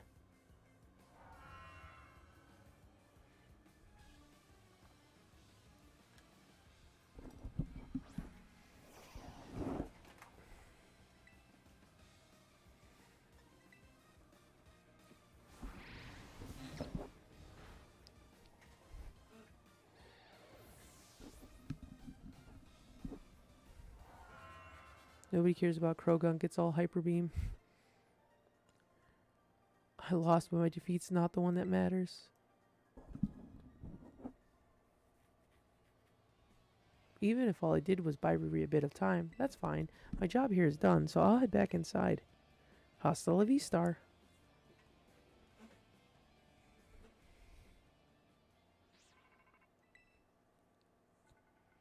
I take it you defeated the guard out front. That base is run by Team Star's fighting crew, the Calf Squad. Their boss, Aerie, is a skilled wrestler and coaches the whole Team Star in Pokemon battling. Of all the bosses, she's likely the most alert to hostilities after our declaration of war. She might try to stop this raid in its tracks by challenging you to battle before anyone else. We already met. I knew it. Tell me what happened. I will just stand here.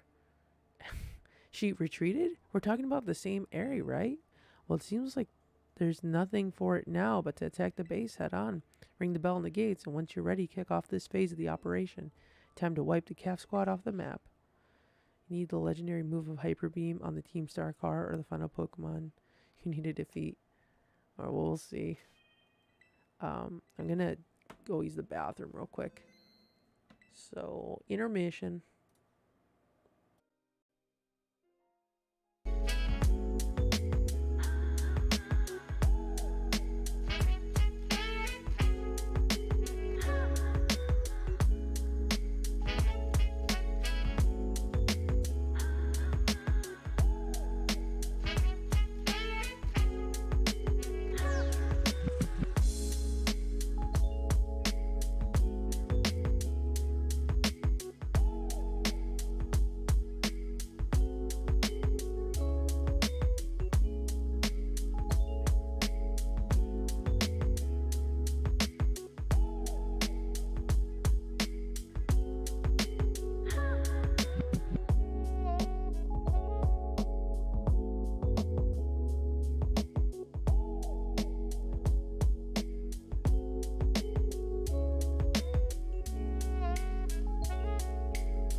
Alright, I am back.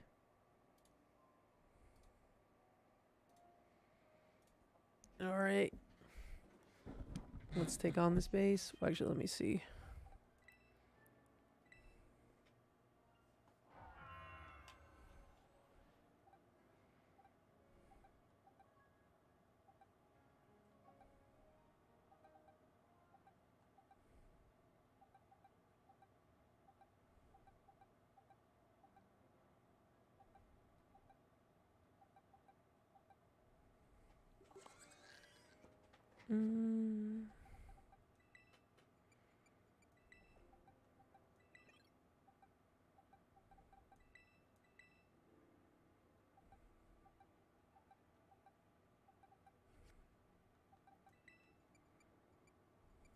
I think I'm gonna put Jimbei, X-Drake,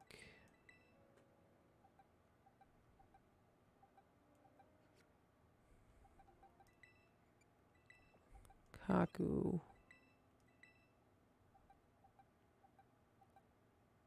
Yeah, I think I'm gonna go in with these guys.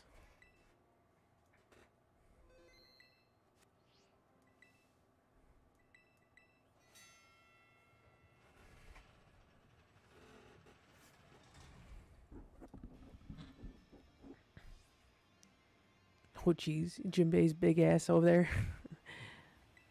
Code red, Operation Starfall alert. Everyone get into position and defend the boss with all you got. And rest assured, intruder, we'll deal with you without the boss's help. Unless you manage to beat 30 of our Pokemon in 10 minutes, that is. Good luck with that.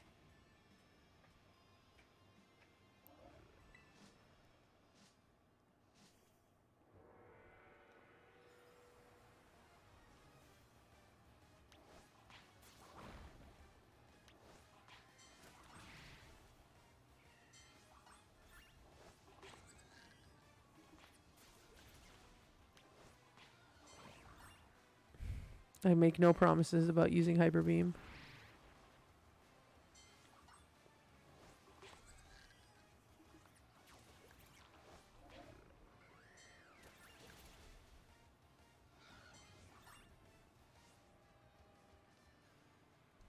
This seems like it's going a little bit more smoother, at least. I don't know if it's because of the update or because we're going against bigger Pokemon.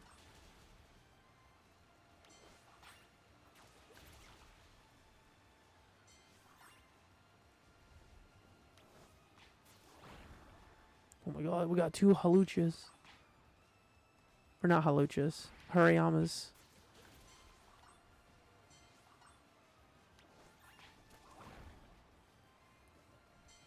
See, this is actually a little bit more difficult because they're not putting a bunch of Pokemon together in like one string, but like grouped up. So I actually have to take my time and look around the space.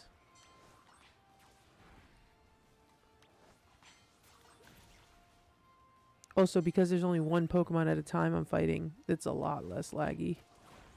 And a lot more better responsive-wise. Oh, fuck.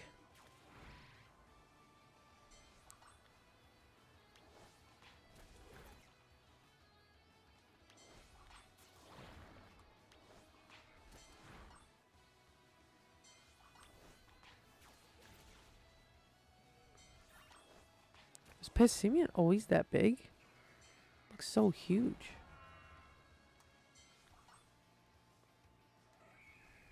Can somebody beat up this Heracross? Hello? I'm pressing the button. Can... beat up the Heracross. Jesus.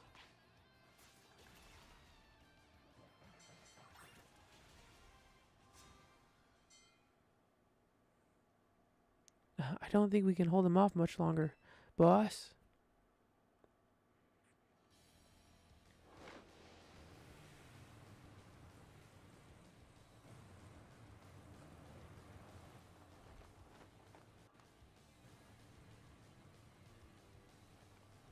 Oh, damn, she got a coat.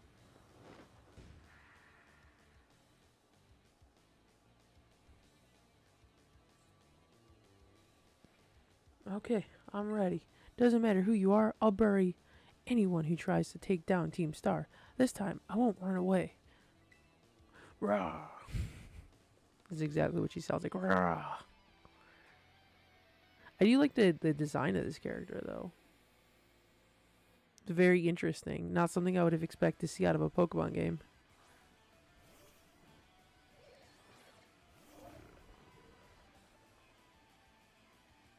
This base is precious to us. I won't let this raid of yours go any further.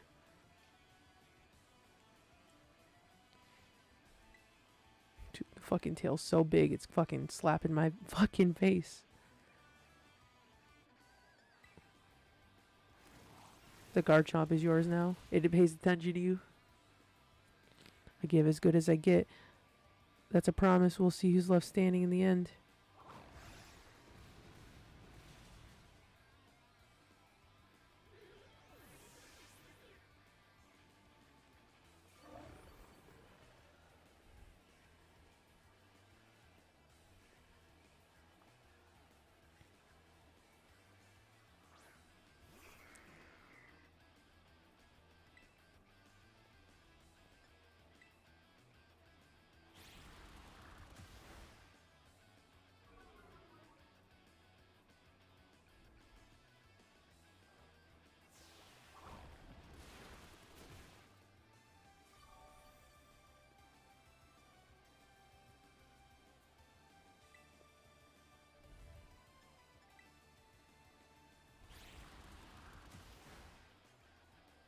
He pays attention to me more than my parents, so I'll take it. Oh no.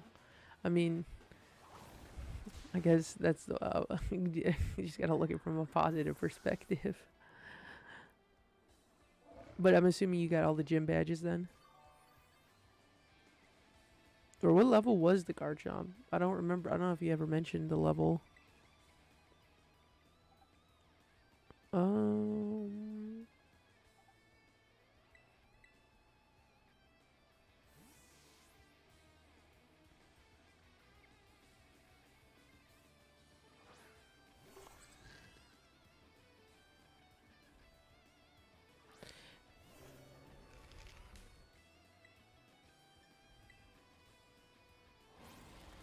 Oh, you've half. Okay, so you've got about 4 badges.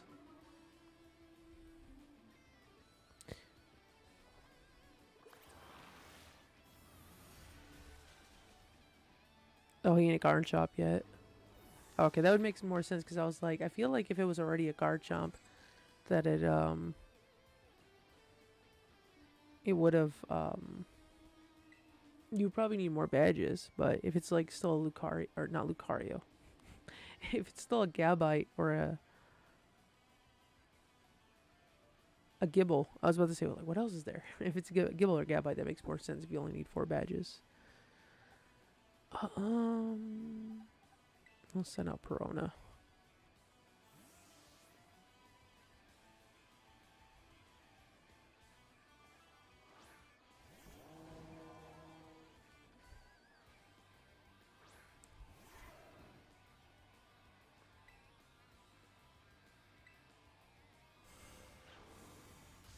Ooh, shit. And a critical hit, too. And a flinch? Oh, you gotta be kidding me. Alright. We're just going in. One attempt.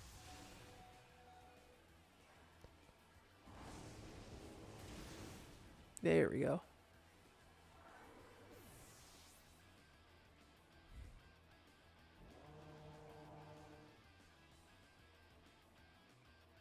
Oh, I refuse to lose, so please, lend me your strength.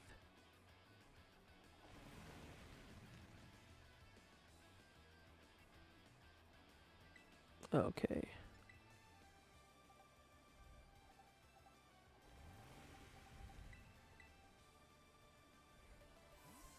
I feel like this is the first time I've actually gone against one of the trainers, the opposing trainers, and actually felt like I'm in for a run for my money. If Psychic doesn't kill it, I will use the Hyper Beam.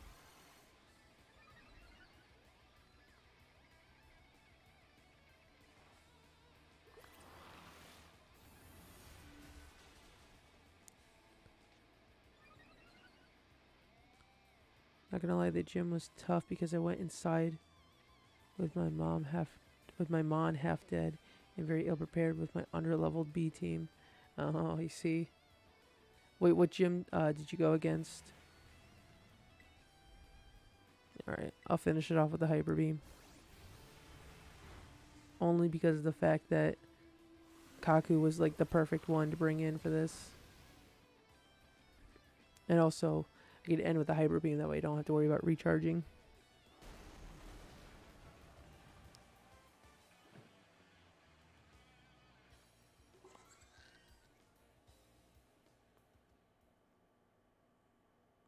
I'm so sorry, everyone. About a year and a half ago. I'm so sorry, I think I went a little too far. Nah, don't worry about it. We're the ones who asked you to put us through some tough battle practices so we can train up. Yeah, but truly you need no apology. No, you need not apologize, my lady. Thanks to thy sage instructions, I am making swift strides towards mastering the art of battle. And I could never have evolved my Pokemon without you, Aerie. Even the big boss said it's thanks to you that we have a fighting chance against our bullies. See, nothing but gratitude. To us, you're the brightest star on the whole team. Come on, quit being silly. Just one thing. We've been training for 4 whole hours now. I'm totally pooped. Oh, I'm sorry, you all really should take a break. I'll go for a run while you rest up. My lady, we 4 have each trained in our turn, but you, our steadfast mentor, have rested not once. I cannot help but worry for thy health. Thank you for your concern, Atticus, but lately I feel like I can take anything, even if I'm really tired or feel like crying. Remember that time we all got together and rifed on the gym badge designs to create our own star badges? Well, I didn't know I don't know what it is, but just looking at my star badge makes me feel so strong, like I want to give it my all.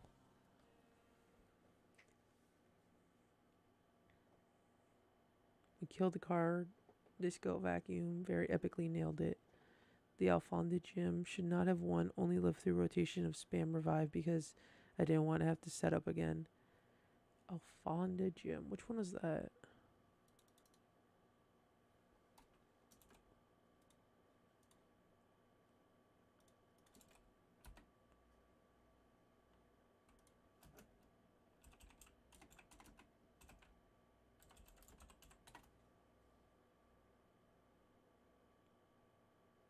Oh, the psychic gym? Oh, so you pretty much had the same issue that I did. So I went to that gym, was my 3rd gym. It's supposed to be the second to last gym that you go to.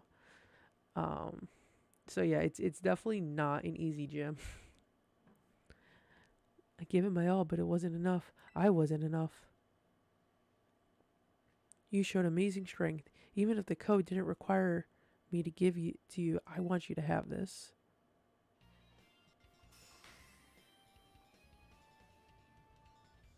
Oh, I was like so confused at like what I was holding. I didn't realize we were locking arms. I was like looking at the sleeve and I was just like confused at what that was. I'd like to see you try out my trademark move too. Here, this one's for you.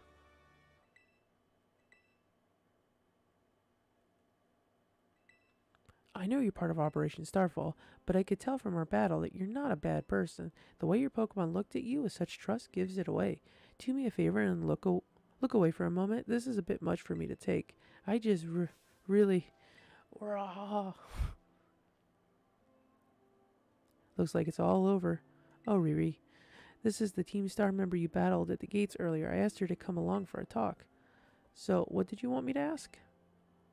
You seem to be on much friendlier terms with Erie compared to the other grunts. Why is that? Oh, you spotted that? Well, alright, I don't mind telling you. Truth is, I used to hate Riri. She's an amazing trainer and athlete, and she's really pretty too. It took her no time at all to become popular at the academy. I was queen of the class before she came along, but then everyone liked her more than me. So let me guess, you started to pick on her. Pretty much. I got her classmates to join in too. We were all so stupid. But in the end, kids are always fickle, and once one thrill wears off, they look for something new. Before long, the class chose me as their next target and started bullying me instead. I guess I deserved it. But then Riri, she chose to help me even though I'd been so horrible to her. She told me that she understood how hard it is to have no one on your side, and she invited me into Team Star. Even after you bullied her like that? What a kind girl. She really is. And joining the team has worked out great for us. It's been so much fun. Fun? There are rumors that Team Star likewise engages in bullying. After hearing my story, do you think that's true? No, I merely, Riri and the rest of Team Star made me who I am today. Please don't take away our greatest treasure.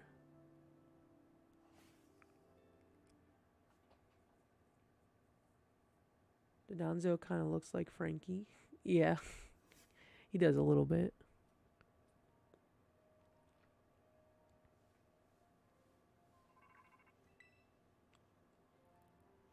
Tony, it's me. I take it that Aerie handed over her star badge to you then. I see.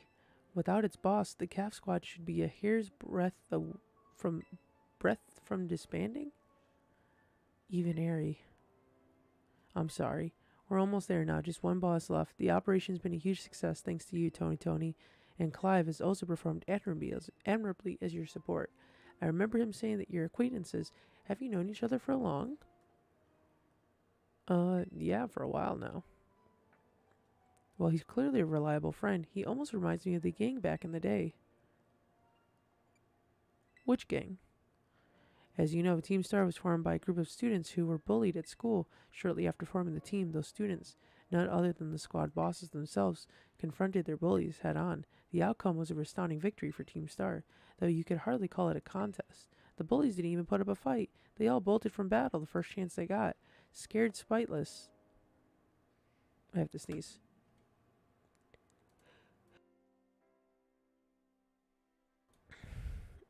The bullies then dropped out of school, one after another, and Team Star ended up the villains of the story. But that's neither here nor there. Forget I mentioned it. Now about your reward, I'll transfer some LP over to your phone, as promised.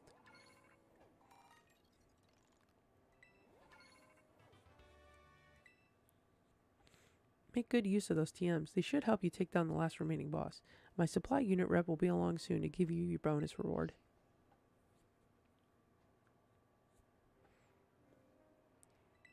Here I am. Stay in your Pokeball for once, will you?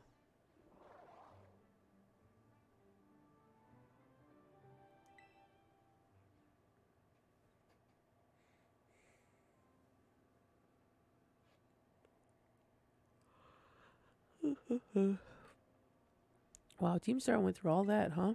They just wanted the bullies to go away, but then they became the bad guys in everyone's eyes. What a joke. The students, the teachers, they're all so messed up. Even if just one of them had been paying attention when everyone was getting bullied, they'd have been able to tell right away that Team Star wasn't the one in the wrong.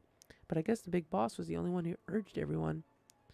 Or I guess the big boss was the one who urged everyone to face their bullies, despite knowing how messed up the academy is. What a massive idiot, creating Team Star and just hoping their plan would miraculously work out. You really think so? I'm sure of it. Well, here's your reward.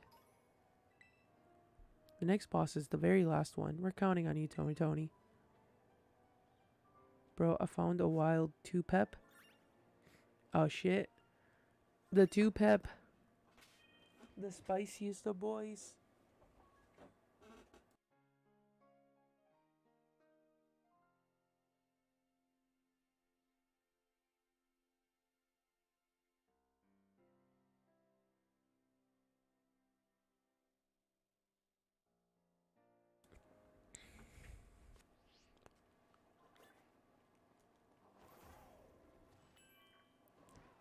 Alright, let's see if that counted as the 5th trainer here.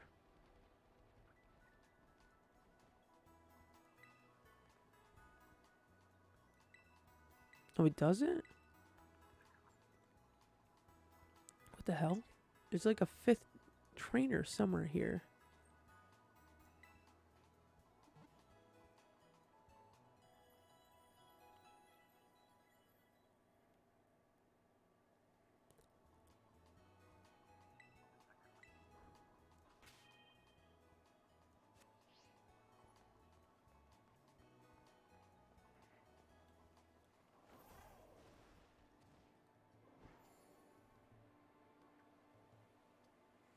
I wonder if they're like right by one of the entrances to like leave the area.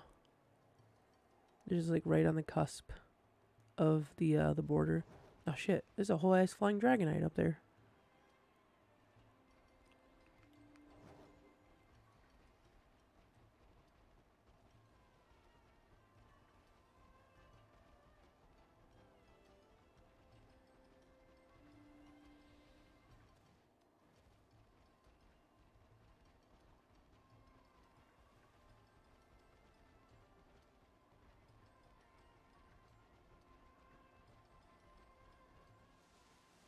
No, I fought these guys.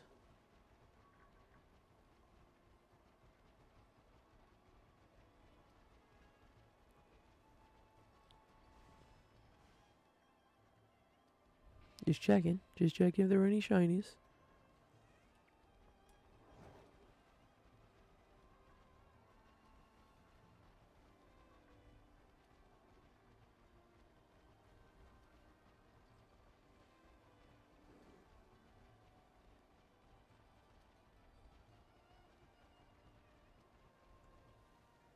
Don't get me up there.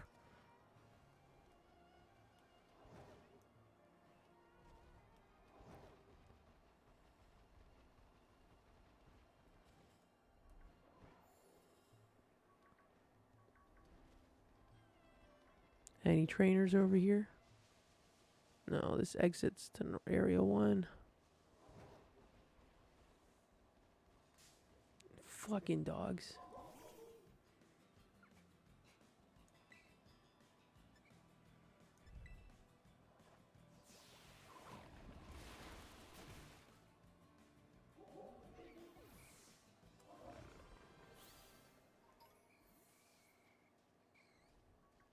Excuse me, coming through. Grabbing this item.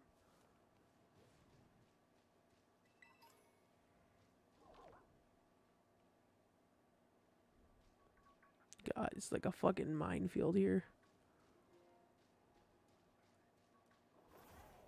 Okay. There's no trainers over here. Where the fuck is this last trainer? I fought that old lady.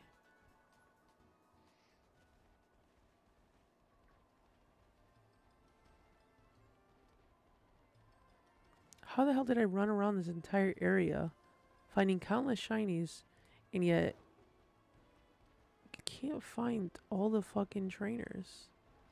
So I fought the old lady, I fought her, I fought the cook, and I fought the little kid. This lacking has not moved an inch. Yeah, I fought that kid.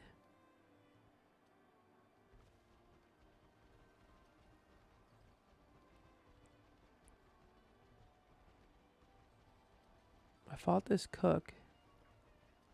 How are there 5 trainers here? Where's the 5th one?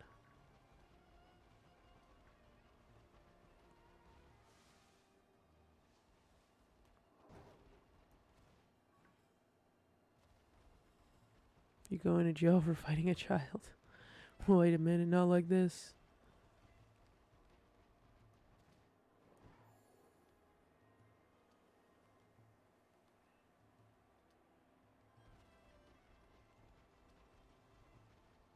There's like nowhere else for someone to hide.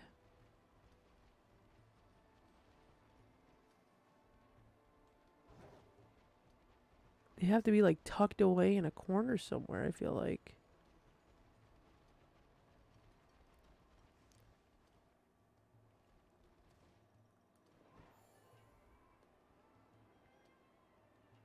I mean, it's not like this area is that expansive.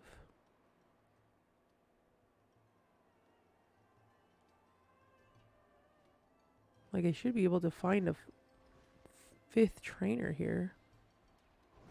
Are they in the water? Are you in the water? Are you in the waterfall? They're not in the waterfall. Are you up on this cliff? They're not on this cliff. Are you in the trees?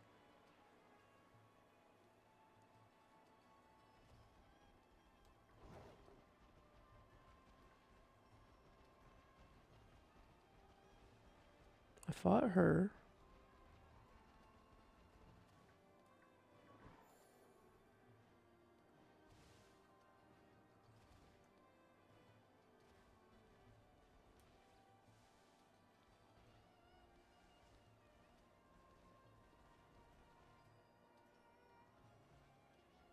Is it maybe like up here?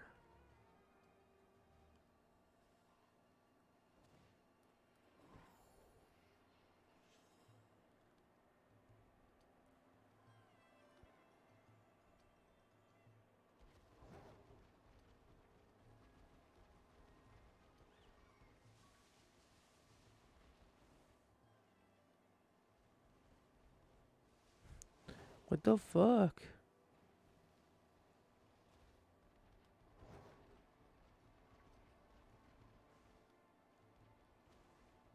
I wonder if it's like that ledge over there with that tree.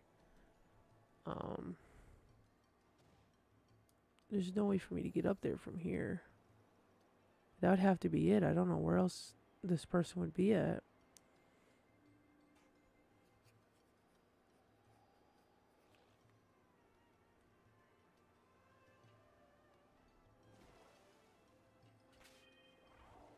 Hold on. Let's Google it.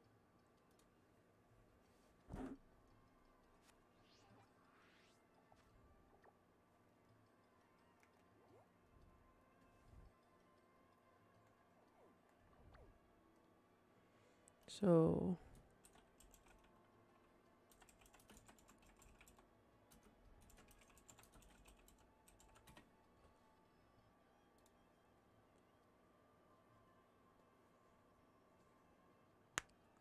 okay, so it's saying the chef, the student, the old lady, the artist, and the black belt.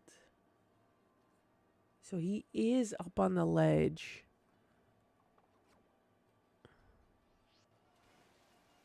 The fuck? That's why I can't find him. How the fuck am I supposed to get up there?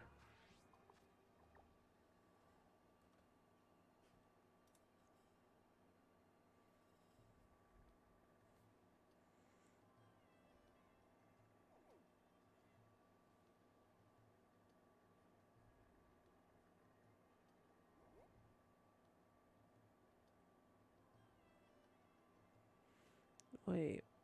Why am I not able to pinpoint where this is at? Oh, it's like right here?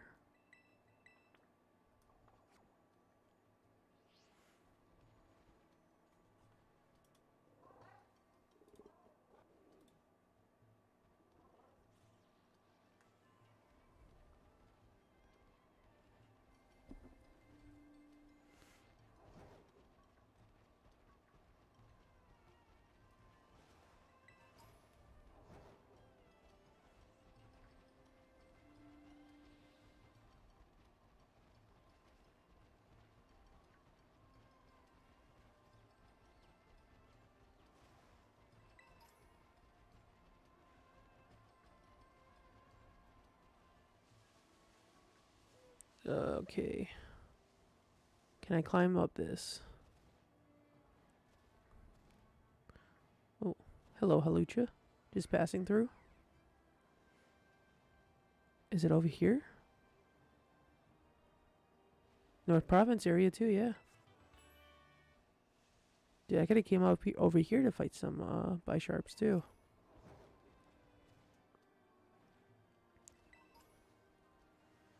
Dude, I even fucking called it. I was like, I bet it's on this fucking ledge.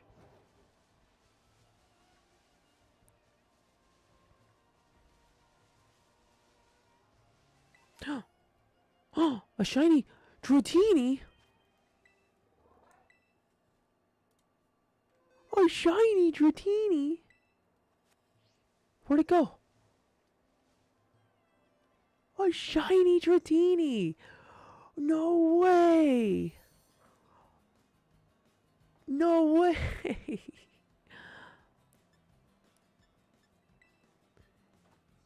Shiny Dratini. Oh my god. I saw it was purple, and I was like, is that the reflection from the water? I was like, let me save real quick, and I took another look at it. The third shiny in one day. Wow, look at that. Green Dragonite. Yeah, dude, I'm super pumped. Oh, what ball should I put it in?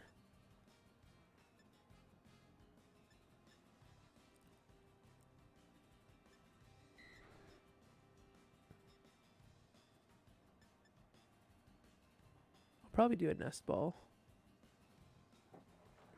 Dude, that is probably one of the cooler shinies. I could honestly say, like, a green Dragonite is pretty badass. Well, Heal Ball would work if it stayed pink or purple, but it's not gonna stay purple. It'll be more matching to Dragonite. Yeah, Dragonite. Dude, that's pretty badass. Dratini.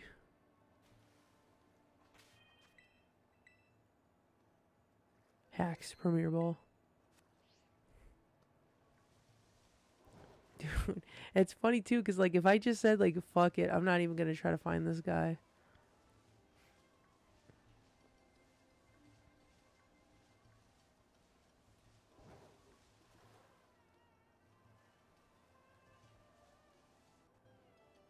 Can we pick up these items? Thank you.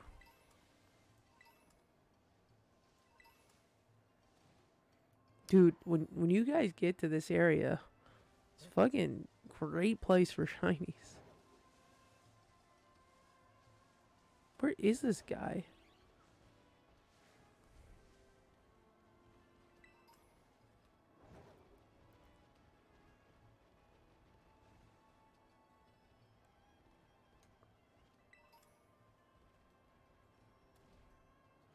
Dude, it's wild. I went from one shiny to 4 shinies today. And it's fucking wild because I spent an hour looking for that fucking shiny giraffe rig. How in the fuck did I find all these shinies so easily?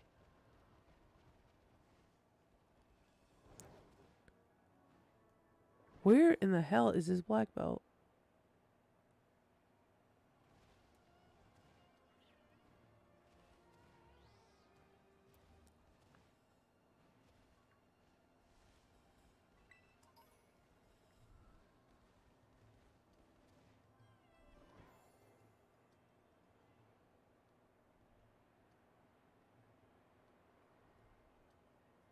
Who's glowing over here?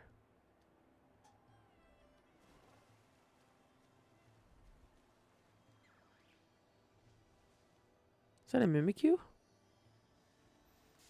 What Terra type you are? What Terra type you is, Mimikyu? Was that normal? Oh, it's fairy. Well, I guess that makes sense. It is a fairy type.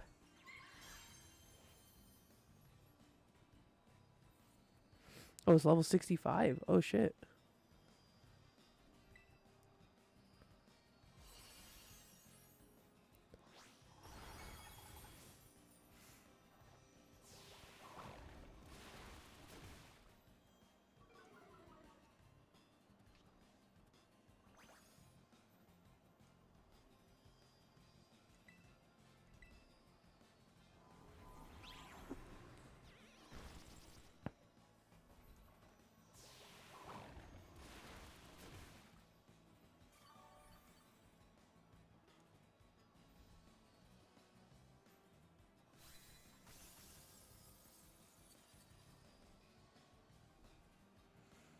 All right.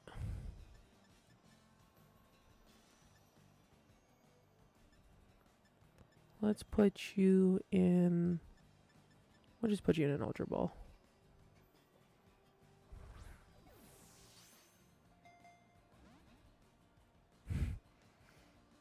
I said, we'll put you in an Ultra Ball.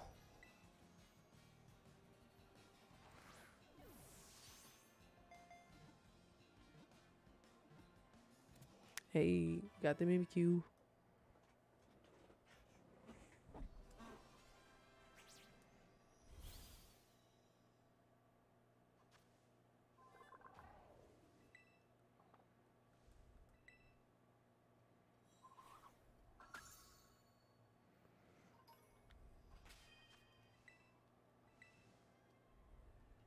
Wait, can I evolve the Dratini through the box, or do I have to pull it out? Probably have to give it rare candies. Because it should be at the level to evolve into a Dragonite, right? What level does Dratini evolve at?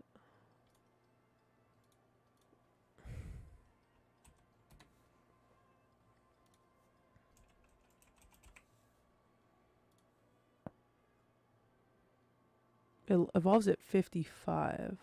So I could at least evolve it into a Dragonair.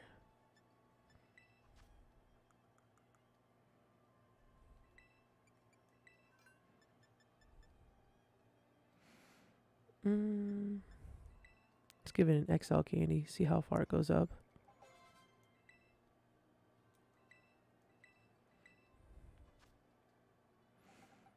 Sure, get rid of Safeguard.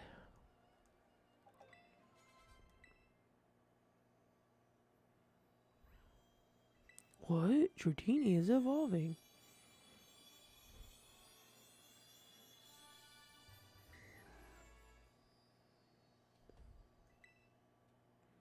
Technically, since I am evolving it, I would have technically have caught like 5 shinies. I got a shiny Dratini, I got a shiny Dragonair. See if we can get it to 55. We'll give it 2. Oh, one more.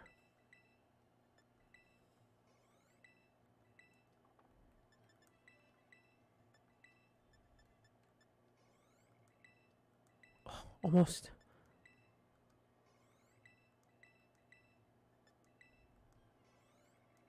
Holy shit. There we go. What? Dragonair is evolving. Do, do, do, do, do, do, do, do, do, do.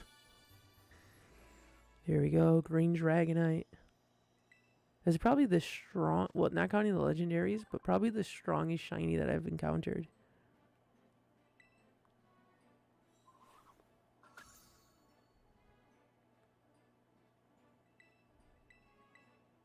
Oh yeah, Hurricane's like really strong, right?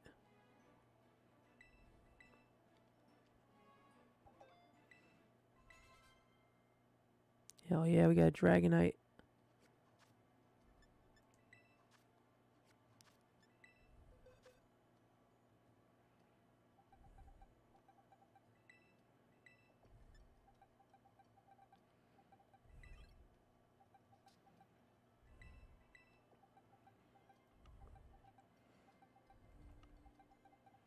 Let's get all the shinies together.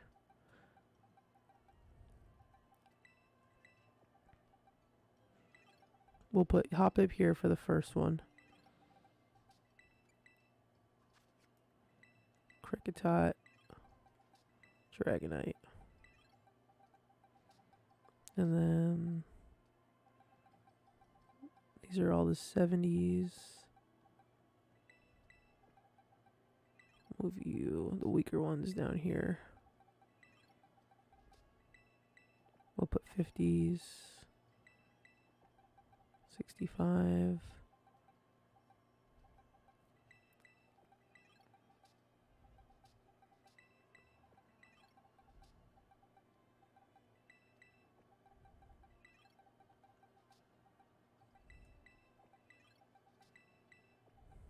There we go. I guess we'll put Dodonzo over here too, since he is like level 50.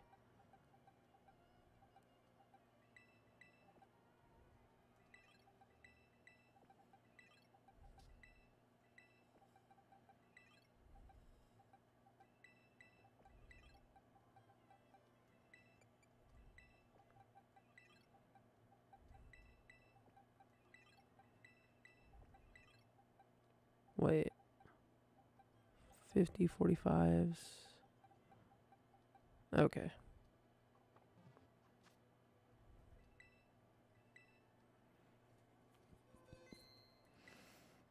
Hell yeah. Where the fuck is this black belt?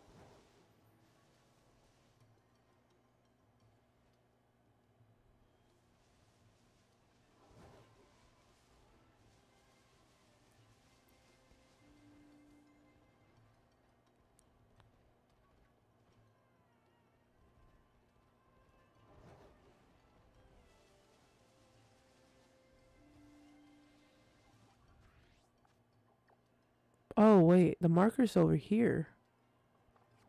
How the fuck do I get over there?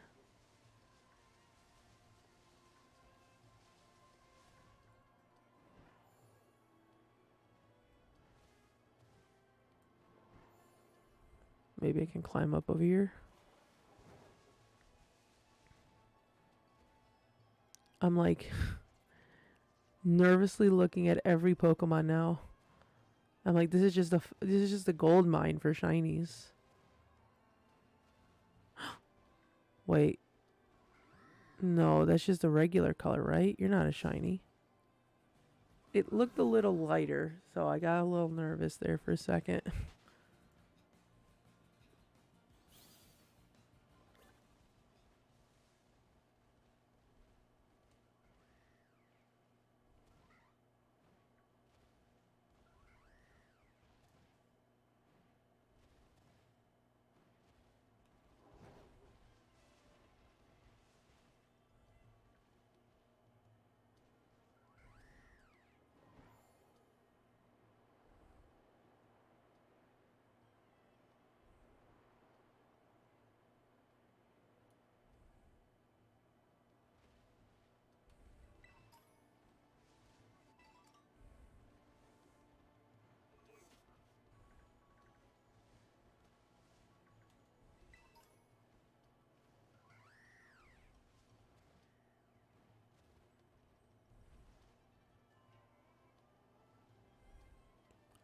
Alright, what we got here raid-wise?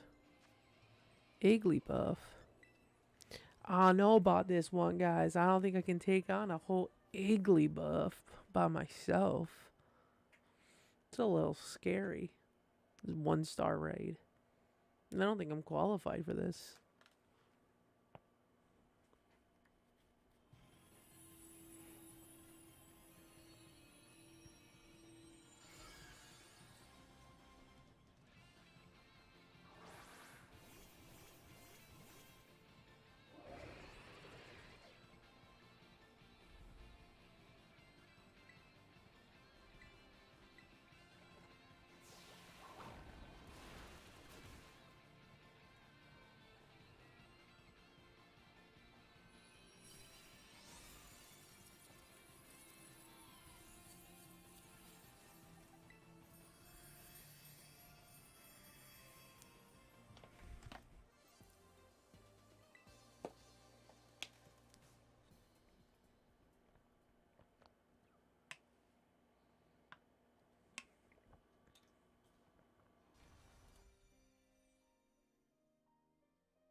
Any more shinies? Any more shinies want to show themselves?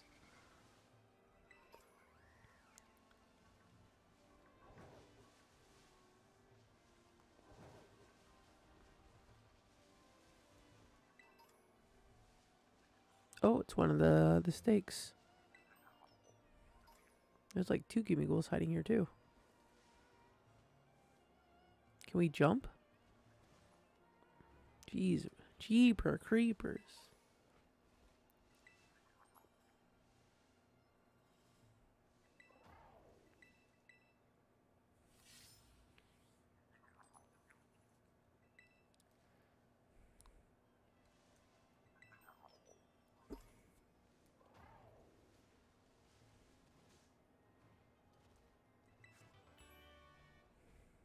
Oh yeah, we got Giga Impact, the other Hyper Beam.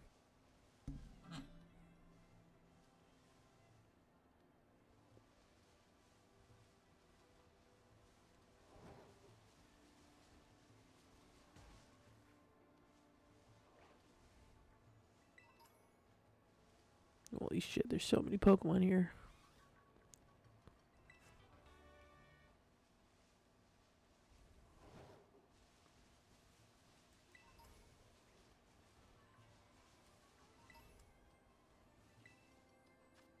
Teddy Ursa.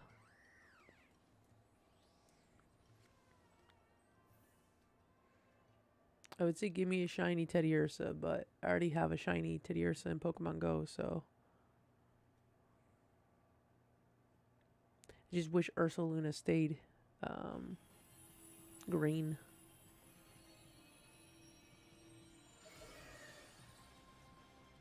Dude, this one's got the best hat on. I fucking love. I like the Earth Terra hat.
Oh, look at that. Another Hyper Beam.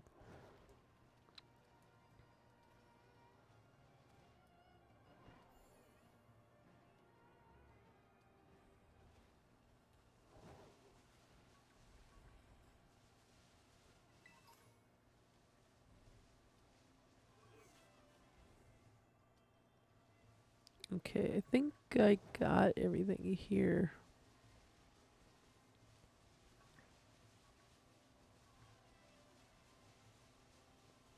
Dude, I'm still stoked about that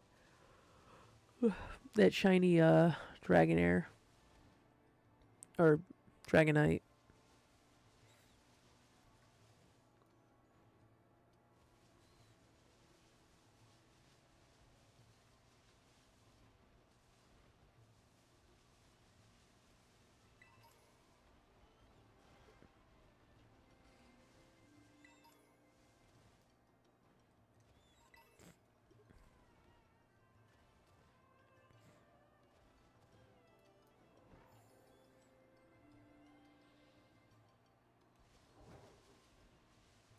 Imagine now I think about it. I don't know why I've never used a Dragonite. I don't know why I've never used a Dragonite on my team before.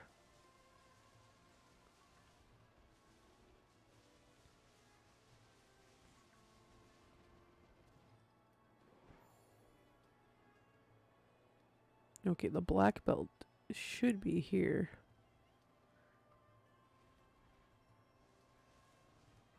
It's where the marker is. There he is. That motherfucker. Tucked away all the way over here.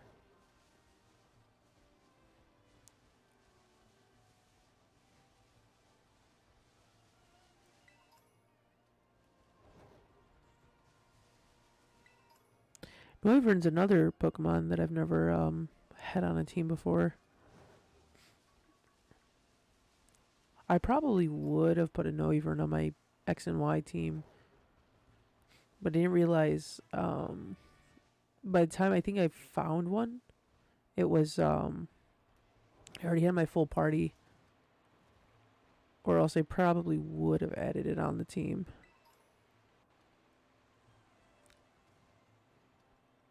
It's kind of the one nice thing about seeing the Pokemon before playing the games. So you get like the full picture of what's available. Because like once I've already like grown attached to the party members that I have, it's hard for me to really get rid of them unless it's like a very like the gimmick to use them is very annoying and I can't like get behind it.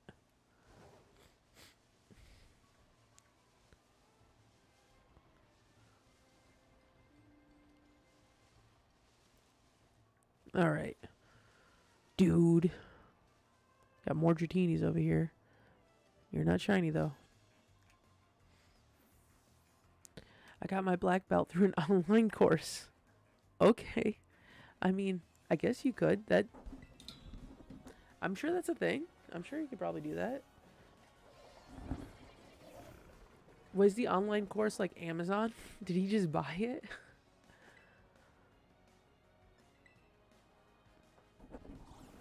I hope that's what he says. I hope he's like, yeah, I just bought it online, I mean.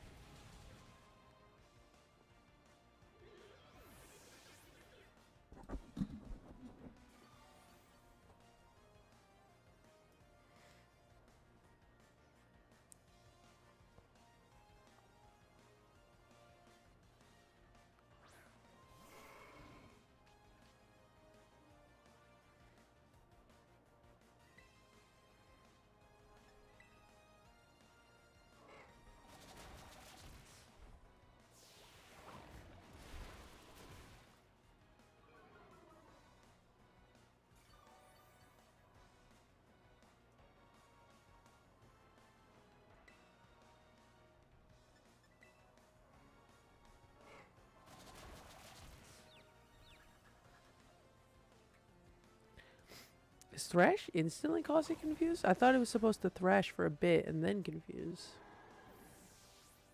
That might have been the worst case scenario. Worst end result with Thrash, where it's like it only used it one time and they got confused. Oh, hell yeah, Wave Crash. I was waiting for it to learn this.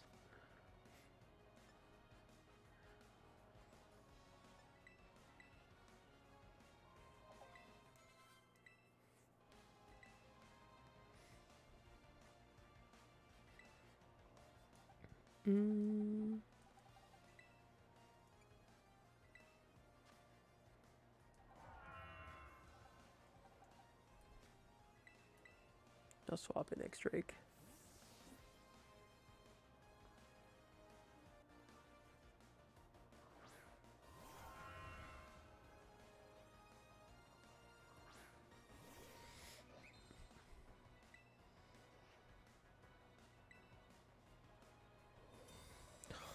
Of course. Busts out to protect.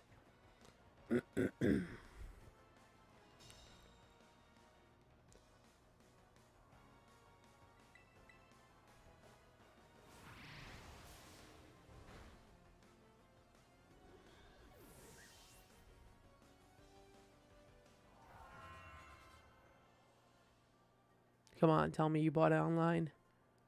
Wait, this stuff is way harder in real life. Damn it. That was such a missed opportunity.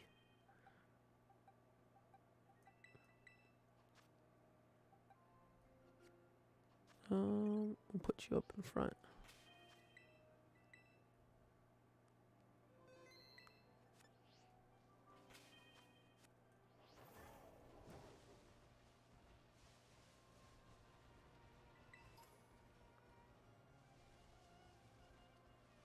Oh shit.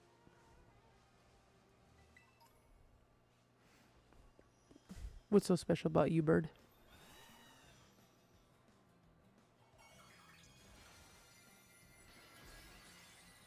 Is that flying? No, that's not flying. Fighting. Oh, it's part fighting. It's got a big ass fist out of its fucking noggin.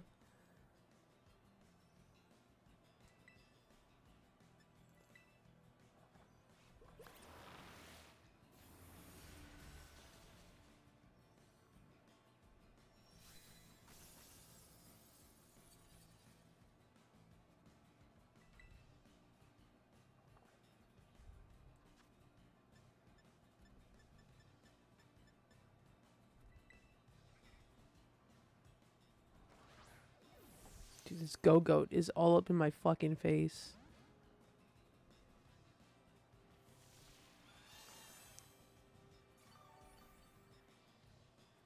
Also, look at Farafrig. It's just like his head is just going up and down, just staring at it. Dude, I'm afraid to kill this thing, but try hitting with the crunch and see what happens. Okay, that's not too bad.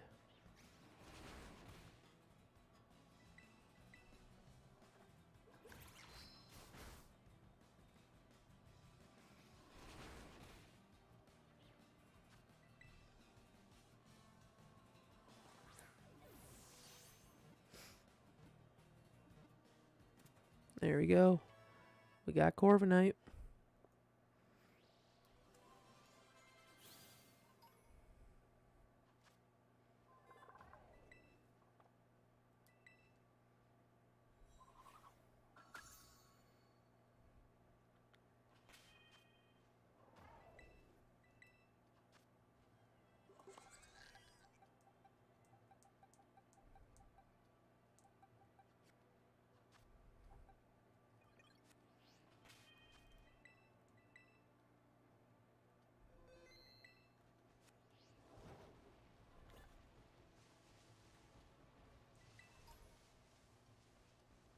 Holy shit.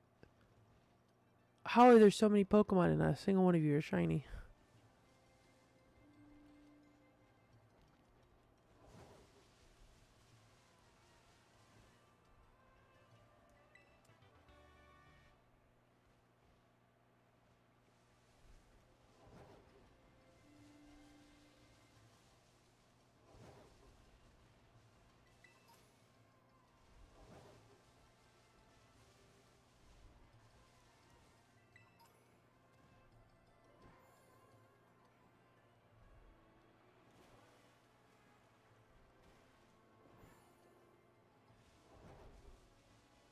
Okay.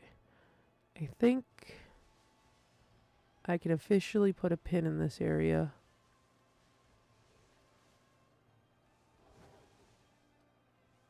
I'm just... oh god, this is fucking terrible. I'm so nervous about missing a fucking shiny. Like, the fact that I ran across 3 of them just now, and I'm like,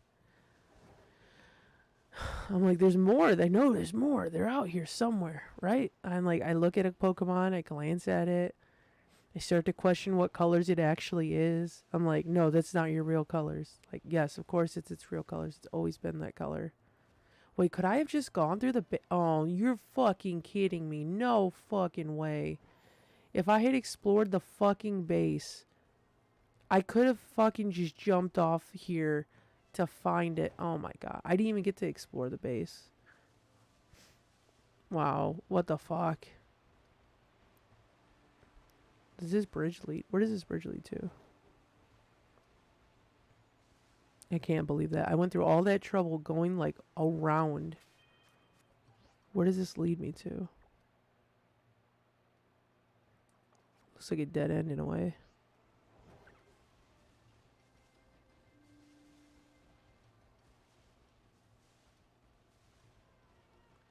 Oh, so it's just all the base.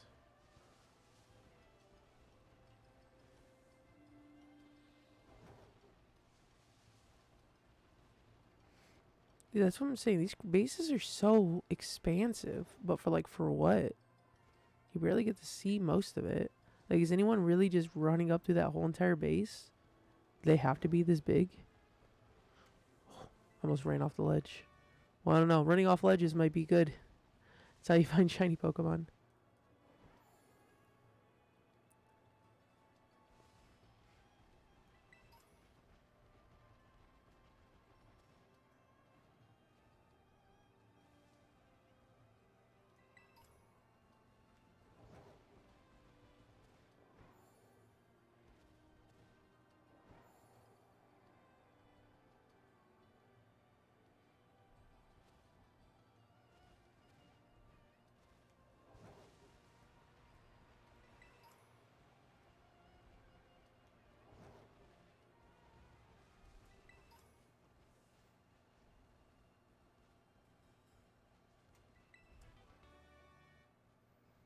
Dude, I'm so tempted to just fucking jump down there.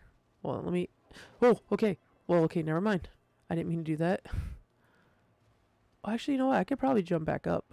Can't I? I was like, I'm going to explore the rest of the base, but I forget that I got high jump now.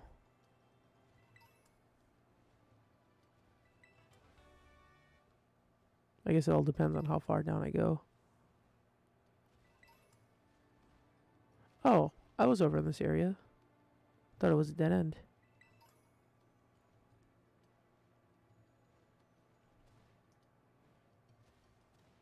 Dude, having high jump is so great.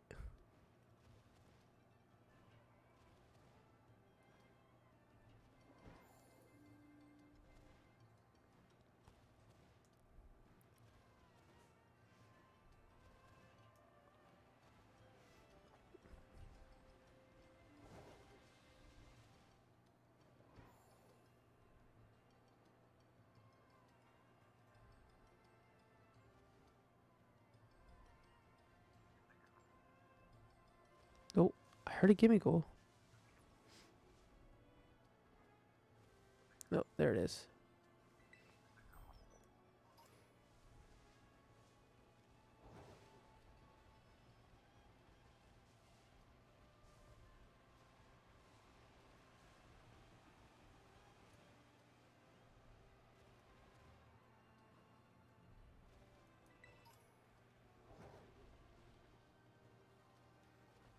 Okay. Guess that was all the base.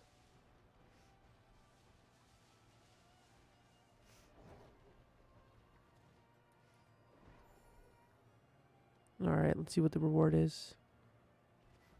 You collected all the magic herbs. Nice, nice. I only got one more to go.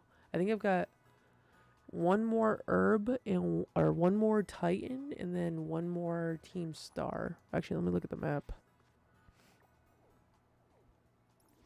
Yeah, so I got one more of each. I heard a Gimmighoul.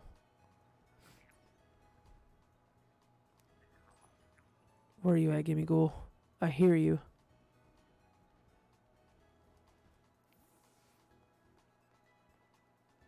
Are you on the roof? Are you up there, Gimmighoul? I think I see it, actually. Dude, I can't get over the way these fucking Ursaring just sit. Can we... Okay. Are you up here? No, it's not up here. Was I hearing a different Pokemon?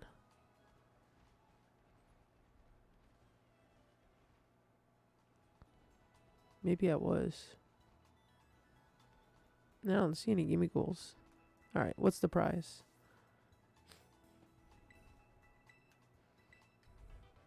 Outrage.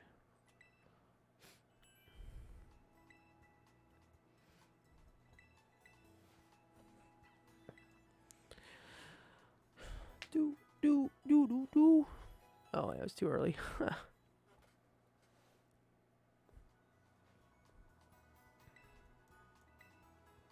Okay. So, how did I explore this area? I went through here. I went through here. I've pretty much explored, I'd say, all of this pretty much. Okay. So, the last Team Star guy is there. And then there's this lake. Okay, so...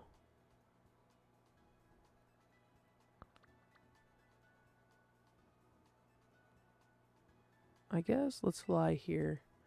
And we'll explore the other part of the mountain I've yet to explore fully. And then make our way over there.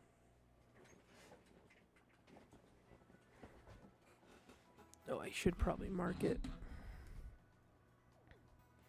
I just did Titan first because they're really easy. Because the dog man will basically just fight them for you if you can beat phase 1 of any of them. That is very true. I have noticed that the Titans tend to go after Arvin's Pokemon first before your Pokemon. The only reason that the Donphan one was giving me issues was because all my Pokemon were... I only had the 3 Pokemon at the time, and they were all weak to the fucking ground attacks, which was a very big oversight on my part.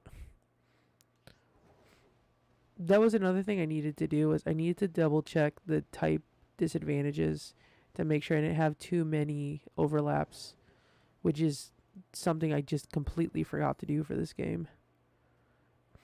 No, get up there. Fuck.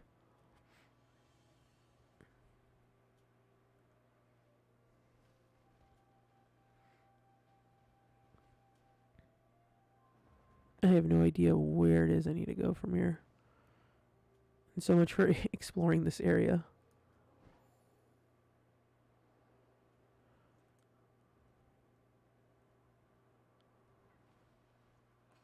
Actually, let me get back up there.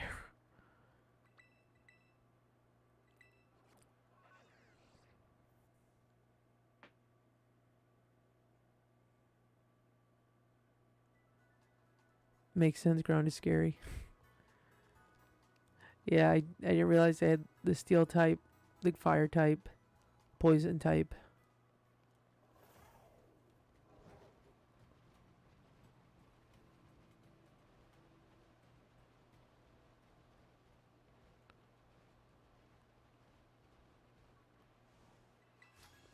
guy keeps saying, ow, ow, ow. I twisted my ankle climbing over some rocks. Maybe a battle will distract me from the pain? No. Don't do that, Edgar. What the fuck?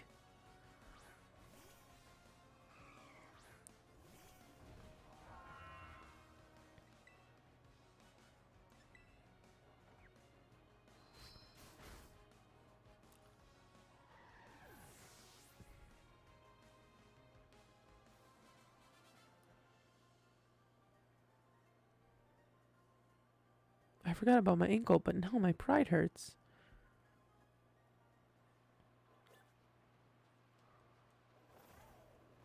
Why do the flamingo... I don't know why I thought that was a Primplup. And I was like, is that a white Primplup? Is Primplup shiny? Is white? Dude, I'm shiny broken, brain broken. Like, I just think everything's a fucking shiny now. I can't live my life. I can't live my life like this, just fucking stressing over the color of all these Pokemon. Dude, there's not even like a clear path when it comes to this mountain. I feel like I'm just better off flying to where I need to go. I've got 3 gym badges. Congratulations. But I failed the interview at the Pokemon League.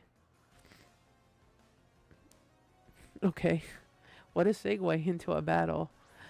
I fucked up. Let's fight. Oh, so you only got 1 Pokemon?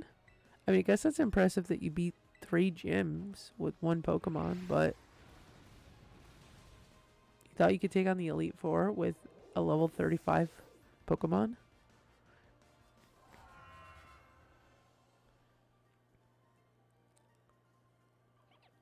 I got 3 gym badges and still got beat by some little kid.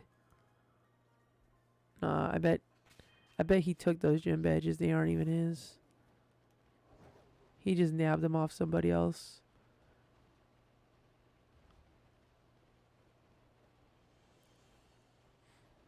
You want a shiny Magikarp? I'm sorry, my luck was not able to generate a shiny Magikarp for me. I don't even think I've seen Magikarps.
Where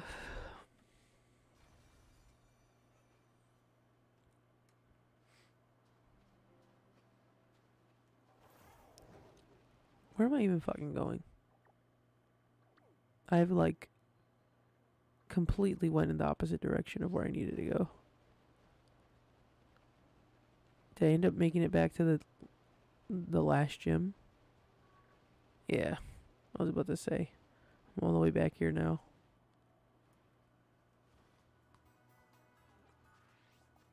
Alright, fuck it. I'm just flying there. Or maybe I could go to the other one. Because it's at like the bottom of the mountain. I was trying to explore the side of the mountain. I can't even fucking tell what side of the mountain I haven't explored yet.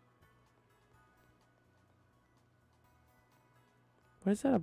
Oh, okay, I was about to say, like, this Obama snow looked weird. And I realized it was just covered in shadows.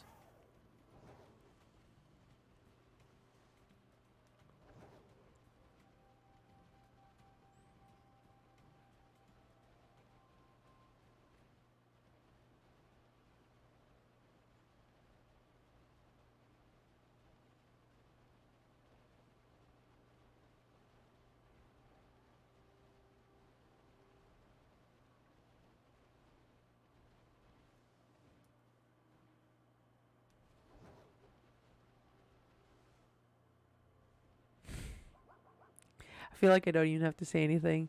Anytime anybody sees me pause, they should just know what's going on.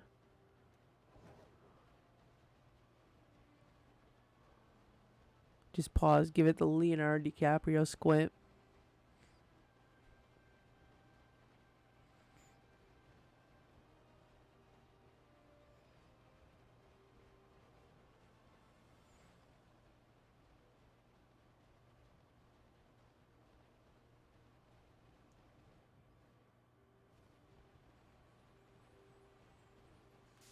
What the fuck?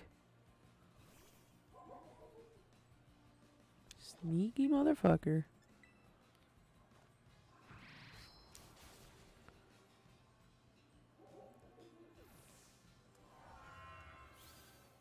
Yo, this guy's fucking charging me.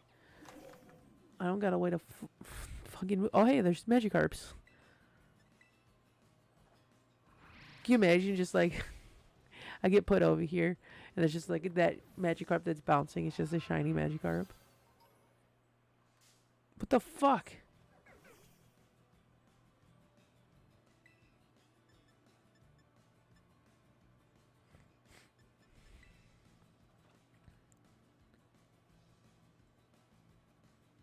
Dude, this Magikarp, what the fuck is going on with this Magikarp? It wants attention so badly. It's like, please, please, please. Interact with me, interact with me. Fine. You can just play with X-Drake. I know shiny Magikarp is actually gold instead of yellow in this game. Oh, is it?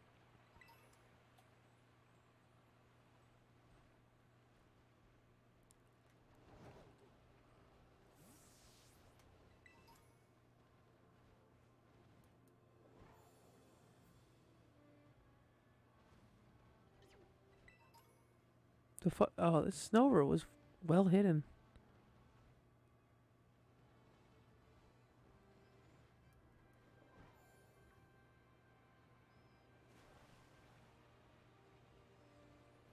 Let's see what we got here. Dendine. It's a water type. You've got an electric move. We'll bring you. It is interesting though that they... Oh, fuck. I was saying it was interesting that they changed the color of Magikarp. I wonder if it's like more metallic looking. I wonder if how much Red Gyarados looks differently in this game then.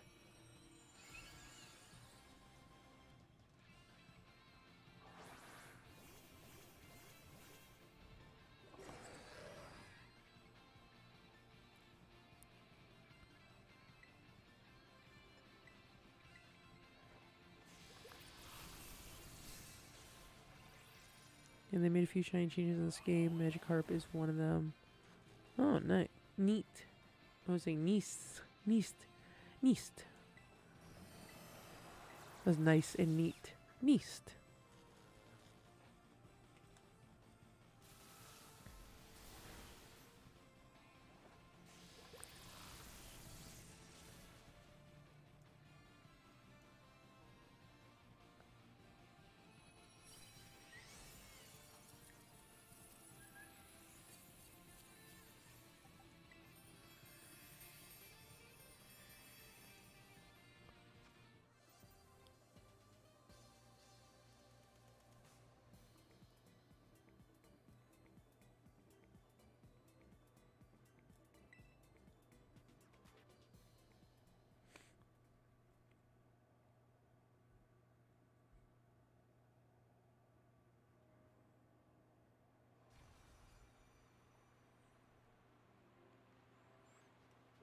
Oh, any Magikarps in there?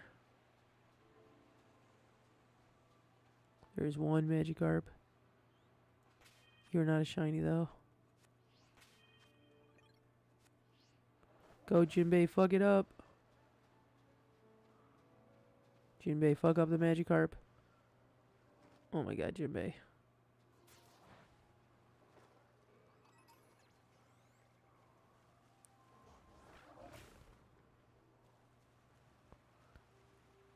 I want to see the golden Magikarp.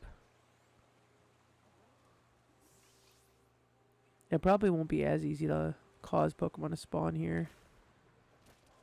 It's like a lot of running around I did in the other field.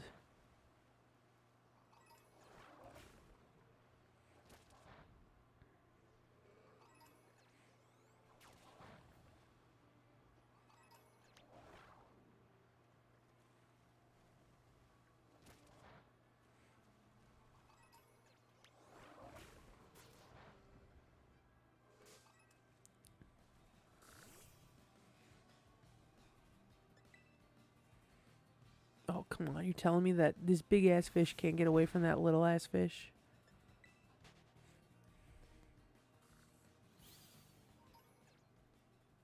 I'll fight you, but only in Let's Go. Or not. Fight it, Jinbei.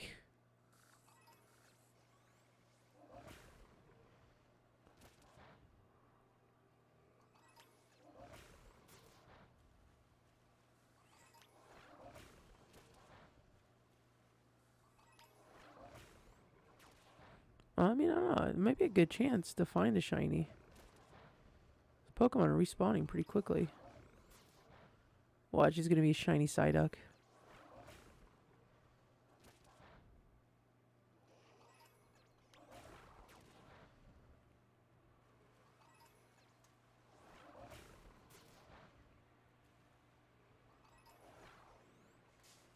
Come on. Leave me alone. I'm just trying to find the golden... I almost said golden Psyduck. The golden Magikarp.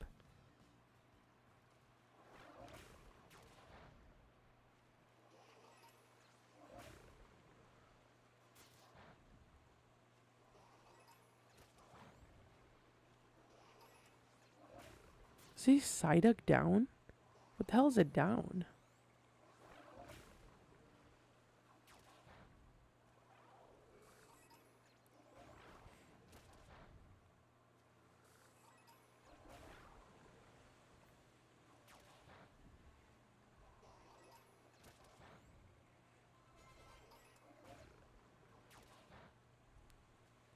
Fuck him up, Jinbei. Fuck him up.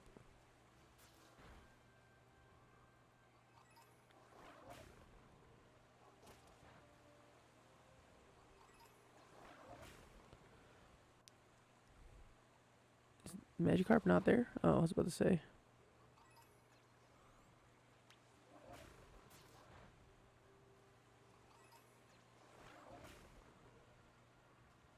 Yeah, I don't know. I mean, I guess today could be the day that I could generate a shiny. But knowing my luck, if I try to look for a shiny, I won't get it. I only get shinies by accident.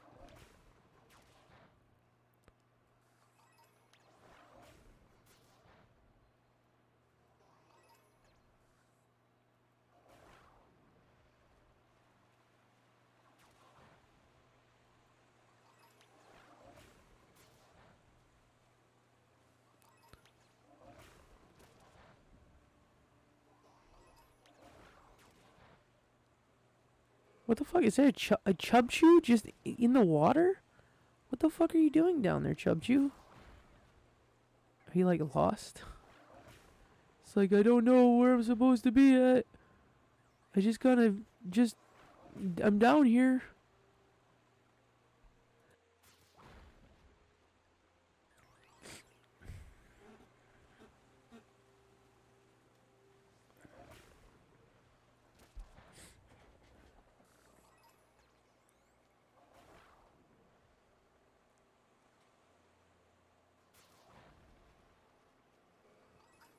I'm surprised at least one of these haven't shown up as a shiny.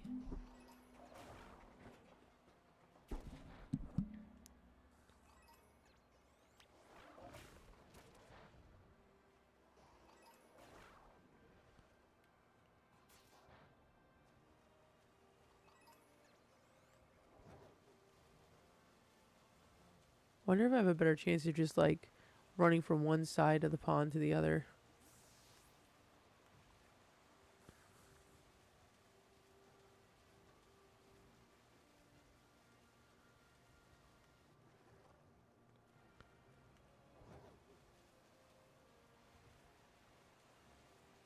I mean, the Pokemon are changing. This would probably be a lot faster.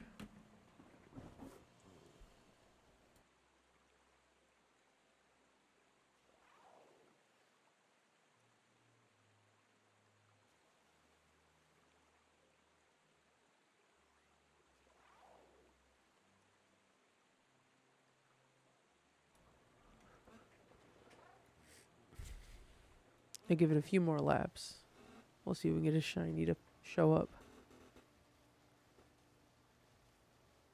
Oh, I should get these Barboches. Because there's like a really good move. I think it's Earthquake that you need Barboach slime for.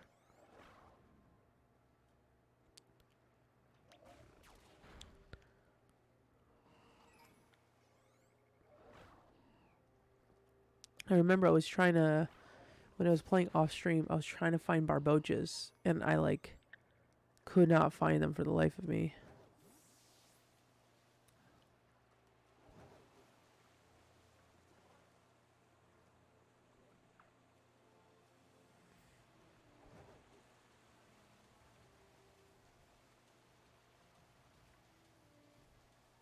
Oh, more Barboches.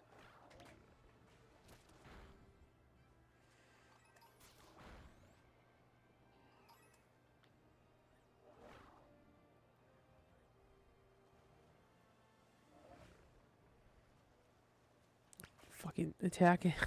This Psyduck's on my fucking tail.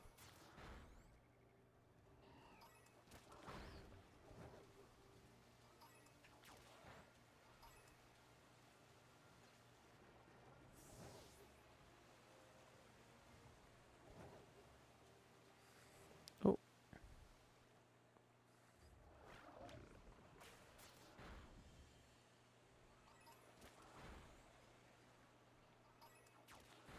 This fucking Basculin. Not Basculin, fucking get away from me. We're just getting slimes.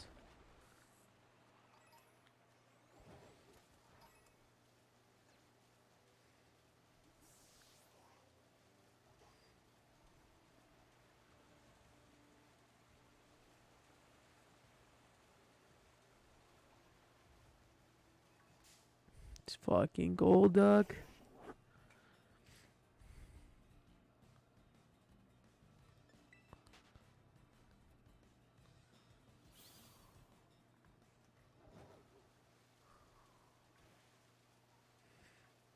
You definitely, I feel like you could very well effectively find a shiny by just like swimming from one side to the other. But I think my luck may... Oh, it's the Whoopers. It's like, what the fuck were those? I think my luck might have run out. But then again, like I said, when I'm actually trying to find the shinies is when I don't tend to find them.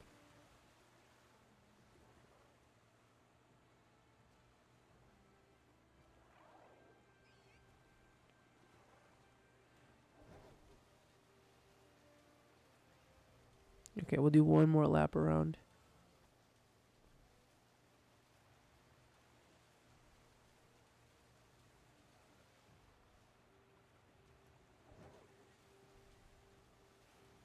Oh, there's a lot more Magikarps.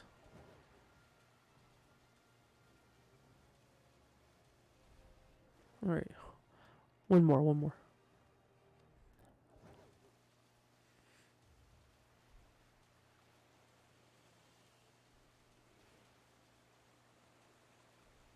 Just fucking Basculigans.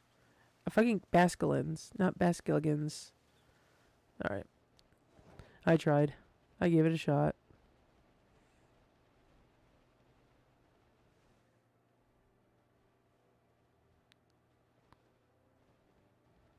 Watch, I'm instantly gonna find a shiny out here.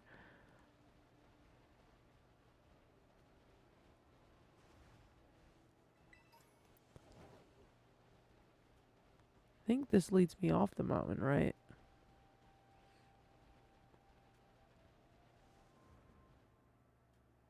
Wait. You're not shiny, are you? No, you're just regular color.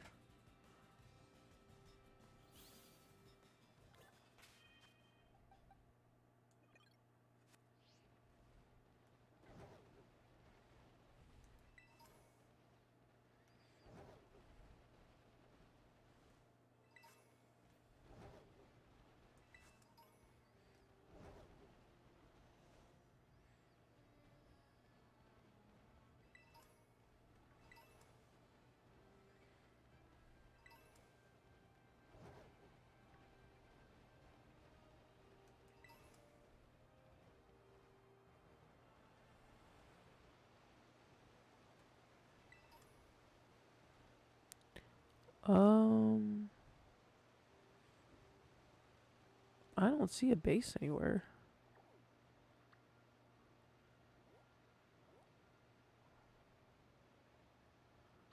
But it's close to this Pokemon. Oh, that is the base. I'm looking straight at it. I don't know why I thought that was a town.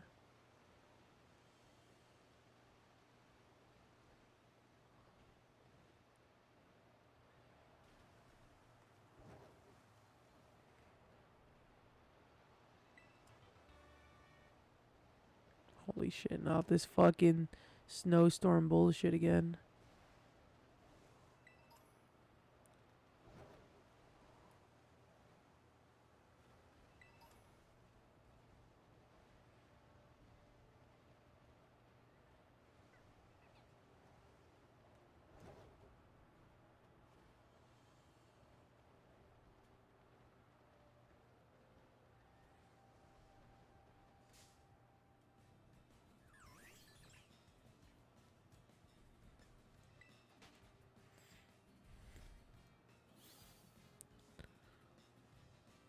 What the fuck?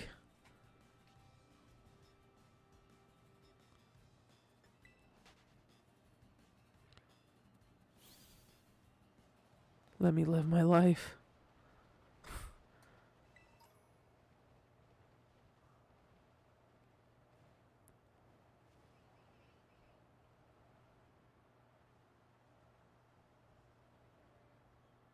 I don't even know where the path would be to, like, walk down there.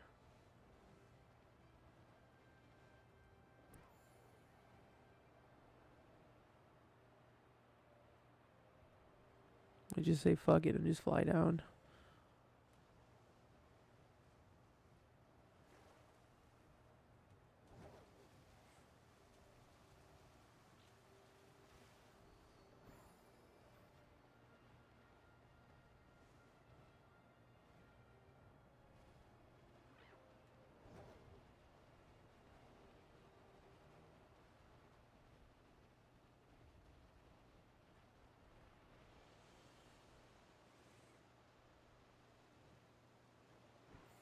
Wait, is that the... I can't pull up the map while I'm flying. I'm pretty sure this is the one I have to go to.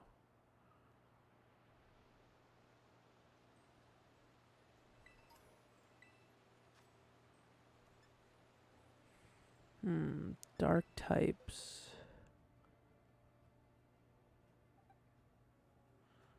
Dark types are weak to fighting bug and fairy.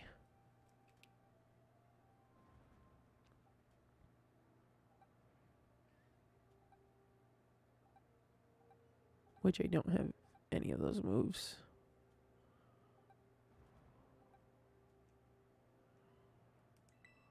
We'll bring out the Glade. The good old trusty Glade.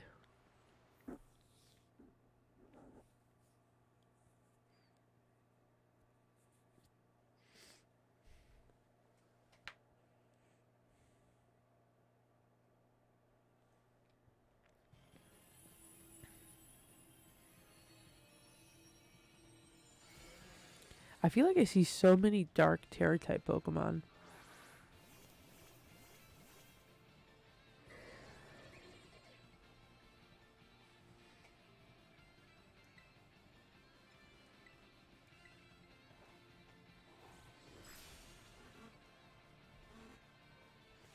How did that not one-shot it? Secret Sword not a strong attack?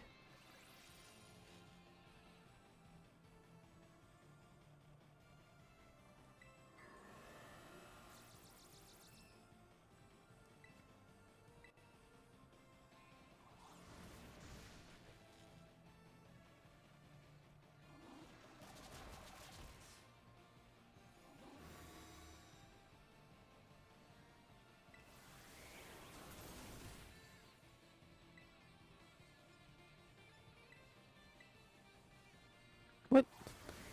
How can I literally not do anything?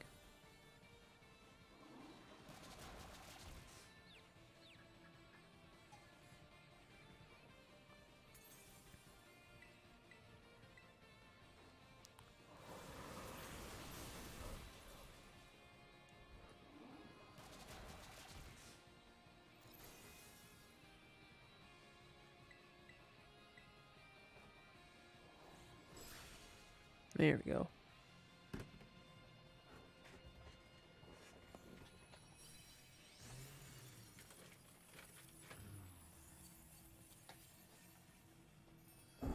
Oh, I just realized I forgot to move. Hold on.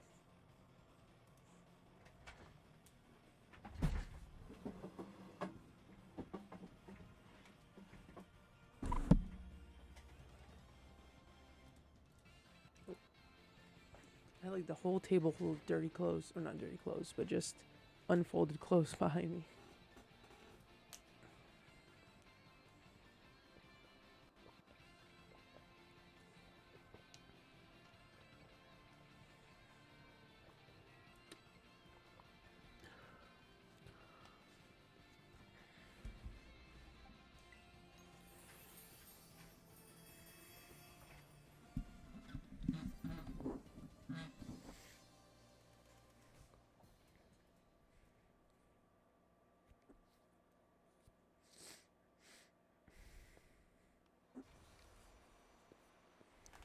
All right.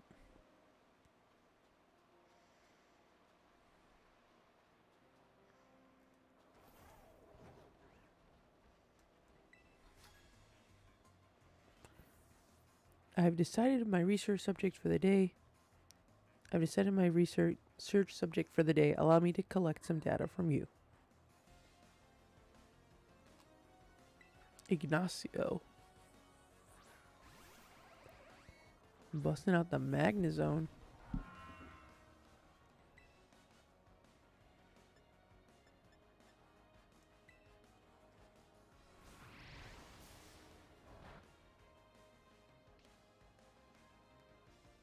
Of course. The good old sturdy.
Why can't I seem to capture your data?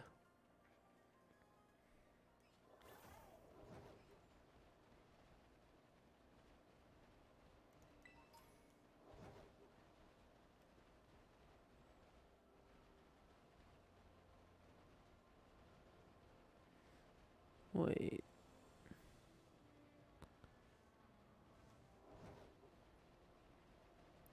I did go down this path, didn't I? I must have just not seen it.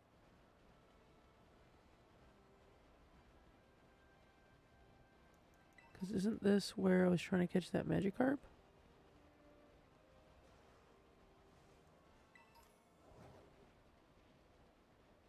Yeah, it was. Huh.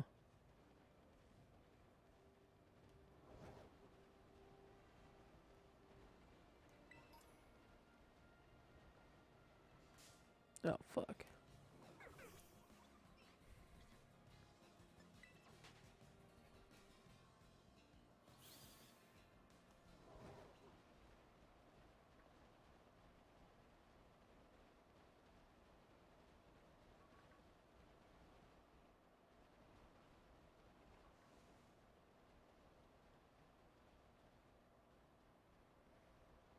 Okay. So, I mean, I took a shortcut, but I guess it ended up leading me. I didn't really skip over too much.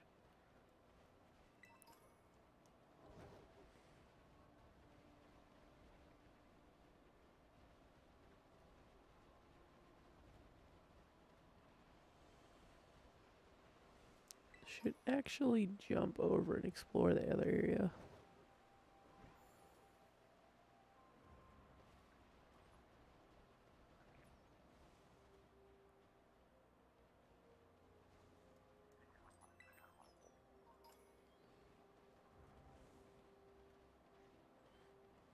There's nothing over here. Did I already like...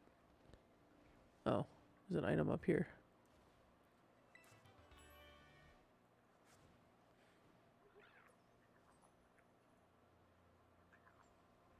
I hear another gimme goal.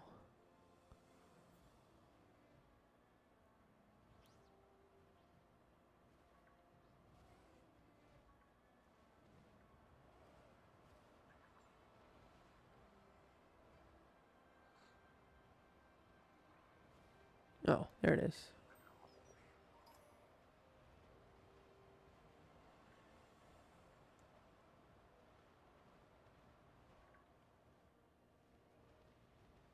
Where did I... Oh yeah, that's right, I jumped over this.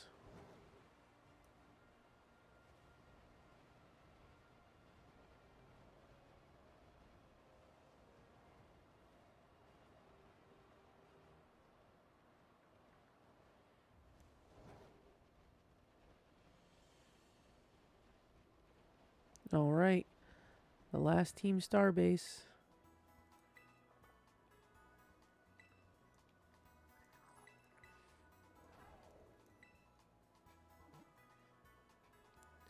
Bong, bing, bong, bing, bong.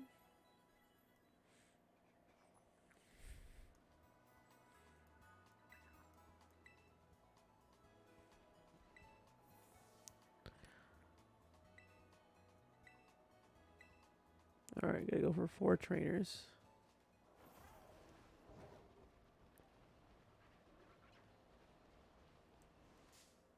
What? Is that a Crobat?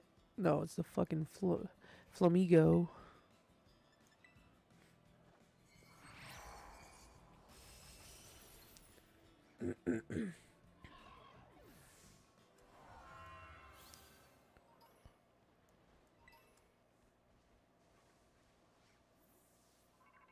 Oh, I was like, what the fuck?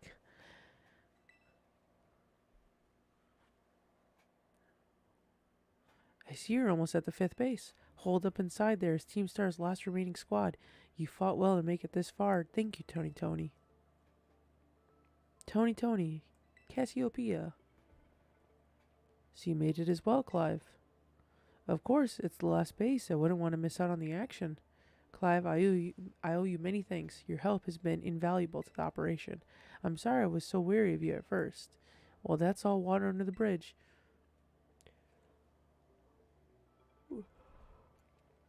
When we're finished with this base, will that be the end of Operation Starfall then? Not quite. We still need to handle the Team Star's secret mastermind last of all. Do we have any leads on how to find them? I'm hoping they'll come out in the open once all the squad bosses have stepped down. I see. We've come so far, only a few more steps left. Don't let me down, either of you. Cassiopeia's hung up. Alright. Thanks to you, Tony, I'll slowly but surely come to understand Team Star. I know what I need to do, and I know what my final decision will be. For that, I can't thank you enough.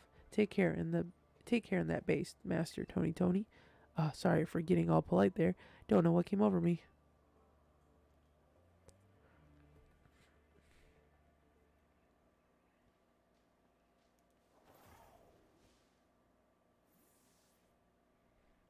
I will return later when it's time for the young master's piano lesson.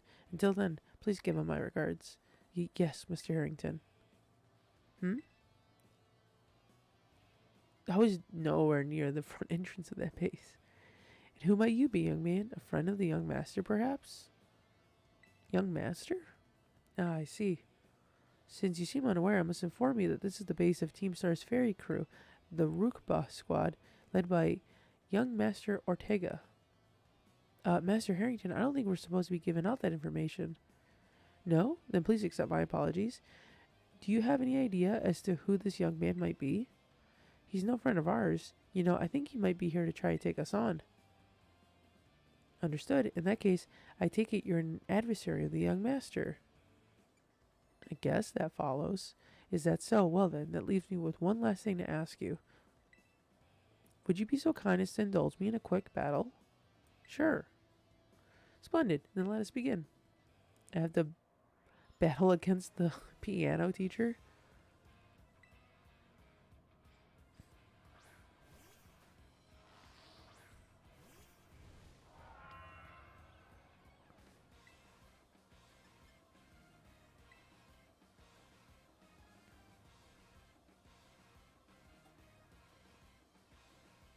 It seemed like that went so much longer than it was supposed to.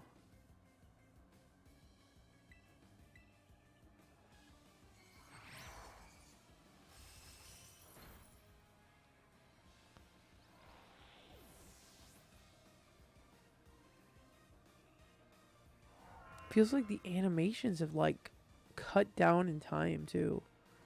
They seem so much slower.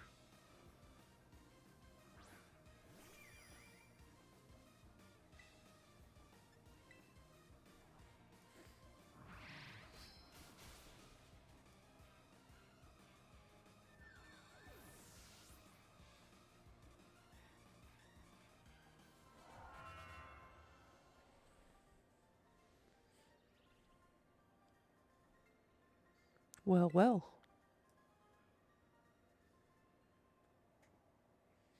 An outstanding performance. However, be aware that young Mr. Ortega's battle prowess far surpasses my peltry skills. Would you do well to take you would do well to take care. Now if you excuse me. Hasta la vista. That gentlemanly guy used to be the director of the academy, I think. At least that's what I heard. Now he's like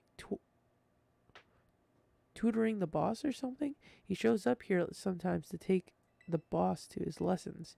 Hang on, why am I explaining this to you? There's no doubting you're here to make trouble, so I gotta go let everyone know. Hasta la vista.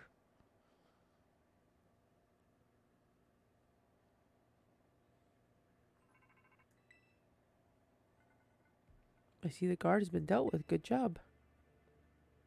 That base belongs to Team Star's ferry crew, the Ruhba squad. Their boss, Ortega, is the mechanic of the team. He may be the youngest of the bosses, but his battle skills are no joke. Underestimate him, and things will go south for you quickly. He's also a real lead from the back type. He gets his grunts to do all the dirty work for him. But his weak point is a short fuse. Get him good and angry, and he'll march out to the front lines to deal with himself. In terms of tactics, oh wait, did I read? Well, never mind. In terms of tactics, there's nothing else for it but to take down all the lackeys he sends your way. Just tough it out until Ortega shows up and go from there. Ring the bell on the gates once you're ready to kick off this phase of the operation. Time to wipe the Rukpa squad off the map.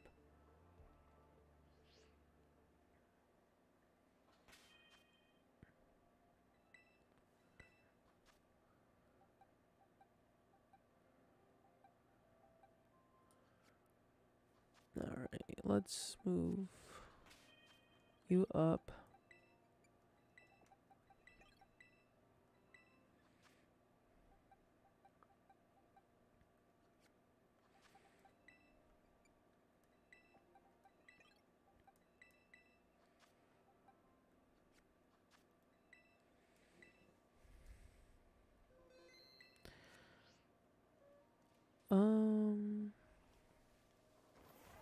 Actually, let me run around here for a sec. Since he got rudely pulled away.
Oh.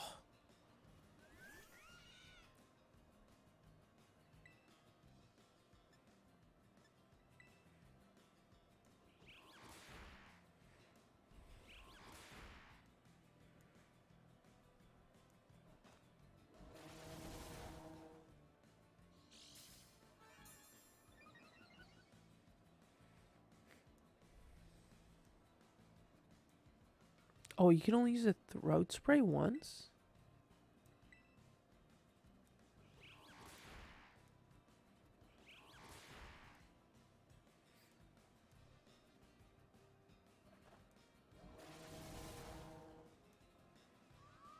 Oh, I didn't know throat spray was a temporary item. Oh, wait. No, I still have it. Oh, maybe it's once per turn.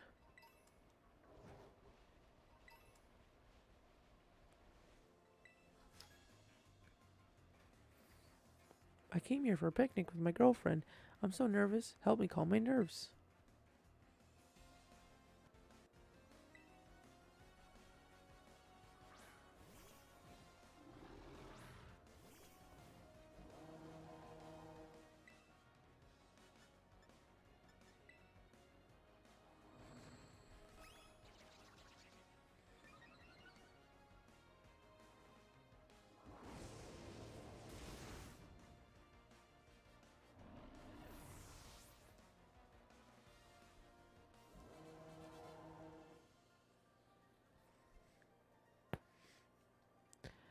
No, I'm still so nervous. This was such a big step. Is the picnic too much? Too fast?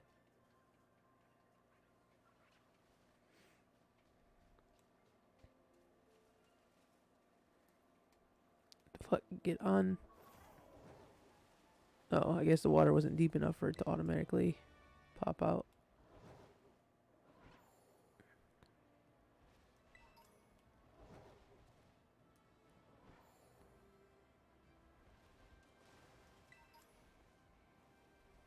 Ooh, what's in here?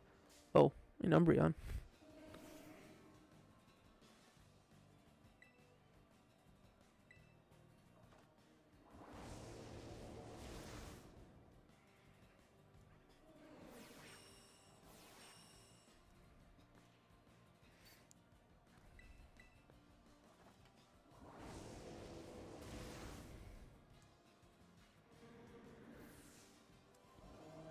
Alright, Umbreon. What were you guarding in here? Just upon me. Now in Steel Beam.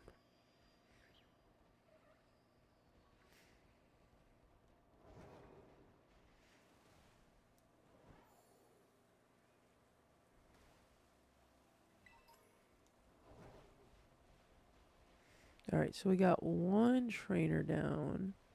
We just gotta do 3 more.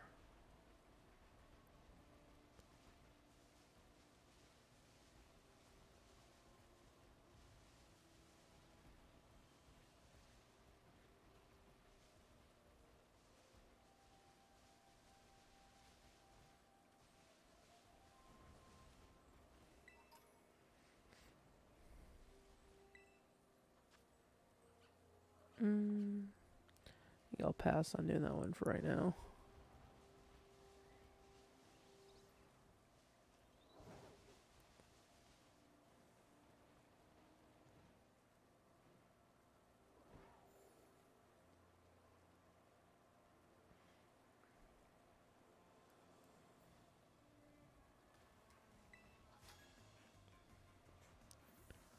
Such beauty only be marred by ugly piles of junk. I can't stand it.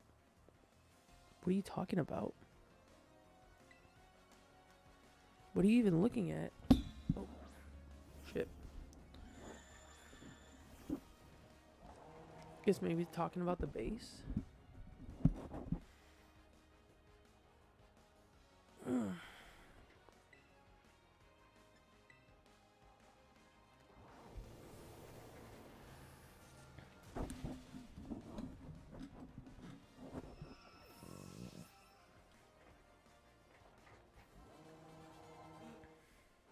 Oh man, 3-way level up. Sorry. I guess I shouldn't have taken my frustration out on you.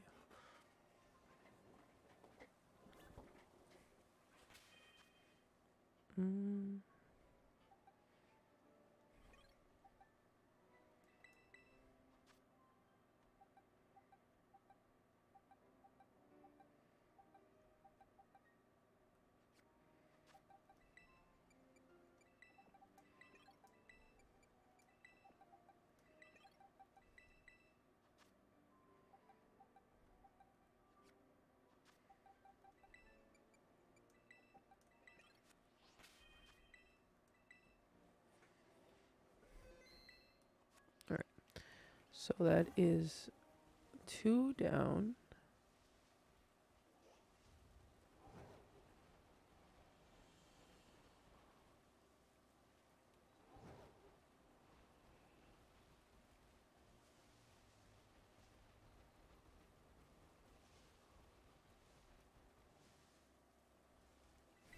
I need a new job. Don't we all? Maybe working at the Pokemon Center near here would be more fun than my current job.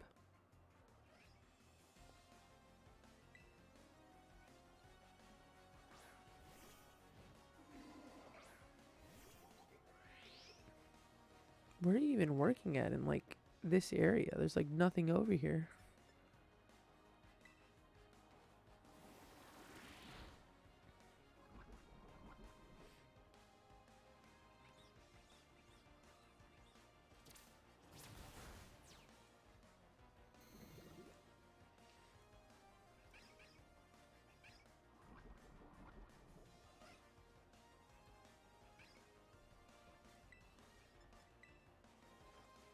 Yeah, I probably don't need it to have the move that actually poisons the Pokemon, since anytime it hits me, it pretty much just auto poisons. God, I've got to go heal my Pokemon. Holy shit, are they surrounding me? Are they all watching me? Hey, how's it going? Did you enjoy the battle? Was that a lot of fun for you guys? We're all just chilling here. I hope you guys liked it. I hope it was fun. I hope it was entertaining. I was about to do something. Oh, I was gonna change the moves on Boyne.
I don't really.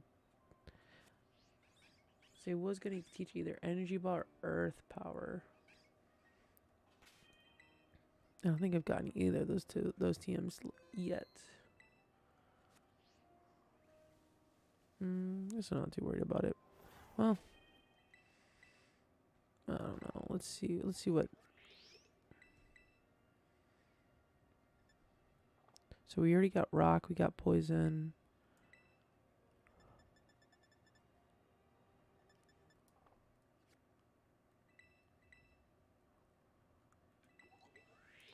Oh, these TMs.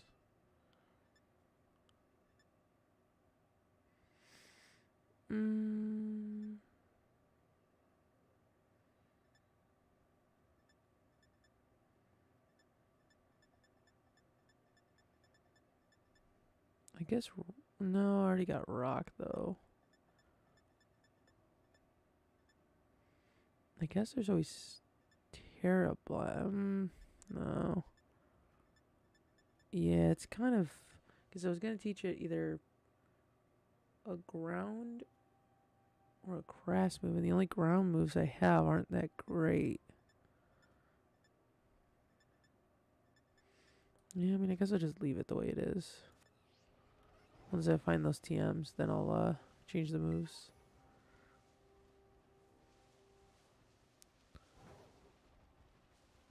Oh. Oh, it's a Sylveon.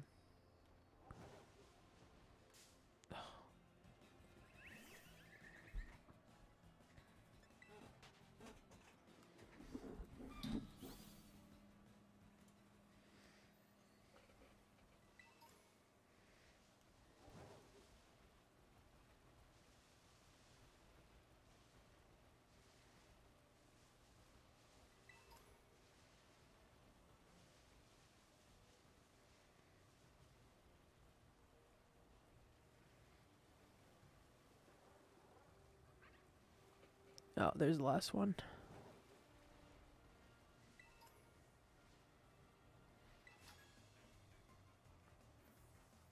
My boyfriend and I came here for a picnic, but I guess I've got some free time to battle you. Your boyfriend's on the other side of the beach, though.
Okay, so if it hits me with a special attack, then it won't eject out the spikes. So having it isn't necessarily a bad thing.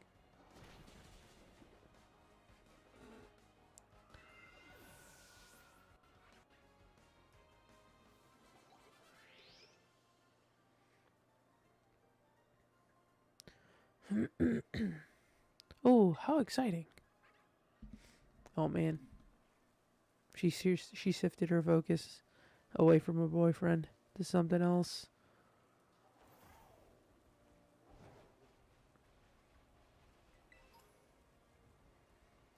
Alright. So let's go talk to the dude at the Pokemon Center now.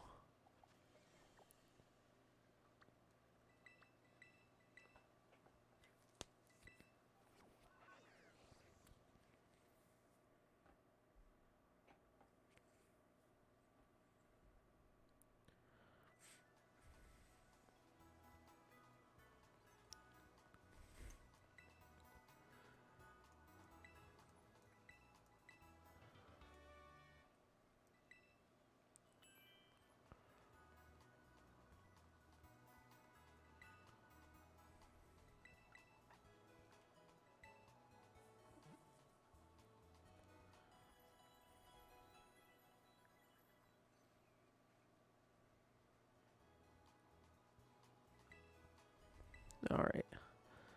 Let's go tackle this base.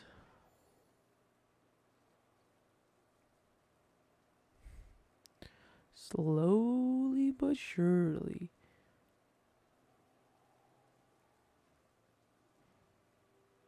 Really wish there was a way to move faster in the air.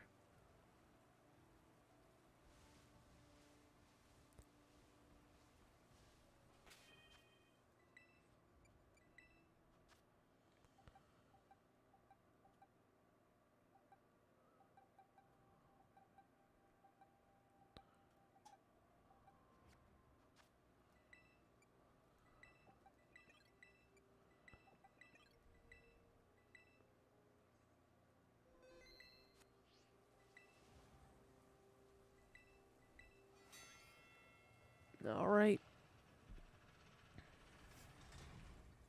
Let's do this. Even the smallest stars can light up the sky when they shine together as constellation. We're the last bastion of Team Star. Losing isn't an option. Yada yada.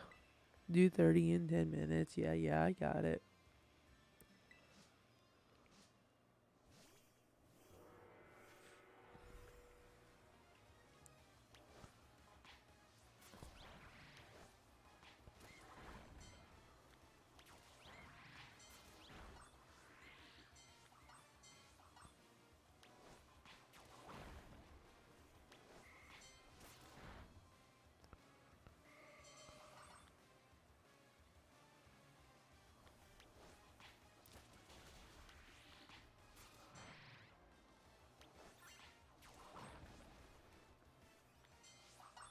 Oh, I was like, what the fuck were those things?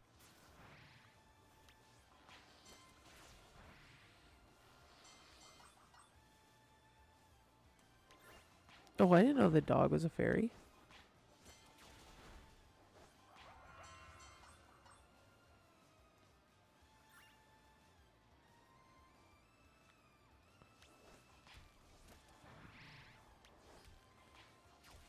Oh, God. The chunk is real.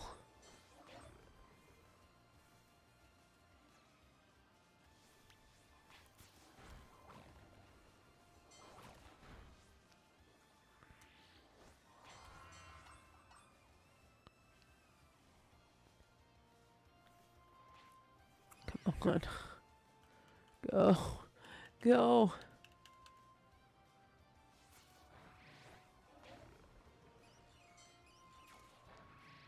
God, this is by far the worst thing in this game.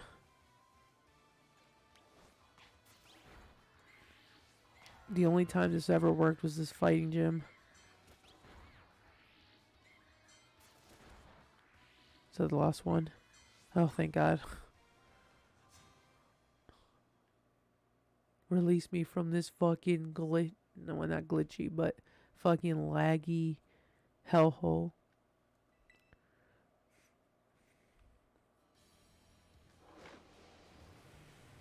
Oh, his car is all pink. Look at that.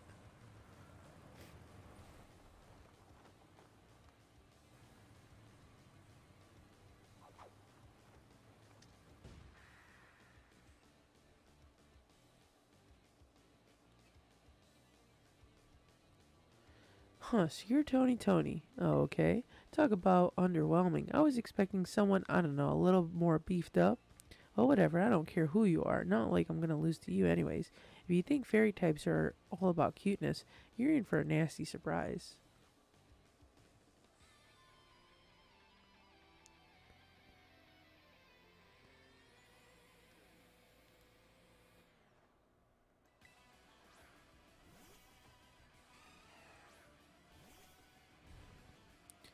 God, it's still so laggy. I promise I'll play nice, so don't blame me when this battle sends you blubbering back home.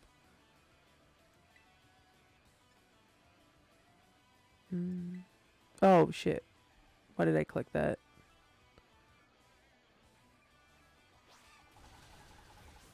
Yeah, I probably actually should switch out. Oopsie, did you just realize how unmatched you are? If you want to give up, now's the time. Nah. Just hit you with an earthquake.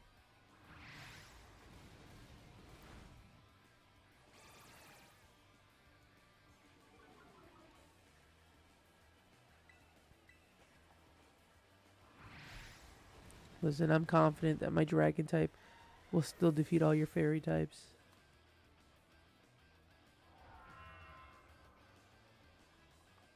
No, we're going.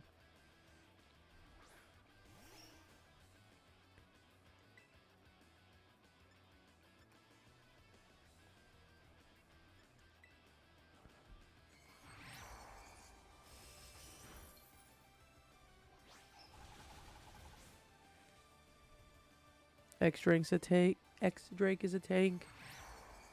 He doesn't care about what's super effective.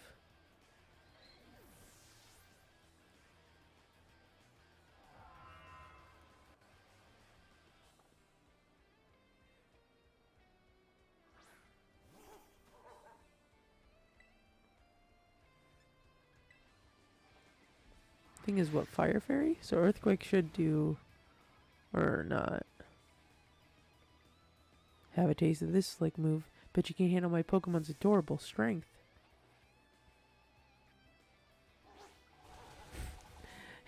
Get a load of this move. It's the move I've been using this whole battle.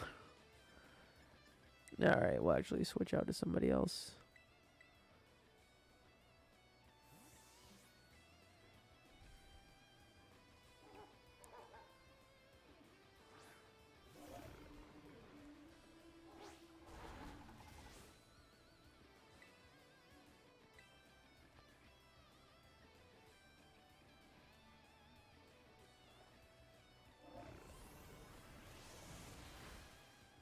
Yo, Jinbei just like boomeranged himself all the way up there.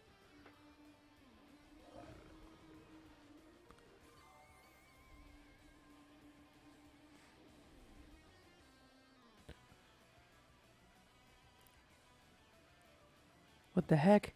Why is my team on the ropes? That's totally not fair.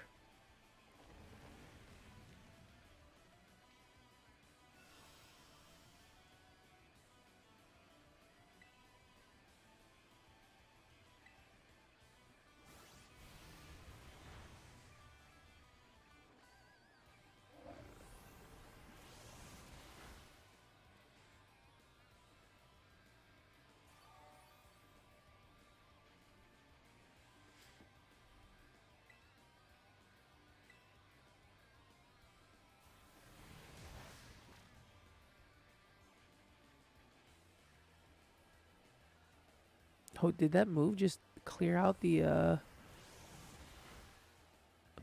terrain?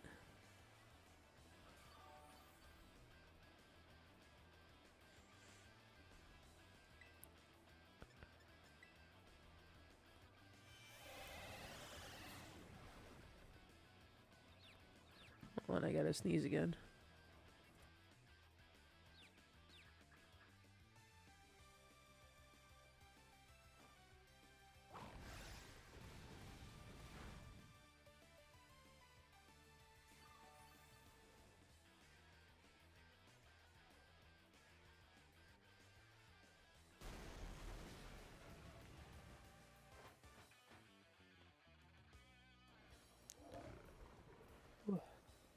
I don't know why I've been so sneezy all of a sudden. Ugh, how could I lose? What the heck? The final flashback about a year and a half ago. Ah, what the heck? Your toy car didn't budge an inch, huh? I told you it's not a toy. It's called a Starmobile, and I was up all night building it. The problem's clearly that we're just not giving it enough juice. You designed this thing to be powered by 2 Kricketot, but it's just too heavy. That's such a shame. I wanted to see the looks on our bullies' faces once we got it moving. I'm sorry, I really thought it would work. Come, good fellow, 'tis no occasion for melancholy. Why, to make such a remarkable contraption by thine own hands, genius, thy name is Ortega. Yeah, well, there's no point of it if it doesn't work, is there? If I knew all that effort would have zero payout, I'd have just asked Mother to buy a car for us. See, this is why people don't take you seriously. You say some stupid things, you know that? What? Mela, cool it, would you? Yeah, how about no?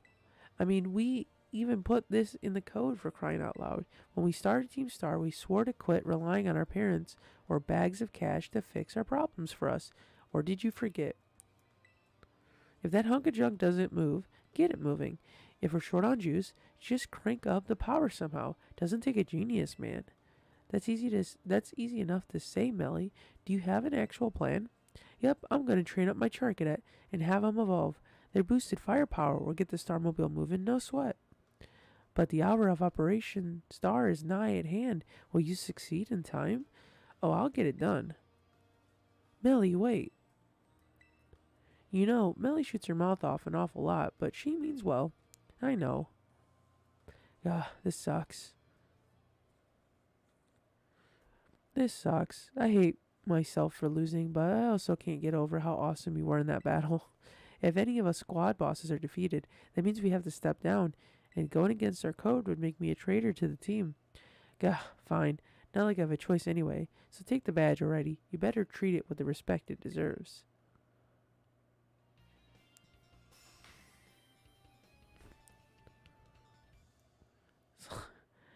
Some of these expressions, I don't know. I'm not done yet. Here's my favorite TM2. Feel free to marvel at how awesome it is. Is it play rough? Oh, dazzling lame. And just so you know, you are the worst. Like, the most annoying person ever. But I get it. You're super strong. I'll admit that much. You even busted up my Starmobile. Young Master Ortega. Mr. Harrington. I guess it's time for my piano lesson, huh? As it happens, I just lost my boss title, so I'm all good to head on home. Actually, a different matter brought me. There's somebody I would like you to meet. He's a distant acquaintance of mine. The name's Clive. Okay, what's your business here? I want you to tell me something. You're the son of a wealthy family and the heir to a major apparel company, so why'd you join a group like Team Star? What a question to ask somebody you've just met. Well, my answer's the same as everyone else on the team. It's 'cause I was being bullied. So the academy really did used to have an issue with bullying. Who would guess, right? The school is all rainbows and butterflies these days, and the bullies from back then don't even go to the academy anymore. Why? What happened to them? As the former director of the academy, I believe I'm best positioned to answer that question. Mr. Harrington, about 18 months ago, the members of the Team Star confronted the students who used to bully them, and an altercation broke out between the groups. Though it did not escalate in a major incident, the altercation nonetheless caused a scandal of hitherto unknown proportions. As a result of what occurred that day, the students who helped perpetuate the bullying dropped out of the academy one after another. But there aren't any records of that anywhere in the academy. No, I should imagine not. My former deputy deleted all the records of the incident, you see. What? Why would anyone do that? Just as I was puzzling over how best to deal with Team Star in the aftermath of the incident, a certain student came to see me. The student declared that they would take all the responsibility for the team's actions. In exchange, they requested that I exonerate the other students of Team Star from any blame. Huh? No. No one told me that. I accepted the request and agreed to not take disciplinary action against Team Star. Then I assigned 18 months of overseas study to the student who took responsibility for the team. A year and a half of studying abroad? This was not intended as punishment, you understand. Team Star were the victims, after all. I wanted the student to take some time to rest, so I had them return home to the Galar region, and under the pretext of overseas study. Around that time, however, the former deputy director took it upon himself to erase all traces of the incident from the academy servers. It appears his intent was to shield himself from any blame. So he tried to cover up the whole thing? That's terrible. After we discovered what he had done, I dealt with him appropriately, of course, but the inability of myself and the rest of the teaching staff to prevent this terrible act also represented a grave blunder on our part. I accept the blame that lay at my feet and resigned from my position as director. The rest of the teaching staff then joined me in handing their notices. So that's why the certain teachers were all brought in a year and a half ago. I understand my actions have caused you a great deal of trouble. You have my sincere apology. Hang on, Mr. Harrington. How come you suddenly decided to talk about this now?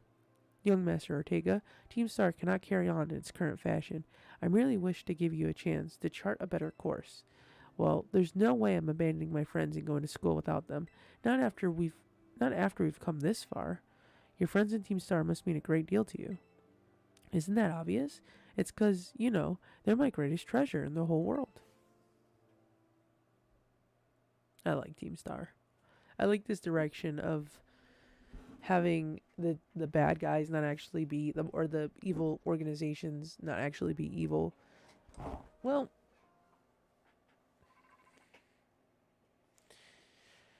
I mean, I liked it in Sun and Moon, and I like it in this, but I don't think I cared too much the way they handled it in Sword and Shield. I think that was probably the weaker example of the 3 times they've done it. But it would be nice if they did go back to the traditional sense of what's it called? Like how they've been doing it with the previous games.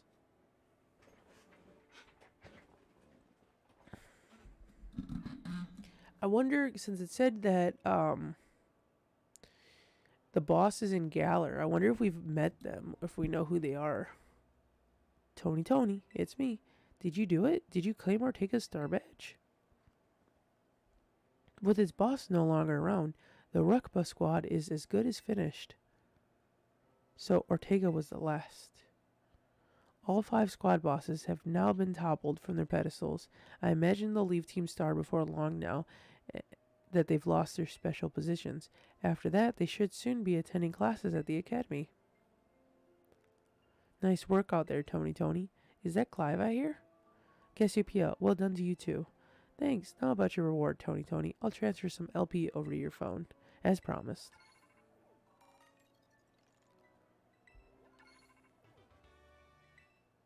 Oh, that reminds me. I'm doing the whole supply unit rep thing this time, right? Indeed, you can go ahead and give Tony his bonus reward now. At long last, Operation Starfall has entered its final stage. There's only one thing left on the agenda. You must defeat the big boss and have Team Star disband for good. Where's the big boss? Don't worry, there's no need to search them out. The true identity of the big boss is none other than me. Gasp. I had no idea. Oh. I'm pretty confident that I mentioned that at like the very beginning of the game. I'm sorry. I didn't mean to keep it from you for so long, but the right moment never came.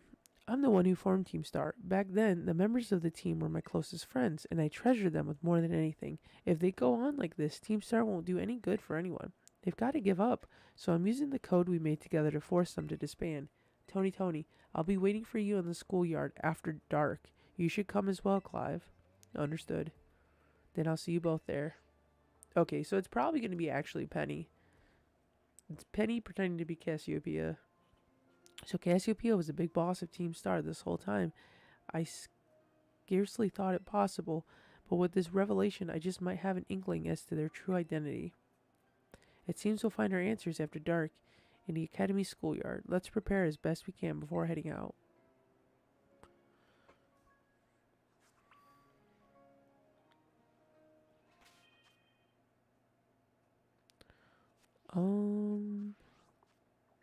Alright. So now we gotta go over here.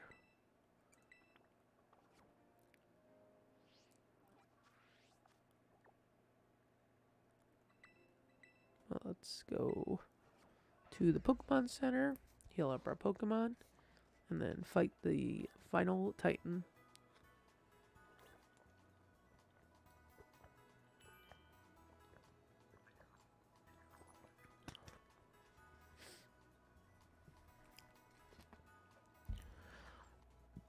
Wait, I hear that Gimme Goal.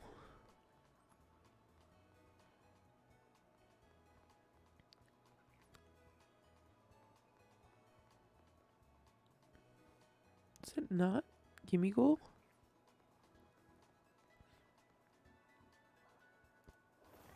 Maybe I just heard something that sounded like Gimme Goal. Nope, he's on the roof. So the last time I heard him, he must have been on the roof. I must have just not seen it.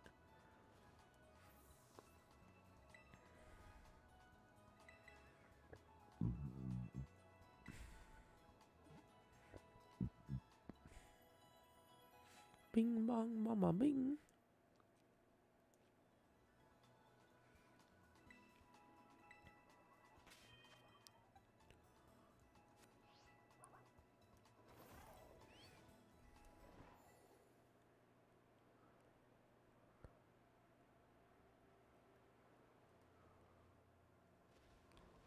Alright, so if I take this path down,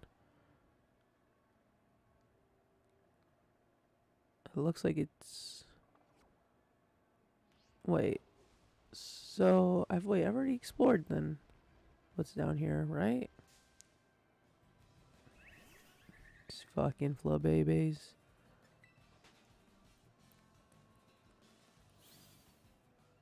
Or maybe did I wrap around? No, yeah, because that's the Sylveon down there.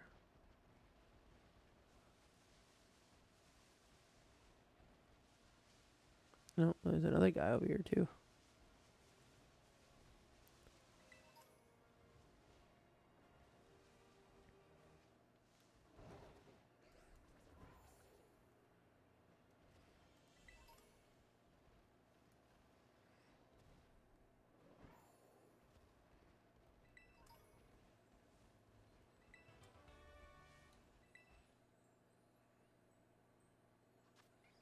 No, I got...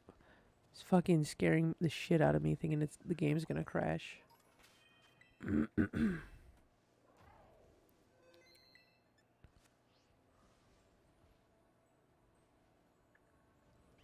Okay, excuse me, just grabbing this, and I shall be on my way.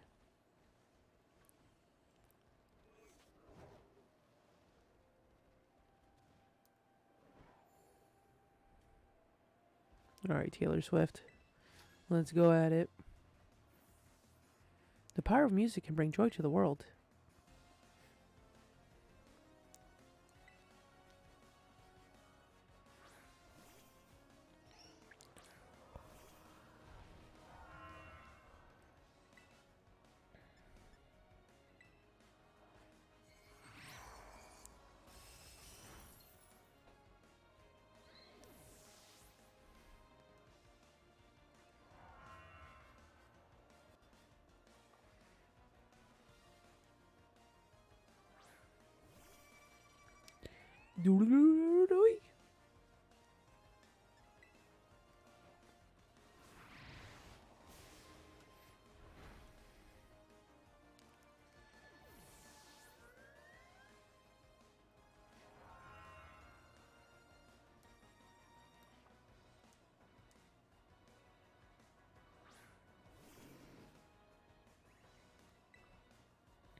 Bow to the power of music.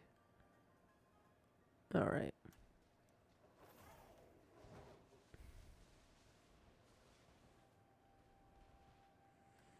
Okay, for some reason I was like, they look different. I mean, they were different than the normal colors, but they looked like really different.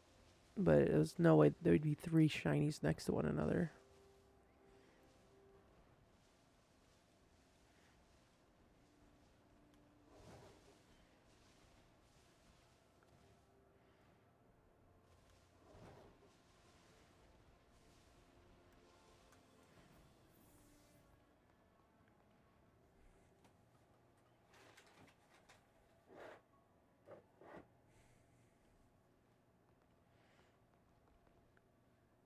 Who's a good puppy? Yeesh, you both are.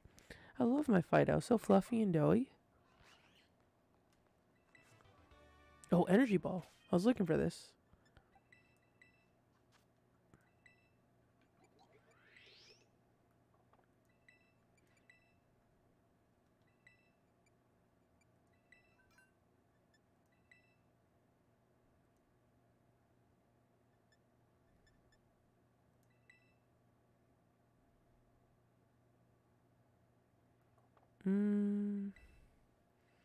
Yeah, we'll get rid of that.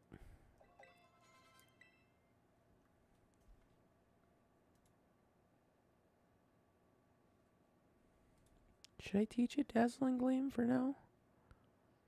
No. I don't want to go back down to the base. Let's just bail.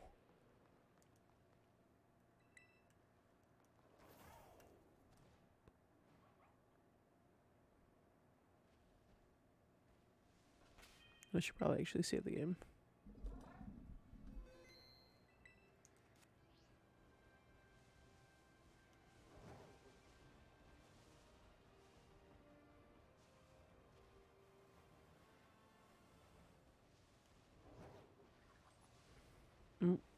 I heard that. I heard that gimme goal.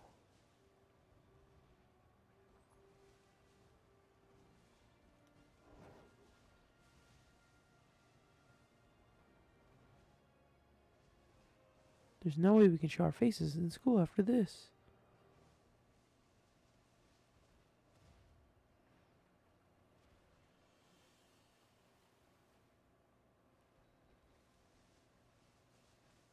Where is it?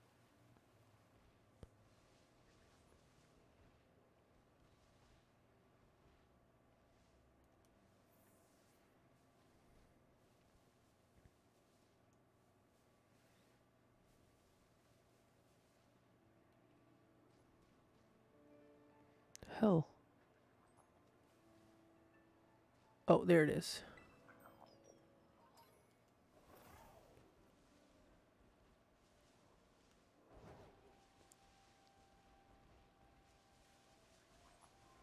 Oh, I hear another one.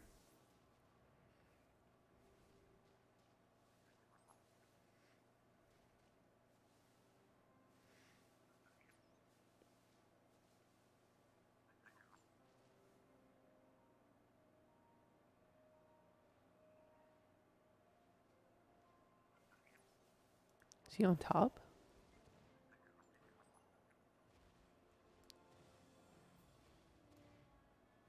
Oh, yeah, he was.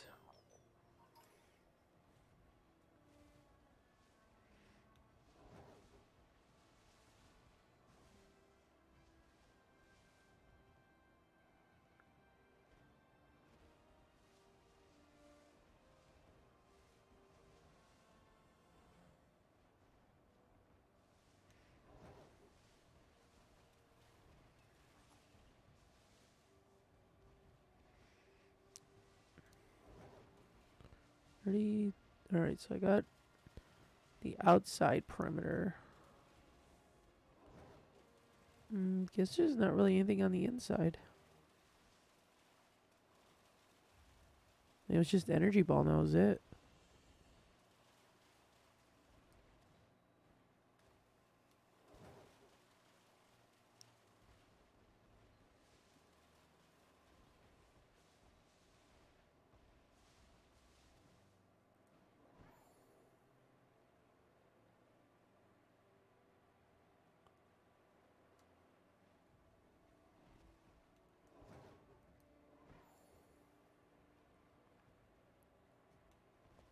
Yeah, I don't see anything. Alright. So we need to follow the river. And then... Did I explore this area over here? Probably not. Alright, let's follow the river outside the base. That should lead us where we need to go.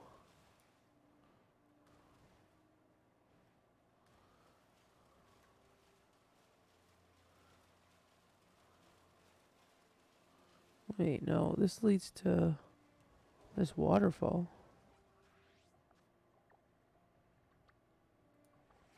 Hmm.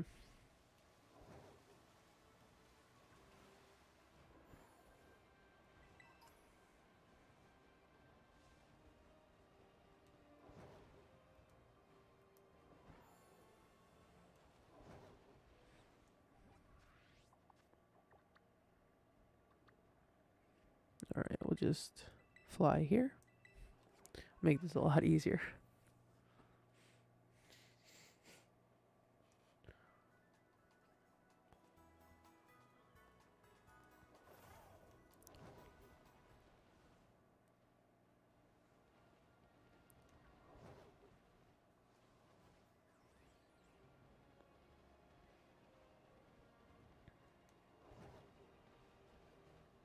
I fly you.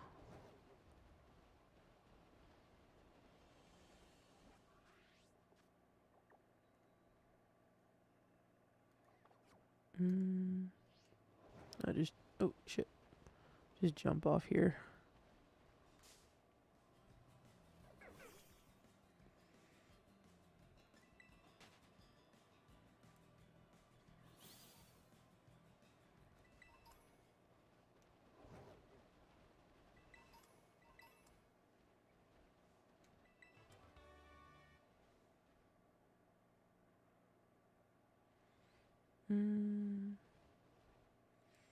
How much of that area did I explore?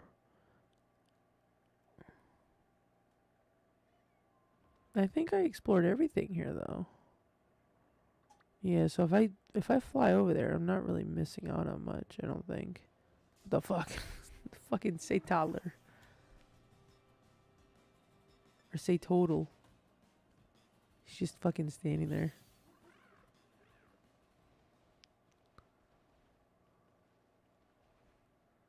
Alright, let's jump on this. Casserole Lake.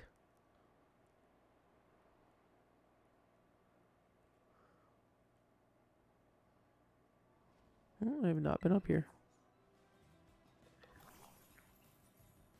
Here we go again with the wonky battling.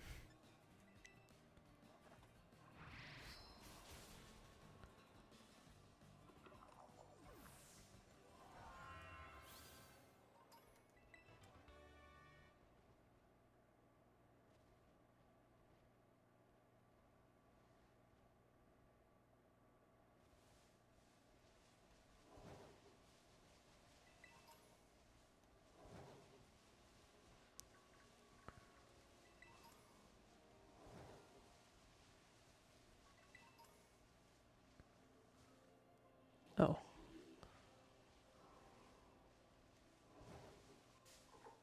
The fuck? Fucking Tatsuguri.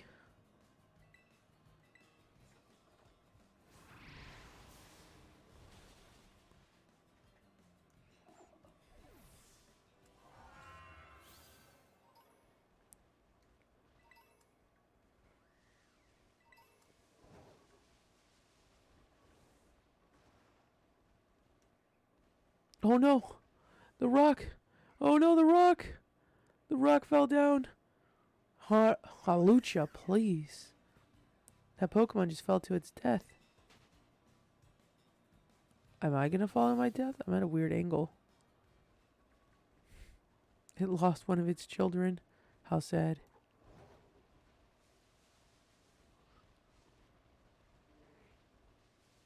Oh, I didn't even see this guy here. Hoo-ha! Hoo-ha! Hoo-ha! Yes, the air out here is truly fine. Breathe deep. Sometimes you need to appreciate when you're not sick that you can do this. Take deep breaths. See that nose? You can get that airflow through that nose. Appreciate it. Because when you're sick, you're just going to be like, man, I wish I could do that. So in this moment right now when you're not sick, just take advantage of it.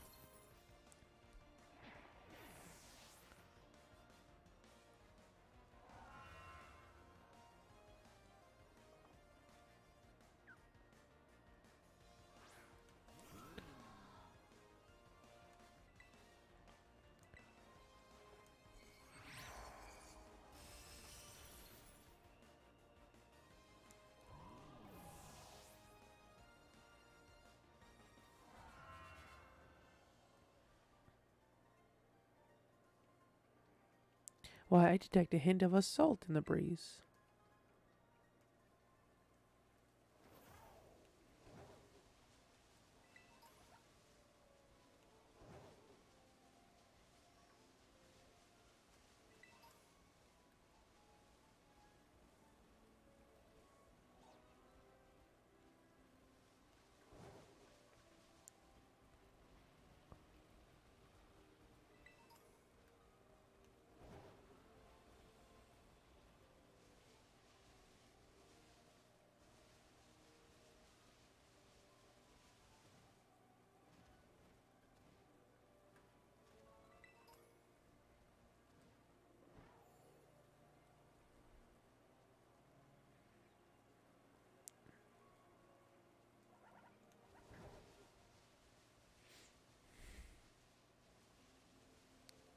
Okay. Careful. Oh.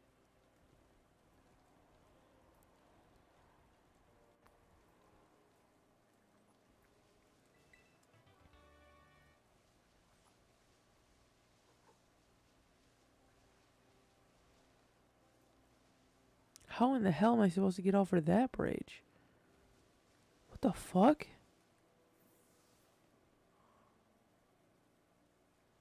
Holy shit. Whatever that TM is, it better be worth it. Fuck. I'm so nervous.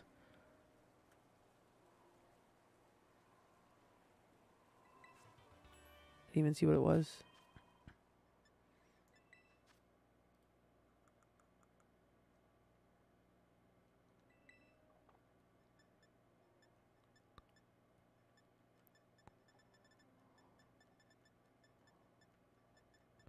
Oh, thunder? I mean, I guess thunder is good.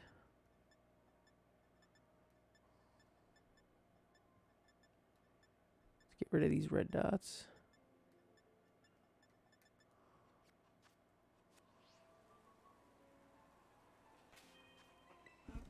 Let me just save right here.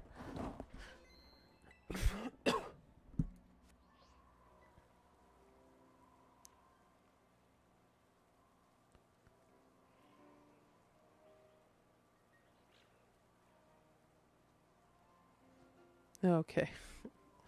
We made it safe and sound.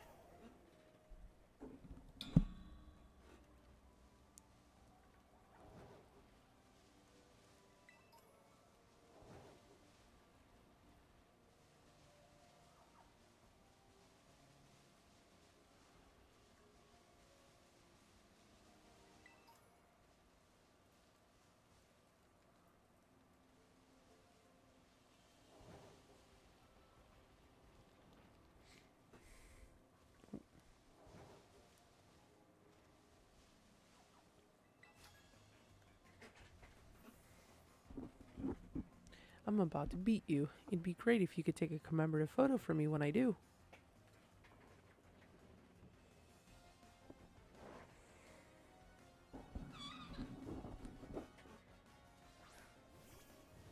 Oh shit. That's the first time I've seen that full evolution. God, that shit just looks something out of Minecraft. It really fucking does. Garganicle? Garganicle. What a weird ass name too.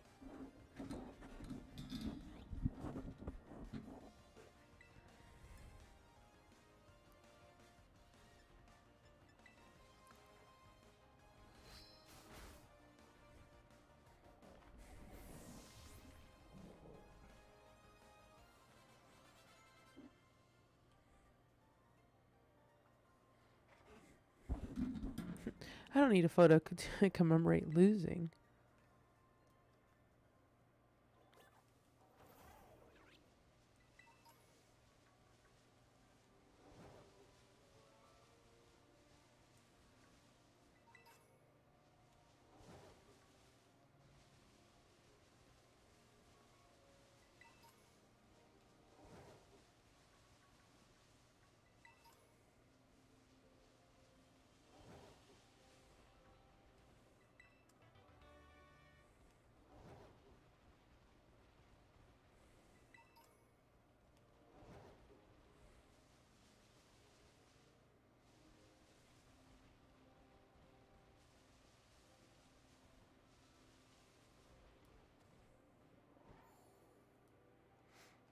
Oh shit.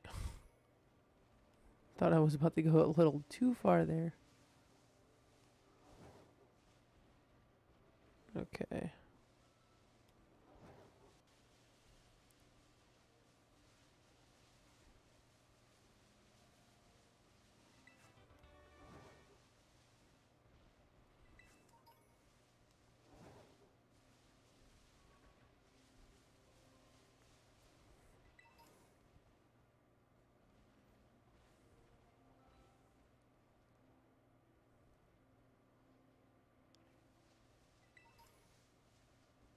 Why are these guys always at like the near edge? They're gonna lose another one of their own. And I'm assuming those are rock types. So it falling into the water is no bueno.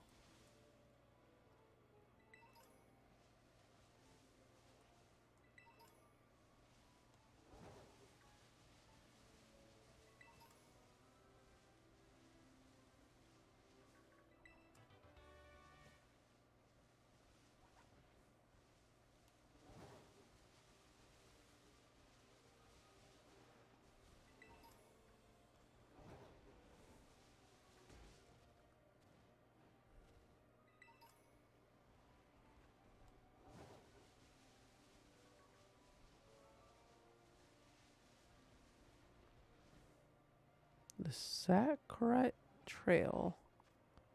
Where does this lead to?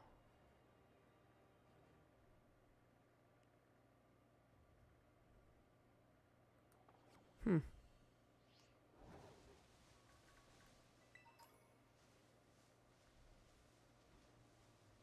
Seems kind of weird for this trail to be here if there's nothing significant for it.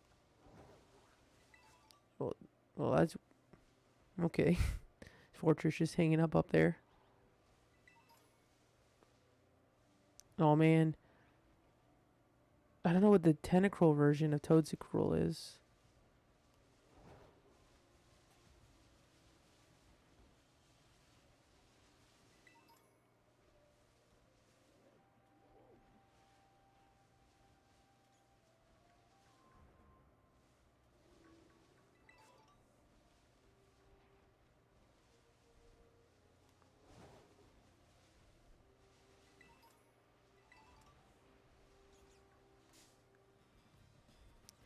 Fathermuggin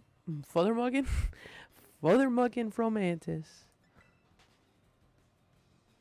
Fathermuggin. Hello, Soda Widow. Goodbye, Soda Widow.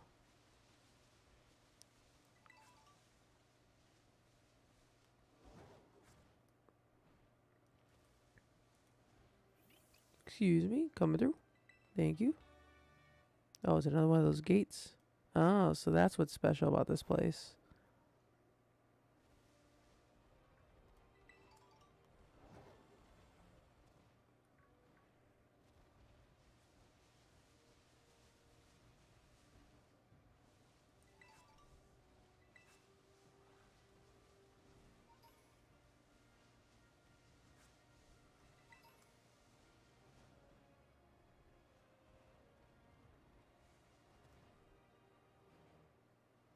Finding a lot of new goodies around here. Oh, man.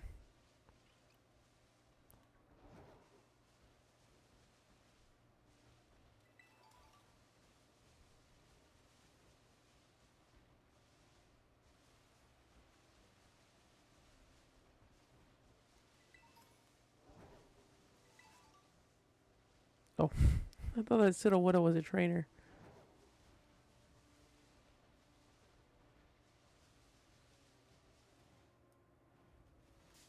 The fuck? Who is it?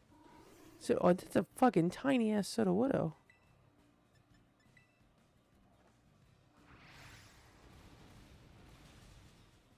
It has sturdy. It has fucking sturdy.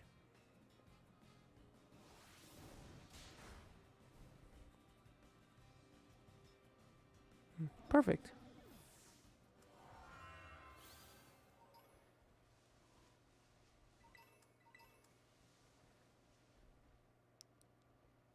The fuck? Oh, this Sudowoodo just committed. That Sudowoodo's dead. That he did not survive that. He is not coming back. He is not okay. I don't know why he just fucking bolted off the edge like that. He was just done with his Sudowoodo life.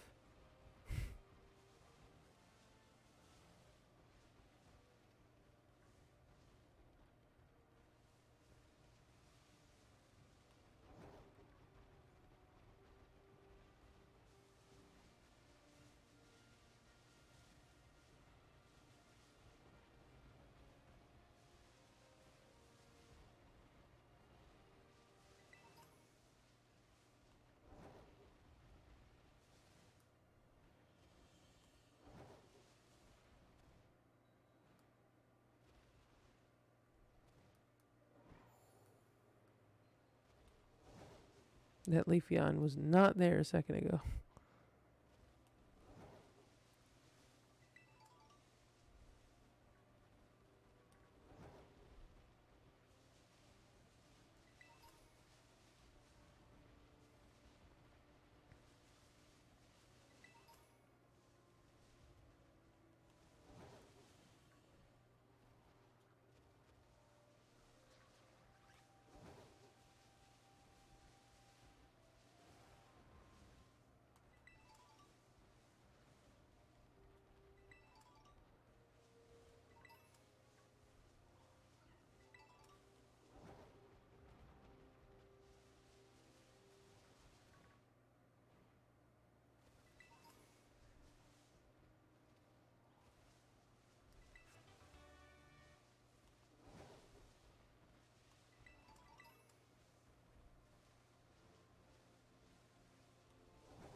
Oh man, this person looks like they're in pain.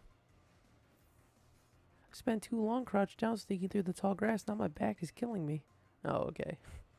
I was like, I fell off that cliff back there. My arm is broken in 3 places. Do you want a battle?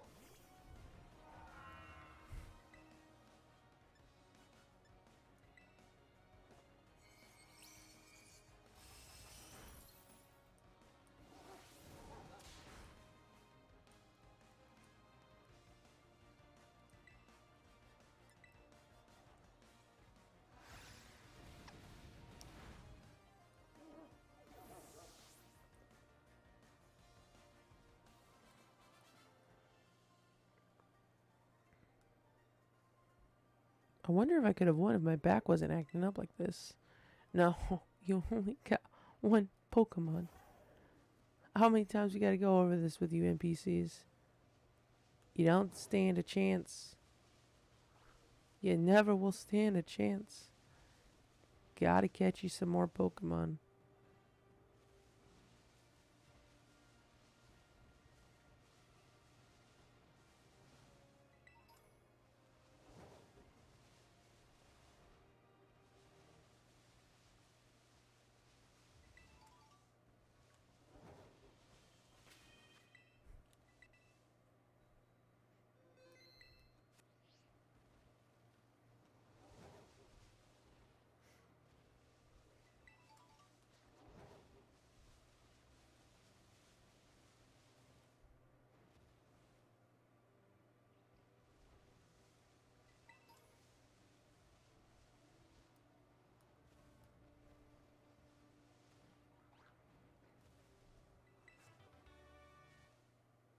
hell is that?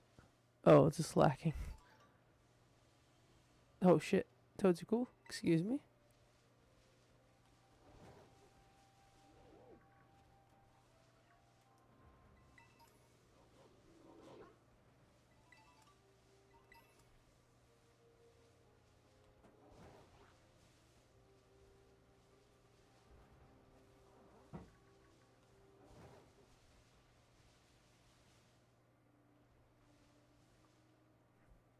The fuck? Okay, I couldn't control my camera there for a second. I got scared.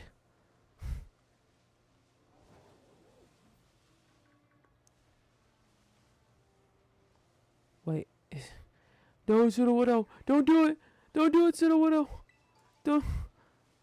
He's going. I don't see him, but he's going.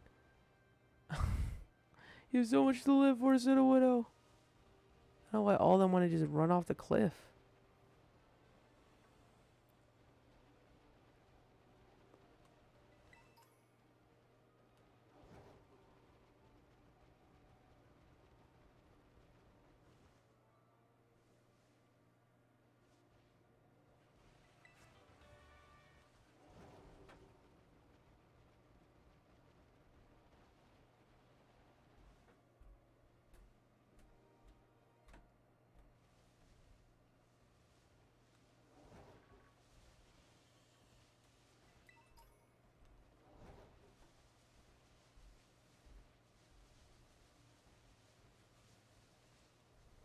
God, I feel like it's going to be next to impossible to explore this whole area thoroughly.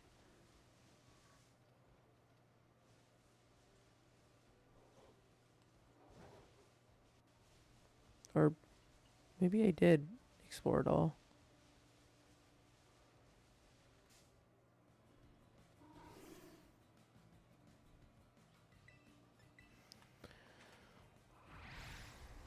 Oh wait, what am I doing? I keep... Oh, never mind. I was about to say, I was like, I'll fight the Pokemon if I know I can one-shot them, but I'm like, Sudowoodo's got sturdy. This shit's gonna fucking take forever. Stop, Sudowoodo.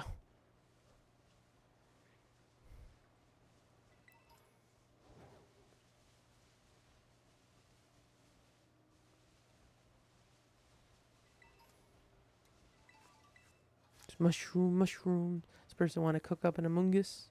Mushroom, mushroom, mushroom. Irma's got mushrooms on the brain. Oh, yeah, I guess Breloom. Yeah, I guess Breloom would fall fall under the mushroom category.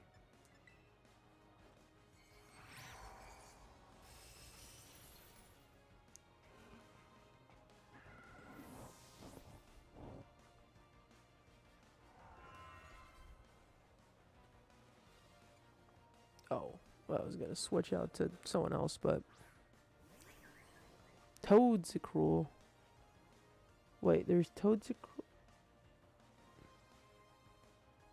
Wait, this is Toad's-a-Cruel? What's the small one called? I thought the small one was called Toad.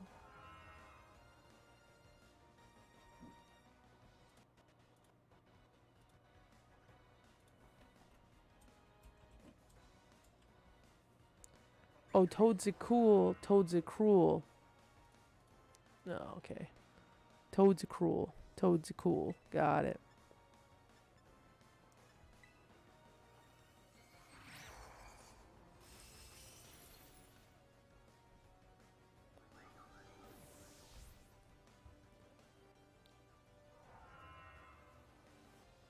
Among Us. No, just stick to X-Drake.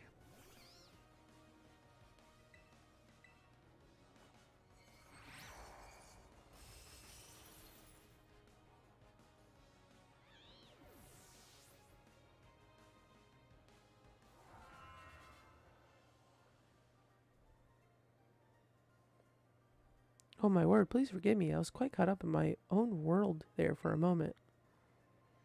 Yeah, that mushroom frenzy.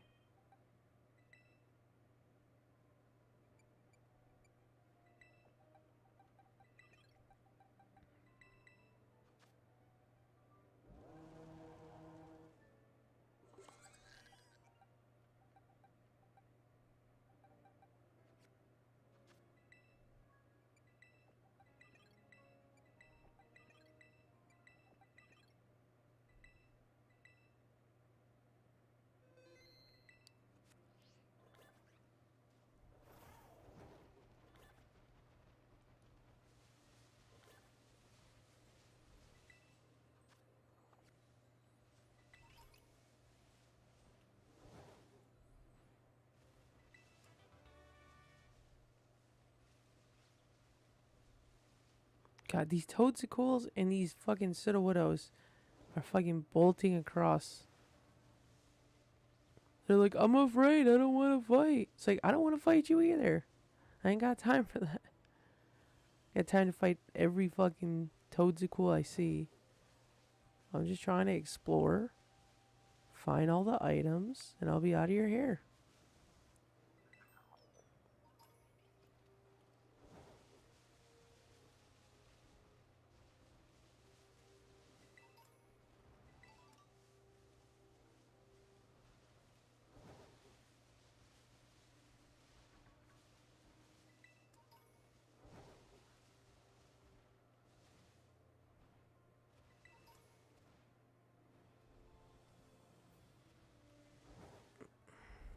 Come on.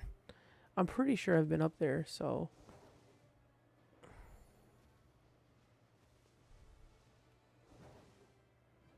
Okay, perfect. Yeah, there's nothing up here. I don't even know why I tried so hard to get up here. Did I fight you already? Yeah, I did. Okay. I think now I've explored everything on this trail. The fuck is that item? Yeah. I've walked past the slacking before.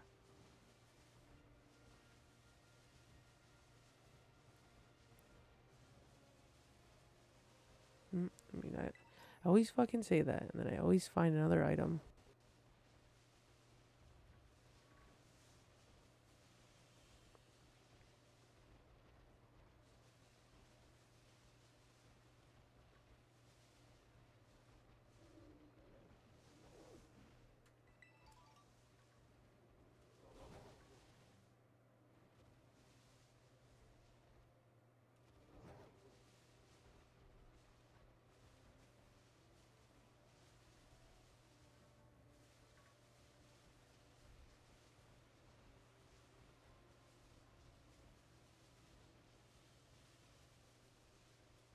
Okay.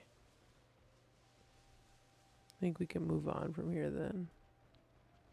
They just circle back around? Yeah, I guess or maybe not. I haven't gotten that item up there. No, I'm gonna fall in that Heracross.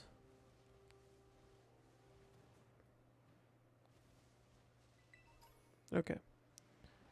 So, we've already explored this area.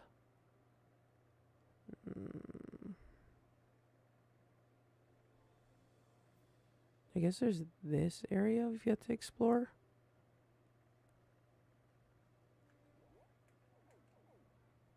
I think I've explored this part. So if we explore these two islands, we should be all set to move forward for the final Titan.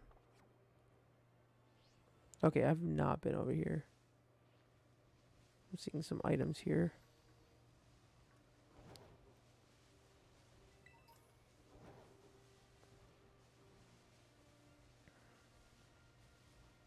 Oh no, I've been here. I just fought that lady.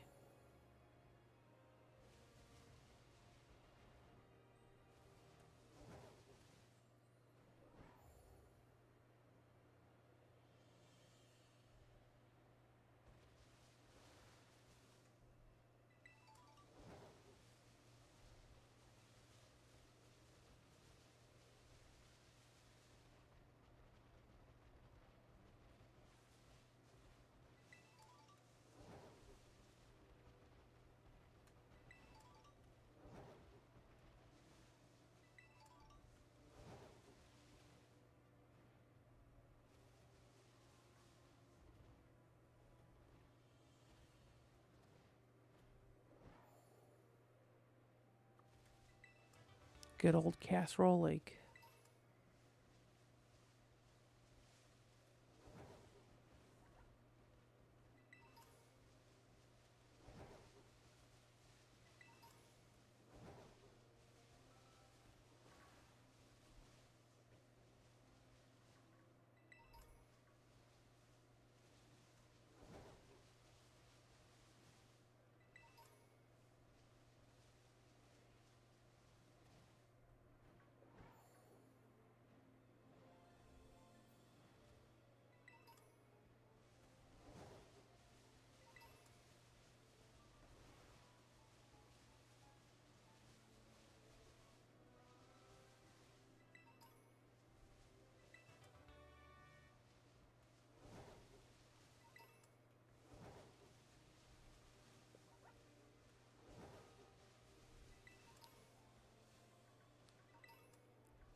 You know, they never really explain why there's so many ruins everywhere.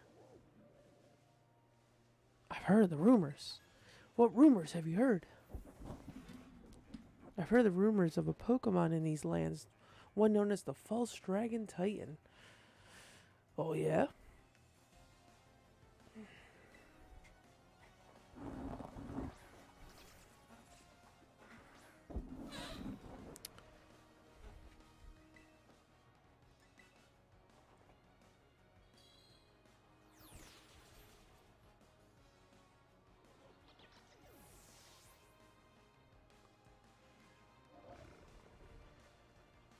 Haxorus?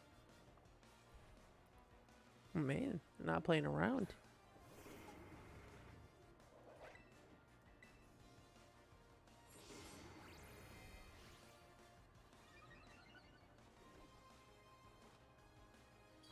It's alright. You just have more sushi.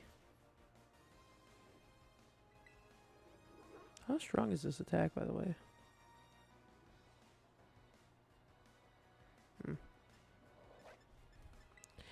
There might be stronger moves, but honestly, I will never give up Order Up. I love it too much.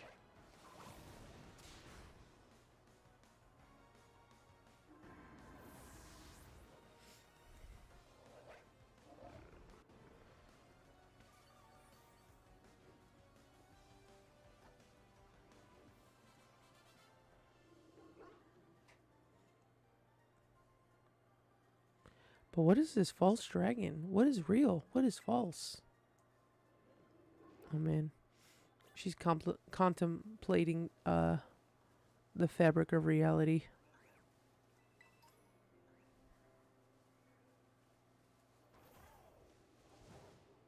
Oh shit.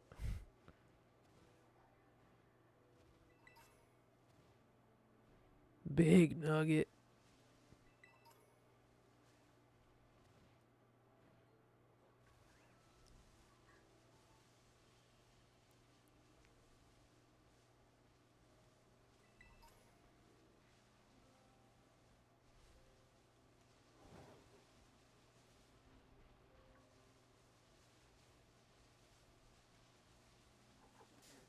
The fucking Tatsuguri. I probably should just fight it. I could just throw sushi at it.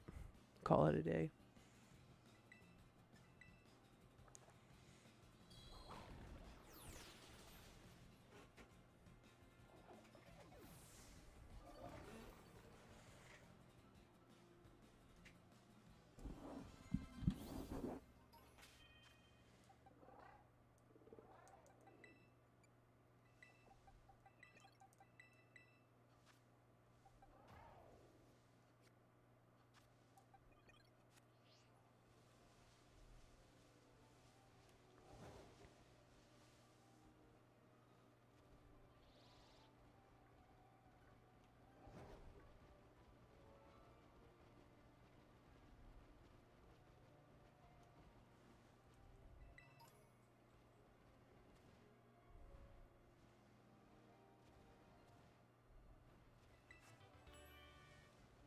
Ooh, Brave Bird.